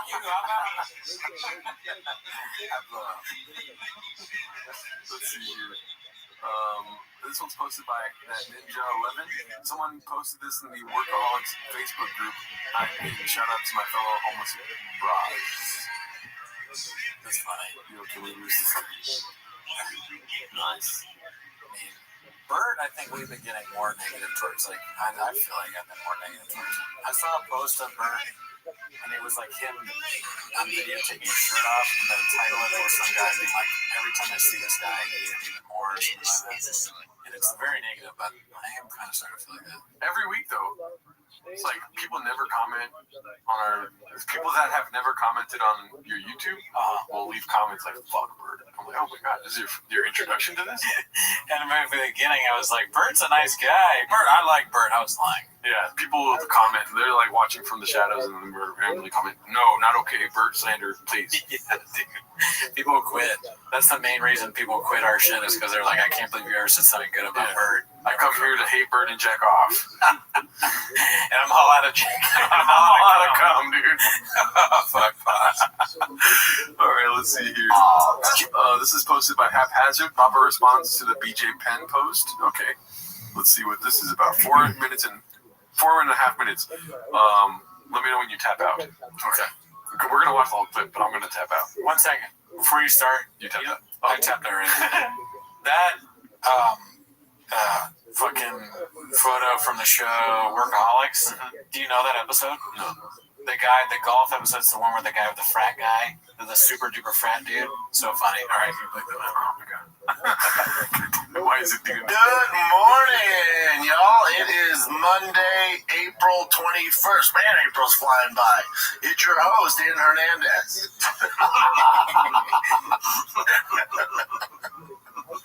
Inside joke? Classic. That would be funny though if you pulled out a gun like that would have been good. Right? Oh, he said Aaron Hernandez. Yeah. Oh my God. I thought he said Dan Hernandez. I was like, who the fuck is Dan Hernandez? That was pretty good. Yeah. Can you play? Sorry, I know it's 4 minutes. Can you play it again? Good morning, y'all. It is Oh, Jesus Christ, Brendan. Brendan. Yeah, that's what I was saying. That's what you meant. Yeah. I hate Good morning, y'all. It is Monday, April 21st. Man, April's flying by. It's your host, Dan Hernandez. It sounds like he's saying Dan. I know with the context of AJ Penn, it makes sense. But it sounds to me like he's saying Dan.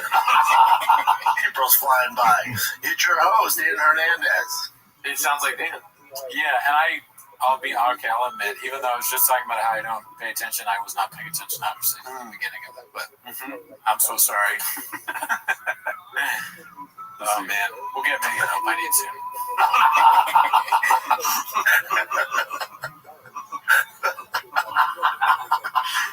Can you imagine if I was Hernandez? Oh, some people can. Listen, some of this, so many people sent this to me in my group chats and also on Instagram. Here's the way I first looked at it. First, I looked at it was a lot of bullshit. You know, people take shots at me all the time, catch strays. There's, the internet's getting internet, and I don't really engage with it. And then when they told me it's BJ, I just figured it was another one of these Real Housewives of anime things where it's like, okay, doing it for attention or get clicks or all that bullshit. Job the big old pussy, It's just internet housewife shit, dude. It's a mangina. Facts. And it's hilarious. I was like, oh, God, here we go, BJ. That's been nuts. And I love BJ. It never hurts my feelings. I don't take any of it personal, ever. No, you never do. Never. People love the drama and MMA and shit like that. So, yeah, whatever. And I put a laughing emoji. And then Mayhem Miller reached out to me. I was like, dude, this isn't a joke. Like, he legit thinks you're Aaron Hernandez. I was like, oh, well, you took the wind out of my sails. Like, that's not funny anymore. That's not fun. He just started the show by laughing out loud about being great Aaron Hernandez. Yeah. He doesn't understand. He's like, he's not funny. That's serious, guys. He just fucking laughed for a long time. Yeah. That doesn't make sense. Don't make sense, B. What you doing here? Sorry, I forgot it. I had more. Secret coffee shop. Repost it, have fun with it, and it's just not. It's more sad than anything. I figured he did this because I was like, with BJ stuff, I'm never had fun with it. It was always like, this dude needs help. This doesn't end well. It's a shame to see he's a legend. So it just takes. The couch is like, no. He's like rubbing it. That's hilarious. He's like, keep talking. Oh my god. It's all the fun out of it. This isn't something to mess around with. If he legit thinks I'm Aaron Hernandez, it just in his things he did. It's probably their best editing job yet. It's pretty good. Our faces are a tad different. I do see the similarities. People made that comparison all the time. A few differences between me and Aaron Hernandez, just for you people out there who believe this. Nobody believes it. Yeah, I don't think that's a well-held belief. It's not one of the bigger conspiracies yet. Yeah. That would be very funny to start that. That should be something I start on the Reddit. That Schaub actually is Aaron Hernandez. Aaron Hernandez never died. Yeah. He's always been Brennan Schaub. Schaub claimed to have a cappuccino when really he was playing for the New England Patriots. Schaub's a great athlete, but he wasn't in the NFL. Does that make sense? He benches 40, whatever, however you speak this gym term. Schaub said his wife was here illegally, but his wife was born in California. All of his lies. He just said, he lied about a lot of stuff. Maybe he's lying about, did you see Aaron Hernandez die? There's a video of Aaron Hernandez selling comic books out of his mom's closet. I'm like, wait a minute. Aaron Hernandez's story is so unbelievable. You're telling me an NFL star ruined everything and decided he wanted to kill people? Isn't it more likely that he did MMA and he was friends with Joe Rogan and loves podcasting? I'm just putting facts on facts. You can take whatever you want. I'm stacking it over a week in your toast. I think we just convince people, honestly. Yeah. He's good at football. Aaron's great at football. I'm stronger than Aaron Hernandez. From the rumors, he used to have a bigger dick than me. I heard he has a real swamp slapper on him. Swamp slapper? This is just disgusting. Yeah. Just a real gator tail on him. Straight up, dude. Peach's delight. I'm not into... His dick would stop the tracks. I wanted to see it. I asked him, can I see your dick? Can I touch the dial? He was like, oh, you're fucking Brendan Schaub. You didn't tell me. Dudes, might be surprised you guys. I'm not into dudes. And I don't murder people, so there's a few differences there. All right. I get it. Yeah, it was fun, but it's more sad than anything. And I'm sure he's posted other stuff after that. Not about me, but about other stuff. Or no? Is it just he does this one? Who's doing this for him, though? Like, I don't think BJ's getting on Microsoft Pro or what the hell? Microsoft Pro? What? Microsoft Pro, yeah, so he thinks that shit edits the videos. He's like, well, go on your Microsoft Pro and don't cut that part out. He doesn't know what an apple is. He's like, hey, John, what's the name of Snap on this? He's like, dude, my editor's so good. He uses apples to edit his podcast. Apples. Literal apples. I would use oranges. Schaub, the women that Schaub cheats on his wife with on the phone should be so, like, they should feel impressed by that he chose them because of the work that he needs to do to be able to figure out how to send them a message. Yeah. Saving a contact, good luck. Yeah. If he put in all that effort to figure out by himself how to turn on the phone, spell out the message he sent, and do find the right emoji. God knows he doesn't know where the emojis are. Yeah. And send that to you. He's really put a lot of work into that. I don't agree with you on the emoji thing. That's probably the first thing he seeked out. He's like, asked one of his kids, hey, how do you do? And then he's just like sending devil emojis left and right. Okay, he doesn't ask his kids, but he goes to some school and he to find a young kid. He's like, how do I put the emoji on it? Right? Because he wouldn't actually. His own children. Well, instead of the water cooler, it's like at the cubby. You know what I mean? Yes, they're. Oh no, it's Brennan. It's Bossy's dad's gonna ask us how to use his phone again. God damn it! You guys use the edit and shit. Knock all these out. Like, he obviously has a team helping him out. I don't think so. Microsoft Pro. He's posting a lot. Oh, you saying that? Nope. BJ, nobody think that's BJ Penn. Yeah, someone or the people close to us should definitely get him to a psychiatrist. Yeah, I know. I know. It's no laughing matter. It'd be different if it was like a current fighter, not someone from CT. Then you're like, all right, let's have some fun with it. But now you're like, ugh. Still a fan. Still love him. Definitely want to give him help if he's open to it. Definitely have some resources that could help him. But you gotta want it, man. He just offers him rain and sure shot. Yeah, resources. The resource is a thing, a black buffalo rifle that's been open and half of it's gone.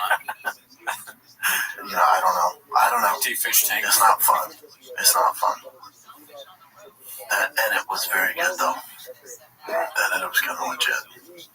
You know what's sad is one sure shot would cure the whole thing. Yeah. And he doesn't even have that. I mean, you should say it. That would be funny if you plugged the sponsor right there. Yeah. You can get that with promo code SHAUB, spelled SHAAUB. SHBYECYK. This is posted by Haphazard. This is a normal conversation between two men. Aaron Hernandez's brother sentenced to time served in shooting threats case. It's a time served in shooting threats case. Threats. It's another big guy.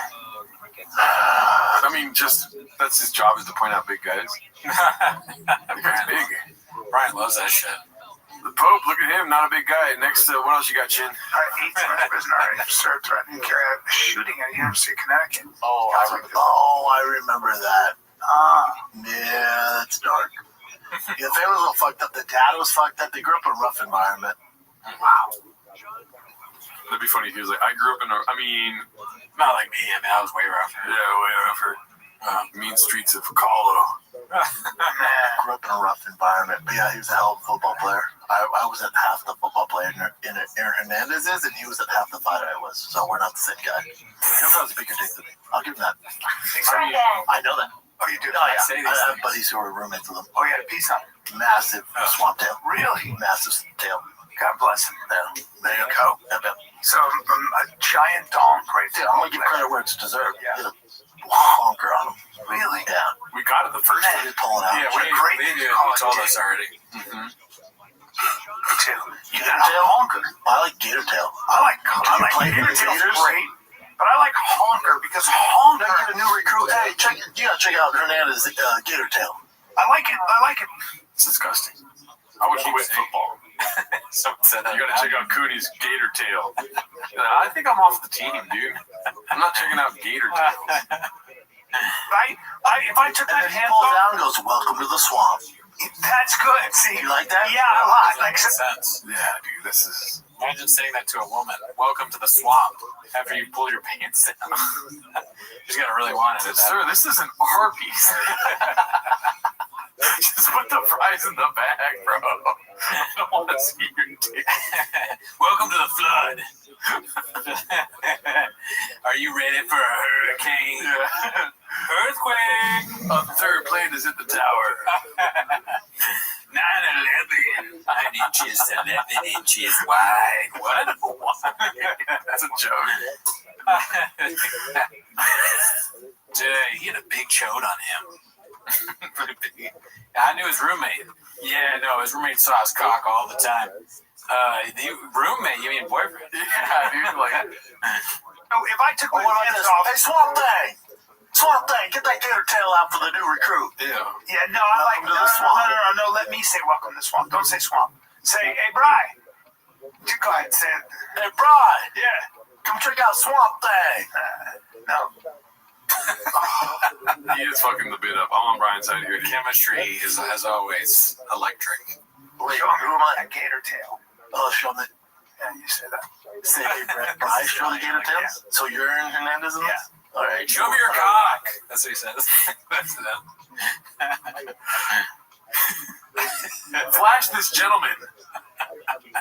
I look like him. Hey, B. Yeah. Get that gator tail out for the new recruit.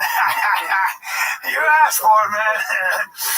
Welcome to the swamp. Yeah. You know what I'm saying? Oh my god. He has a rapey voice. He did the full voice. Welcome to the swamp. And then he's happy, like immediately after smiling. He's got one bit and he does it and he thinks it's hysterical. You asked for it, man. Welcome to the Look at that serious face right there. swamp. Yeah. Yeah, you're my girlfriend now. You know what I'm saying? Okay. Come on, man. Ew. Now say now. Where do I now sign? say, bro, show him that honker. See, that's not as funny. That's right. Now we're recruiting West Virginia. Yeah, I know, but that's all right. Hey, Brian, show him that big old honker. You asked for it, brother. Honk, honk. Honk, honk. Yeah. Honk, honk. Are we 12? Yeah, I was going to say. Brian is more like the character in Tropic Thunder that's like, redacted. That Chab is sometimes. Hey, Cooney. What? Show that penis of yours out there. Okay, you asked for it. Uh-huh. Welcome to the lake. Welcome to the igloo. Welcome to the mushroom farm. Welcome to the tiny dick house. What are we, 12? Yeah, dude, what are we, fucking 10? Or a serpent lair. Welcome to the Dirt Serpent. Let's see. Let's go one more here. All right, well, welcome to Austin. This is posted by Marky the Fett. Mappa, when he's been in Texas for a year and he's ran out of people to talk to about Toe Rogan. It's a classic picture. It's always good. It's great. Yeah, people. This is posted by Edgy Depressed Teen 420. Is this Marg at Coachella? For sure it is. It is. Have some posting when I say, how do you get so big and muscular? And I say, creatine, creatine, creatine. I put it in my coffee, on my food, and in my... That's great. He's talking about shop. He's like, he didn't pay me on Monday, he didn't pay me on Tuesday. Wow. None of the days and any day. Oh shit, it wasn't on the screen again. Let's watch it. Yeah, people always say, how do you get so big and muscular? And I say, creatine, creatine, creatine. I put it in my coffee, on my food, and in my... It'd be funny if he picked up that guy, ripped him in half, and then made out with the chick. It is funny, this guy is like arms crossed, like, you know, Mark's been cooking for a minute. Oh yeah, Mark can cook. It's a good. We never crossed our arms. We were like this. The whole time. Facts. Hell yeah. Shout out to Mark, dude. Great guy. Never met him. But yeah, I think that's it for this week, dude. All right, that's it. Have a good week. Patreon.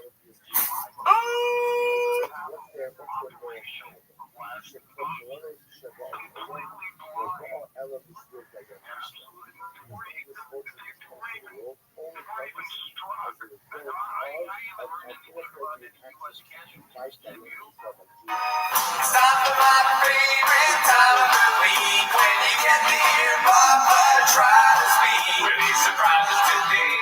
You better watch 10 minutes of show. Welcome back to 10 Minutes of Shop. Thanks for tuning in. As always, join the Patreon, join the Discord, join the Reddit.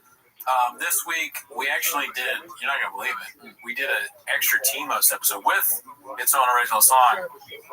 What was the song? Should we reveal it? Oh, we will. Because that's a Patreon-only thing. Lopez. Diddy. We like doing that.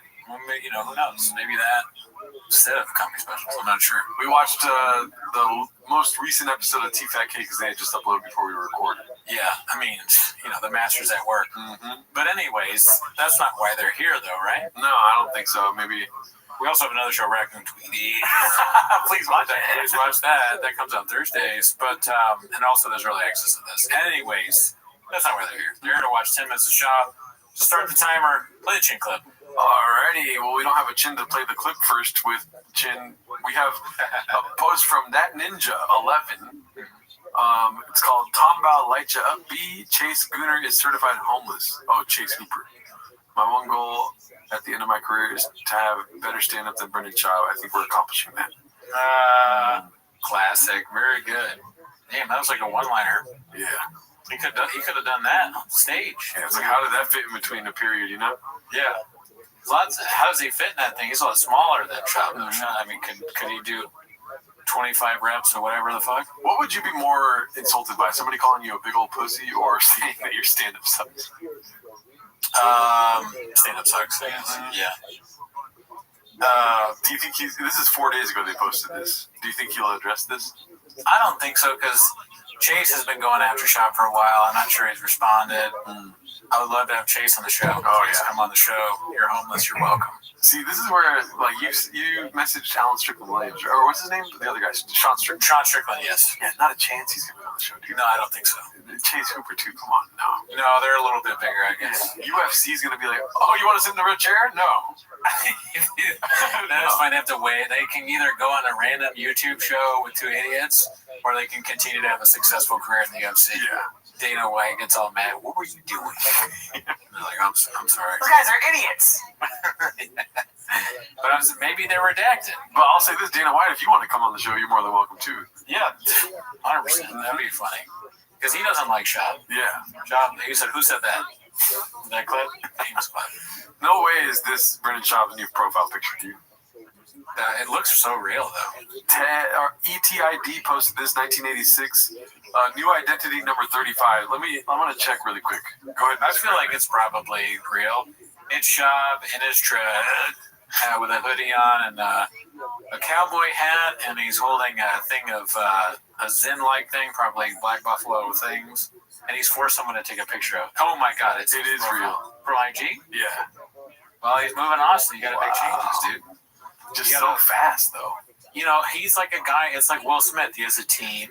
You know, he's a very curated profile, and he's going to Austin. So he's like, you know, I want to change up a bit. They discussed the hat. Right. As a move. He's making moves. Do you want to guess what he's thinking, really quick? Go for it. No. Banana. I'm hungry, but can I get a banana? That was my best. Oh, okay, okay. Sorry, I was hoping you'd cook more, dude. Do you want to try one more time? I think that was all I got. One more, ready? Okay. I think I want something you can yeah. How soon after taking this picture do you think he's like, that's the IG? He probably looked at a few and like they were all exactly the same. He's like, this one is it. Are the days of the weird face over? He looks like he's just regular smiling here. He does. That's a good question. Yeah. This picture kind of looks like a country album or something like that. Like it's a country singer he's been famous for a while and he's used to it. He's got get the picture of me in the cowboy hat. Great. We're done. It's a wrap. Alrighty, let's see what else. We're wrapped. This next one's posted by Warm Face 3. The rumors are true. The cat's out of the bag. We are moving to Texas. It's taken me a long time to process, to feel, to cry, to miss my friends and family, to get excited about a new venture, to start over in a new place, and where neither one of us knows anyone. I am born and raised California girl. LA will always be home for me.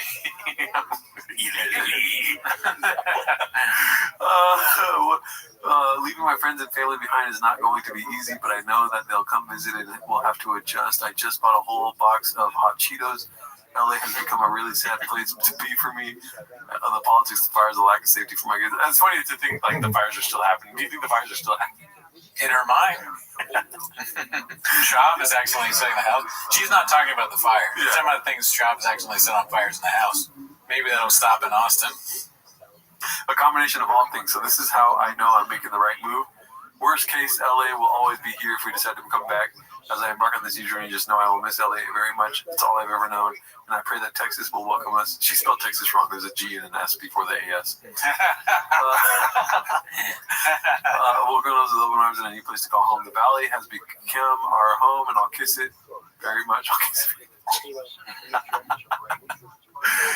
Somebody needs to get a picture of her kissing the ground over and over and over and over and over. She wouldn't do that. And the home my kids grew up in, everything will be missed. But I'm excited for our new home and our new community we will build. Cheers to new beginnings. Wish us luck. 4-leaf clover. Do you think any neighborhoods in Austin are printing this out and showing it to their, like, we got to be ready for this? Mm-hmm. We got to do what we can. It's coming. This is in the newspaper, front page. Yeah, for sure. How do we prepare for show? I would rather do anything. You know, this is really her. You know why? Why? Because there's only 2 emojis. Fake emojis, or fake accounts only always have 3 emojis. Right, that's true. And it is random emojis, so that does give me a little like dicey. You know, cowboy hat, smiley face, and a 4-leaf clover. Yeah. But if we saw something like a dolphin or something, then we know for sure it's a fake account. Yeah, that's it. You're very observant. Thank you. That's what I can think for here. That's nice. Let's see here. Next post is posted by Jesus Chrysler. Coming soon. Sniffle West always been my North Star. Smith and Wesson. You go ahead and get another one. Check out these dope ass custom thick boy holler points. Holler points, yep. Tiger's such a good shot, B. Just got my tactical bow. Zigzagly the same as Rogan's B. This is, I don't know why they're all pink. Daddy just got his NRA membership, B. He would really say that too. Today we gonna hook my brawler with a serious upgrade on his beloved M1911. Shot. Today the school shooting happened, and then it's like tied to him somehow. He's like the uncle of like some. I mean, God forbid, maybe too far. I'm just a patriot, B. Removed the sights and mounted this scope. Dope ass RGB light strip. Hell yeah, dude. Man accidentally shoots his own truck. Sweet. He's Richard Pryor now. All right. This is posted by Haphazard. Papa talks about quitting comedy again and admits to cheating on his wife again.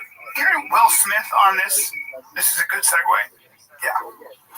Yeah, I don't know how to take that. I mean, Will's how old? He kind of did it all, right? I think his kids are grown. That's part of the thing. If he had little kids, it'd be different, right? You know what I'm yes saying? and no. I would question how much he was in their lives as busy as he was. I think the difference between me and him. Just laugh. I mean, when you say something like that, it sounds like, and since you're a celebrity that is on TV or whatever, it sounds like you're saying that you also are not in your kids' lives. I don't know if he realizes that, or he realizes that he doesn't care. He's just a very dumb guy. Yeah, I think he's mentioned that he wasn't in their life as much. Really? Yeah. But it's for sure about something else.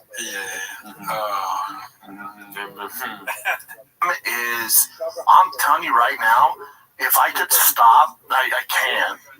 I know what I want to. I like this stuff. I like podcasts and doing stuff. But if, like out of everything I do, nothing comes close. And it's going to happen with Bossy. It's not that I favorite Tiger. Bossy's more talented than Tiger. But when Tiger has a good game, like dominates, dude, right? You've been in the UFC, NFL. Nothing is better. There's nothing else I'd rather do. There's nothing. Yes. There's absolutely nothing. Like when he's playing well and balling out, that's all I need, man. Literally. I don't want to do anything else. So that's what I'm saying. There's nothing. Yeah. Only when he's good at sports. That's the best thing, is when his kid is good at sports. That's awesome. The best, dude. Well, you can never experience that with his podcast because it's never good. You know, and walking chicks who struck didn't really work out. Yeah, they struck out there. Yeah.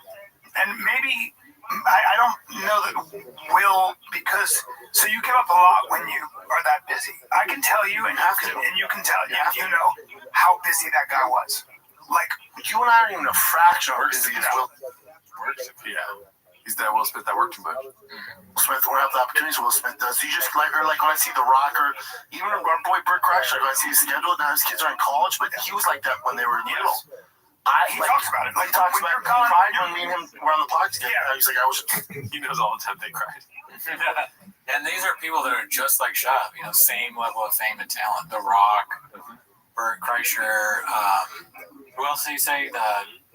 The first guy who sang, was it Will Smith? Will Smith. It's like that's basically the same career. Yeah, I mean, I forget Will Smith all the time. Never Shab. Was around more. When you're gone, at least it wasn't too late for me to realize, like, hold up, stop the tracks. What's important here? Train, keep doing this. Stop the train. The tracks aren't moving.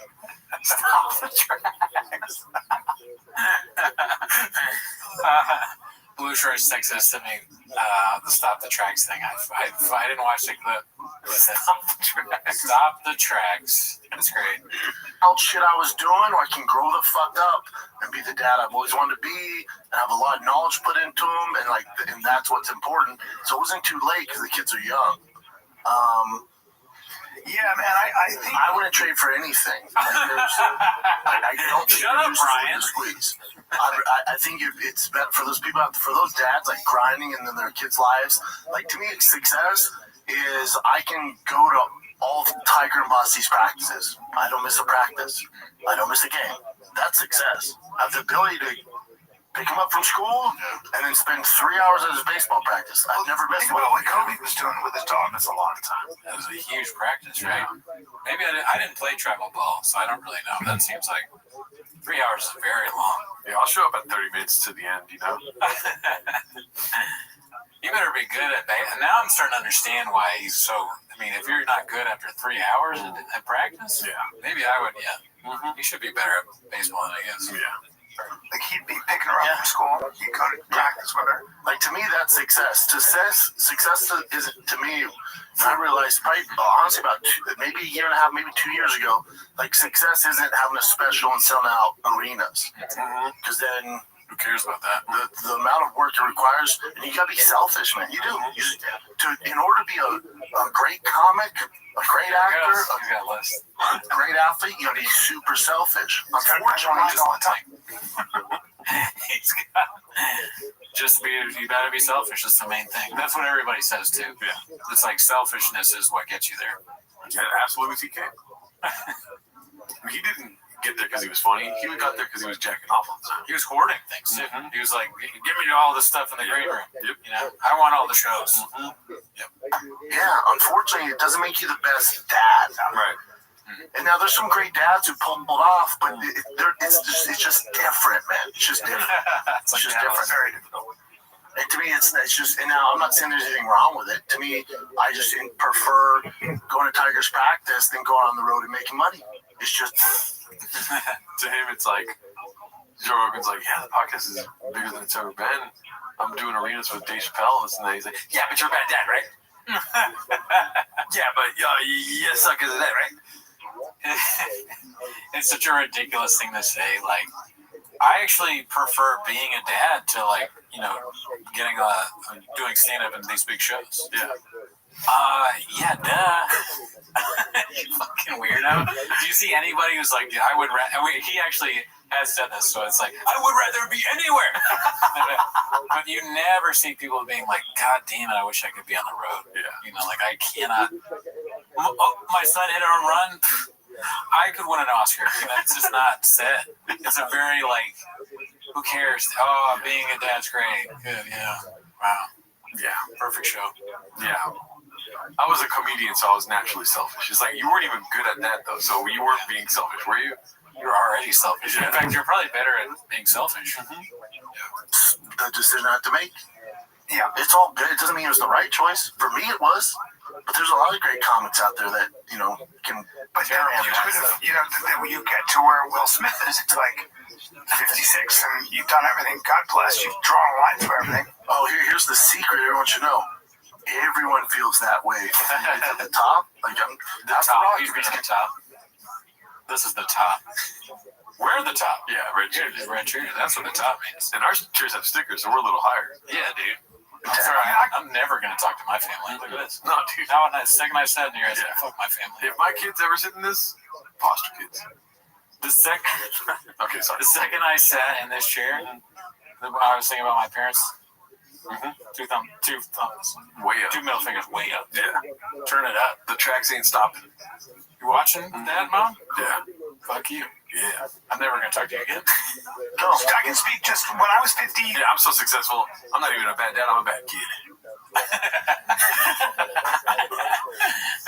Career where I was on 2 TV shows, big TV, ABC. Yeah. I've always wanted to have my own show. I know. The Sopranos and Secret Life of Jack and Cody. Jack Cody. Secret Life of Trax and Cody. That I shot Complicated Apes, that place was, and sold out right away. I had the great house, I had everything. I'd literally come to LA and drawn a line through everything I set a goal for. Yeah. And then you know what happened to me? He was like, "You're my girlfriend now." Yep. Draw that out. Yep. Draw that line. Track that over a week. Stop that track. Stop that track. She tried to stop the track. That's bad. I was like, holy fuck, I'm starting to feel.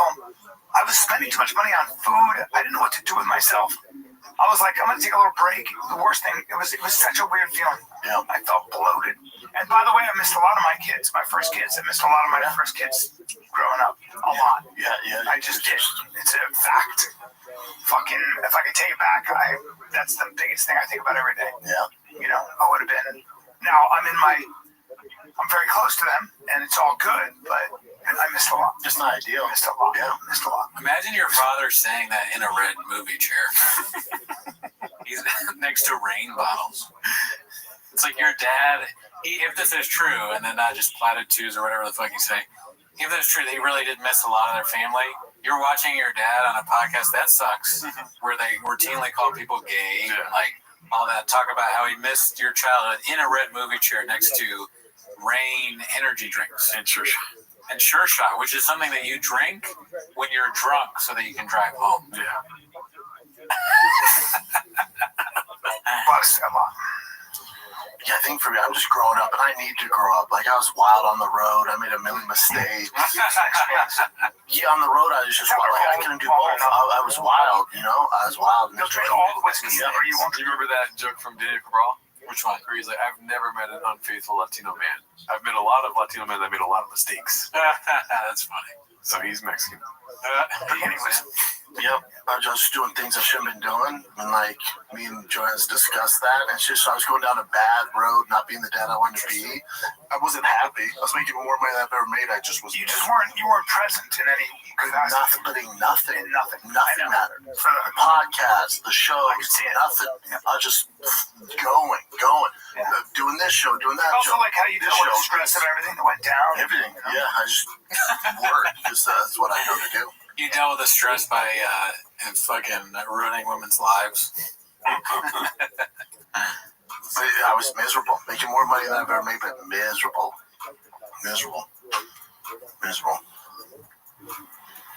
Yeah, just growing up. It's like even like with that UFC money I've come in, like if this was 2 years ago, that money spent before I even get the check. I would have spent that money on a car or something, and so I got allocated the new ZR1. Super hard to get. They're expensive, like 200-something thousand. What are you even babbling about? What is the ZR1? I don't know. I got this other car. Is it the Jeep, the purple Jeep that he bought? I don't know. It's hard to get. Most people don't. They won't just give it to anybody. They only give it to the dumbest guy in the room. Most people don't want it. Prerequisite, big red chair. Car, fastest American production car ever. Me and my brother spec'd it out, everything. And a week ago, the guy from Chevy called me. He goes, "Hey man, we got your allocation. Be here by June." I'm like, "Shit, my check will be here in June." All right, cool, man. I hung up the phone. I was sitting. I'm like, "How much is my check?" I'm like, "That's not very smart." No, that's not smart. No, that's not smart. Could I do it? Yeah. I'm like, that's not the smart thing to do. Is toward your kid's future. So yeah, invest in and put in the accounts for the kids. Yeah. So that's what I did. Now don't get twisted. Daddy still has problems. So I'm gonna take a very small chunk of the money. I gotta get some toy, maybe a Viper or a 997 Turbo, but something modest. Not only ZR1, but the majority of it, 85% of it, I'm saving for the kids. Yeah. 2 years ago, that's spent before it even hit the account. Yep. Growing up, man. Tempting the gods. Yep. Living like a bank robber. Okay. What else you got? Yeah. Back to the intern to steer the show. And by the way, the squeak at the end. Yeah. Yep. Living like a bank robber. Okay. Yeah, I heard it. Sure. That's how you know it's time for a new topic, is when they move their mics or their chair. Yeah. Alrighty, well, that was we learned a lot. You know? That was sad, kind of. Yeah, most of them are sad.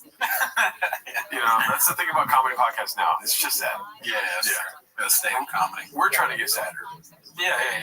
But we can't, so we're sad about it. Yeah, I mean, I just watch Only Kill Tony now. I mean, I used to have so much fun. Imagine that's your podcast.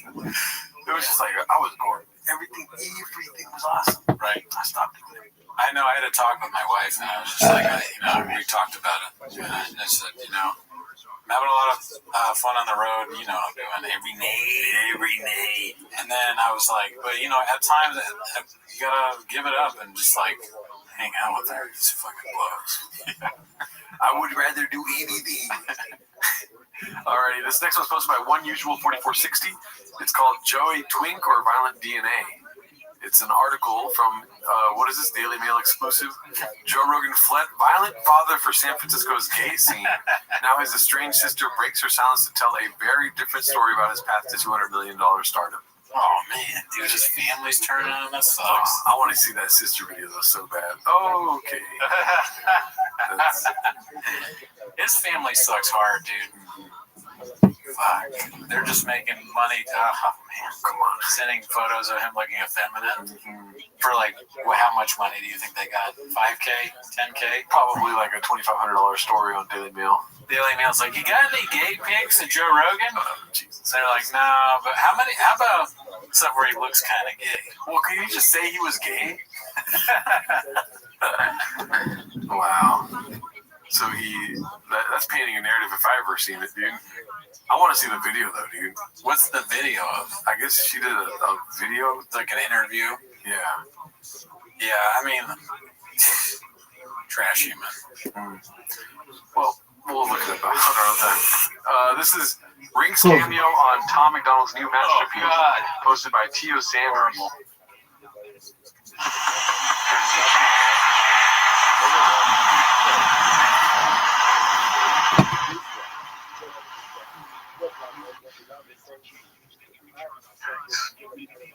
Why?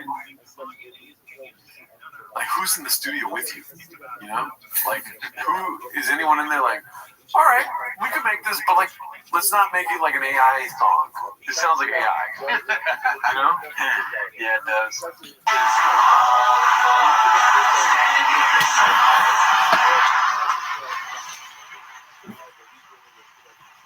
Wouldn't it be so much more powerful with just an acoustic guitar? Yeah, you know, 100%. Instead of it sounding like I'm in a factory that's like overproducing like a fabric or something like. Yeah, it's fake purely for views and YouTube money or whatever the fuck. Everybody get money out of this. He's like, oh, great new idea.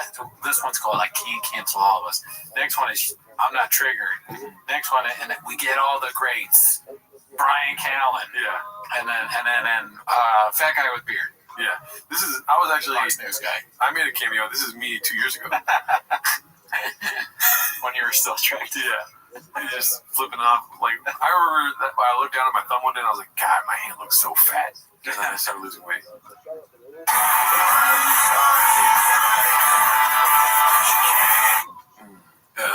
Terrible. Get a tripod, dude. You know? Would you want to be in this? No, right? No. I wouldn't even want to be in the version where we're like, we're going to cancel you if you did some bad things. It's like, no, we don't need to make either of those songs. No. You know? If you deserve it, we're going to cancel you. I would absolutely be in a Little Browse thing over this. Oh, okay, yeah. 100 Little Browse calls me up. I'm going, although that might be just a thing for Shot to murder me. But I'm down to be in Little Browse. I feel like I'm being serious here, less embarrassing than this by a lot. What do you think? No. I'd rather be floating in a space station than doing this. You know? Yeah, dude. Right? Absolutely. Oh, I don't even have to show up. You're just going to AI my likeness? Go for it, dude. You know? I don't even think there's that much stuff embarrassing about being in a Little Browse thing. This is horrible. This is terrible. The song is absolute garbage. Yeah, it's not good. We've listened to 23 seconds of it. Usually if you listen to 20 seconds of a song, you're like, maybe it gets good, and then I'll like this part too. Trash. All around trash. I went to the Universal movie theaters just to see a movie, and I was walking out, and there was this horrible song playing. It was like, we could be heroes, and like this chick, that music video was horrible, and it was also better. I'd also rather be in that music video. Yeah. I'd rather be in the new Jurassic World than this, dude. Yeah. And that's bad. You know that's bad. Oh, yeah, I know it's bad, but I want to be in it for Scarlett Johansson. Yeah. But hey, Scarlett. Take that kid. Let's see here.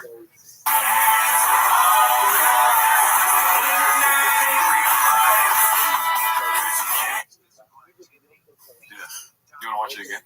Sure. No. You're supposed to say no. Oh, sorry. No, absolutely not. Anytime that question is posed about this. This guy, man. Smart businessman, though. Make that money. Tap the face. You know. The tattoos are fake. He takes it off after it's done. Yeah. Making so much money he can afford more fake tattoos. No, you don't get it, Gerardo. I had a rough life. You don't even know where I'm from. Hey, if you try to cancel me, I'm going to make a song about you, too. I put a jihad on them. Yeah. And I put a jihad on you. Can't cancel all of us. Well, I mean, I guess not. I mean, that's not true. People don't even know who you are. Yeah. I've never, only time I swear to God, I'm not saying this to make a point or anything. Right. Never heard of Tom McDonald other than one of the clip on Chinks. Yeah, I'm sure people are trying to cancel a real life South Park character. Right. This guy's like, I don't even know if he's real. He's from Canada in South Park. Let's see, what's next? I saw this. This is posted by Complacent Exhausted. Eric calls out Mappa's gearhead abilities while going over the recent Space Penis launch.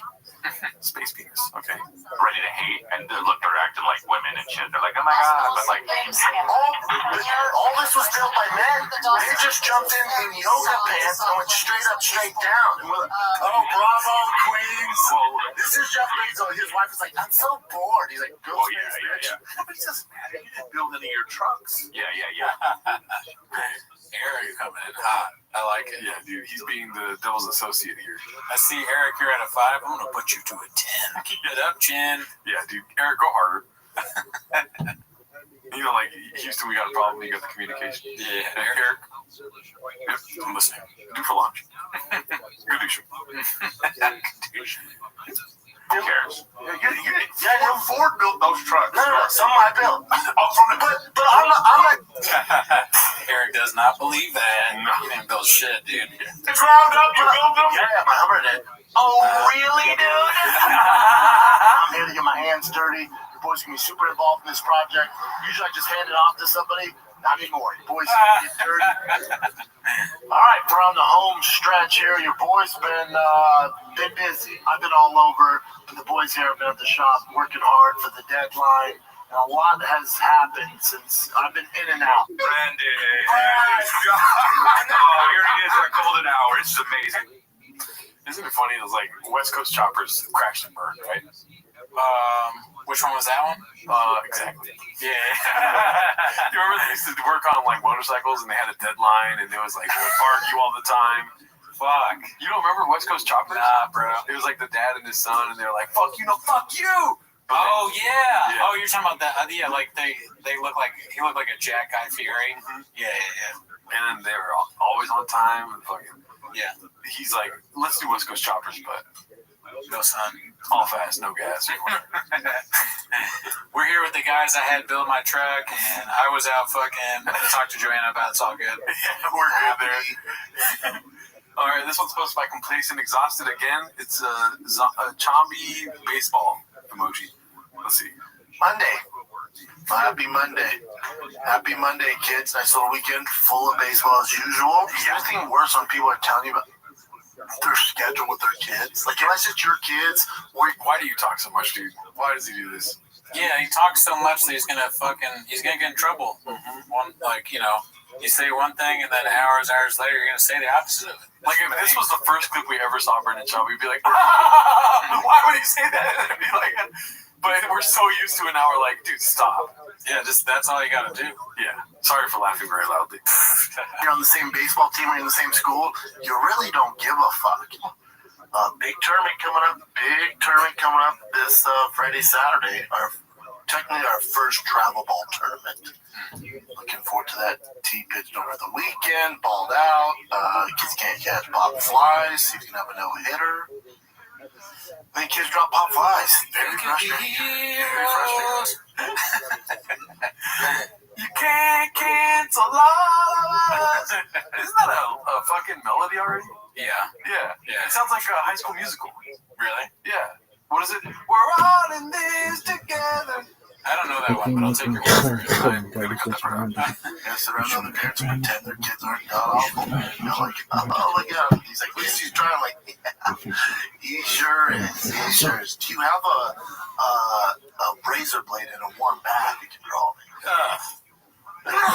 Bless you. Underwood. It's called Underwood Lopez. Underwood with Lopez. Underwood Family Farm. Lopez.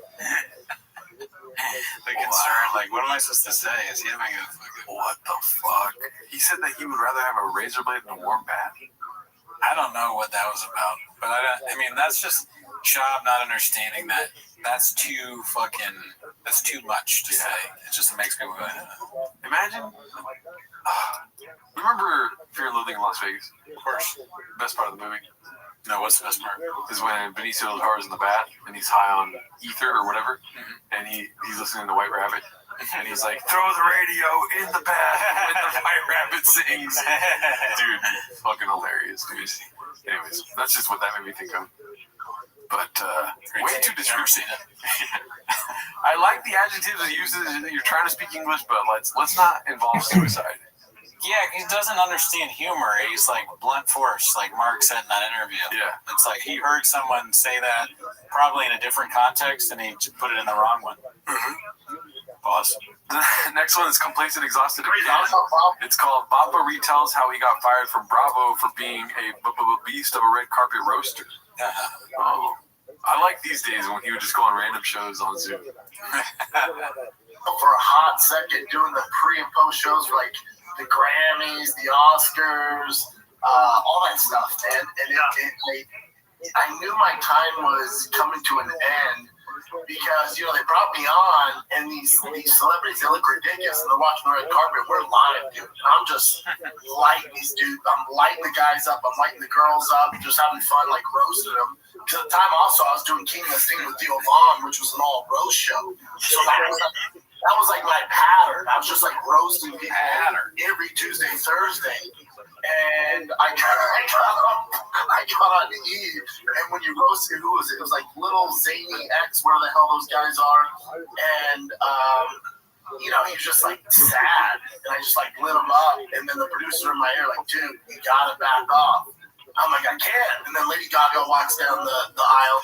Yeah, because he's not being funny, right? No chance. Yeah. I mean, if he's doing this at all, he might just be making up in his head, but he's incapable of saying anything clever. He's like, why are you dressed like that? What are you, fucking gay? Yeah. He's like, why would you dress like that? Do you also have a razor blade and warm water in your pockets? Because I would end it all. All right, have fun on the Grammys. And he doesn't even realize it's like, you just said you should kill yourself on live TV.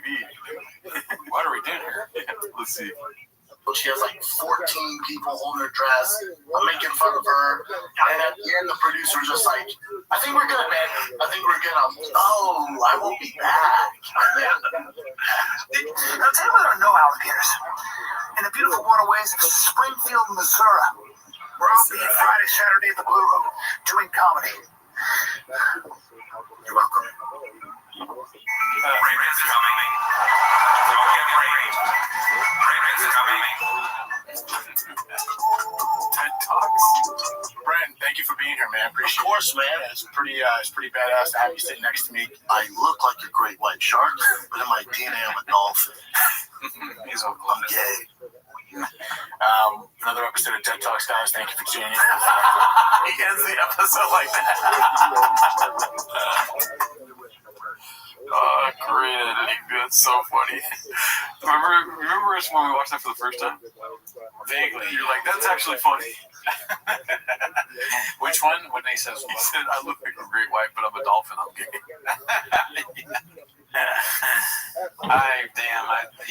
That's an indictment on me. All right, let's see what we got next here. This one's posted by Dandy Kaufman 2. Brennan refuses to say partner or wife. I mean, let's paint a narrative. You know what I mean? So Lewis back here, and he asked me to ask you this.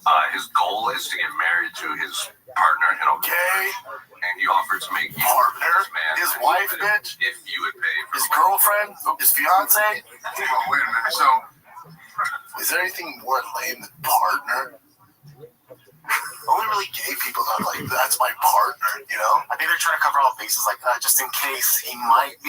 So, I'm not going to say anything. And then he looks over at me, and I'm waiting for my girl she's in the bathroom, I'm waiting for her. I was watching, my girl was watching, say it. My girl now, I'll come home and her and her mom be cooking, and you made a pepperoni pizza? Because my girl had the emergency C-section. I mean, I don't agree with what Brendan said, but he's saying my girl. I guess he's not saying wife. Yeah. But it's probably like wife is hard to say or something. Yeah, it's 4 letters. Yeah. I'm being serious. I honestly think maybe he's worried he's going to mess it up. My whiff? Yeah. Mm-hmm. You got it. He's only ever read it? Yeah, he's read it, yeah. Alrighty, let's see here. What do we have next? This is this is posted by Complacent Exhausted. Toe mentions Papa's Gearhead show on latest JRE. It's like I like to go and become a regular person. How do you integrate and just be a regular guy after that. Yeah, it's got to be very weird. Like Schaub's figured it out. Yeah, but Schaub got lucky that he found podcasting, you know, and he, you know, found his car show, All Gas No Brakes. So like he found. He's Andrew Callahan. Is it called All Gas No Brakes? I think it's something like that. Drive fast, all gas. No, but like Andrew Callahan shit. It's like all gas, no brake. What is it? All gas, He's talking no about brakes. Brendan Schaub. I know, but he fucked it up when he said gotcha. Didn't he? Isn't that what it's called? All gas, no brake? I have no clue. Whatever. Andrew Callahan is Channel 5, right? Yeah, but he has that show for a while where he's driving around. It's called like All Gas, No Brakes, I think. It's funny. It's hilarious that he got his show wrong. Yeah, he thought it was because, you know, Rogan's probably watched the Callahan show. He's never seen Drive Fast, All Gas. Way to transition and still have a good time. Yeah, it's very few guys. Because you think, I remember just the era of watching Tyson go from fighting to finding a rhythm. Yeah, you know, and being in movies. So there's like fighters, like Shaw, elite fighter, you know, top 10 heavyweight in UFC. But then there's champions, world champions, guys who sell out arenas, pay-per-view stars, like Conor. How's that guy go and be a regular person? I mean, Chris D'Elia just became a regular person. And it took a lot before. Yeah, I mean, he was a really dark soul. He wasn't even a human. And he did it. I mean, he did it by telling the truth. Yeah. Like showing Hollywood, hey, listen, you think you can fucking cancel me? Well, guess what? I'm going to tell everything, including the fact that the craft service table food was not good. And after that, Hollywood was scared. All facts and no lies. Over it. I got Simpsons laugh. All right, let's see what we got next here. The next one is posted by Substantial Flan 694. Shop Steals Identities Part 1, the redacted take, fixing the Rogan comparison from Part 1. Okay, so this is a painted narrative, obviously. Because what came first, Shop or D'Elia? Shop. Exactly. Let's see. I don't know if it's this small. Let's see.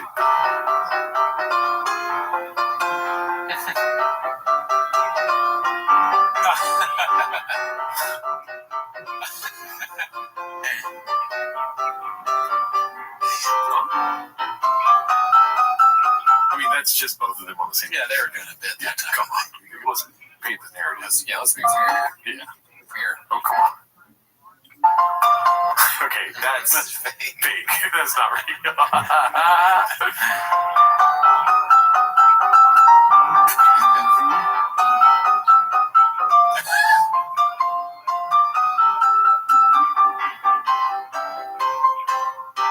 Wow. I mean, where there's evidence, there's fire. You know, It's facts. Yeah. Shout out to you. This one's posted by Complacent Exhausted. RIP Remaining Fish. Shit is getting real. Posted by Shop. Fish tanks are shut down. Last thing before we move. That's like crazy. Andy Kaufman in a straitjacket. No, I think that maybe is that supposed to be like Mel Gibson from fucking Lethal Weapon? That's kind of funny that Andy Kaufman is in Shop's house. Maybe I'm it's all surprised by ass. that. He's dude. What? Yeah, dude. That's what fucking we've been saying. It is like he is literally the Andy Kaufman of our time. He's fucking with us. Yeah. We're stupid. He's a genius. Could be. Here I come to walk to my truck. Okay, I could have just. That was good, dude. Okay, let's see here. The next one is. Wait. What was that? Did you see the song that's playing? Closing Time by Semi-Son. He has for his closing time. All the fish are dead. And I'm not taking them to Austin. The next one's posted by Negative Chemistry 519. Unique still trolling Bappa. Donate at Streamlabs, Kyle Swindles, Cash App. Why? Tiger Thick Whiskey. What are we doing here? Mexican Cookie. Whose phone number? Oh, that's probably just like because he gives out phone numbers. Yeah, that's from the clip. Hopefully not real. Well, let's pray for Unique. He feels like he always can use it. Let's see here. When did the I'm so happy he went on this podcast. Complacent Exhausted posted this one. Papa is off property and gives a very fleshed out narrative of the Texas move. This is what we've been waiting for. Okay, let's see. I like how you looked at the time. Like, oh, okay, all right, let's watch it. They come about. Like we talked a little bit about it off air. Was this major plan for a long time, or was it like I remember you're like, hey Brian, you got to go there. Like you got to be there. You're being a good guy, good friend, good brother, right? You're like you got to go. Did you think in the back of your mind you were gonna go? Like how did? Dude, I can't. I got 4 kids. I can't move across. Get to the question. He's shopping. And Shop is like, this is how you ask questions. How'd you get this done, bro? I know. It started with the fires. Like, so if you don't know the way LA works, so think of a mountain like this. The house is here. I'm on the other side of the mountain. The only thing that separates us is the mountain. So when the fires hit, this is North Korea and this is a beach. They're both the same. Everyone I'm sure heard about. There's all these fire trucks around my neighborhood, like everywhere. And one of the fire truck guys recognized me. I'm talking to him. That's hilarious. And he goes, buddy, get your kids out. I go, really? I go, we're good here. He goes, you're not. He goes, because we're here because if those winds change 2 miles an hour this way, you're the Palisades. He's like, don't wait for the government to tell you to get your kids out. So we dipped out, power shut down. We were shut down for 2 weeks, living with my mother-in-law. And in my house, I bought her. I wanted to move during the pandemic. I was so sick of LA in the pandemic. And that's when all my guys moved. My wife just wasn't having it. She's from here. Her family's here. She wasn't having it. Then the fire, she looked at me like, let's get the hell out of here. I'm like, really? She was like, what? So I put the house up the next day for sale. It was up for sale. And then when those sold, I'm like, oh shit, it's getting real. And then for me, it got real when I had to shut down my fish tanks on Saturday. I was like, oh shit, I'm really leaving, man. So I think it's just time. I think it's good for the kids, for them to see a little bit of adjustment. Everyone's a little too comfortable. And it's just, whenever I make these big moves, it always works out. So I think it's good. And in regards to Callan, comedy in LA is pretty dead. It used to be the golden age. It used to be rushing 2018 to 2019, especially when I got into comedy. Like 2016 to 2019 was like the golden age of the comedy store. Only when he was doing comedy. Yeah, that's what it coincided with that. Mm-hmm. All that's gone. It's all spread out. COVID kind of messed everything up. Cancellation culture messed everything up. Yeah. So I like how he ends as the Asian. Cancellation culture. Nobody's ever called it that. It's cancel culture. He's a wordsmith, man. Yeah. Comedy store's not really pop anymore. So for Callan, he just became kind of this road comic. He's on his own. He's not around, his peers and stuff like that. So I told him he needs to move, and he's like, "Oh, I agree with you." And then when the fires happened, I told him, I said, "I'm leaving, dude. I'm leaving." And he's like, "You serious?" I'm like, "I'm leaving, bud. I'm leaving. I think you should come." But he has kids here, he has family house here. I won't put any pressure on you, but I'm out. Yeah. So he was just like, all right, I'm coming with you. And, Brian's crazy ass. We went out before we did the companion. We came out like 2 days earlier. And I do my homework. I went through all the neighborhoods. I looked at probably 30 homes and still didn't make a decision. I have to go back the following week. Brian, first house he looks at, doesn't even tell me, bought the house. Doesn't tell me. And like 2 weeks later, he's like, "Oh yeah, man, Austin's great." I'm like, "What the fuck you mean?" He's like, "Oh, I moved." I'm like, "Oh my god, I have the studio still." He's like, "Really?" He's like, "How long is that gonna take?" I'm like, "Right in May, dude." Yeah. So like now, and he's going back and forth, So yeah, it's a big move, man. But I think it'd be good for us. I love it, man. Hey, I know this doesn't have really anything to do with the clip, but I just when he started talking about the fish again, I was thinking like a Finding Nemo movie, but the fish were in his fish tank. Like some fish escaped Brendan Schaub's fish tank. Yeah. I think they'd probably just be normal fish, but it'd just be funny that they're from Schaub's tank. They probably wouldn't want to come back. Mm-hmm. Once you find Nemo, they're like, I almost just live in the ocean now. Yeah. Kind of thing. You're like, I don't want to go back there.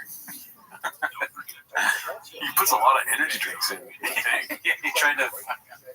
I can't swim in rain. He gets us drunk and then gives us a shirt shot. All right, let's see what else we got here.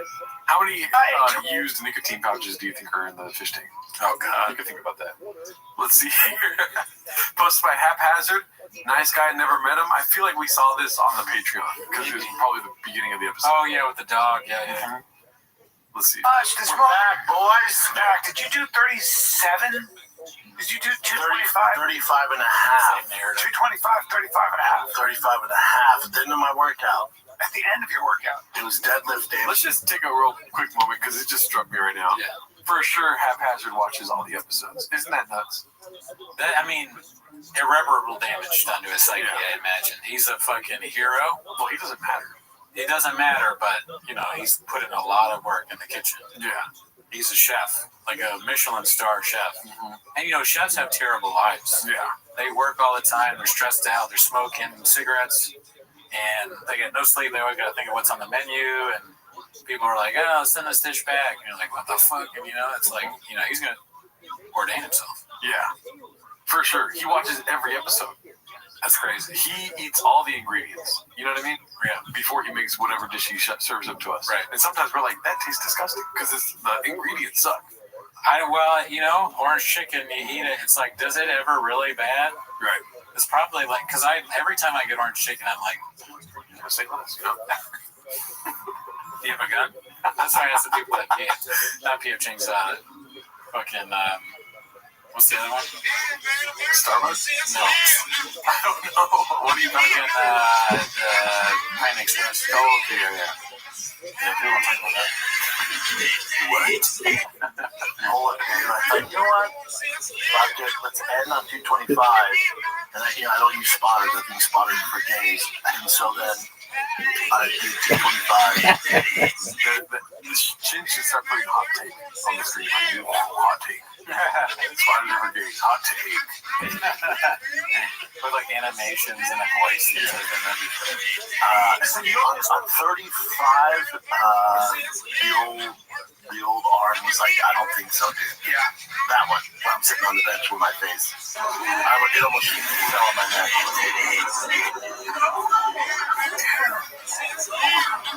It's so funny to watch the whole video. Should we have a spotter? No. See the young guy in the, well, he's not a young guy, he's an older guy in the back with his trainer. He's not paying attention. They thought he needed help. Sir, I got this. Nice guy, though. Never met him before. Yeah, we saw that on the Patreon. It blew our minds. He actually said it out loud. You were convinced that he's doing a bit now. Yeah, I thought he was. I think he's probably did that on purpose. But maybe not. There should be some sort of. You think Shab's going to do that and not wink and nod? Yeah, you're right. Hey, it blows my mind still. I don't know why I'm not used to it, but he's just so crazy. He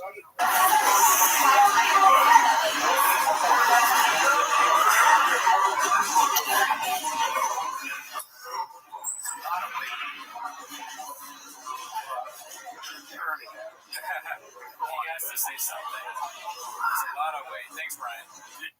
No, great addition to the show. This is very important. 1 second. Hey, what up, big dog? Welcome back to TFAC. He just started saying Hope that. you're living like a pimp. That's so funny, dude. The Golden Hour podcast. It's just like, it looks like a fake account. Do you see that first comment? Yeah. You want to see if it's real? That's really their account. Oh, yeah. Look at this athleticism. Look at this athleticism. Look at it. They do. I mean, that's probably Look because at that's taken. Look at it. Golden Hour Look is at not it. the most original. Look at this. But even then, Athleticism. GH podcast. Look at this move. Yeah, you could, if they spent the money to hire somebody to do that for them, but they're not, they aren't doing well. They're doing this themselves. They're like a DIY podcast, but they're so like famous, you'd think they wouldn't be, but they are. Yeah. You're off by 2, baby. You're off by 2. You there? That guy came to help. Does it hurt? No. That guy came to help at my mercy. Of course he did. Anyone would have. You almost fucking dropped on your neck, like you said yourself. He's probably counting. He's like, geez. No, I don't think he's paying attention. They probably looked over and saw me. I got it. There's always that lower one I said. Yeah. I know these spotters. Paying attention. I gotta start saying that. Hey, pay attention to me. I would have helped you too. You don't secure my hips. You don't use spotters? Never. Just use a spotter. I like how Shaw was like, "Oh, is he doing a bigger?" Yo, what up? Secure my hips. Keep it busy. You're nothing funnier. Nothing funnier than that. Yeah. No, never. I don't really have a Oh, you don't on need it. Yeah. No, I know. but that's Any other thoughts on that? No. Redacted. Redacted. Alrighty. This is like the time of the show where we're like, "Oh, we still got 5 minutes." Yeah. That's an ad. Say your fight. Alrighty, fucking A. Let's end on the shop. What's his name? Chrysler. There we go. Burnt Chrysler. Posted by Carl Hung Us X. Papa might actually be the less traumatizing father. Is this his daughter? I'm gonna guess that. I don't like that. Doing a show with your family or just he's with his daughter? Yeah. Like, I can understand, like, if Nate Bargatze had, like, a college daughter or something, and he was doing, it's like, okay, Nate Bargatze's, like, at the top of his game, doing a show with his daughter. Right. Like, Bert Kreischer is obviously on the downhill portion of the roller coaster. Right? So he's like, he's about to crash. He's like, why don't you get in the car? Yeah. His family. Wow, you said it a lot better than I did. The house is on fire. He's like, you need to get home immediately. Yeah, dude. So you see what I'm saying? You're about to be hanging. Hold on a second. Can we hang my daughter too? First time? First time. The plane's about to crash. You're like, oh, there's a ticket available. Can my daughter come on? That's the same thing as the burnt car. No, that was very good. God damn it. Oh. I guess I can't play it. With Georgia, it was pretty rough. I mean, not that would mess me up. No, there was a period of time. It didn't mess you up at all. It didn't mess me up. If anything, it messed Georgia up, like Jesus. But hold on. I will say this. I will own this. I've talked about this before. I wouldn't own it if I were you. I wouldn't do that. You're like, that's even more fucked up.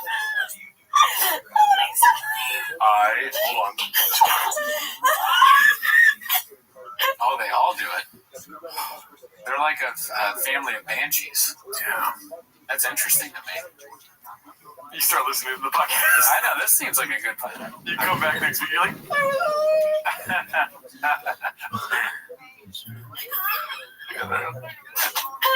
This woman had to sit through the entire thing for every single one. Is that their house?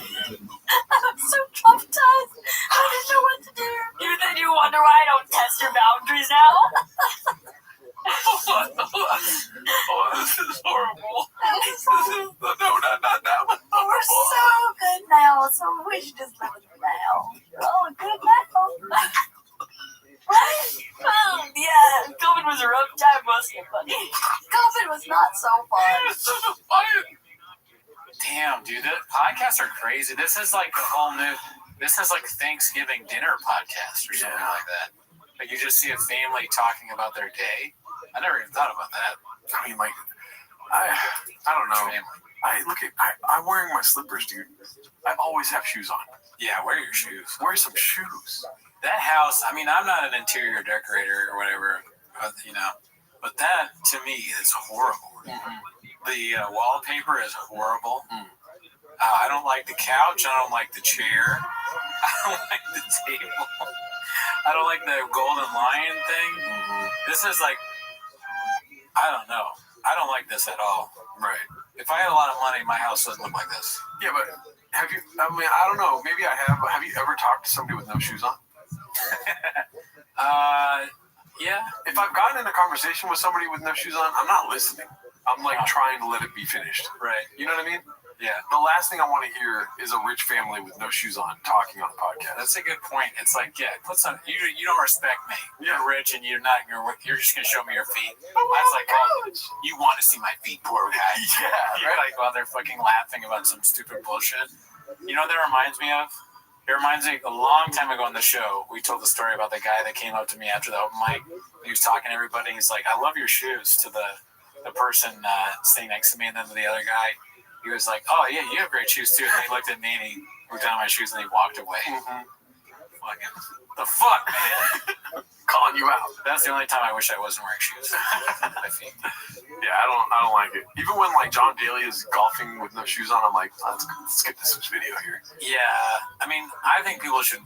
And again, John Daly is not like I take the shirt off. I say keep your clothes on. Yeah. Bert, if Bert, he's because he's wearing a shirt, he's like, all right, well, I have to at least not be wearing shoes. Yeah. Because I'm wearing a shirt.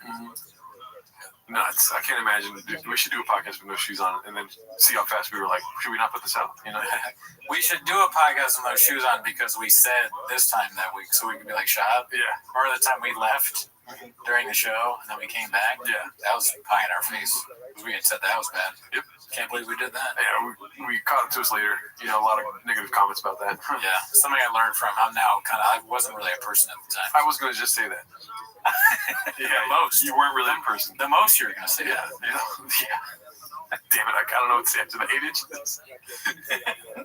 Should we go to another clip or no? That's whatever you tell me, Chen. You're the producer, dude. I was just so disappointed with the feet thing. It's just like, no. You know what I mean? I get it. You're depressed now. Something's turning them on about that. That's what I don't like. It's like you are conscious not wearing shoes more than one person. Big mistake. You brought up an interesting point. The rich person without shoes on doing a podcast with their family for the poor, as Tom Segura says. Yep. Something about that seemed coming into me, dog. Yep. Keep your shirt on. Put your shoes on, dude. Yeah. Like the video. Like the video. Subscribe. Subscribe to Patreon. Yeah. All right. Let's see this. I don't know why my computer's cracking out, dude. This one's posted by S Words for 500 Alex. Blame the team, B. I wanted to make a quick apology. Last night I referred to President Bukele of El Salvador as President Bukaki. This was a fault of spell check and not me. When you type a word a lot, spell check will start to change from that close to I will be complaining to Apple. Why are you writing the word Bukaki so much? Probably a staffer. Blaming the team at the congressional level, I see. That is great. Let's see. Complacent Exhausted posted this one. Wow. Bappa got set up and still doesn't realize it, assuming the story is true. Let's see here. I bombed at the Comedy Store one time. It's like the worst place to bomb, especially me, right? There's so much pressure. I bombed at the Comedy Store one time on a big show, and I wrote this new joke. It was a little dicey, like a little racial. And when those go bad, dude, my whole body got hot. I was like, I'm listening. My ears get hot. I've talked about that before. When? When I bomb. Oh, yeah. Like burning hot, though. Like just my ears. Wow. Isn't that weird? No. I took a girl to an open mic once, bombed. They lit me at 1 minute at a 5-minute open mic. Right. I don't even need to tell you the material. It's just like, what was I saying for a minute that they lit me so early? A friend of mine lit me early. It's not like they didn't know me or anything. Yeah. And I got off stage and I went to the girl who was sitting upright when I got on stage and then cowering by the end of it. And the first thing I said was, my ears are hot. Oh, no. It was all downhill. I got sober a year later. Well, at least it started there. You know, you bombed for a good reason. My ears are so hot. oh, I'm going to get canceled. Oh, my God. Yo, what am I doing? And I remember I went back to the green room and was like, what was I thinking? Yeah. What are we doing? Yeah, that was horrible. Because I did it with my buddies, and they were black, and they were like, dude, that's so fucking...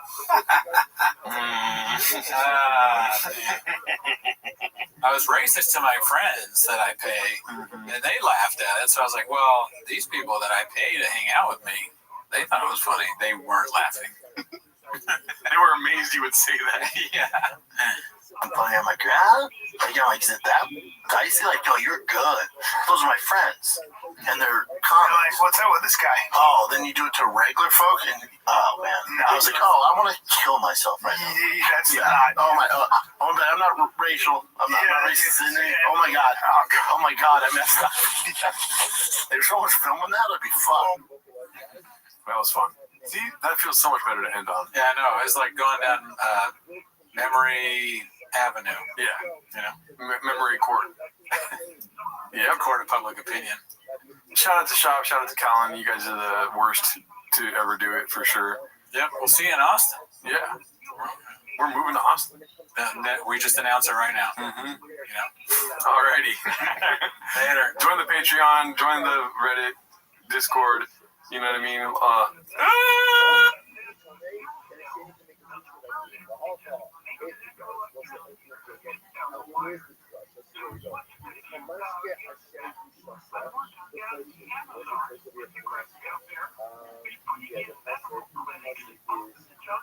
Mas que achei que On a bright Chris Monday morning. Oh, my bad.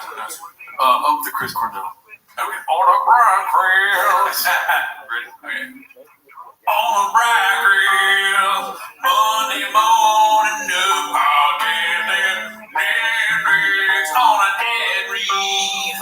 I confess was lost with my English shadow band. Just say less. YouTube took our views away. Gonna move with Red Girls. Austin where we wanna go. With Rogan, I long to be the mothership. Redacted me. I'll walk with you there. To my truck, I'll walk with you there. To bone. One team. It's not my favorite time of the week when you get near Papa try to speak. Really surprises today. You better act fair. Watch 10 minutes of shop. Welcome back to 10 Minutes of Shop. Thanks for tuning in. As always, join the Patreon, join the Discord while you can. There's a fire sale happening in the hentai 18 plus room. Oh yeah, I don't even know if the T-most people know about our Discord where we do NSFW. Yeah, you have to call it Cooney Daddy. Some people have been saying Dad lately. We don't like that. On the Patreon, we watched Nick Mullen's special. Mm-hmm. And what's it called? Year of the Dragon. Yeah, and if you want to know what we think about that, you know what you got to do. Mm-hmm. But anyways, that's not why they're here. We will be streaming live Wednesday. I know we didn't last week, but we'll do that. Yeah. That's not why you're here. You're here to watch Tim as a shop. So start the timer. Play the chin clip. Okay, yes, Master Daddy. What's it called? So this is gonna be the Fighter in the Kids subreddit. Have you heard of it? Yeah, briefly. I'm not really a Reddit guy. Ever heard of it? Ever fucking heard of it? Oh, sorry. Okay, I'm trying to pull it up. Handsome black man with a couple of underscores posted this one. It's called Great Guy. Never met him. Why does Brendan say he's a good guy and do stuff like call people's kids ugly and say that a victim of gang rage? That's not right. But likes the way the D tastes. Oh, jeez. Fire George on Christmas after lying about paying for skin surgery. Or throwing his roommate through a glass door after eating all his food. Or constantly cheating on his wife on the road. Have to quit comedy because of it and blame it on travel, of which he also calls kids fat and untalented. Doesn't make sense, B. Well, listen, I don't know who wrote this, but I get it. Mm-hmm. Don't kill me. He's a comedian, right? And we don't know what that's like. A former comedian and podcaster and host of a very successful podcast. You and me, we don't know what that's like. You don't matter. Yeah, and also you don't matter. You're what are you, homeless? Mm-hmm. And like what? Let me guess. Like it looks like the profile's a man that time, but could just as easily like why would I care what he thinks? I think that if I were Brendan Schaub, I would honestly, and I'm not going to sugarcoat this for you, I would honestly think the same like about that as I would like a homeless person. Yeah. Opinion. Okay. That's just me. It doesn't matter.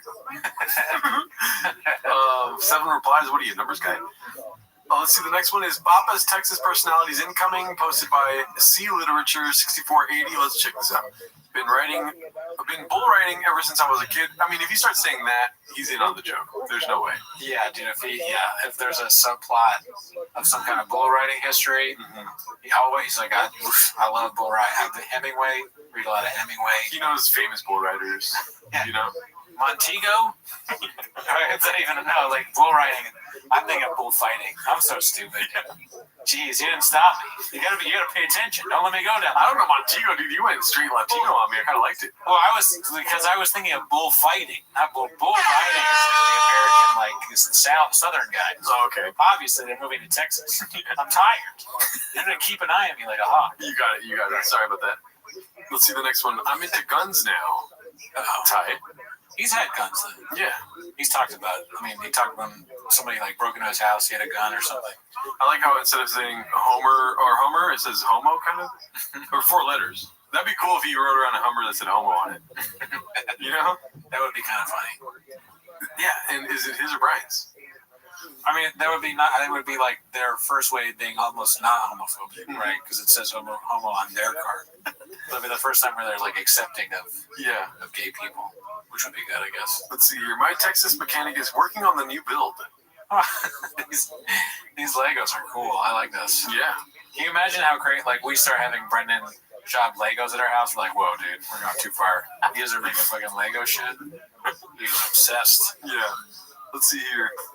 Me and my dad would always catch bats under the bridge. I mean, this is a whole thing. This is kind of like that they used to do the animation. Perfect thing for the Shopaverse to do Lego bits. I could watch this all day. Oh, yeah. I mean, if you're that dedicated, dude, hats off to you. You still don't matter. Let's see. Texas high school football, Friday Night Lights is a beast. Yikes. This definitely coming. The Friday Night Lights thing, for sure. Well, don't get me started on the cappuccinos. Driving fast, all gas with Joseph Rogan. Pink Hummer. Nice. And the attention to detail that he's bald and he's small. Yeah, tiny. Yeah, and they're in the pink Hummer that he bought. And I don't know how Brendan will even fit in there if it's a Joe Rogan-sized Hummer. That's the one they fucking bought, too. Yeah. That's pretty cool. I don't understand the comments about what color it was. Did we fuck that up, too? It was pink. Yeah, it's a pink car.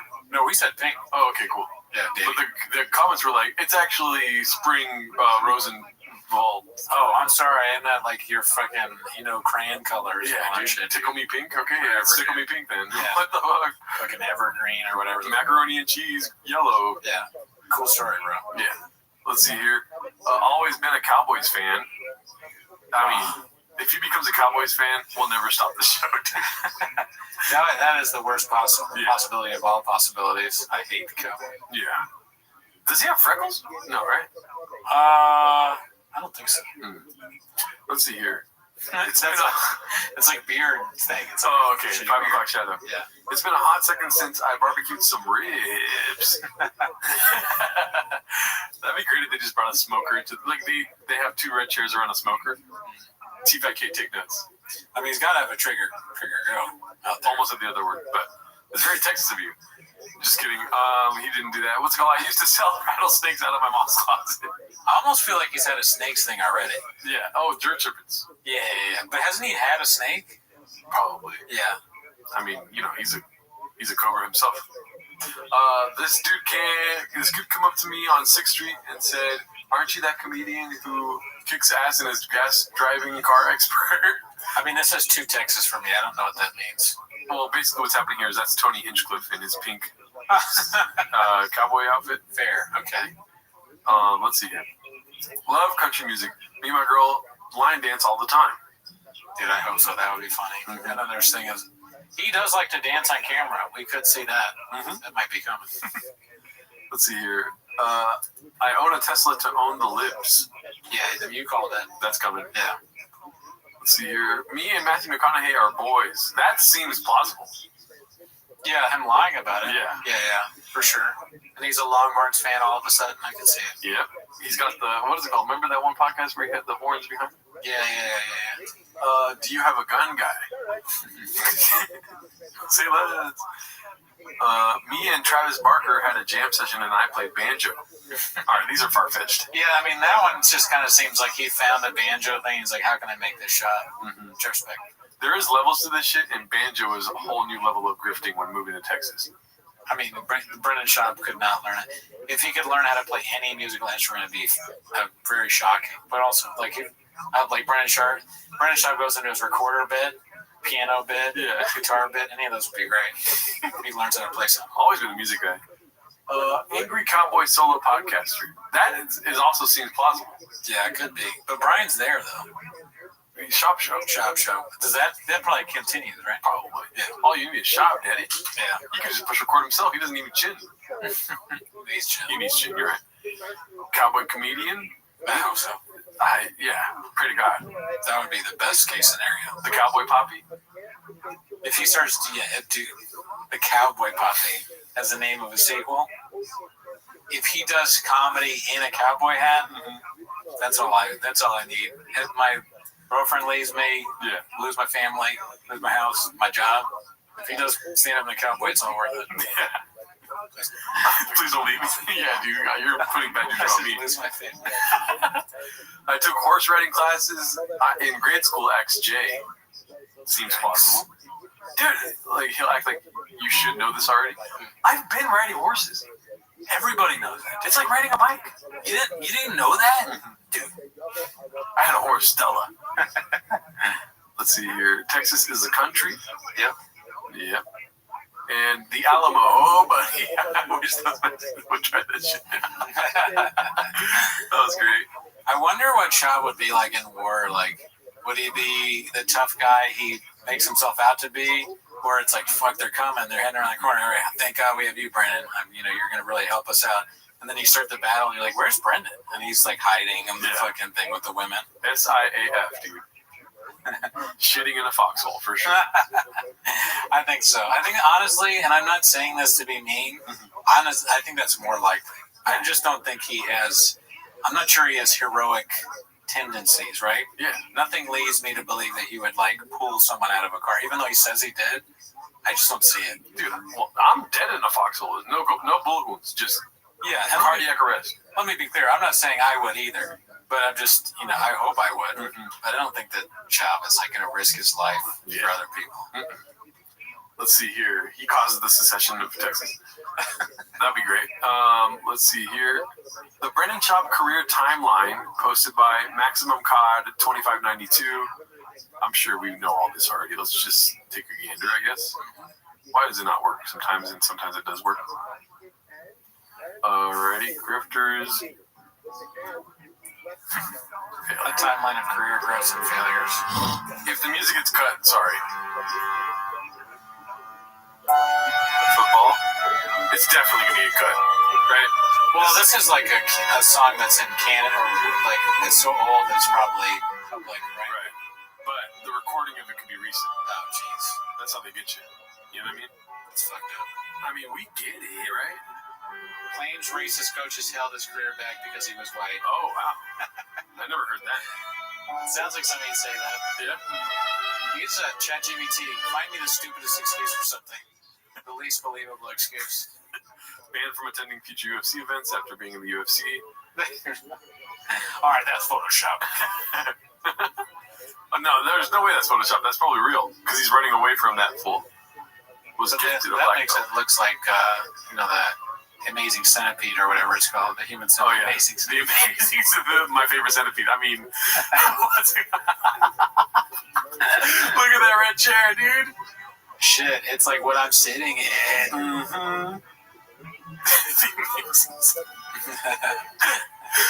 What's that movie called? That centipede I'm really into. I try sometimes.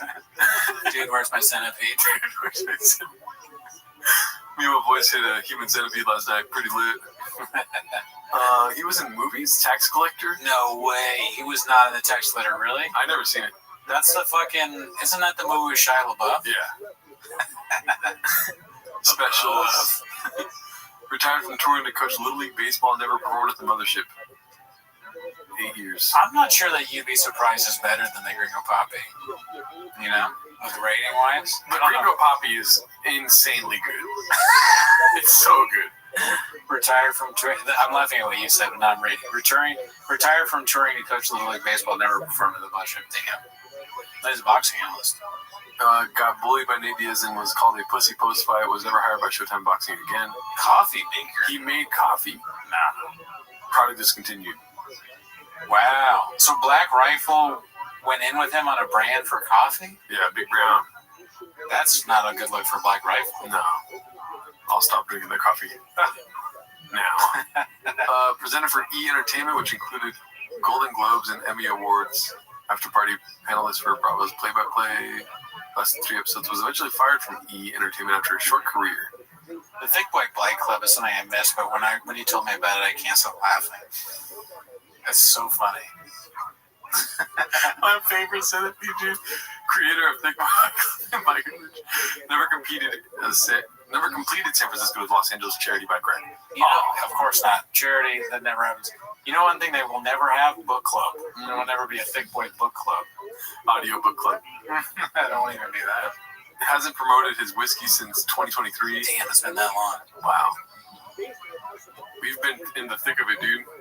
Right. It took me that long to drink the first one that I got. Yeah.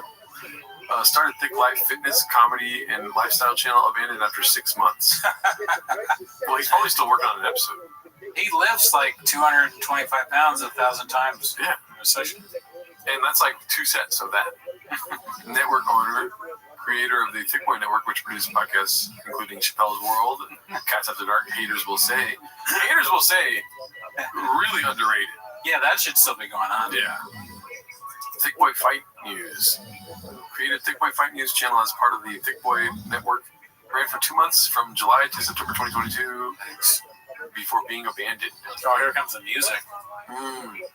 Because I can little browse or whatever. Thick Boy Fight News. You think he'd be like... Well, no, the logo kind of sucked. And the 3 C's. What was he thinking? No chance. I saw a picture of Mark Harley with his chick at Coachella. Oh, shit. It was going to tie that Super Bowl money, huh? Owner of Thick Boy Records, 1 release. No further releases. Fish enthusiast, collector of exotic fish, balls deep in fish, current fish kill count unknown. That's facts. Oh, yeah. I mean, he's one of the best. Go fast, don't die. He needs to work on getting better lenses. His face does not look good like that. Gearhead. Take it away, Kenny. Started Toontown, aka D Car modding channel where he pays people to mod his cars. Crashed his T-Rex truck for 108K views. Currently raffling off second-hand cars to sell merch. Dude, if you did that on purpose, that's genius. I mean, it's very dangerous. Yeah. 108, and that's only got 180K views. I feel like it probably got more than that. Yeah. Baseball dad canceled international comedy tour last minute to train son in Little League Baseball. Self-appointed assistant coach. Self-appointed. Has a cubby. Has built new dad life persona around occasionally spending time with his son. Occasionally. He was bullied off the live stream chat for most of the event for the commentator. It's rough. Walk me to my truck, Papa. Panelists for MMA Global Fight League, GFL. A week prior to being hired, Brendan said the GFL probably had a 3 years before failing. Uses gimmick stated, however you want to paint the zebra, it's still an older zebra. It's not going to work. It's never going to work. You're literally wasting your money. The GFL has since canceled their first 2 events. Why would you say all that? And then look for a job there. He doesn't really think that much, you know, like it's big gold brain. You know, he's just drinking and talking. Pissing and all that. Pissing and singing. All right, let's see where we're at here. I hate seeing this guy's face, but it's posted by Toxoplasmosis. It's called If You Thought a Redacted Alcoholic Wouldn't Take His Shirt Off on Monday Night Raw, you'd be wrong. I mean, it's his bit. If that was our, thank God that's not my bit. I don't have to do that. Yeah. But if it was, you know, I'd do it everywhere. And by the way, thank him. This is a long air one. Yeah. What's his beige frequency on the new Bert Kreischer video, dude? Did you see this? Yeah, I did. It's funny. Pretty great. He does a great job. What I was thinking about Bert is like he's got to take his shirt off everywhere, right? Yeah. There's places that he would, like if he met the Queen of England, he'd probably. I mean, she's dead now, I guess. The King of England. He's dying. He's dying.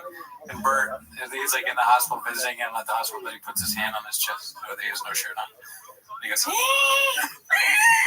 where else would it be inappropriate for him to, if he goes over to the White House, Trump, he has no shirt on. This guy, why is he got no shirt on? Why? He's got no shirt on. Get out of my office. All right, so this is posted by Haphazard. Papa ruined his brother-in-law's Bronco. Fuck. I hope that's not true. Let's see. I told my... What? Oh, whoops, I accidentally turned off the volume. We all make mistakes, right, Cooney? Here it goes. Let's see. The team did that. Yep. Why does it turn off whenever I bring up the volume? That's annoying. There we go. I would hook his Bronco up before I leave for Austin, and very soon. So today's the day. I reached out to my friends at Real Truck. He said, yo, here's my idea. What do you think? He sent me a bunch of parts. He thinks I'm changing his oil. So I have exactly about 6 hours to knock this out and change this 2022 Bronco to a badass Bronco. Let's get to work. Shout to Real Truck. It's always so unnatural. It's always so unnatural. Yeah. He's done it so many. He does these videos constantly, and they never get any better. It's always the same. Hey guys, we're working with Real Truck, and they said that I had to get this new thing, and I said we're gonna mod it, and so that's what's going on. So stay with me, and shout out to Truck Real. It's like 45 takes to get that. It's just so weird that he does it. It's like SNL. There's a guy with the cards, and they're dropping them like off camera. And is this for his YouTube channel, his Instagram? He thinks he's Will Smith. This is Instagram, I believe. Yeah, it's like, bruh. Let's see. You're not Will Smith. You're not that guy. Special. All right, I want to see how he fucked it up.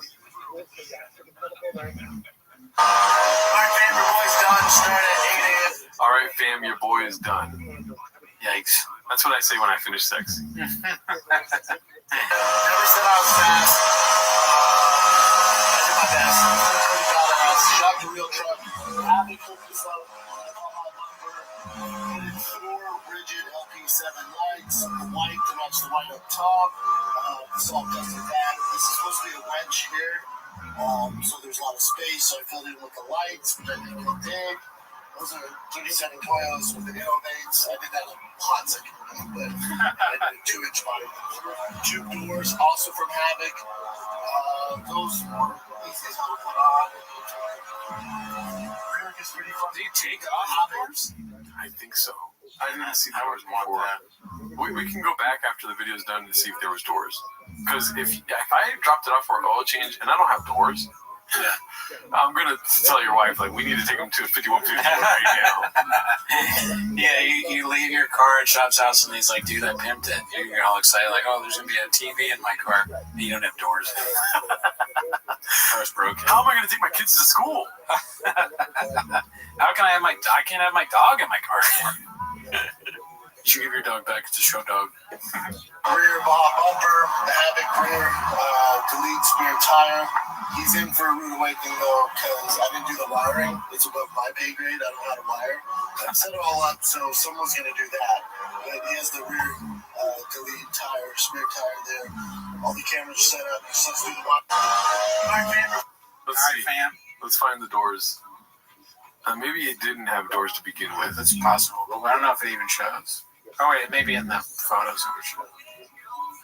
No, I had I no did doors have the no whole time. doors. Okay, so he actually improved it a little bit, but he's not. The car is also not wired, whatever that means. Yeah. Doesn't have wires, so it doesn't have like what lights in the back? Like lights, lights. Shab has a sister. He said brother-in-law. Brother-in-law. So Shab has a sister. It could be his wife's brother. Brother-in-law, his wife's. I'm so fucking stupid. Cut that out. Let's see here. Nearly pops his head off, half repping without a spotter. I think I've seen this video. It's posted by Hate99999. Okay, so I feel like this guy loves Shop.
Yikes. Yeah.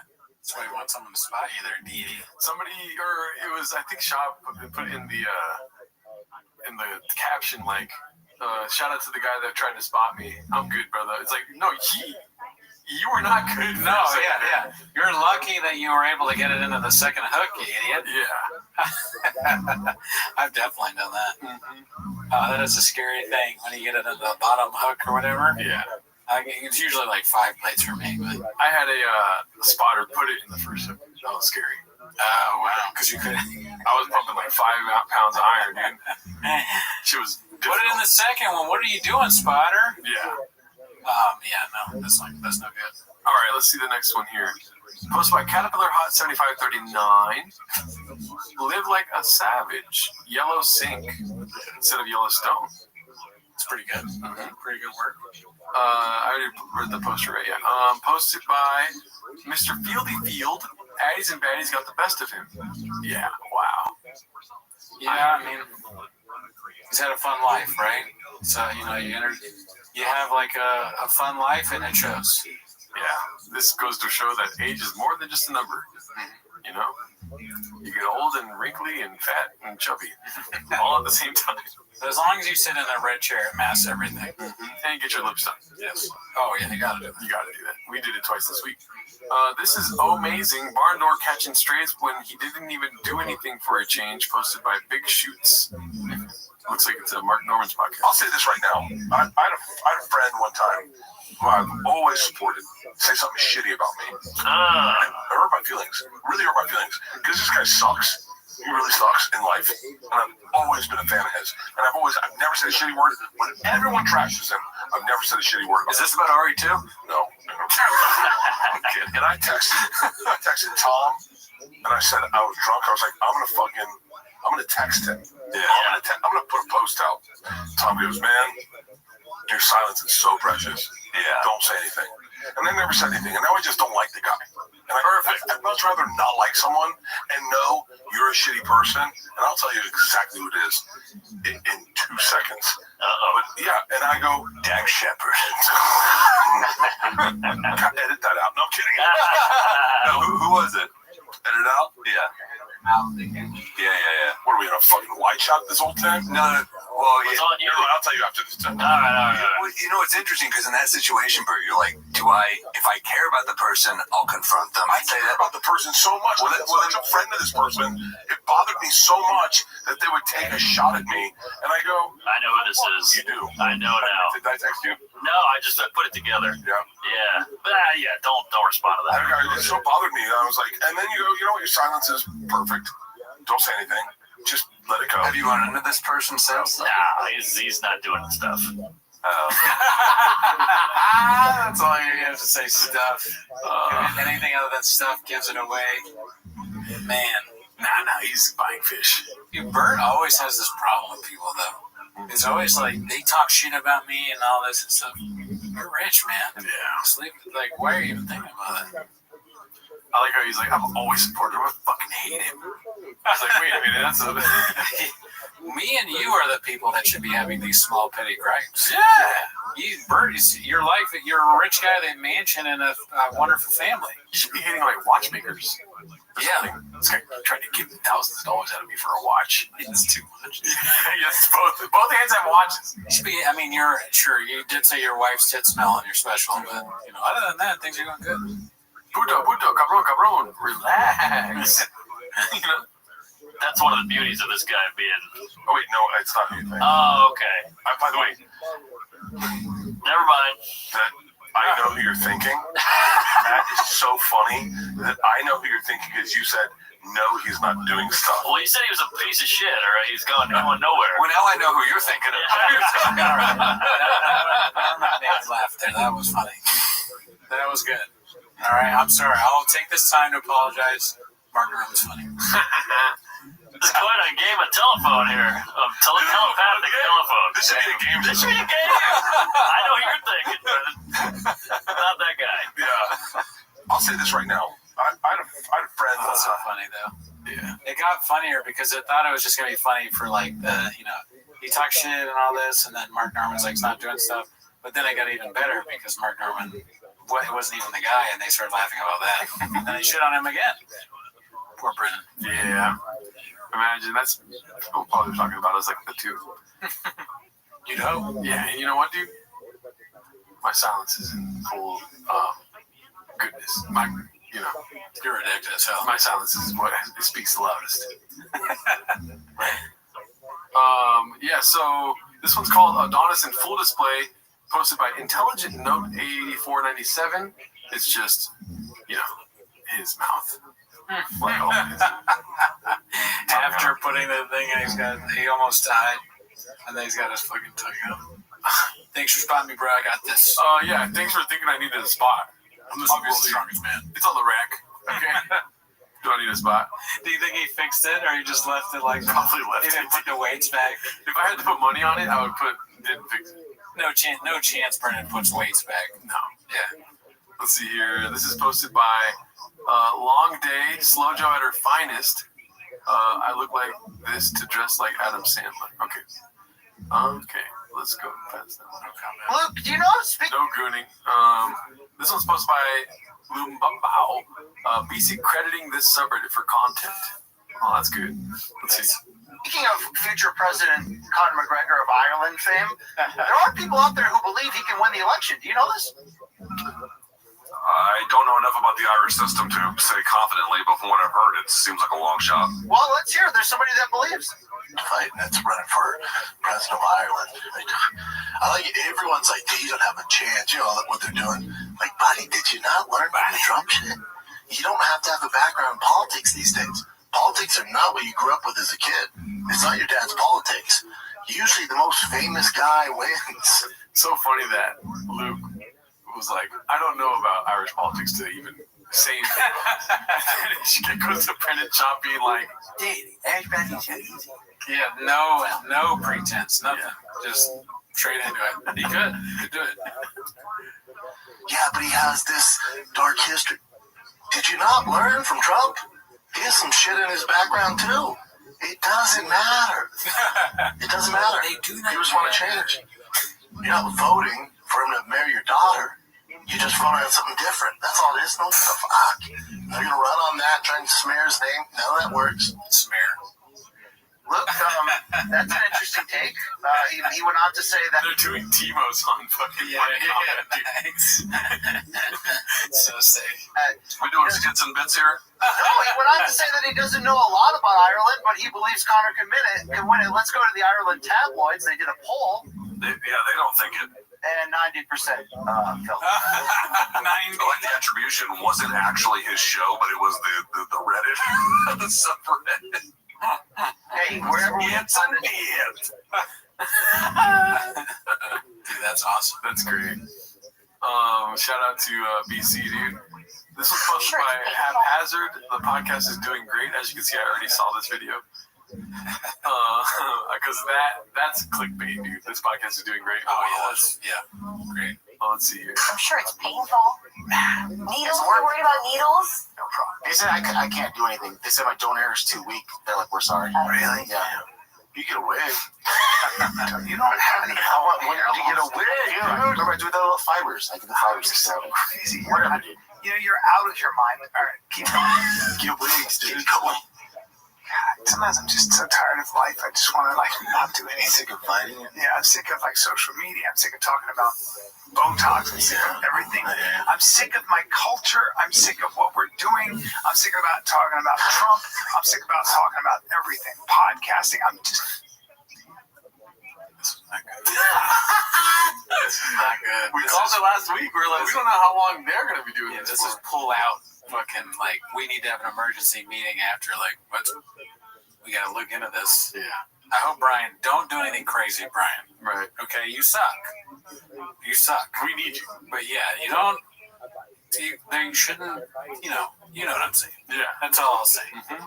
Don't do it. Don't do it, dude. But that one is I'm sick of podcasting. It's like, that hits me, dude. Come on now.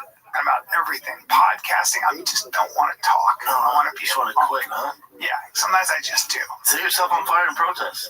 Just Brendan Chop. He's just the worst. Like we've said this before, he is absolutely the worst person to go to with your problems.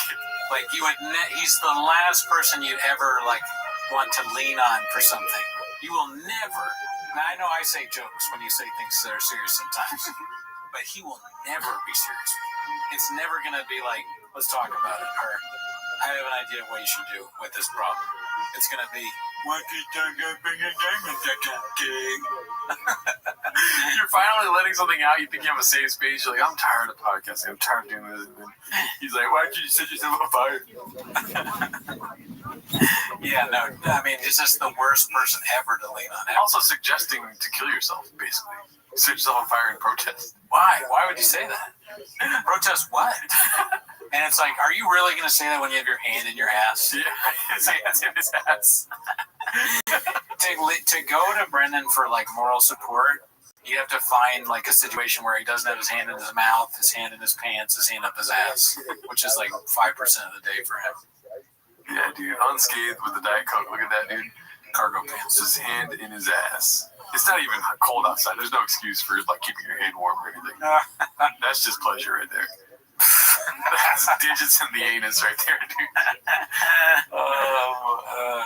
All right, let's go to the next one. This is posted by Complacent Exhausted. Words of wisdom from the #1 podcast, Dad. Oh man, I get wet when I see 2 minutes and 30 seconds. Just doing that dad shit, dude. We're on that dad rec ball and travel ball grind. The whole weekend is just baseball on baseball. It's also not that interesting. Like, you think worse when people are telling you about their schedule with their kids. Like, unless it's your kids or you're on the same baseball team or in the same school, you really don't give a fuck. Right? Rec ball is, we'll never do it again. We'll never do it again. Just gonna stick with travel moving forward. So when we get to Texas, probably all travel out there. So, you know how Slow Joe had that post about rec ball? We're pulling out of rec ball. No, I missed that. No, we saw it on the show where she's like, we're never going to rec ball again. Oh, okay. So basically, like public, they're going to go to travel ball where it's more they're too good. affluent. Yeah. You know? What's the reasons? Because Boston and Tiger are like really good. They're the best. The real reason. Because Brennan, when they tried to do rec ball, Brennan got mad that there was no Cubby. And then he got kicked out. They were like, whoa, you're fine. Wait. Scale back. Too real. Too real of a reason.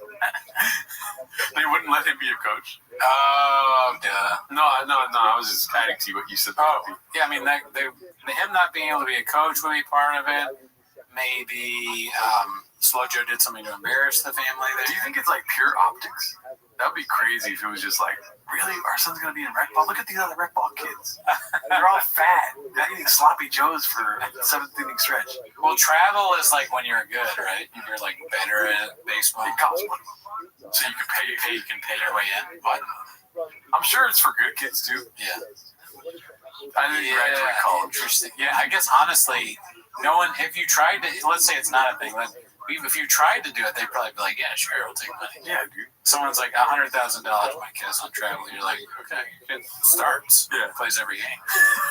His arm's going to hurt. Yeah. Because I'm going to be pitching him every game. I pray to God his kids don't become Dodgers. Because then it's going to be awkward. That'll be funny. Yeah, they're like really good. But they'll probably hold the grudge and be like, you talked about my dad for 5 years. Oh, they're never going to like us.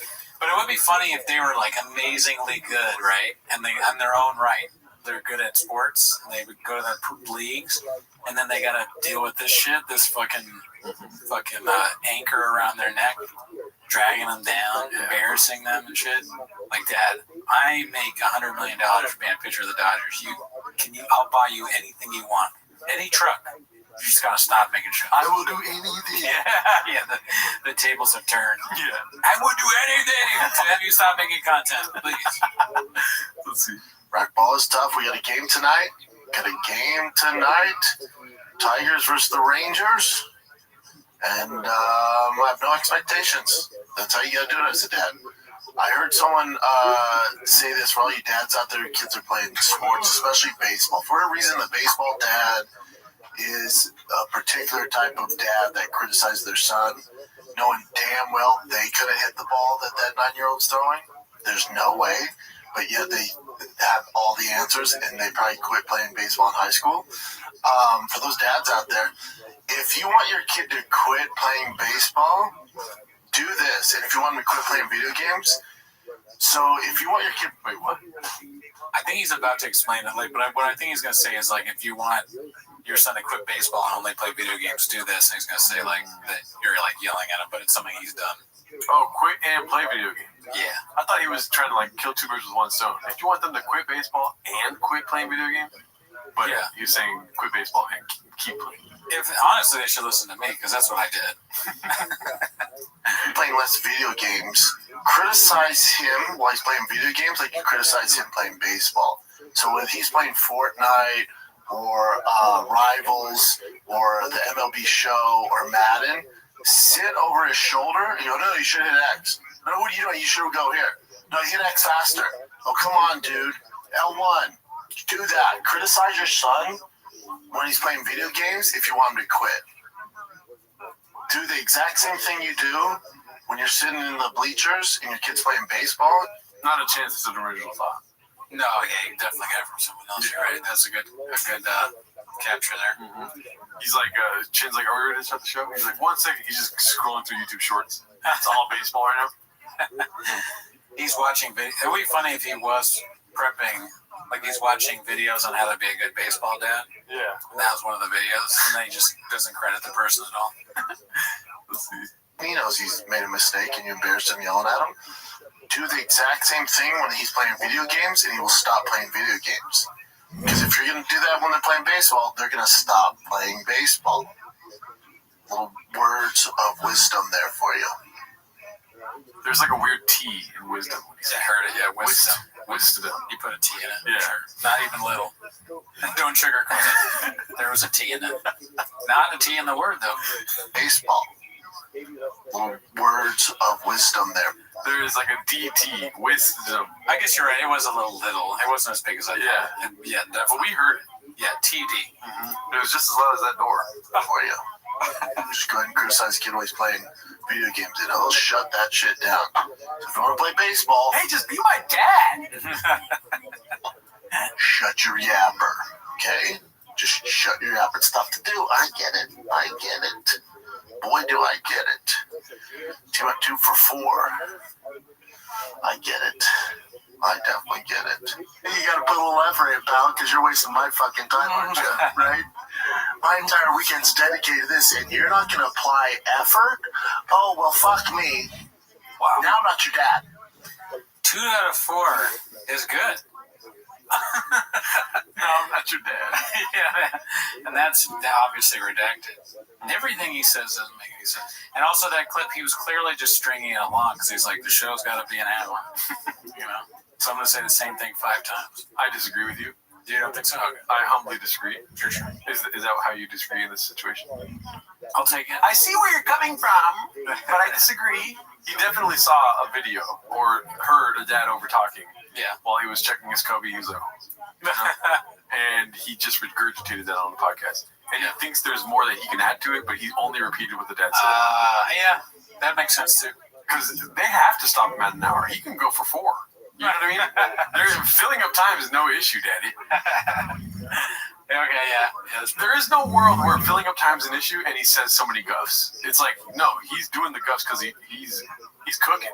Well, there could be like 30 minutes of phone time too during a show. Oh, yeah, true. Yeah. It's only a show. He's like, yeah, Tiger's doing great on baseball. So, yeah, Texas baseball. Here's the thing about wisdom, dude. I'm going to school you on some wisdom. You should yell at your kids for baseball as much as you do video games. Jen's like, yeah, that's good. Leave it in. No cuts. This one's posted by Where Does It Hurt? R.A. Who? Let's see what this is about. It's called Who.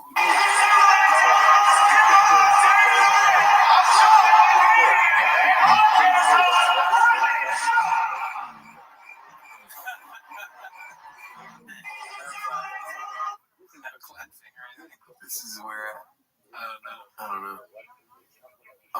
Dang, the kids have their own Instagrams. It's crazy. Alrighty. Next one is posted by Dirty Buns Fart Nugget. Great name. Never seen it before. Is everything all okay? All key? You guys know Zuckerberg's not a cuck. He did not tell me to say that. Definitely not. He's on TRT. He does jiu-jitsu. That makes him a man. Okay. Definitely not a cuck, guys. He should definitely get the nasal cleared. Just all that gunk is in there. It's probably all the oil and fish paste and dirt from the baseball field. Just get it cleansed out. Yeah, and maybe a deep even septum or something. Yeah. He's like, oh, really? Yeah, where does this new voice come from? Yeah. It's definitely part of our team. Okay, I'll buy that. Bitch, got a train. Check out my 2 chains. I'm just like the rest of the guys. Okay. Dude, just to make it manly, dude. Like, okay. Do you know how hard it is to run that company? I bet he had no clue about the Biden stuff. Okay. We'll buy that narrative. I'm a UFC fighter. I'm paid from Zuckerberg. The guy's pretty good. Okay. Yeah. Okay. Yeah. Obnoxious. Okay. Yeah, he kept doing some new thing he's trying. Peaches Delight. They got 2 big red chairs and they kind of replicated your set. Okay. They talk about you every week. Okay. That's the thing. While he's chasing us around the chairs, he's going, okay. You don't have a penis. Okay. Brandon has a mangina. You piss in the sink. Okay. Let's see here. My computer's cracking out. This is posted by somebody on the Reddit. Air Pumper. Papa doesn't go anywhere. Okay. Okay, so it's another okay? Let's see here. Oh, man. Why is it doing this to us, dude? Let's see if we click the link. I know you say you love Dana and you guys are all good, but why don't you ever go to UFC fights anymore? I don't go anywhere. Yeah, you don't. Yeah, I don't do anything. Okay. Okay. Run-of-the-mill moments to stream.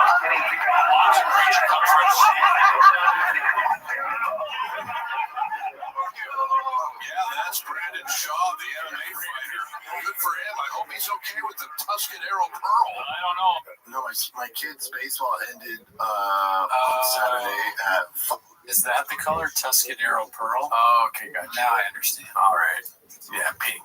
5:30, and then UFC fight nights are on. I don't go anywhere. Tear down off the top first, and then we can also rotate it over. I feel like I'm doing like an internship, and I'm like to free college. I mean, I don't. It's nothing against the UFC.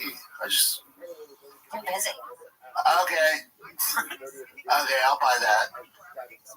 I don't go anywhere. People might be wondering who is this gentleman sitting next to us. Brendan Shaw. Why don't you? Yeah, I just don't. It's probably stressful. I'd rather watch it at home. It's not even stressful. I just no. Okay. But don't you have like a show dedicated to MMA? Oh, I don't do anything. They don't even know what to say in that talk show. So we have Brendan Schaub. He's you recognize him. You've seen clips of him on Reddit. Yeah. The top pick of the Boston Bruins. Yeah, I think for Woodley, he checks all the boxes that you want as a first pick. Of course, he's the first pick. Think about Woodley since he's retired from the UFC. So if I go do it live, then I get a rewatch when I get home for the show on Monday. It's a lot of work. Okay. Okay. I don't go anywhere. Yeah. I'll tell you right now, though. After seeing Cage Side, having the best view in the stadium, in the arena. Yeah. I'm glad I'm on the outside. Because it's brutal. No, but I'd rather watch at home. Yeah, I don't deal with the hassle, parking, all that shit. Okay. I don't go anywhere. This guy is multi-talented, multifaceted, and he has a multi-talented team. Walked in here with like 30 people deep. I thought it was a team to come pick up this guy to fight Sean Strickland, but it wasn't. He was the only guy, one of the only guys on the other team on the Ultimate Fighter that I actually liked. Yeah. You always respect the guys like you that get married and don't be cheating around on their wife and stuff like that. Yeah. Okay. That's so funny. Okay. You think Rampage was trolling him?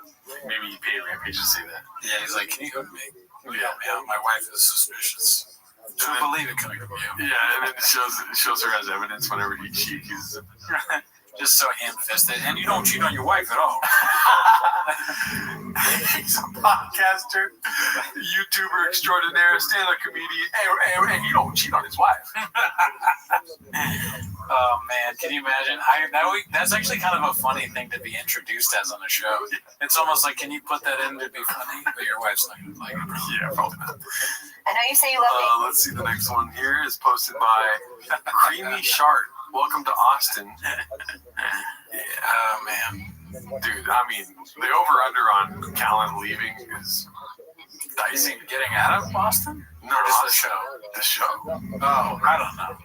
What else has he got? The world is his oyster, dude, if he gets that out of that show. Maybe. I don't know. He's well, think of the freedom you'll feel after not doing Defending the Kid anymore. It's not about, like, being in the public eye. It's like, I don't have to do that anymore. Yeah, I mean, it's embarrassing, but, like, look at he's in a fucking pony. He doesn't give a fuck. He has no self-esteem whatsoever. He does anything that you ask him to do. He's desperate. It's very funny you brought up that, like, you think that's a real picture.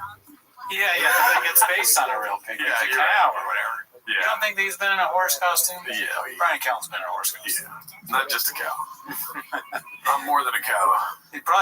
Brian is going to be like, he's like the kind of guy that like starts doing private like videos for people. He's the kind of guy that'll grab you and be like, you're my girlfriend now, you know? That's going to happen to him. Yeah. Okay. This one's posted by Complacent Exhausted. Chin acts like a butthurt girlfriend and then does one of the worst performed April Fool's jokes in human history. Well, that's a clickbait titles. Yeah. Well, let's talk about the box. Before we can get to the box, I had a camping trip that I planned with Nick. It was one of the best things that would happen this year, especially since I'm leaving to Texas. Maybe I might stay. Depending on how, still be determined. After our army, what do we call it? After our army. Because we always say army for a lot of things. After army. After army. I like that. After army. I don't want that. We're still gonna go camping before you leave. Yeah, sure. Bro, you kid who lives in Spain. He's a professional gambler. He's got a big following. We're combining forces. I'll put a link in. That's not legal, right? I don't know. Looks like a machete. They need a machete. They're so stupid on this podcast that producers need machetes to open Amazon. Well, maybe this is the bit. Okay. The arena MMA. That's exciting. Nice. Thanks. I wanted to stream with this guy for like a year. We did it once. I guess terrible. he gets migraines sometimes staring at screens and stuff, but he's all in. Oh, nice. This is unnerving. Yeah. Oh, motherfucker! Oh my god, dude! He cut his thumb off! He cut his fucking thumb off! Oh, this is all my fault. Dude, there's blood everywhere.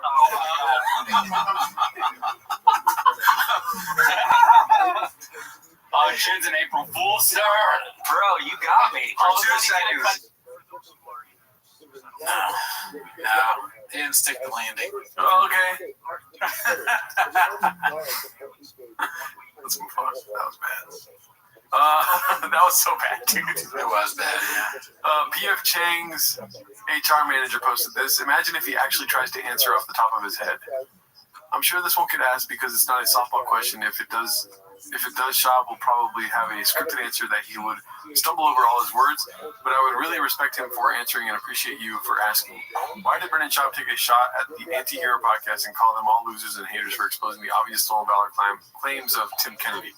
The podcast is all former Army Rangers who give back to the community. Attached is a screenshot of the comment he made about actual Army Rangers with multiple combat tours. He wouldn't know the first thing about being in the military, and for him to chime in like that is Bush League. What does this say? Please ask. Okay, Jesus Christ. The last thing I expected was Sorry. Okay, yeah. So that's an email.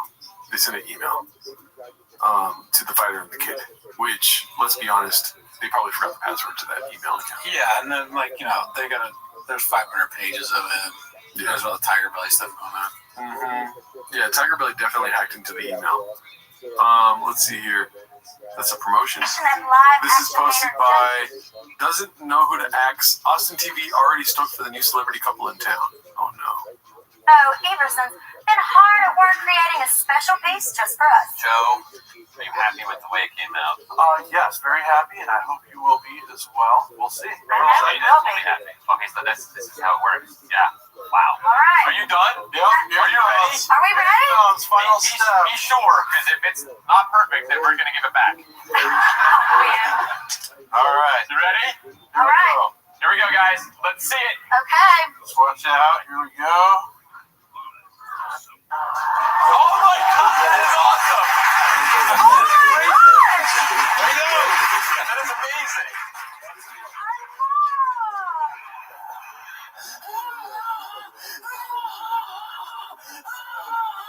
He gave my mother HIV. Oh man, God. There's so much funny shit of them on the internet. Oh, great. That's not real, right? Which one? The video. Just kidding. This one's posted by Complacent and Exhausted. Bob has gone off the deep end with his best beast outlier genetics being passed to the Chombies narrative. What does that mean? No idea. Hold my son to a standard that I couldn't reach. I'm going to hold my son to his own standard, and he's going to have a good time. I hold my son. It's a game changer for my son. I hold my son to a pretty high standard, different standard than other kids. But that's because he's got certain genetics. Yeah, 100%. You know, he's probably going to be. He's definitely going to be a T1 athlete. Yeah. You know, and so there's actually more pressure because that might be his path, and that's no joke. The minute I see you being lazy, buddy, you want to see me mad? Get lazy. Or if his coach makes him spray and he's in the back, dude.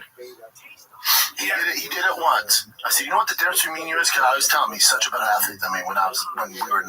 He's bigger, he's faster, he's better at everything. You know, I did pretty well. I'm like, and just think if you apply yourself, you're going to go way further than I did. I went pretty fucking far. You're going to go way further than I did. I said, but the difference between me and you is when my coach made us run, I always finished first.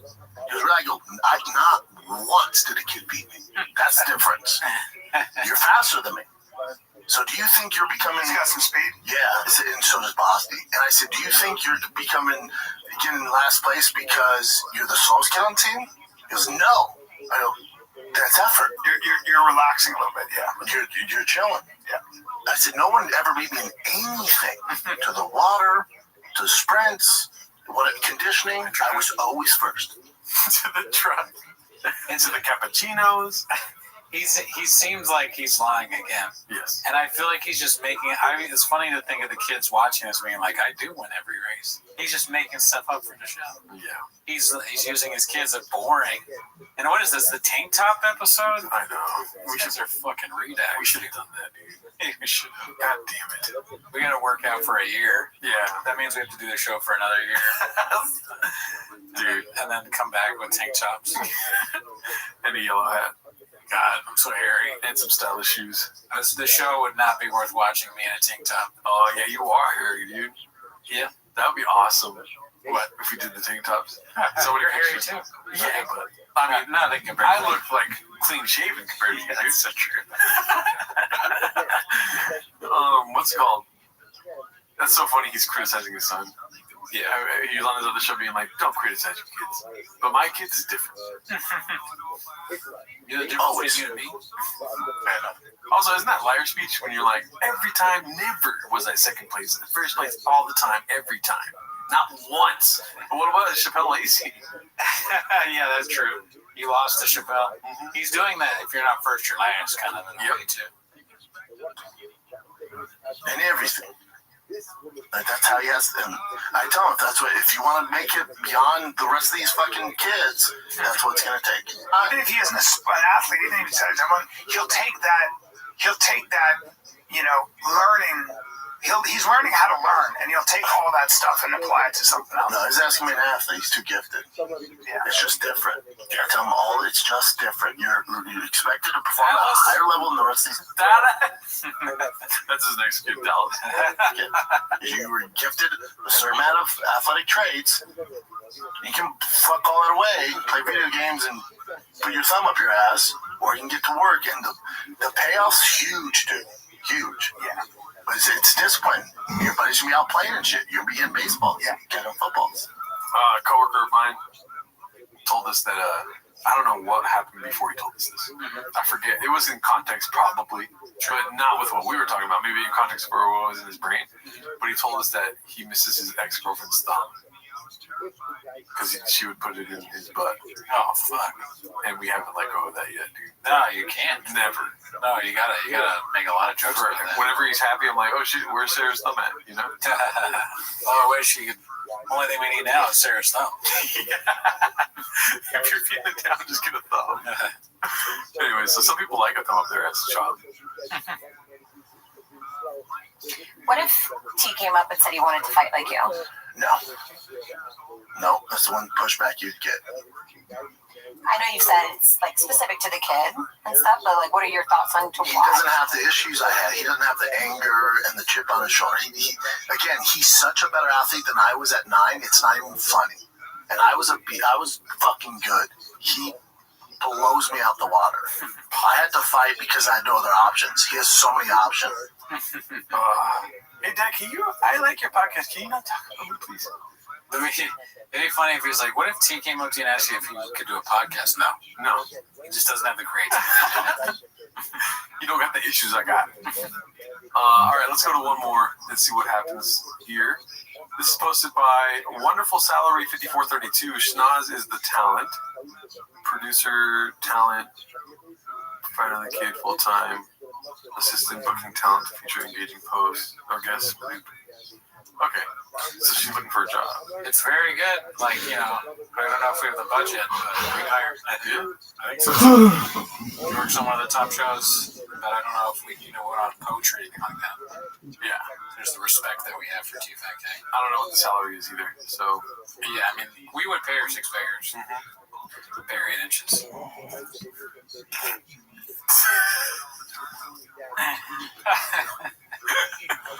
We'll cut that part out. Let's see this. Guys, posted by Haphazard. Papa wants his old friend General Lee on the podcast. All right, we'll end with this one. You could have anyone as a guest on Fighter and the Kid. Who would it be? Good question. Maybe Elon Musk. Maybe Donald Trump. I'd like to ask him about these tariffs. It's a comedy podcast. He's being funny. Yeah. Very funny guest to have on for this comedy podcast. But those would be boring. I'd go with Theo or Bobby Lee. Bobby Lee would be great. Why you gotta wait for Theo to come on? I thought you guys were boys. That's a good point, but I like this, Brennan. Every once in a while, it's like, and he's like speaking sense. There's moments of clarity in Brennan's fucking hurt, riddled brain, like all the CTE pockets. There's maybe a good guest would be Bobby Lee. Yeah, that would be a good guest. Brian fucking sucks ass. He's like, well, let's have on the Secretary of State. Yeah, fuck up. Hillary Clinton. Stupid old bitch. Dumb fuck. Or I think something fun, dude. Yeah. Let's do Trump or Elon. Yeah, that's what we do. Bobby Lee would be great. Trump or Elon would be people. Our most viral clip is Bobby Lee. Yeah. All the old school people. And then you ruin it with that. What did he say? He said our most viral clip is Bobby Lee. Shut your fucking mouth. No one is talking to you. God damn it. Don't ever quit the podcast, though. Yeah, please. Fucking hate. Guys, Theo, Will again. Yep, Sasso. Oh, God, it was great. Yeah. Rogan. Yeah. I'd rather have my friends than some random people. Facts. He's not friends with Bobby. Nah, he's not. Oh, okay. He doesn't even know. But he's been the most supportive one. Yeah, well, they started out, and Bobby Lee helped him out a lot. They basically hang out all the time. They're boys and stuff, but he's never actually met him. Oh, okay. Yeah, that makes sense. Yeah, I mean, I don't know where I would see Bobby. I'd be cool. I have no animosity towards him. I don't care. I think he's hilarious. He's so talented, but I'm sure he feels the same way. It's like my life doesn't get better if me and him are friends. Neither does his. So all good. All good. Wow. Imagine coming in and being like a manager, like trying to get you guys to have a bigger show, and be like, oh, well, this one is super viral. It's Bobby Lee. Why don't you guys get him back on? So like, our lives don't get better with him. No, but this is literal evidence. It is a lot better with him. It's the most viral clip. They don't understand. They don't get it. Well, if you're the manager and you're talking to them, you got to come in with like fucking cartoons and like crayons and all right. So I know this is a tough concept to get, but here's like this, like with this amount of views, you get money for you. Money for you. If you get body, you get money for you. He's like, okay. Okay. What is that? Yeah, okay. He's a great guy. Yeah, I've always. We were never that close here. You came up with him at the comedy store. I was never that close with him. I've always appreciated him. He's such a talent.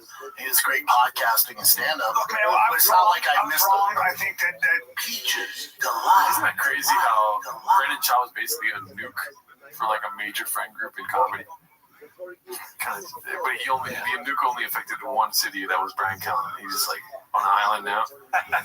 Green Crystal Leo. Yeah. Yeah, that's fine. I mean, who caused that though? Who's the one that caused it? I don't know. Daddy Rogan. Yeah, that's true. Yeah, dude. Well, shout out to you guys. Thank you for watching. This is fucking awesome. Fuck yeah, I love you guys. See you next week.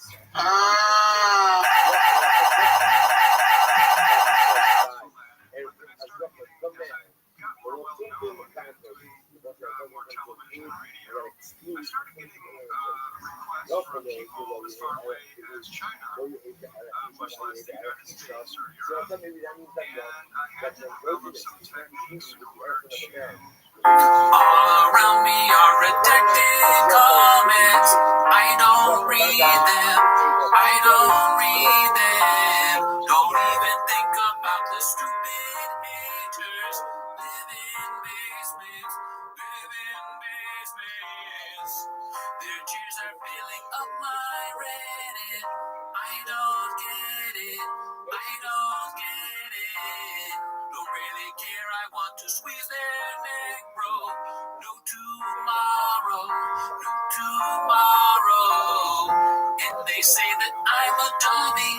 They say I'm kind of sad. I am going to kill them, but I'm not even that mad. I find it hard to tell you. I find it a mistake. When haters talk in chat rooms, it's a very, very cat's world. Cat's world. It's not my favorite time of the week when you get to hear Papa try to speak. Really surprised to me. You better watch 10 minutes of shop. Welcome back to 10 Minutes of Shop. Thanks for tuning in. Listen, I want to just take this time. I want to look directly in the camera when I say this. Okay. I want to thank Brendan Schaub and Brian Callen. They didn't look directly in the camera. I can't do it. It doesn't matter. I want to thank Brendan Schaub and Brian Callen. I mean, we've been doing this for, what, 2 years? Who's counting, right? I want to thank them. I can't believe we've been doing this show, 10 Minutes of Shop, for that long. Also, thank you to everyone that watches. Thank everybody. I don't know how much longer we can do 10 Minutes of Shop. Okay? I don't know how much longer they can do their show. It's not looking good. All right? And at the very least, though, it'll be every week in May and April. And then we'll see May and April. April and May. But, you know, it's rough. So, I mean, I'm just putting it out there. You know, there's a timeline on everything. It's like, how do we even fit all that into 10 minutes sometimes? Yeah, and like every week, 10 minutes? That's a lot of, stack that over a week? Yeah. That's a lot of 10 minutes. You know, and I've never been a numbers guy myself. Nah, I mean, honestly, I don't even know. Like, sometimes it feels like I'm playing 4D chess with myself, trying to think of a next Chauvism. Exactly. And, you know, you've been looking at places in Minnesota. Mm-hmm. You know, you've always talked about the Minnesota scene. I think you'd be great there. Right. You know, there's a lot of cool people up there. Tim Waltz is up there. Yeah. And he's like always begging you to move out there and buy you a house. You're going to put your house up for sale. No one's going to buy it, though. How are you going to what are you going to give your dog away? Mm-hmm. Move? It's a show dog, so it'll be cool. Yeah, it's my guy. That is Bubba, I know. Mm-hmm. It takes 6 months to do a truck show, and that's something that we're thinking about. Here's the thing, before we start with the timer. Oh, yeah. What's the over-under on them having red chairs? In Austin? Yeah. I don't think they're going to do that. No? I mean, they have the money to move everything. I wonder, I'd love to see what the shipping. I feel like I think Shop's gonna be like, no, it's not worth it to ship anything. He's gonna be at a loss buying new shit. No, we don't need any of this. It's never here. He's trying to sell it. You get rid of it. And this, whoever stays here that's not moving, they'll just like, oh, sick.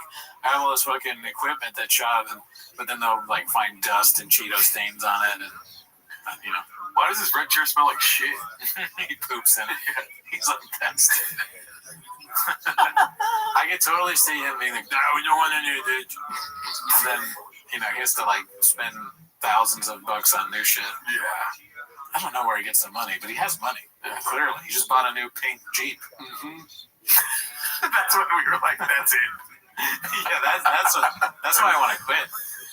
He has so much fucking money. That's what that like I have no reason to name it open mic. Matty Chimber once was like, dude, he's rich.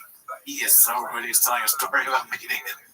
He's like, how does he have, he like grabs me by the, he's like, how does he have so much money? I was like, Matty, I don't know. I just do a show about him 10 minutes a week. I barely know him. Never met the guy. Yeah. You met him. He's like, he's got so much money. I'm like, okay, fine. But anyways, that's not why you're here today. You're here to watch 10 minutes of Shop, so start the timer. Play the chin clip. Alrighty, let's see. I didn't even have this open yet. Jesus Christ. The page. Let's see. The first one is posted by Haphazard. It's called The Cowboy Hat Era Has Began. Oh my god, dude. Unreal. I saw it. You already saw it? No. The hat? Oh, shit. Yeah. Let's see. Okay, wow. We predicted this, or everybody did. I mean, yeah, dude. Yeah. You think we're going to go to Austin without a hat? Oh, really, dude? I don't really care. Come on, baby. You're just cozy.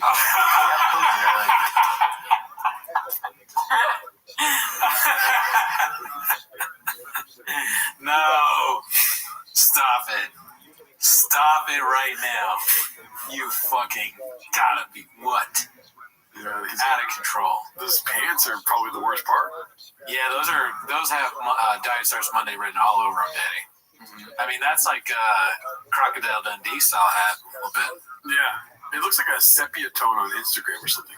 Everything that he's wearing. Yeah, man, he matched it, and he's got the shoes. I mean, this is very skated. Yeah, dude. Where do you think he bought it himself? Great question. Because maybe wifey bought that. Do you think he's an online shopper where he's just buying shit online? He knows his like tailor sizes and he's like looking at dimensions and shit, and he's just like, I don't even have to leave the house, Daddy. He probably does know his sizes. I'll give him that because he's at the mechanic shop buying clothes. Yeah. But the shop, hey, can you help me out? He said he was going to help them out. He's like, yeah, I'll be there in a minute. Looks like I'm buying these fucking checkered pants right now. He adds to cart a lot. I think he probably does know his sizes because he's a shopaholic. Mm-hmm. Look at he has a lot of shit. Yeah. So he's got to know his sizes. Unless he just goes to stores and he's like, hey, can you hook me? I have this really big podcast, Byron Kid. I have Joe Rogan. I'll wear your hat. I'll wear your hat on TV. I mean, YouTube. I'll wear your hat. Can I have it? They're like friends. I think they're being robbed. He's joking about the whole time. That hat is crazy. Yeah, let's see. Yeah, we're a couple cozy guys. Cozy. Now, you and I are a couple of cozies. Now, here's a couple things I want to start this podcast with. I'm looking at your cowboy hat. Thank God he addressed it. Imagine they just had a podcast with a cowboy hat. We should do that. Yeah, we have to get cowboy hats now. I want to get a cool cowboy hat. Shit. We're moving to Austin, dude. I'm telling you, blow up our lives, bro. Why are you fucking faking, dude? Why do you not want to move to Austin? I don't need a job. With or without you, dude. My boy Christian gave it to me, yeah. And we know also the rule. See, somebody gave it to him. Oh, yeah. But that's another thing. It's a gift. But please don't hurt me. Take my hat. You're going to need this in Austin. Yeah. Oh, no, you're still in it. It's all good. If you are a cowboy, you can wear a cowboy hat. Correct. If you're born and raised in Texas and you're going to an event, a cowboy hat, boots, and a belt are also a part of it. That's it. Rodeo. If you are from Aurora, Colorado, and you work with horses, you can wear a hat. But if you are a guy who lives in LA with those pants and you're wearing a cowboy hat, I still can't wear it? No. I didn't say No, it's given to me. Of course you can wear the hat, but it doesn't make you a cowboy. It does make you a dick, right? Typically. Fair. And that's fine. Fair. But I like that was given to you, and I approve because it matches your outfit. Does it match? And it's a nice Stetson. It's a proper cowboy hat. Proper Stetson. I might get bullied in Texas, so like take it. Right? The thing is, nobody can bully you. So at the end of the day, you're fine because you all have cauliflower ears and you're a giant. Yeah. And I'll wear this fucking hat if I want. Yeah, and you're also you're not old Brendan. There's a lot of Aurora Brendan back in. The real Brendan is back. Yeah. I like how I wear this hat if I want. I'm obviously thinking about other hats that you shouldn't wear, right? Not true. Oh yeah. Like he's like, I can wear whatever hat I want. I don't think you understand why. Oh, it's my hat. I like the little this is. And he might give you a this is what I say about this is what can I just tell you how I warn people? It's pet time, Brendan. Well, this is what I say to people about Brendan. Don't make me put on the yellow. So go ahead and say, just go ahead and start dissing Brendan for a second. Just if you're a guy. Not that strong. I bet I could do this to him. Yeah. Say he seems like a dick. Just go ahead. He seems like a bit of a dick, man. You guys are always wrestling. Yeah. Hey, listen up. I love that you're saying all this and you keep that to yourself. You don't want to say that with an earshot and then say, why? Why not? Because you might get gripped. I don't know the fuck they're talking about. He was doing the squeeze you thing. Oh, I don't know. I had to stop it. It was going on for so long. He's keeping you busy right now. Watch Callan here. I love that you're saying all this. And his feet start to shake and his body starts to move. You might get You keep that to yourself. You don't want to say that with an earshot. Why? It's all he's like. He's gonna keep you busy right now. He's getting ready. Let's see. Why not? Because you might get gripped. Yeah. You don't want to get gripped up. Yeah. Horrible. I wonder, did that start off ironic, like how we go, yes, and now we can't stop? Like, because I think it's funny, but I'm doing it ironically. I don't feel like he's doing it ironically. Like, you're gonna get gripped.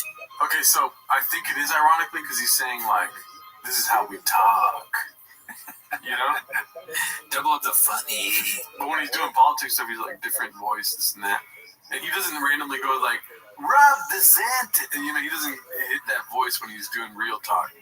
With his politic thing is so funny, like his politics voice.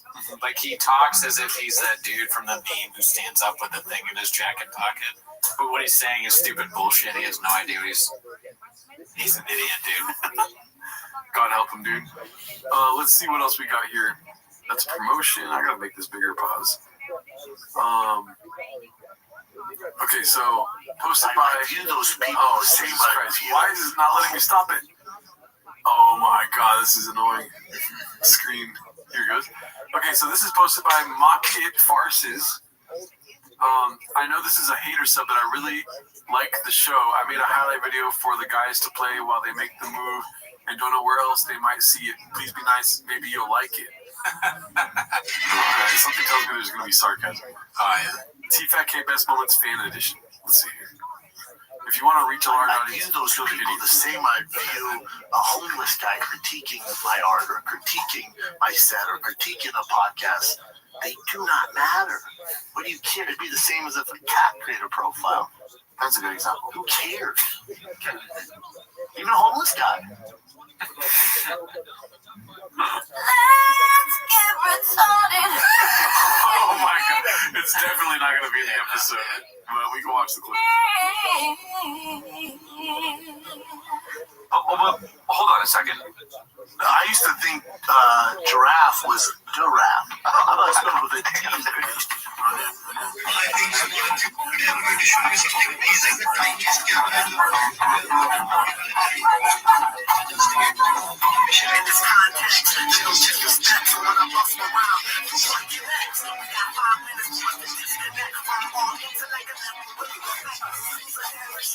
Don't go to the bathroom there because you distancing.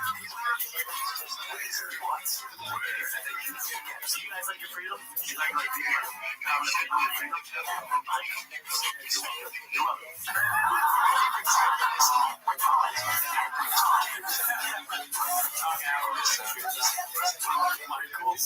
Michael's on the wall. Something's telling me this guy is not a real fan. It's like this, right? It's like this. Santa lives here. Yes. Polar bears live here. Santa doesn't want to eat my polar bear, so he's up here. That's how you remember it. Polar bears are down here.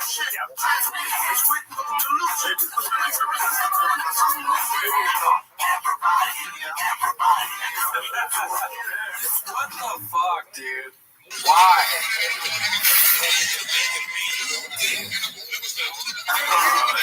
That's not a real hole in his pants, right? That's CG. That's whatever it's called, AI, whatever the fuck. That's not real. That's not real. I didn't have to go all the way in there. This fox was crossing a river in Germany, and then it just froze, and it just... Sometimes they can bring back the life. I thought they can't. What the hell wrote that? No, sir. That's the movie. That's the movie. They did that. They did. That's pretty funny, though. Dude, if that was on purpose, that's amazing. Yeah. That would be such a funny bit, because hilarious. He's like thinking of cryogenic freezing or something like that, but it's just a frozen fox in the ice. They can bring that back to life, right? Someone That's to Walt Disney, right? No. Walt Disney. Really, it's actually kind of funny there.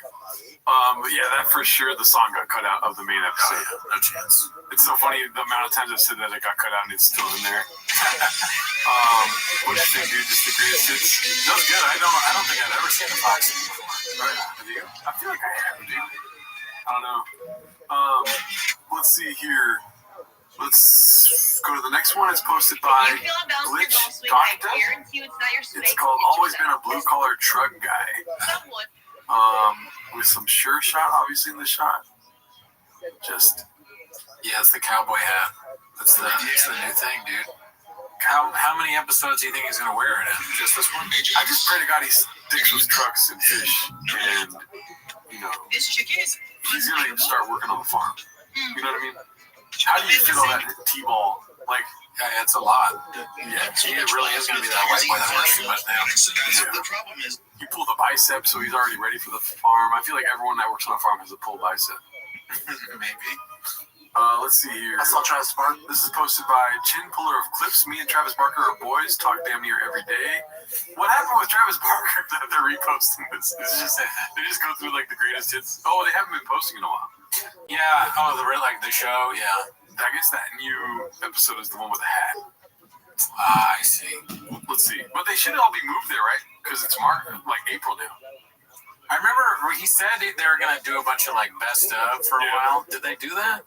I think so, and I think that's why people are making their own best of. Right. And it's like the classic, random celebrity that he's friends with, but not really friends with. Mm-hmm. You can love that. Adam Sandler. Who do you think was Carmelo Anthony? Someone thought he was Carmelo. Oh, he thought Jay was Carmelo Anthony? No, some guy in the elevator thought that Shaw was Carmelo Anthony, I think. Oh, right. Okay, and then... Well, there's Adam Sandler, Pete Davidson, Travis Barker... But not Crystalia. They didn't know Crystalia. They only ended up with because before Crystalia was kind of like he was barely a person. He had real hard, evil, dark eyes. When he became a person, they met him. Yeah. The real Chris. Let's see. Dave Chappelle. He told Dave Chappelle to stop smoking. Yeah, Dave Chappelle thought he was really funny. Ryan would not pick my son up when I was driving down the road up here, and there's a guy tailing me in a Rolls Royce. I want to start doing that. Digging in my eye. Oh, yeah, I'd do the same. In an all-black Rolls Royce. I'm like, what the fuck? And I tell Terry, stay down. He's riding my ass. I'm like, what the fuck? And he's like, fucking with me. I'm like, who the fuck is this, man? And he pulls up, rolls down the lane, he goes, what's up, dude? It's Travis Barker. What the fuck you doing, man? Because Travis Barker's my boy. Travis is one of the best people I know. Travis is literally one of the best people on earth. He fucked to him, so I gotta imagine Machine Gun Kelly is a good person. Thanks for that follow, Travis. That's so funny. What insert random name? He's like, I'm boys with Travis Barker. That's how I know Gordon Ramsay's pretty cool. Okay, I thought you were gonna do No. That's just good. He's great. Yeah, that's my guy. Getting out real. I'm going to jam. I quit the show. Okay, copy that. With the best drummer alive right now, you want jam? Well, wouldn't I? That would be awesome. Why not? When was the last time you jammed? It was like 2 years ago. This is when they thought the show was moving to El Paso. The sombrero. He plays every day. Man, kiss my ass. That doesn't mean I don't know how to jam with a band. You can play music, you play music. Play music. Jam with Travis Barker.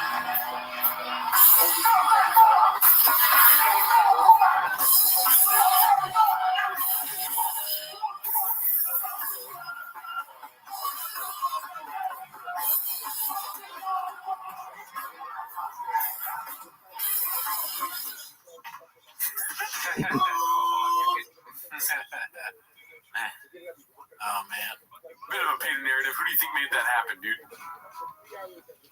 the show. I'm painting a narrative too. Oh yeah, I have no clue.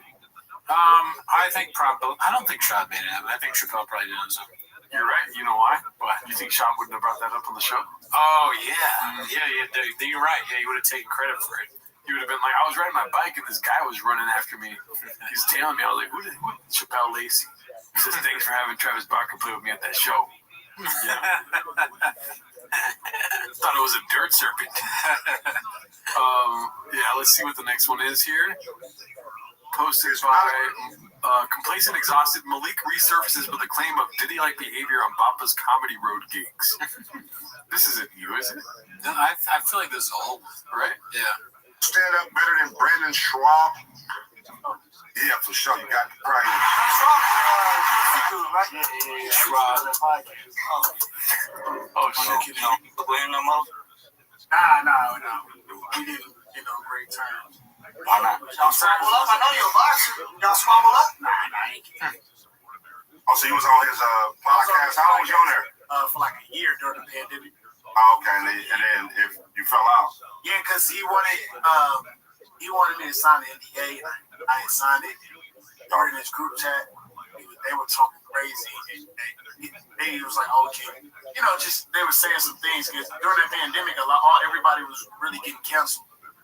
Homie Jeff Garland, Brian Callen, Chris D'Elia, what other comics? Like, you know, that Me Too.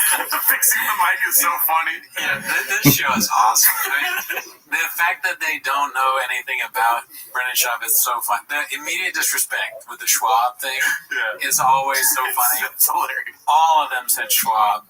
And then, like, that's funny. And then also just the way this podcast is, like, directly. This guy looks like he's a bus driver. He's like, hey, and then, oh, you really? Where are you going? Where are you going? Okay, cool. Oh, Brendan Schaub was there? All right. Next stop, East Street. Hey, we got falling out with Brendan. Like he's paying attention to the road. Yeah. And then the other guys are just on the bus, like, paying attention to a conversation they're not part of, you know? This is how I know a guardian angel is homeless as fuck, dude. Because it possessed them to fix the mic to get, like, the story in the mic. He's like, I don't know why, but I feel like I have to fix the mic right now. And then that fool's like, gets possessed by the same. He's grabbing the mic. Yeah, he's trying to get. They all know that it's cool. They don't know why. They don't know why, but they know they like everything that Malik has said up to this point. They don't give a fuck about. But when it's Schaub, it's like, excuse me, sir.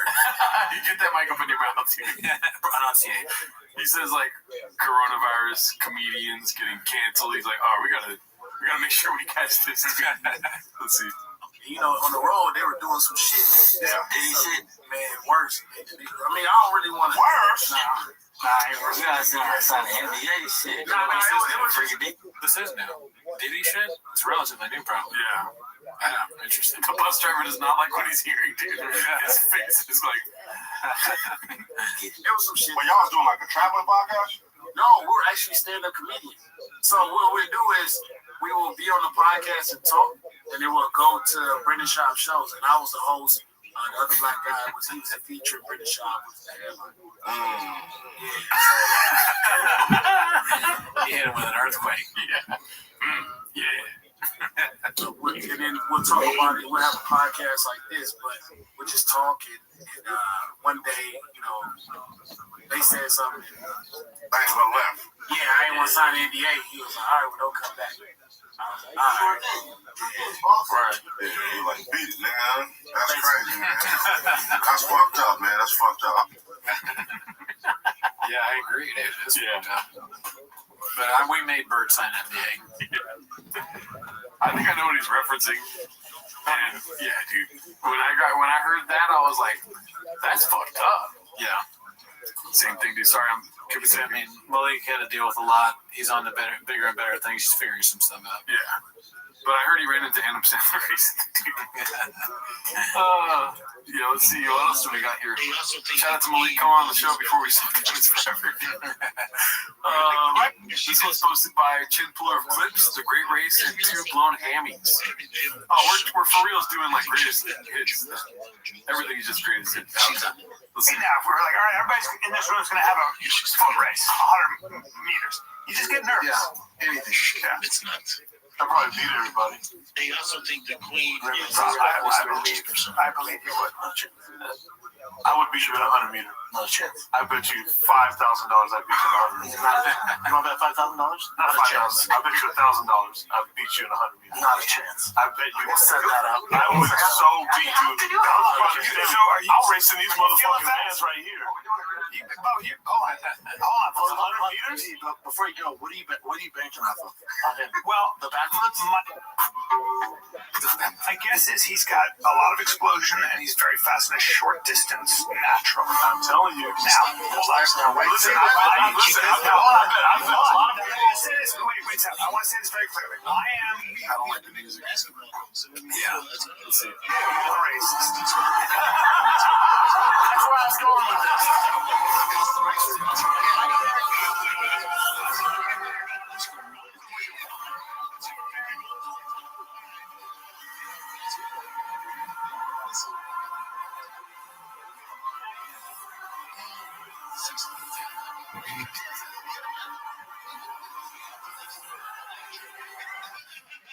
So funny.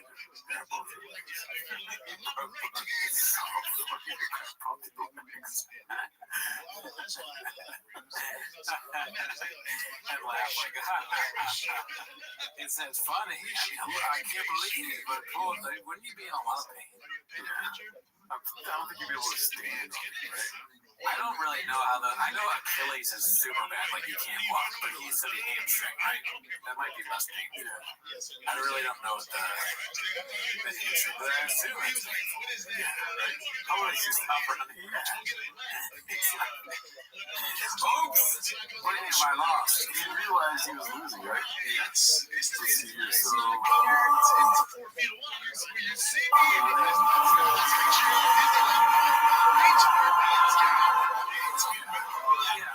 it just looks fake. I mean, if you like in serious pain, do you really stop like that? Maybe, but it's funny that he lost regardless. I mean, technically, he's still running that 100 meters because he never crossed the finish line.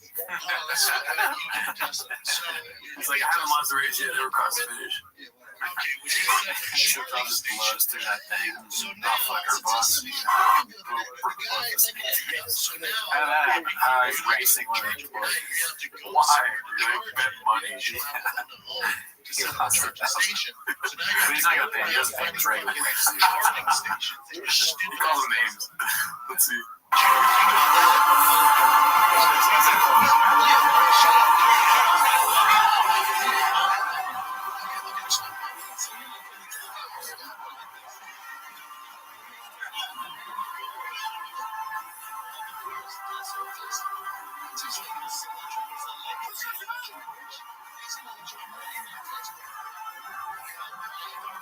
This camera shot is great because it's like, where's Sean at? And he comes all the way back. He's so funny, dude. Like, it's either he pulls his hamstrings or shit his pants. Yeah, it doesn't even seem like he's saying that right now. Like, now he's building a lie. This is like a building a lie face. Disappointed. This is a fool's crouch, you know? I'm gonna grab it, and then I'll figure out what's wrong later, why I lost it.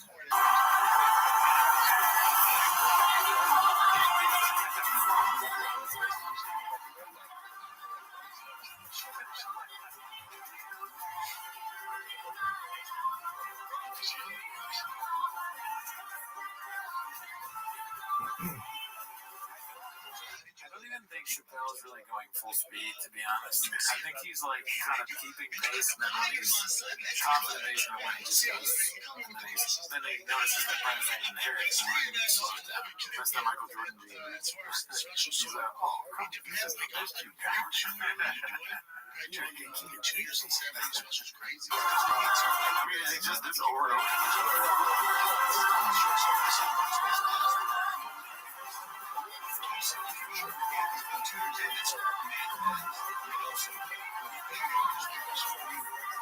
Happier Wednesday for some people than others. Now, the thing about life is that as we're younger and as we get older, we learn. See, I'm not smarter than anybody. I just make more mistakes, and I always beg younger people to listen to me. And that's sometimes they don't, and sometimes they don't. And what happens is we pull not one, but two hamstrings. And so Brendan has got two severe pulled hamstrings, and he's a little heavy right now. He's a little heavy of heart. The left one is, I pulled it when I was to camp in Buffalo Bills. Last time I pulled it. This is way worse. This is way worse. Oh, you have to go. Oh no, sir, you crushed my NFL dream.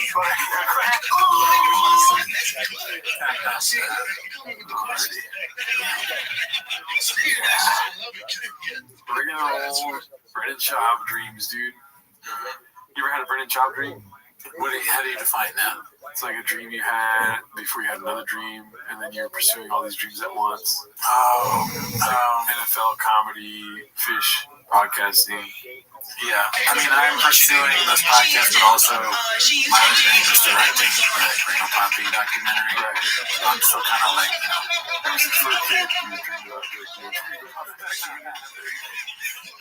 Let's see, the six was posted by Don't Know How Food Acts. Moving to Texas Meat. You come to me from two. This is from Double Double. No, it's something about Mary, right? Oh, okay, yeah. Let's see here. This was posted by Chin Puller of Clips. Meeting Drake, Robert Downey Jr., and Will Smith the same day. They're huge fans of The Hybrid. The Hybrid? The car? Hopefully not. That's electric. Yikes. Let's see. The only person I've ever been the same way with, I'm like, I gotta get a pic. I have to. And I was like, how am I gonna do it? And then he came up to me and was like, man, you think this guy really has a chance? I was like, guys, holy shit, it was great. I was working for Showtime for the Floyd Connor fight, and I was like the MMA expert for Connor, so I'm in a suit and tie, get ready to go on stage, and I was like, oh fuck, we're in Toronto doing the press conference, and it's wild. It was the first date, wild, sold out arena, and I'm like, damn, this is crazy. I see Drake, I'm like, holy fuck, that's good. See Drake running through the six. What does run through the six mean? Running through the six? Yeah. Great question. Yeah. I'm pretty sure the six is representative of Toronto. And running could be a number of things. Right. You know, what do you do? Pulling both your hammies in the six, basically. Right. Yeah. Okay. There's just too many saying. Yeah. Meeting Drake is a peach's delight, dude. We're in Toronto. Oh shit, Drake's running through the six. That's facts. Running through the six with my woes, I think, is the original version of the song. It's a song. Oh, it's a song. Yeah. Okay. Let's see. I was like, I gotta get a picture. I have it. Pull it, pull my hammies with my woes. The way Will Compton reacted is how I reacted when he said, and how I would in real life too if I just shot to the Drake running through the six. And I was like, I gotta get a picture. I have it. That's me. I could be on Barstool. Yeah, exactly. That's what I'm here for. Fuck it, he's my favorite. And I was all nervous, and then I hear out of the corner of my ear, man, you think Connor really has a chance? And I heard you talking all that bullshit. And I was like, yeah, I checked. Holy shit, what up, dog? I need a picture. He's like, yeah, no doubt. I was like, oh, fuck. Yeah. One time you were also there where Will Smith and Robert Downey Jr. I didn't ask them for a picture. Yeah, but they were like, oh, it's the hybrid, and they wanted to talk to you. Yeah, Robert Downey was like doing front kicks at me. I'm like, very cool, man. That's what you need there, like a producer. You need somebody to hey, guys, I know. Get in and get a photo. You know what? That party took all our phones. It was an Oscar party, and everyone was in tuxedos, so there's no cell phones. I've been to those parties. And Will Smith asked me if I did private training. Will Smith was like, "Hey, man, You're the reason why you punched my face." Oh, he slapped, old boy. No, I didn't train. You're the reason why Chris Rock. No, I didn't train with him. I didn't train with him. Take him up on it. I get different vibes. What'd you say to him? No. I'm gonna hold mitts for you. You didn't say no. I promise you, I was like, well, at the time, as a current UFC fighter, like, I don't like hold mitts. If you want to put me in fucking whatever the fucking I Am Legend. Will I Am? He said Will I Am. If you want to put me inside of Will I Am. He's just like, the vibe I get from this is Will, and I forget the other guy's name now. They're all like, they're back in the locker room, right? And they're making fun of the guy that's dumber than them. You know? They're like, oh yeah, what'd you do? Yeah, what's that? And then afterwards, they're like, dude, we got him to do so much stupid shit. It was hilarious. Fuck your mother. They're like giving each other high fives. We're like, we gotta fuck with that. You know, I won't say what they say, but we gotta fuck with that more often. Yeah. 3, I mean, but I don't hold mitts, Daddy. You get I don't hold mitts, Daddy. Like, whatever the fucking I Am Legend 3, I mean, but I don't hold mitts, Daddy. You get there and he's got a latex. You repeated it too, said mitts, Daddy.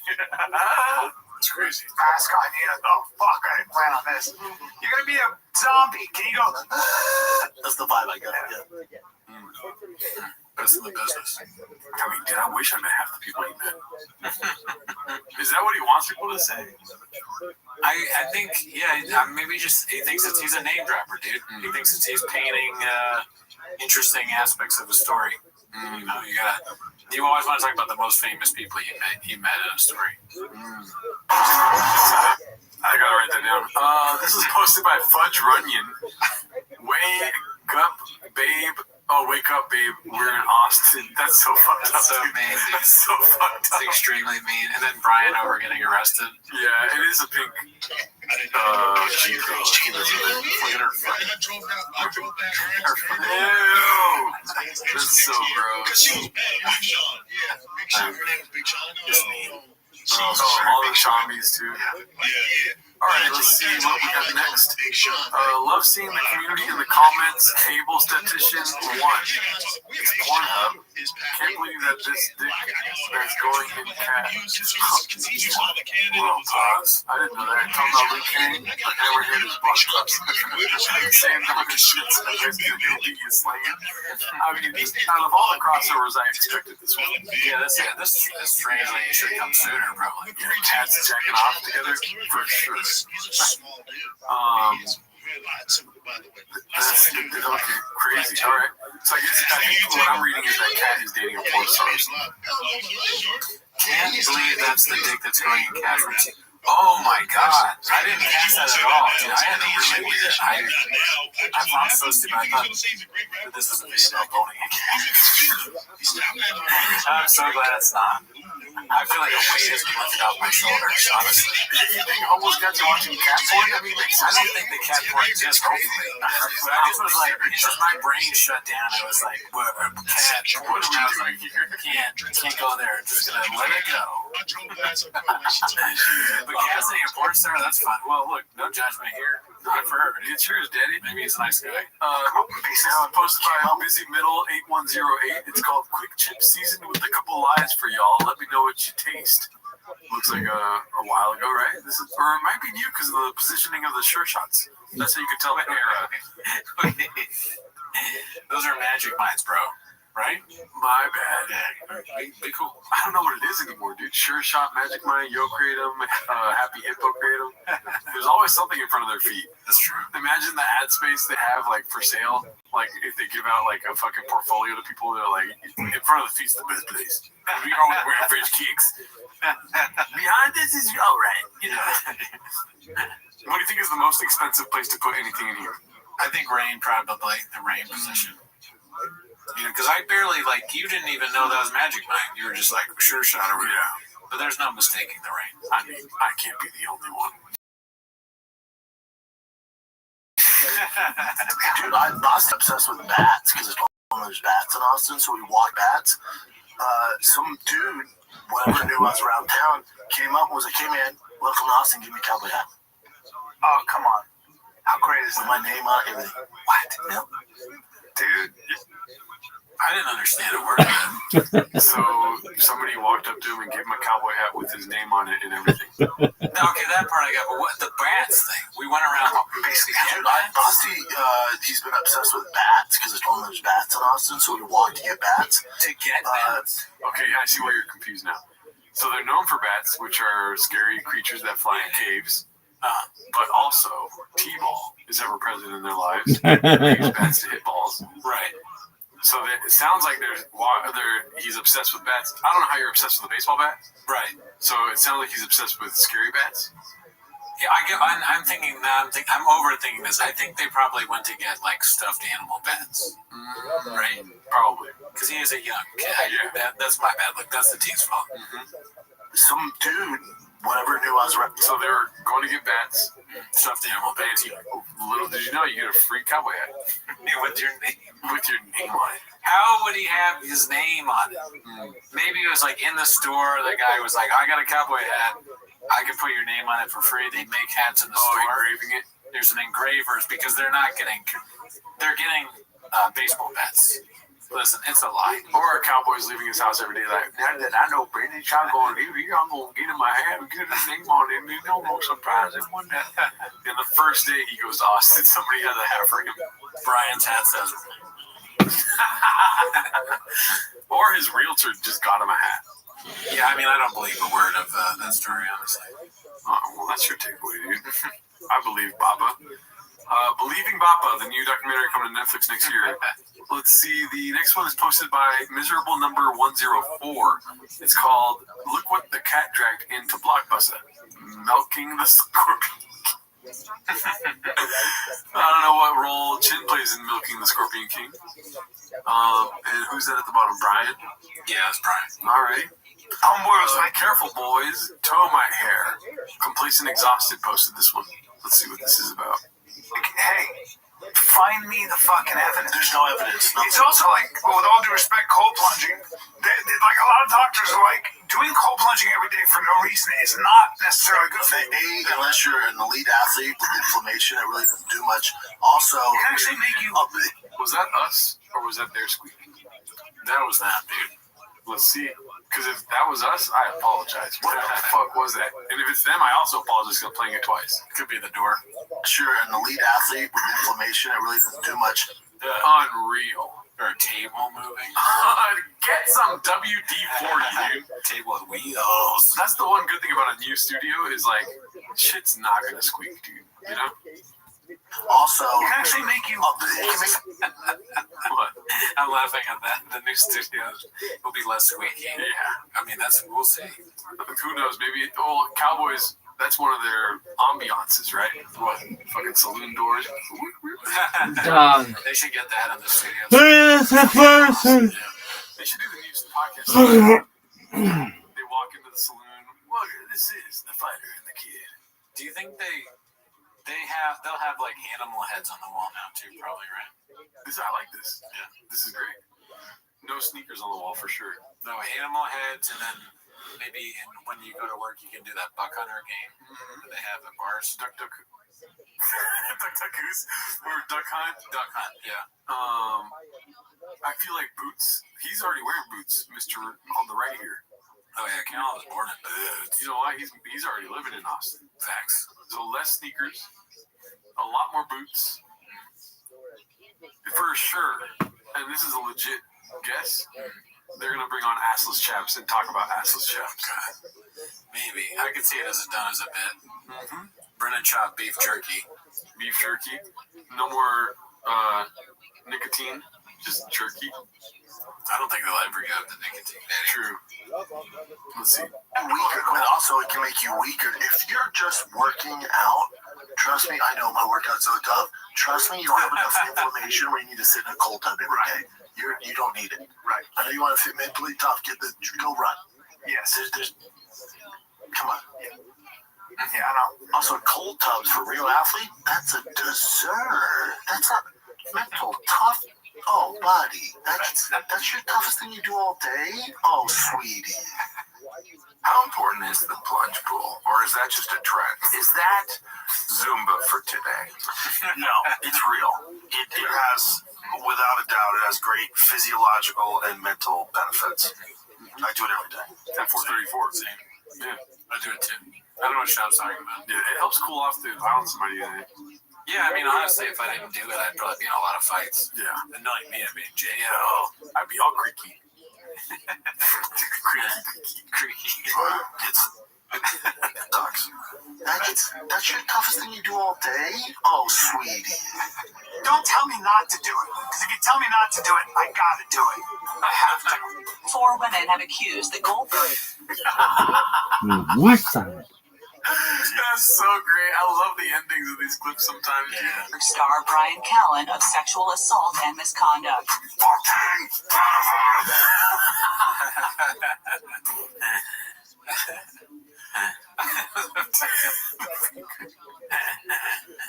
Any thoughts about that? What do you think about cold plunging? Still gonna do it? I mean, yeah, that's like part of my routine now. After my monster workout in the morning, I'm just like, honestly, like, that's why I never get angry, because I do so much, like, I'm exhausted at the end of the day. I just don't have the energy to, like, fight. I definitely feel less scathed when I get out of the cold plunge, you know? Oh, yeah. But now that he's called me a big old pussy for getting in the cold plunge, I'm like, yeah, what are we doing here? You know? That's true. I see that too. It's like, does it even have any benefit? I mean, if I get dick shrinks up, and I'm all cold and shit. Yeah. I don't know. Let's see here. This is posted by White Trash with Class. Comedy is legal again with our boy Brian Callahan. They never spell his name right on here. That's the correct way, right? That is a horrible title. Laughter on lockdown. I mean, just don't let the documentary come out. Is this about COVID? It's a documentary. I don't know. It came out on April Fool's Day, so hopefully it's a joke. Yeah. Let's see here. That picture, so Brenda does his getting a Tesla spiel on Golden Hour. Complacent, exhausted. Okay, so he's. What do you think? I think he's still anti. I'm still sticking that he's gonna get a Tesla. Maybe, but I don't think so yet. It's a lot of build towards like being a Tesla guy. Meaning he wants to be like a spearhead of like, pay me money and I'll promote Tesla every day. Oh yeah, that's definitely not gonna happen. But I don't know. If for me, because I'm also thinking about doing this with my Tesla Cybertruck, I would just take a V8 engine and put it in. Easy, so easy. You're right. Or lighting stuff.